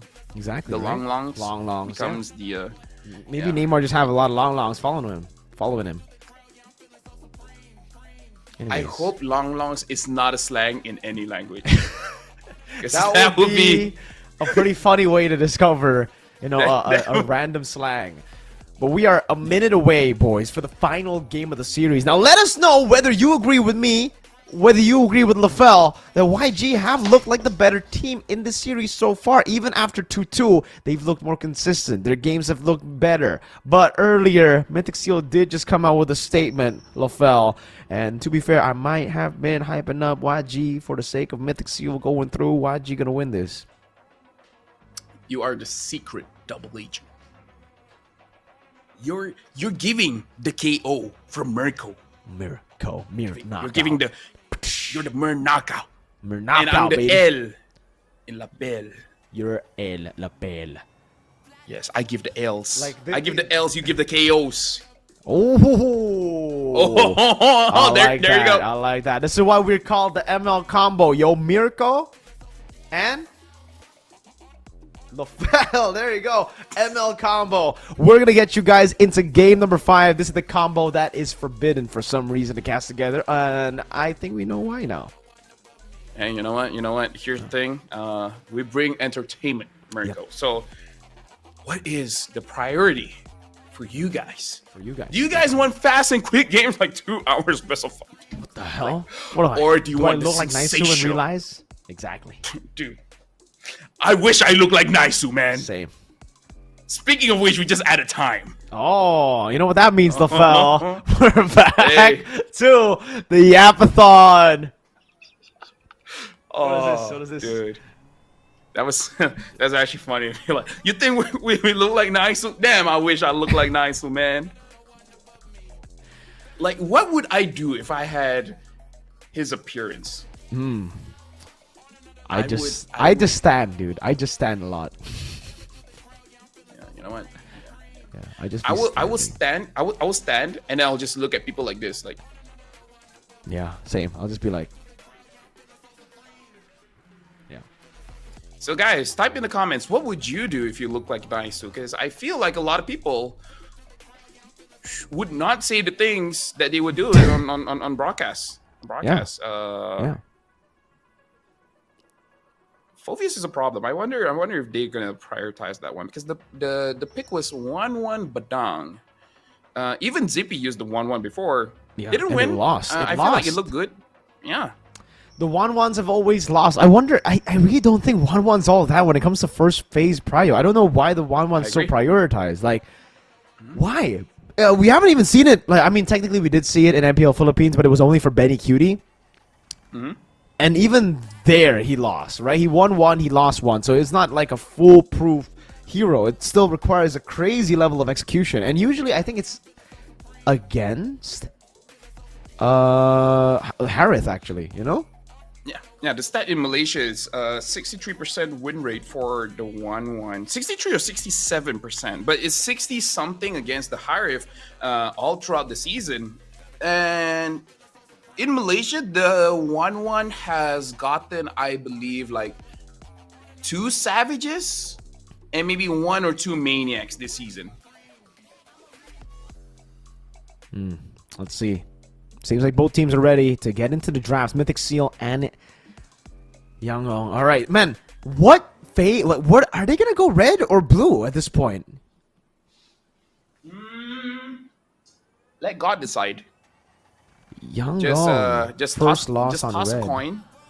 Just toss a coin and be like, okay, if it's heads, I'll go blue. If it's tails, I don't know how their currency looks like, but tails say red. And then at that point, it's like, hey, God, pick. Like, it's on you, man. It's on you. Let's see what God. I would still says. I would still go for red side though. Honestly, I kind of feel like red side, you're able to see what you're going up against and then counter appropriately. I kind of feel like red side lost just now because of that first 1-1 pick. Say if they pick up a Badang and Phobius, you're showing your hand, but at the same time, you have a pretty strong hand. All right. So YG is going for red. Let's see then. YG versus Mythic Seal. YG on red. This has been the winning side for the longest time. So let's see with the Kalea and the Baksha ban. It's going to be the Loyi, Harith, and Fanny. It'll be the same strategy for Mythic Seal. But YG, I think they are the ones that need to change quite a bit. So chip ban here? Chip ban? Or letting the chip go? Okay, chip banned out. Mythic Seal, are they going for the Jushin again? If it ain't broke, don't fix it, right? It worked out really well in game number 1, and it will be the pick again for Mythic Seal. Now, YG, please do not pick the Wanwan. Go for the Granger and the Badang, the Kimi and the Badang, right? The Phobius. I think the Phobius was a problem just because they had a 1-1. If they don't have a 1-1, I think it should be all right. Yeah, either way, I do agree. Either Badang or Phobius, either or, both are very, very strong in this current matchup. Granger, or you could just wait for your. Actually, no, you can't pick up the Granger because what are you worried about? Yeah. The Jushin? Exactly. Or just Joy. Or maybe taking it away from Mythic Seal is a good idea because Ken is nasty with it. They pick up the Granger. There you go. Safer against the Jushin. And the Badang. I like it. I like it already. The setup Joy. is amazing. Yeah, Mythic Seal probably gonna. I think.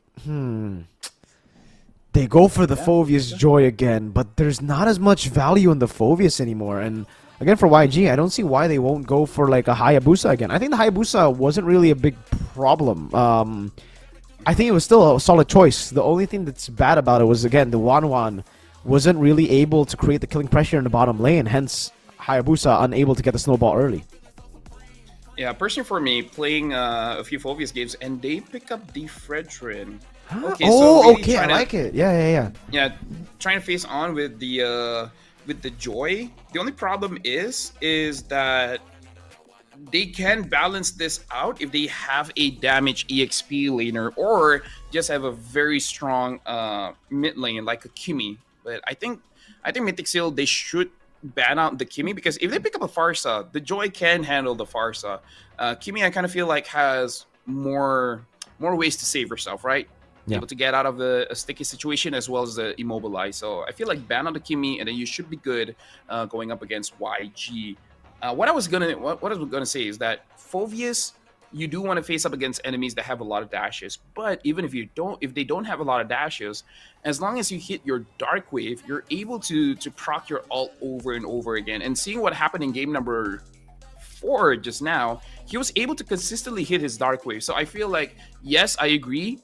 Not a lot of dashes, but I feel like it still will be enough because he will just hit that Dark Wave. I think it's the same, by the way. Like, we're talking about the Kimi, I think it's the same for the Farsa. The Farsa does a really good job at just evading as well with the new Wings by Wings that has recently been buffed when it comes to how fast you are on it. So, wouldn't be surprised if it's actually a Farsa pick for the side of YG again. This time you'll have a much better front line to protect you from all these, angles of attack with the Phobius and the Joy. You can constantly taunt, stun them. It's interesting to see that it's actually the CC that's banned out by Mythic Seal, because you would expect YG to be the ones to ban out the CC with how tanky their composition is getting. Yeah, no. in terms of hero picks here, I feel like the Irithel is going to be the best for Mythic Seal. Very tanky, but I kind of feel like you can deal with it. For YG, Farsa, Kimi, is there anything else that's doing a lot of damage? Not so much damage, but I feel like even Eve could work. And then they ban out the Arlet, so making sure that they don't have that combo. Yep. Let's see, for YG, is it going to be the Farsa, or do they decide to go for the safer Kimi choice? A bit more mobility, a bit more ways to actually just follow up, and actually a way to engage too with the Traction Pulse. Flexing the Badang all the way to the end is also a pretty smart move. So we'll see about YG, but for Mythic Seal, I think it really is about snowballing in the early game. So they're going to have to get, again, a proper tank to... Well, what would be a... Okay, there you go. That's the Kimi. What would be a safe choice for the Roam? For Boye? For the Badang is taken away. Oh. And for I gold. guess you can go for that Tig again. Not optimal. Because you need a way to actually go to the back line. Yeah. Matilda, I guess, is... Mathilda kinda Phobius is a pretty solid Yeah. combination. And then Yeah. what, you add the Irithel in? You go Irithel? I kind of feel like that's good because I feel like Kun is doing a good job as the frontline anyways. They pick up the Irithel, but they pick up the Cho, which I feel like is still okay as long as you don't get taunted by the Frederick before you can actually engage. Yeah. I'm not the biggest fan of it, and by the way, for YG, I think the high-lows actually works really well here. Yeah, able to really stop Kun and able to survive for a very long time, allowing the Kimi as well as the Granger to free hit. Other than that, maybe a glue, I guess. Glue is still open. Yeah. Yeah, glue, high loss, either or. As long as you have a very solid front line, it's a-okay. If you want to go damage, maybe Masha, but I don't know how easy it is for Masha to go in when there is a Phobius as well as a Cho. So let's see, final choice. Oh, they're gonna go for the Hilda. An odd choice. I've seen that for a while. Yeah, usually we see it against the Granger and the Hayabusa, that kind of composition, but I guess they just need one more frontliner that has a bit more mobility. That isn't the Hylos. Hylos is very reliant on ultimate glorious pathway, I'm guessing, that they just want someone really quick. Or what? Heal the damage. Oh. Okay, probably not. Probably not. That would be insane. That would be a free kill for the Cho every single time. A free kick for the Cho. But it's time, ladies and gentlemen. You saw both of the drafts. You've witnessed it here. It's going to be the sprint for both Irithel and the Hilda. Leave your predictions in the live chat right now. Will it be YG moving on to the grand finals? Or will it be Mythic Seal who pull it off? Who will face off against AI Esports in the lower bracket finals as well? Go ahead and leave your predictions. LaFell, what do you think? What I think is that this Cho pick is to force a Purify out of YG, but they don't take that trade. They're like, yo, Ken is more dangerous than you, dude. So we're just gonna risk it. We're gonna take the Flicker. So this game is already set up for Boye to actually have very good catches here. So if he does do that, then it's gonna be all in for Mythic Seal. But if he doesn't get any kick in this one, it's gonna be a 4v5. There you go, folks. It's time, though, to jump into the land of Dawn for the final game of the day. And this one's confirmed. Game number 5 of the upper bracket finals. The battle for the grand finals and the battle for MSC x EWC. All right. Now, I'm still joking when I say heal the damage, but is going for that thrill. So probably just wants a bit better trade going up against Kun. And in fact, trying to get a creep here away from Ken, just slowing down his farm just a little bit. Kun is really trying to protect this, but he's really not having the best of trades here, going up against Hilda inside that bush. Now I'm thinking, what if it's true? What if the Hilda does go damage? Who knows? Doesn't look like it. I mean, he did go for the thrill, so additional base damage, but it is the concussive blast and also tank emblem that he's gone for. Yeah. So I think it's just Ying also, I think a good pick. The reason they go for the Hilda as well is just to deny a few of the jungle creeps away from Mythic Seal, knowing the Fredrin will, for the most part, be behind in clear speed. Now it looks like Ken is going to absorb a little bit more EXP here, so also playing just a little bit selfishly, where he's just basically saying, let me carry, dude. You don't need level 4. It's not that important. Level 4, trust me, dude. It's like overrated. Could be Kun rotating back into the mid lane, trying to get that level 4 ASAP. Boye this time won't be the one soaking in the XP lane. And you can already see the cut happening for the Hilda. Rotating for Turtle 1. Kun level 4 up top. It's just a battle between Stitch and Zippy. Han already onto it. Ying! Oh my lord! Almost getting the solo kill over to the Cho. Traction pulse not landing. Ken walking up, fully stacked up earlier. Blink gonna be engaged on by Kun, who jumps in, gets the displacement. Nico finds the pick on a turtle. Now it's gonna be the all-in as Blink looks in for the pin down as well, but Han is isolated, and it will be Mythic Seal who picks up the kill together with Kun falling. Jungle for XP. Yeah, but I like that, man. Like, sacrifice your body just for your team to get an advantage. Pretty sure it would be better if the kill goes to anyone else, but it's not the end of the world for Boye to get that kill. But the fact that Kun, Ken, Nico having an assist, I don't talk about this much, but assist gives you about 60% of the gold. So this is just going to ramp up your gold in the early game much, much faster. So I like that the fact that even though, yes, Kun died, but he's able to get a lot of assists there. Ooh, baiting out the flicker too. Big resources being burnt out by Mythic Seal. And again, LaFell, it really is about that early game for Mythic Seal. They really want to get first few turtles and snowball out of control. Despite the fact that they're up against what should be the turtle fight winners. This is a Hilda, Badang, and Fredrin combo. Yeah, I feel like they understand it well, or maybe Han is just really not prepared for it. Like, again, mental fatigue, right? Because Kun flickered in, Dark Wave able to stop him so he couldn't use the Retribution. The fact that Nico was the one that actually stole the turtle away just showed like that was like microseconds, like perfect timing coming in from Kun. Kun is really helping the team out. Doing a good job winning in the lane too, and actually takes away the XP crab, getting himself to level 6. Good setup again for Mythic Seal to turtle number 2, where YG will be a bit stronger again. Blink will actually have level 4, unlike the previous turtle. But something tells me Mythic Seal will be the ones with the advantage. Ken already clearing the bottom lane again. Yeah, Ken is really just like, this is in a way like funneling towards Ken, like in terms of kills, turtles, assists, etc. Now, in terms of the items, not a lot of big items here, but the one that we can talk about is that a lot of Fury Hammer here coming in from the Hilda, as well as Stitch. But, Stitch might actually join for this team fight, so maybe YG does want to win this team fight out. They have enough penetration here. I'll give the advantage towards Mythic Seal if Stitch and Zippy decide to go and contest for this. And again, for YG, they're the ones that kind of have to force this turtle. Ken is all good, just farming and clearing it up. 2-level lead already as Ken looks in for the back line. That's a good Lantern Flare, and an all-in over to Han. It's an all-in over to Ken as well, but he's still able to survive with the help of the turtle buff. Zippy is the one who secures it to get Mythic Seal the winning Turtle 2 fight.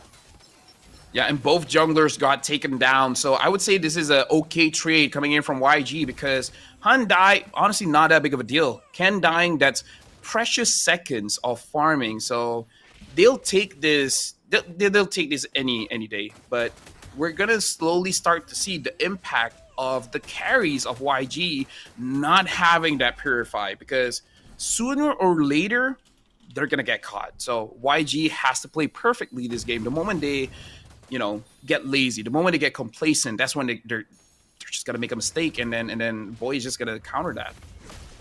By the way, LaFell, what do you think about this killing spree? Blink forces out the flicker, but the killing spree for Zippy, I just noticed it.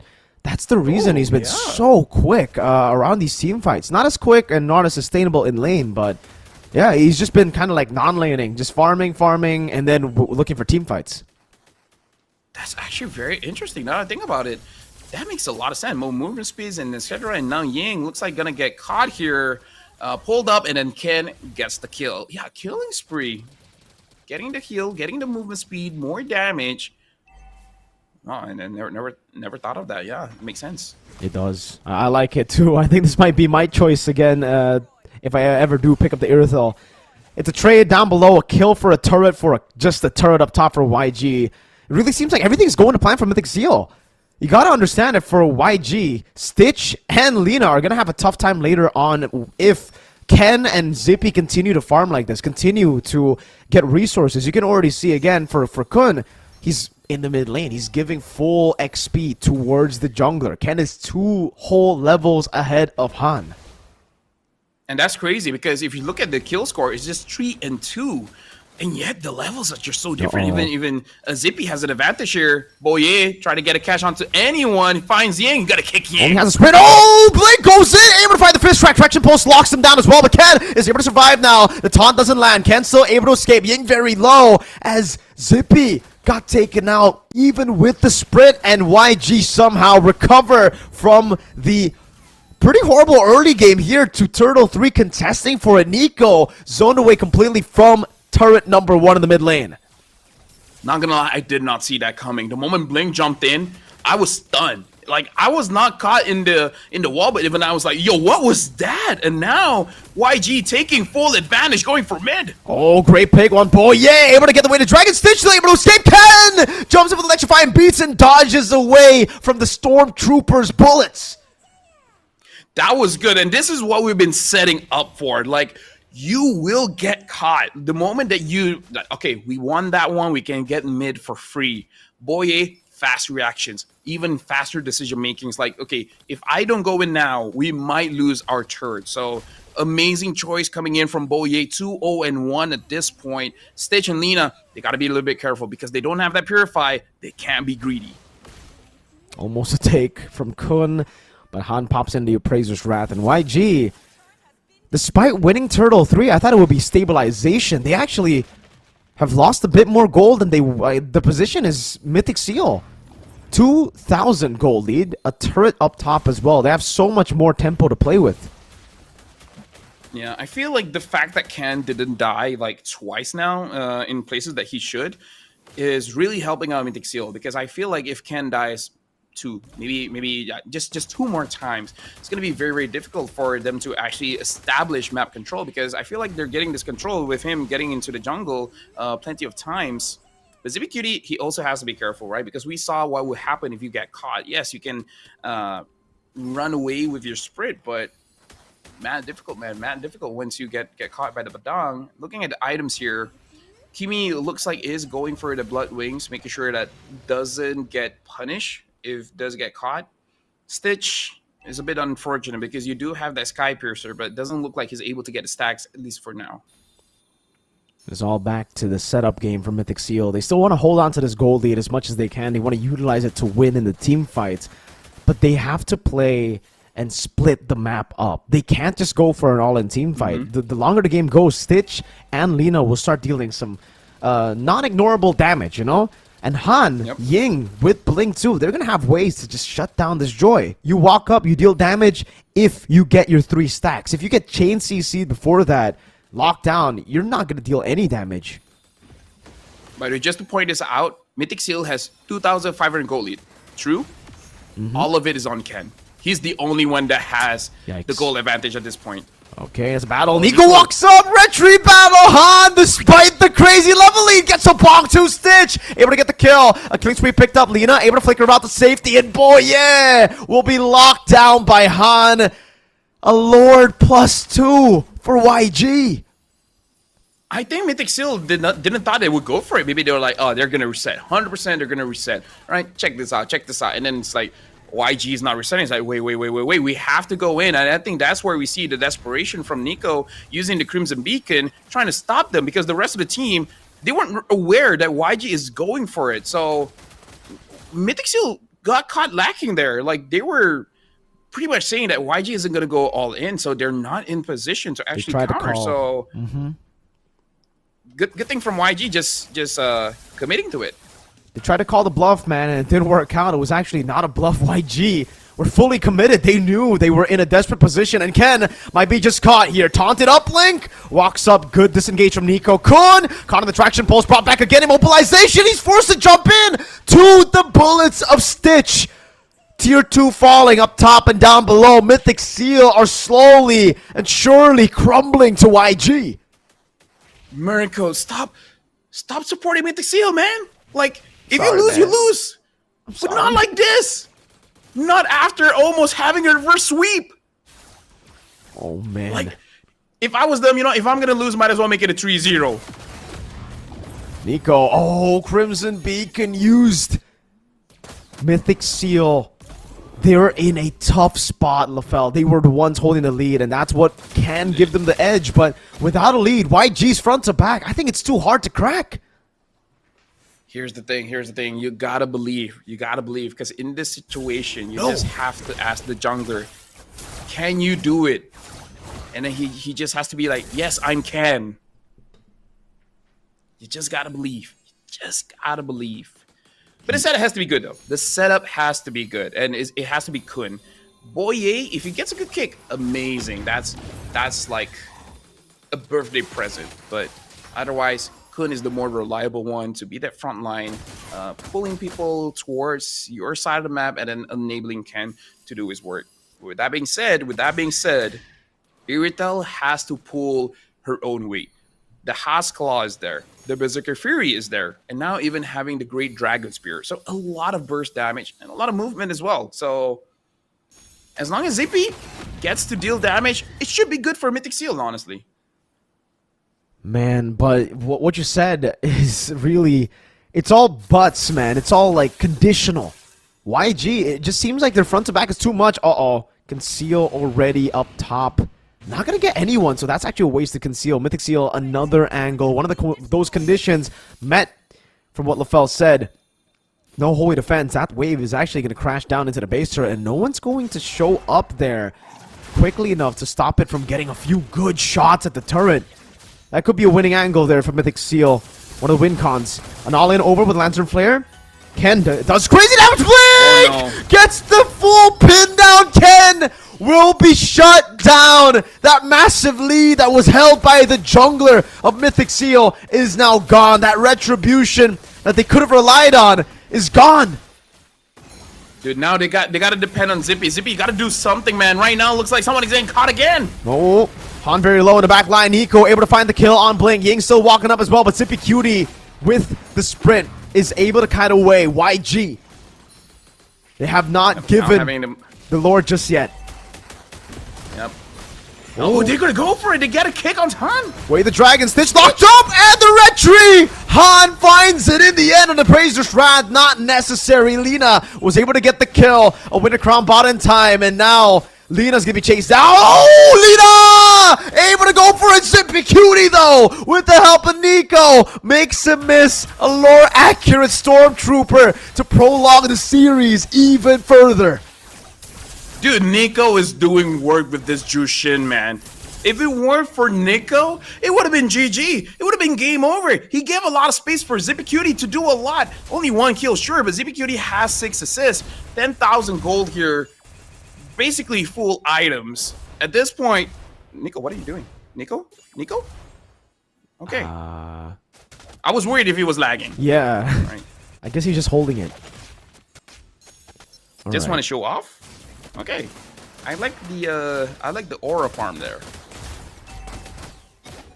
Well, now we taking a look at the items. They technically have gone to their power spike. I think Zippy Cutie, Ken, and Nico have gone to a point where they're actually starting to deal damage in the front line. Like, the front line has been melting by Ken, obviously, but mainly from Zippy Cutie.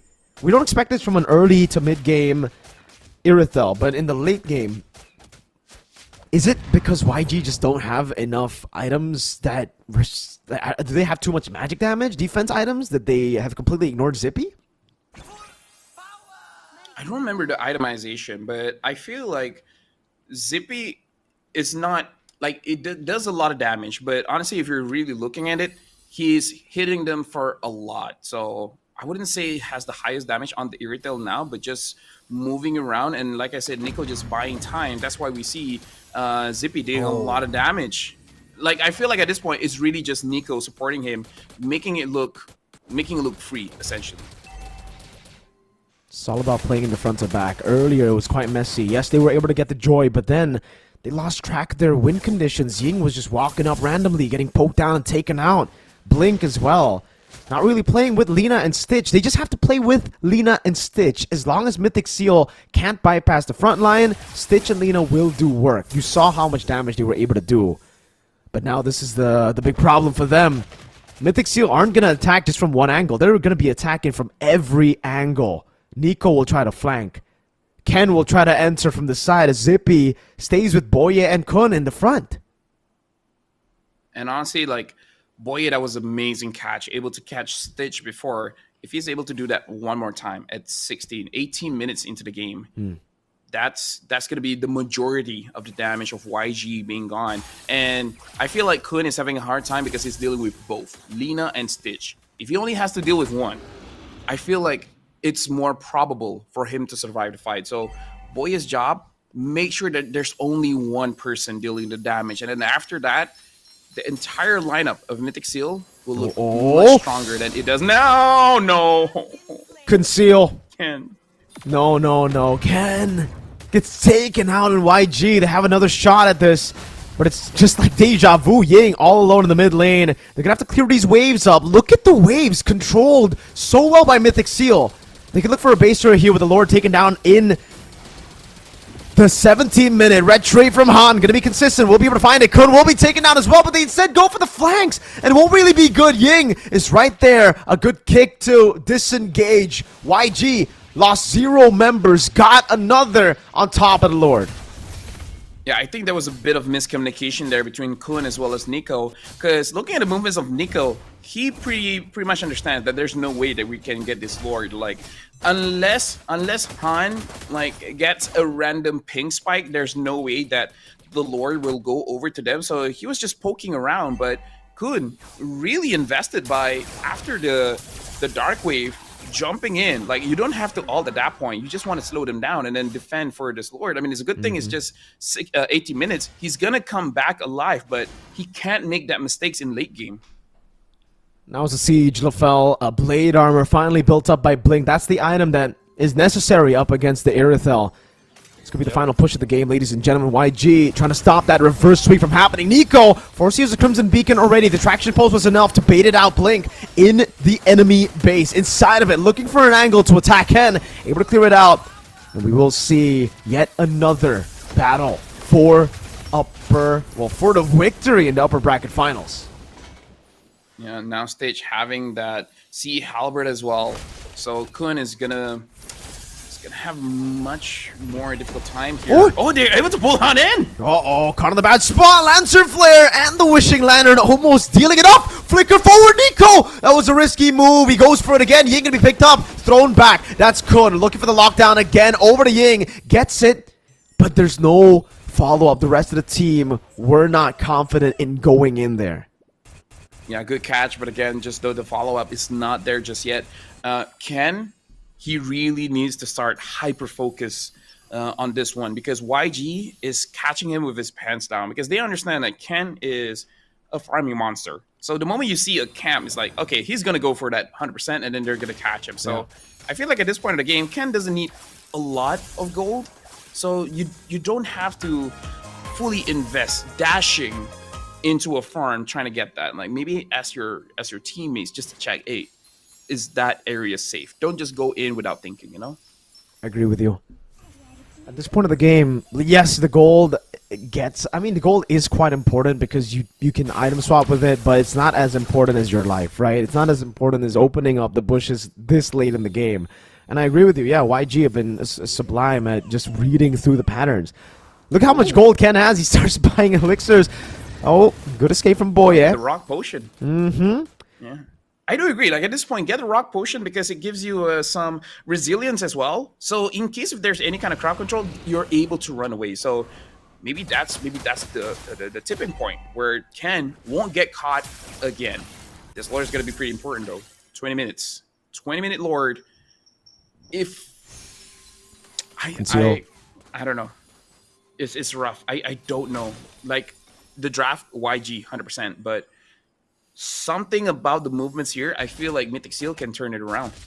And they have the proper win con already, Lafell. They've gotten to the 21st minute of the game. This is where it really is going to be anyone's game despite the draft, despite that early win condition. Slow push down below for YG is going to hurt Mythic Seal. They're going to have to show Irithel, and they're going to try to burst this down with the Kimmy and the Granger. But if they burst this down, it's going to be a 50-50 because Ken is still around. Traction pulse locking Kun down. It's going to be an all-in right now. Ken walks to electrified beats into the back line. Lina still able to escape now. Winter Crown used up by Ying. Now, not knocked up just yet. Boye! That's a flicker forward. A good immobilization. Now a pull back Ying. Taken down with a heavy crossbow of Zippy Cutie. Yeah, and now it's not over. Blink tries to get onto someone. He didn't get anyone. Oh, yeah. And now he has to flicker away. Oh, in the back, Blink gonna be taken down. Oh my lord, Ken! Nico. Now Winter coming in from Nico. Oh, Nico gets taken down. That's a big shutdown for Stitch. Zippy Cutie should not commit for this. Now you gotta clear the minions because in mid, everything is moving, top moving. Overall, that was a good fight coming in from Mythic Seal, but I kind of feel like they bit off more than they can chew. They should have just be happy with what they got and just establish map control. Boye! No, Boye. Oh, can he Can't run get up. away He with can't the get up. dragon? No, he cannot! Stitch gets yet another stack. That man advantage is now gone. I'm sorry to say this, but Nico, I don't know why you were in that position. I hope that Winter press was a mistake because I feel like you don't need that. I feel like he was pretty safe. A moment of hesitation, overthinking. Now the traction pulse. Pulse Kun! No. Free one. Ken jumps in. Stitch dash forward. But it's a good flicker back with an immortality buy. And right as Ying shows up, this is an evolved Lord with a front to back composition. The Rose Gold Meteor gets popped by the Lord. But he still has that immortality to play with. And it will be free. Ken is in the mid lane. They still reset it. However, Mythic Seal, no more angles to secure the Lord. This, with a 30-second death timer on Kun, could be the end. I'm sorry for saying this, but that was a throw, man. Like Mythic Seal throw that one, but I'm actually not gonna fault them too much because it's been such a long day. Like you're bound to make that kind of mistake, and now the Hilda having the Blade of Heptasy, so a little bit right about that damage. Evolve Lord, traction pulse. Nico caught in the bad spot already in the back with a fist crank. Zippy Cutie falling in the midst of it all. And YG, despite the valiant attempt, the valiant battle that Mythic Seal brought, will secure their first grand final slot in MSL Season 1 Myanmar. And now, like, this is going to be the story for Mythic Seal. Can they recover for tomorrow? Because that was such a winnable game, Mirko. They had it. They after that fight at Lord, 100% they had it, bro. Man, not to mention just how much they had to deal with today through all the technical issues, through the crazy duration, suffering a loss despite being so close to the finish line. Hopefully for Mythic Seal, we can only hope that they will learn from this, that they will take it to the lower bracket finals up against AI and they can improve. Because at this point, if they let this get to them in the lower bracket finals, they'll be out. AI Esports are looking to play with momentum, with that adrenaline after beating Paladins. And they've been doing their research. I believe they've been watching, keeping an eye on this game, on this matchup. You can see, like, that was so surprising. Well, my cats were upset. They started fighting.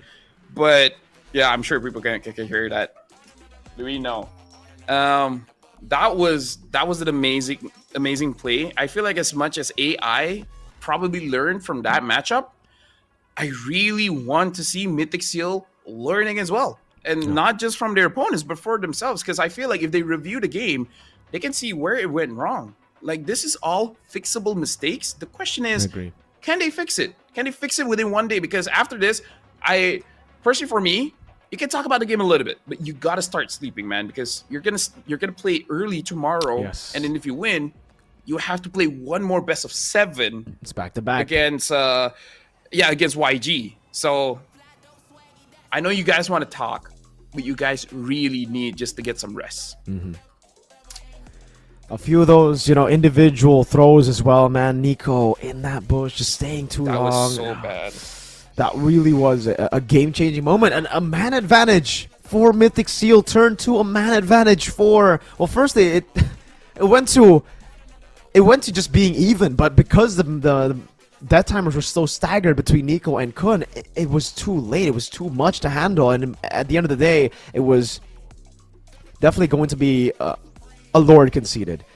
But at that time, with that composition, I don't think they could have done anything, right? I mean, it's an evolved Lord with a front-to-back composition. That is almost, I'd say, impossible to defend. You'd have to perform a crazy 5-man set, something of the sort, to even try to stop that Lord from coming in your base. And the crazy thing is, like, we're saying that Nico did make a mistake, but this is just how Mobile Legends or just MOBAs in general is set up. Nico has been carrying not just this game, I would say the entire best of 5. Nico has been playing great. Yeah. And then game 5, the One crucial mistake. one, the one that you have to win. Like, it started from going inside of the turret, taking free damage. Legit, at that point, I hope it was some kind of lag, because what were you doing that for? There's no advantage instead of just doing emotional damage. But and then after that, maybe he misclicked the winter because you're full HP and you weren't in a position where the only thing that's threatening you was the traction pulse. Yeah. It's a good ability and it can catch you, but I don't know, man. That was a throw. That's just a very big throw, and I hope they learn from that. Like, don't do that. Not good. Not good. I agree. Bad Nico. Man, definitely something that he's going to look at and he's going to regret doing.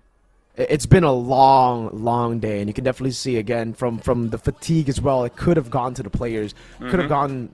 That could have been the reason as to why we see these mistakes towards the end. A big game, a big match, 3-2. It could have been a full reverse sweep. Could have been that miracle pull by Mythic Seal, but they were going to have to go through the depths of the lower bracket. They're not going to be fortunate enough to go through. And watch tomorrow. They're going to have to play a maximum of 13? No, 12. Yeah, 13. Wait, 12. Yeah. I don't. no, 7 plus 5, 12. Yeah, it's 12. But I was like, 13, 12, and he said 13. I'm like, wait, am I mathing? It's been a long day. Oh, man. Mirko, we've been here, It's like, been a long day. including our standby time, it's 13 hours. Wait. No, I think it's 12, bro. I think it's 12. Okay, hold on. Standby in Malaysia time, we were standbying at 11:30. Right now, Malaysia time is 12:06. Oh, wait, it's more. so- Yeah, you're okay. It is more. It's 12 hours and 30 minutes. Yeah, see? It's been a long day. Okay, not 13, but going there. Yeah. It's been a long day, and for the people who are back at home saying, are you two going to be casting tomorrow? Yes, but we'll have backup. We'll have Renmar to help us tomorrow as well. It'll be 3 of us casting the MSL Super League, Mobile Legends Bang Bang Super League Myanmar Season 1. Man, it's been a blast, LaFell. Thank you. Thank you for the games today, man. It's been amazing. And you're I'm not welcome. responsible for you're it. welcome for saying we've never seen a full 5 games. No, let me tell you, Mirko, I wouldn't mind Yep. if Mythic Seal would have won anyways. Yeah, this doesn't change anything despite the 2 extra games. Exactly, bro. It would be cool if it was a reverse sweep, but then Yeah. my hearts out to Mythic Seal. Hearts out to Mythic Seal. It's, Oh, it's, man. it's just Mythic Seal thing, Bigatron thing. Dude. The things that you love get hurt.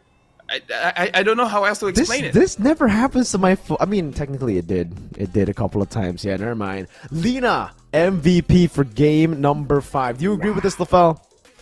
100% kill participation. How can I argue? 100%. Lina's 100% here. And looking at the items here, there's just too much damage from this Kimi. And you can see that the Kimi only died once. Right? Meaning, dying once is kind of like you being untouchable.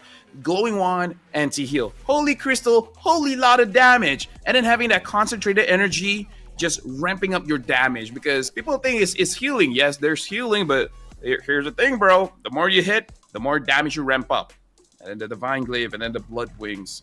Kimi is a problem. If there is no Ling, the Kimi is So free.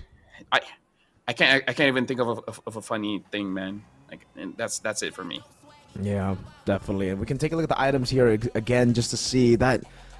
Oh man, winner crown from Nico. Oh, it really changed a lot. But yeah, the buys really it came down to just the item swaps. And towards the end, they didn't even item swap, dude. They just had 2. They just had Immortality and Winter. It was too scary maybe to just go and item swap and rely on your mechanics. So they had both up and ready. One thing to know here, 3 blade armors, 1 from Ying, 1 from Han, or 1 from Blink. So the moment Zippy goes in, he can deal damage, but he's gonna take that damage back, man. And taking from 3 blade armors, that's not good. That hurts. That hurts a lot. That's why I was surprised that early in the mid, oh, not early, but in the mid game towards late game, as we were about to approach that climax, Zippy started actually dual damage, and I think it was because the blade armor was just built up late. They were too fixated on like radiant armors and the magic damage, which makes sense again because it's the joy and the juicing for the most part. But right as they bought the blade armor, you could see a huge dip in damage from Zippy, and you can see a huge dip in the Phoveus when it comes to him having impact in the game. Early on, he's probably the best, the strongest pick in the game, but as we get into the later stage of the game, man, the Phoveus falls off like it falls off so hard. Yeah, the moment there's like a Divine Glaive, a Malefic Roar, that's where the Phoveus starts falling off. Because before that, you have enough defense and shields and heals to deal with all those problems. But the moment there's penetration, that's when the Phoveus doesn't feel good. And that's why the Phoveus needs a skin. Because he needs more layers on him so that the penetration doesn't feel that bad. Man, the Badang wins you games, dude. We've been seeing that so much. Badang has just been so good in the series. It's even better in the group. It's gonna be a Badang one trick. Yeah, at this point, dude, Badang is crazy because you can constantly look for those game-changing moments on top of being such a good pick-off hero, great setter. He's like a modern-day, better Tigreal, bro. Yeah. We always have this one. Like, we have a Tigreal in one patch. We have a Minotaur in another patch. And it's crazy because Badang really didn't have that big of a change. The only real thing is that Thunderbelt, and then people are like, yo, Thunderbelt is actually good with Badang. And then after that, people started paying attention, and now he's a pick. Like, Diablo did it first, but he was too early. It was. The damage Badang at MSC 2023 was, yeah. Phenomenal performance. GPM still can, who holds it. Lina with the damage dealt. Wow. Stellar stuff from YG. Keeping calm and being able to reset after almost getting reverse swept. You know, like, from a 2-0 lead to a 2-2, it takes some crazy mental strength to be able to come back in Game 5, reset completely, and say, we got it. Agree. I have to say, if I was a player, and maybe this is why I'm not a player, right? But if I get a 2-0 victory, and then I lost the next 2 games, and then I end up winning the series anyways, I would be one of those players that would start emoting in real life. Yeah. So maybe fair. Maybe God is like, okay, you know what? You're gonna be too much. You're not gonna be a player. Or maybe if I am a player, I just won't win, so that I won't be able to do that. Emoting in real life hurts. Does it? I mean, it depends on the emote that you do. You know. That's true. I feel like the panic one, and it was like, yeah, that would sting a bit. Mm-hmm. Oh, the well played, bro. Oh, that one will hurt too much. Yeah, it was really good here too, man. A couple of times, you know, it looked really good for Mythic Seal in the early game because of how good the Phoveus was. They should have constantly just been looking for turrets, looking for trades, and looking for a bigger lead, but they got scared. They played it a bit too safe, and that's what costed them. In the end, this was the game changer here. Blink, able to get that big set, transform the team fight from a, for sure, Mythic Seal win to a YG win. Yeah, personally for me, tomorrow I don't want to see any more Badang. I really feel like the Badang deserves a ban. Number one. Number two, I have to say, no hate at all, but ZipperQT needs to have an impact in the game, because if you don't win out in your lane, you don't win out in like turtle fights, you don't win out in the late game, like, you're the carry. You're supposed to be a problem for the opposing side. Now I understand, you know, after blade armors and such, you're not be able to dish out damage and etc. But tomorrow you have a chance to qualify yourself for MSC. Whether you like it or not, you just gotta push yourself just a little bit further, man. Like, you gotta step up. You gotta make it so that even if Nico makes a mistake, you can still carry the game. Really tough. A couple of times here and there we saw crazy outplays. Nico getting the shutdown. The Lord was cleared up, but here is the final fight of the game. Was it? Yeah, it was the final fight of the game. Let's see it again, right? In 4K. Yeah. Let's see what happened. It looks so good. No, Jeet Kundo flicker from Boye. Got a bit impatient. Ying was taken down. This was a Mythic Seal win. They should just go for Lord. And then they should have just gone for Lord. They really should have. They really should have. And then Nico, yeah, that moment, Boye got caught as well. Can try to save the game. Got the Lord, and then no chance. GG. Yeah, so GG's, congrats for YG being able the first team to go to the grand final. So tomorrow they will only be playing one match, one best of 7. And AI as well as Mythic Seal, they gotta duke it out for one game. They gotta go for the best of 5. Win that one, face YG. Let's see who's going to be able to get it done, ladies and gentlemen. Will it be Mythic Seal or AI to make it to the grand finals? Could be a rematch again for Mythic Seal, or it could be a rematch for AI, because I believe it was YG who knocked them down in the play-ins. Yeah. So both and that was matches, a 3-0. Oh, right? Yeah, it was 3-0. Or was it 3-1? Let me check. I think it was 3-1.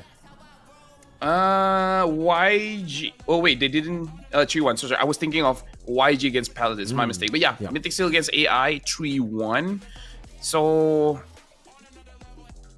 maybe a bit toxic for me, but maybe get Ken angry a bit before you start the game, so that he pops off. That's fair. I agree. Definitely something that you want to look out for. Mythic Seal, when Ken gets riled up, when Ken gets warmed up, he does do better as we get into the series. First 2 games, he's just not it for some reason. And then the 3rd game, 4th game, he does really, really well. All the way to the 5th game, I would say. It's just, his pattern gets a bit readable. Where, again, like you said, he's a farmer. He wants to go for the camps. It's very easy to see which camp is up and for them to read where Mythic Seal, where Ken is going to go. Yeah, just like before the game, just say like, hey, your feet is smelly. Okay. And maybe that'd be enough. Maybe we'll, be careful though, because if you insult him too much, it might be emotional damage. He might not want to play with you. Oh, right? that's So true. you gotta find the balance. Everything is about balance in life. Okay, so just say like, hey, your jungle, slightly below average. Ah. Okay, no, that's it. Actually, I feel like that hurts much more. That hurts much more. Yeah. That hurts much more. Much more. Yeah, I feel like if you just say like, "Oh, you suck," it's like, yeah, whatever. It's like you're just slightly below average. That, not that I hear it. That hurts a lot. But anyways, that is the bracket. So we're gonna be having 2 matches for tomorrow. It's 12 p.m. in someone's time zone of AI going up against Mythic Seal, and the grand finals 4:30 p.m. in someone's time zone. It's gonna be YG going up against either AI or Mythic Seal. For you guys back at home, don't forget to catch it. You already saw the times. Note it down because it's going to be a banger match. Is that? Oh. Hold on, let me just see. Looks like the difference of Malaysia and Myanmar is 1 hour and 30 minutes ahead. Okay. I can't count. Yeah, but whatever, man. It's gonna be tomorrow, okay? Wake up and just open up the stream. If it's on, it's on. All right, that's what you do. I'm just gonna assume it's like 12 Malaysia time, so it's 11 Indo time. Yep. What time will be in the US? Do people in the US watch this one? I think it depends. Do your own calculation. Yeah, I mean, right now it's 11 in the morning for them. But ladies and gentlemen, it's been a banger 2 matches. It's been a pleasure to cast with LaFell, my boy, and with you guys watching. Thank you guys so much for watching all throughout the end. Don't forget again to watch tomorrow's matches, the grand finals, to see who makes it from Myanmar to MSC XEWC. LaFell, any final words? Nope, I'm gonna go to sleep. I'm going to go to sleep as well, and you guys should too. Ladies and gentlemen, we'll see you in day 2 of the playoffs for Mobile Legends Bang Bang Super League Myanmar Season 1.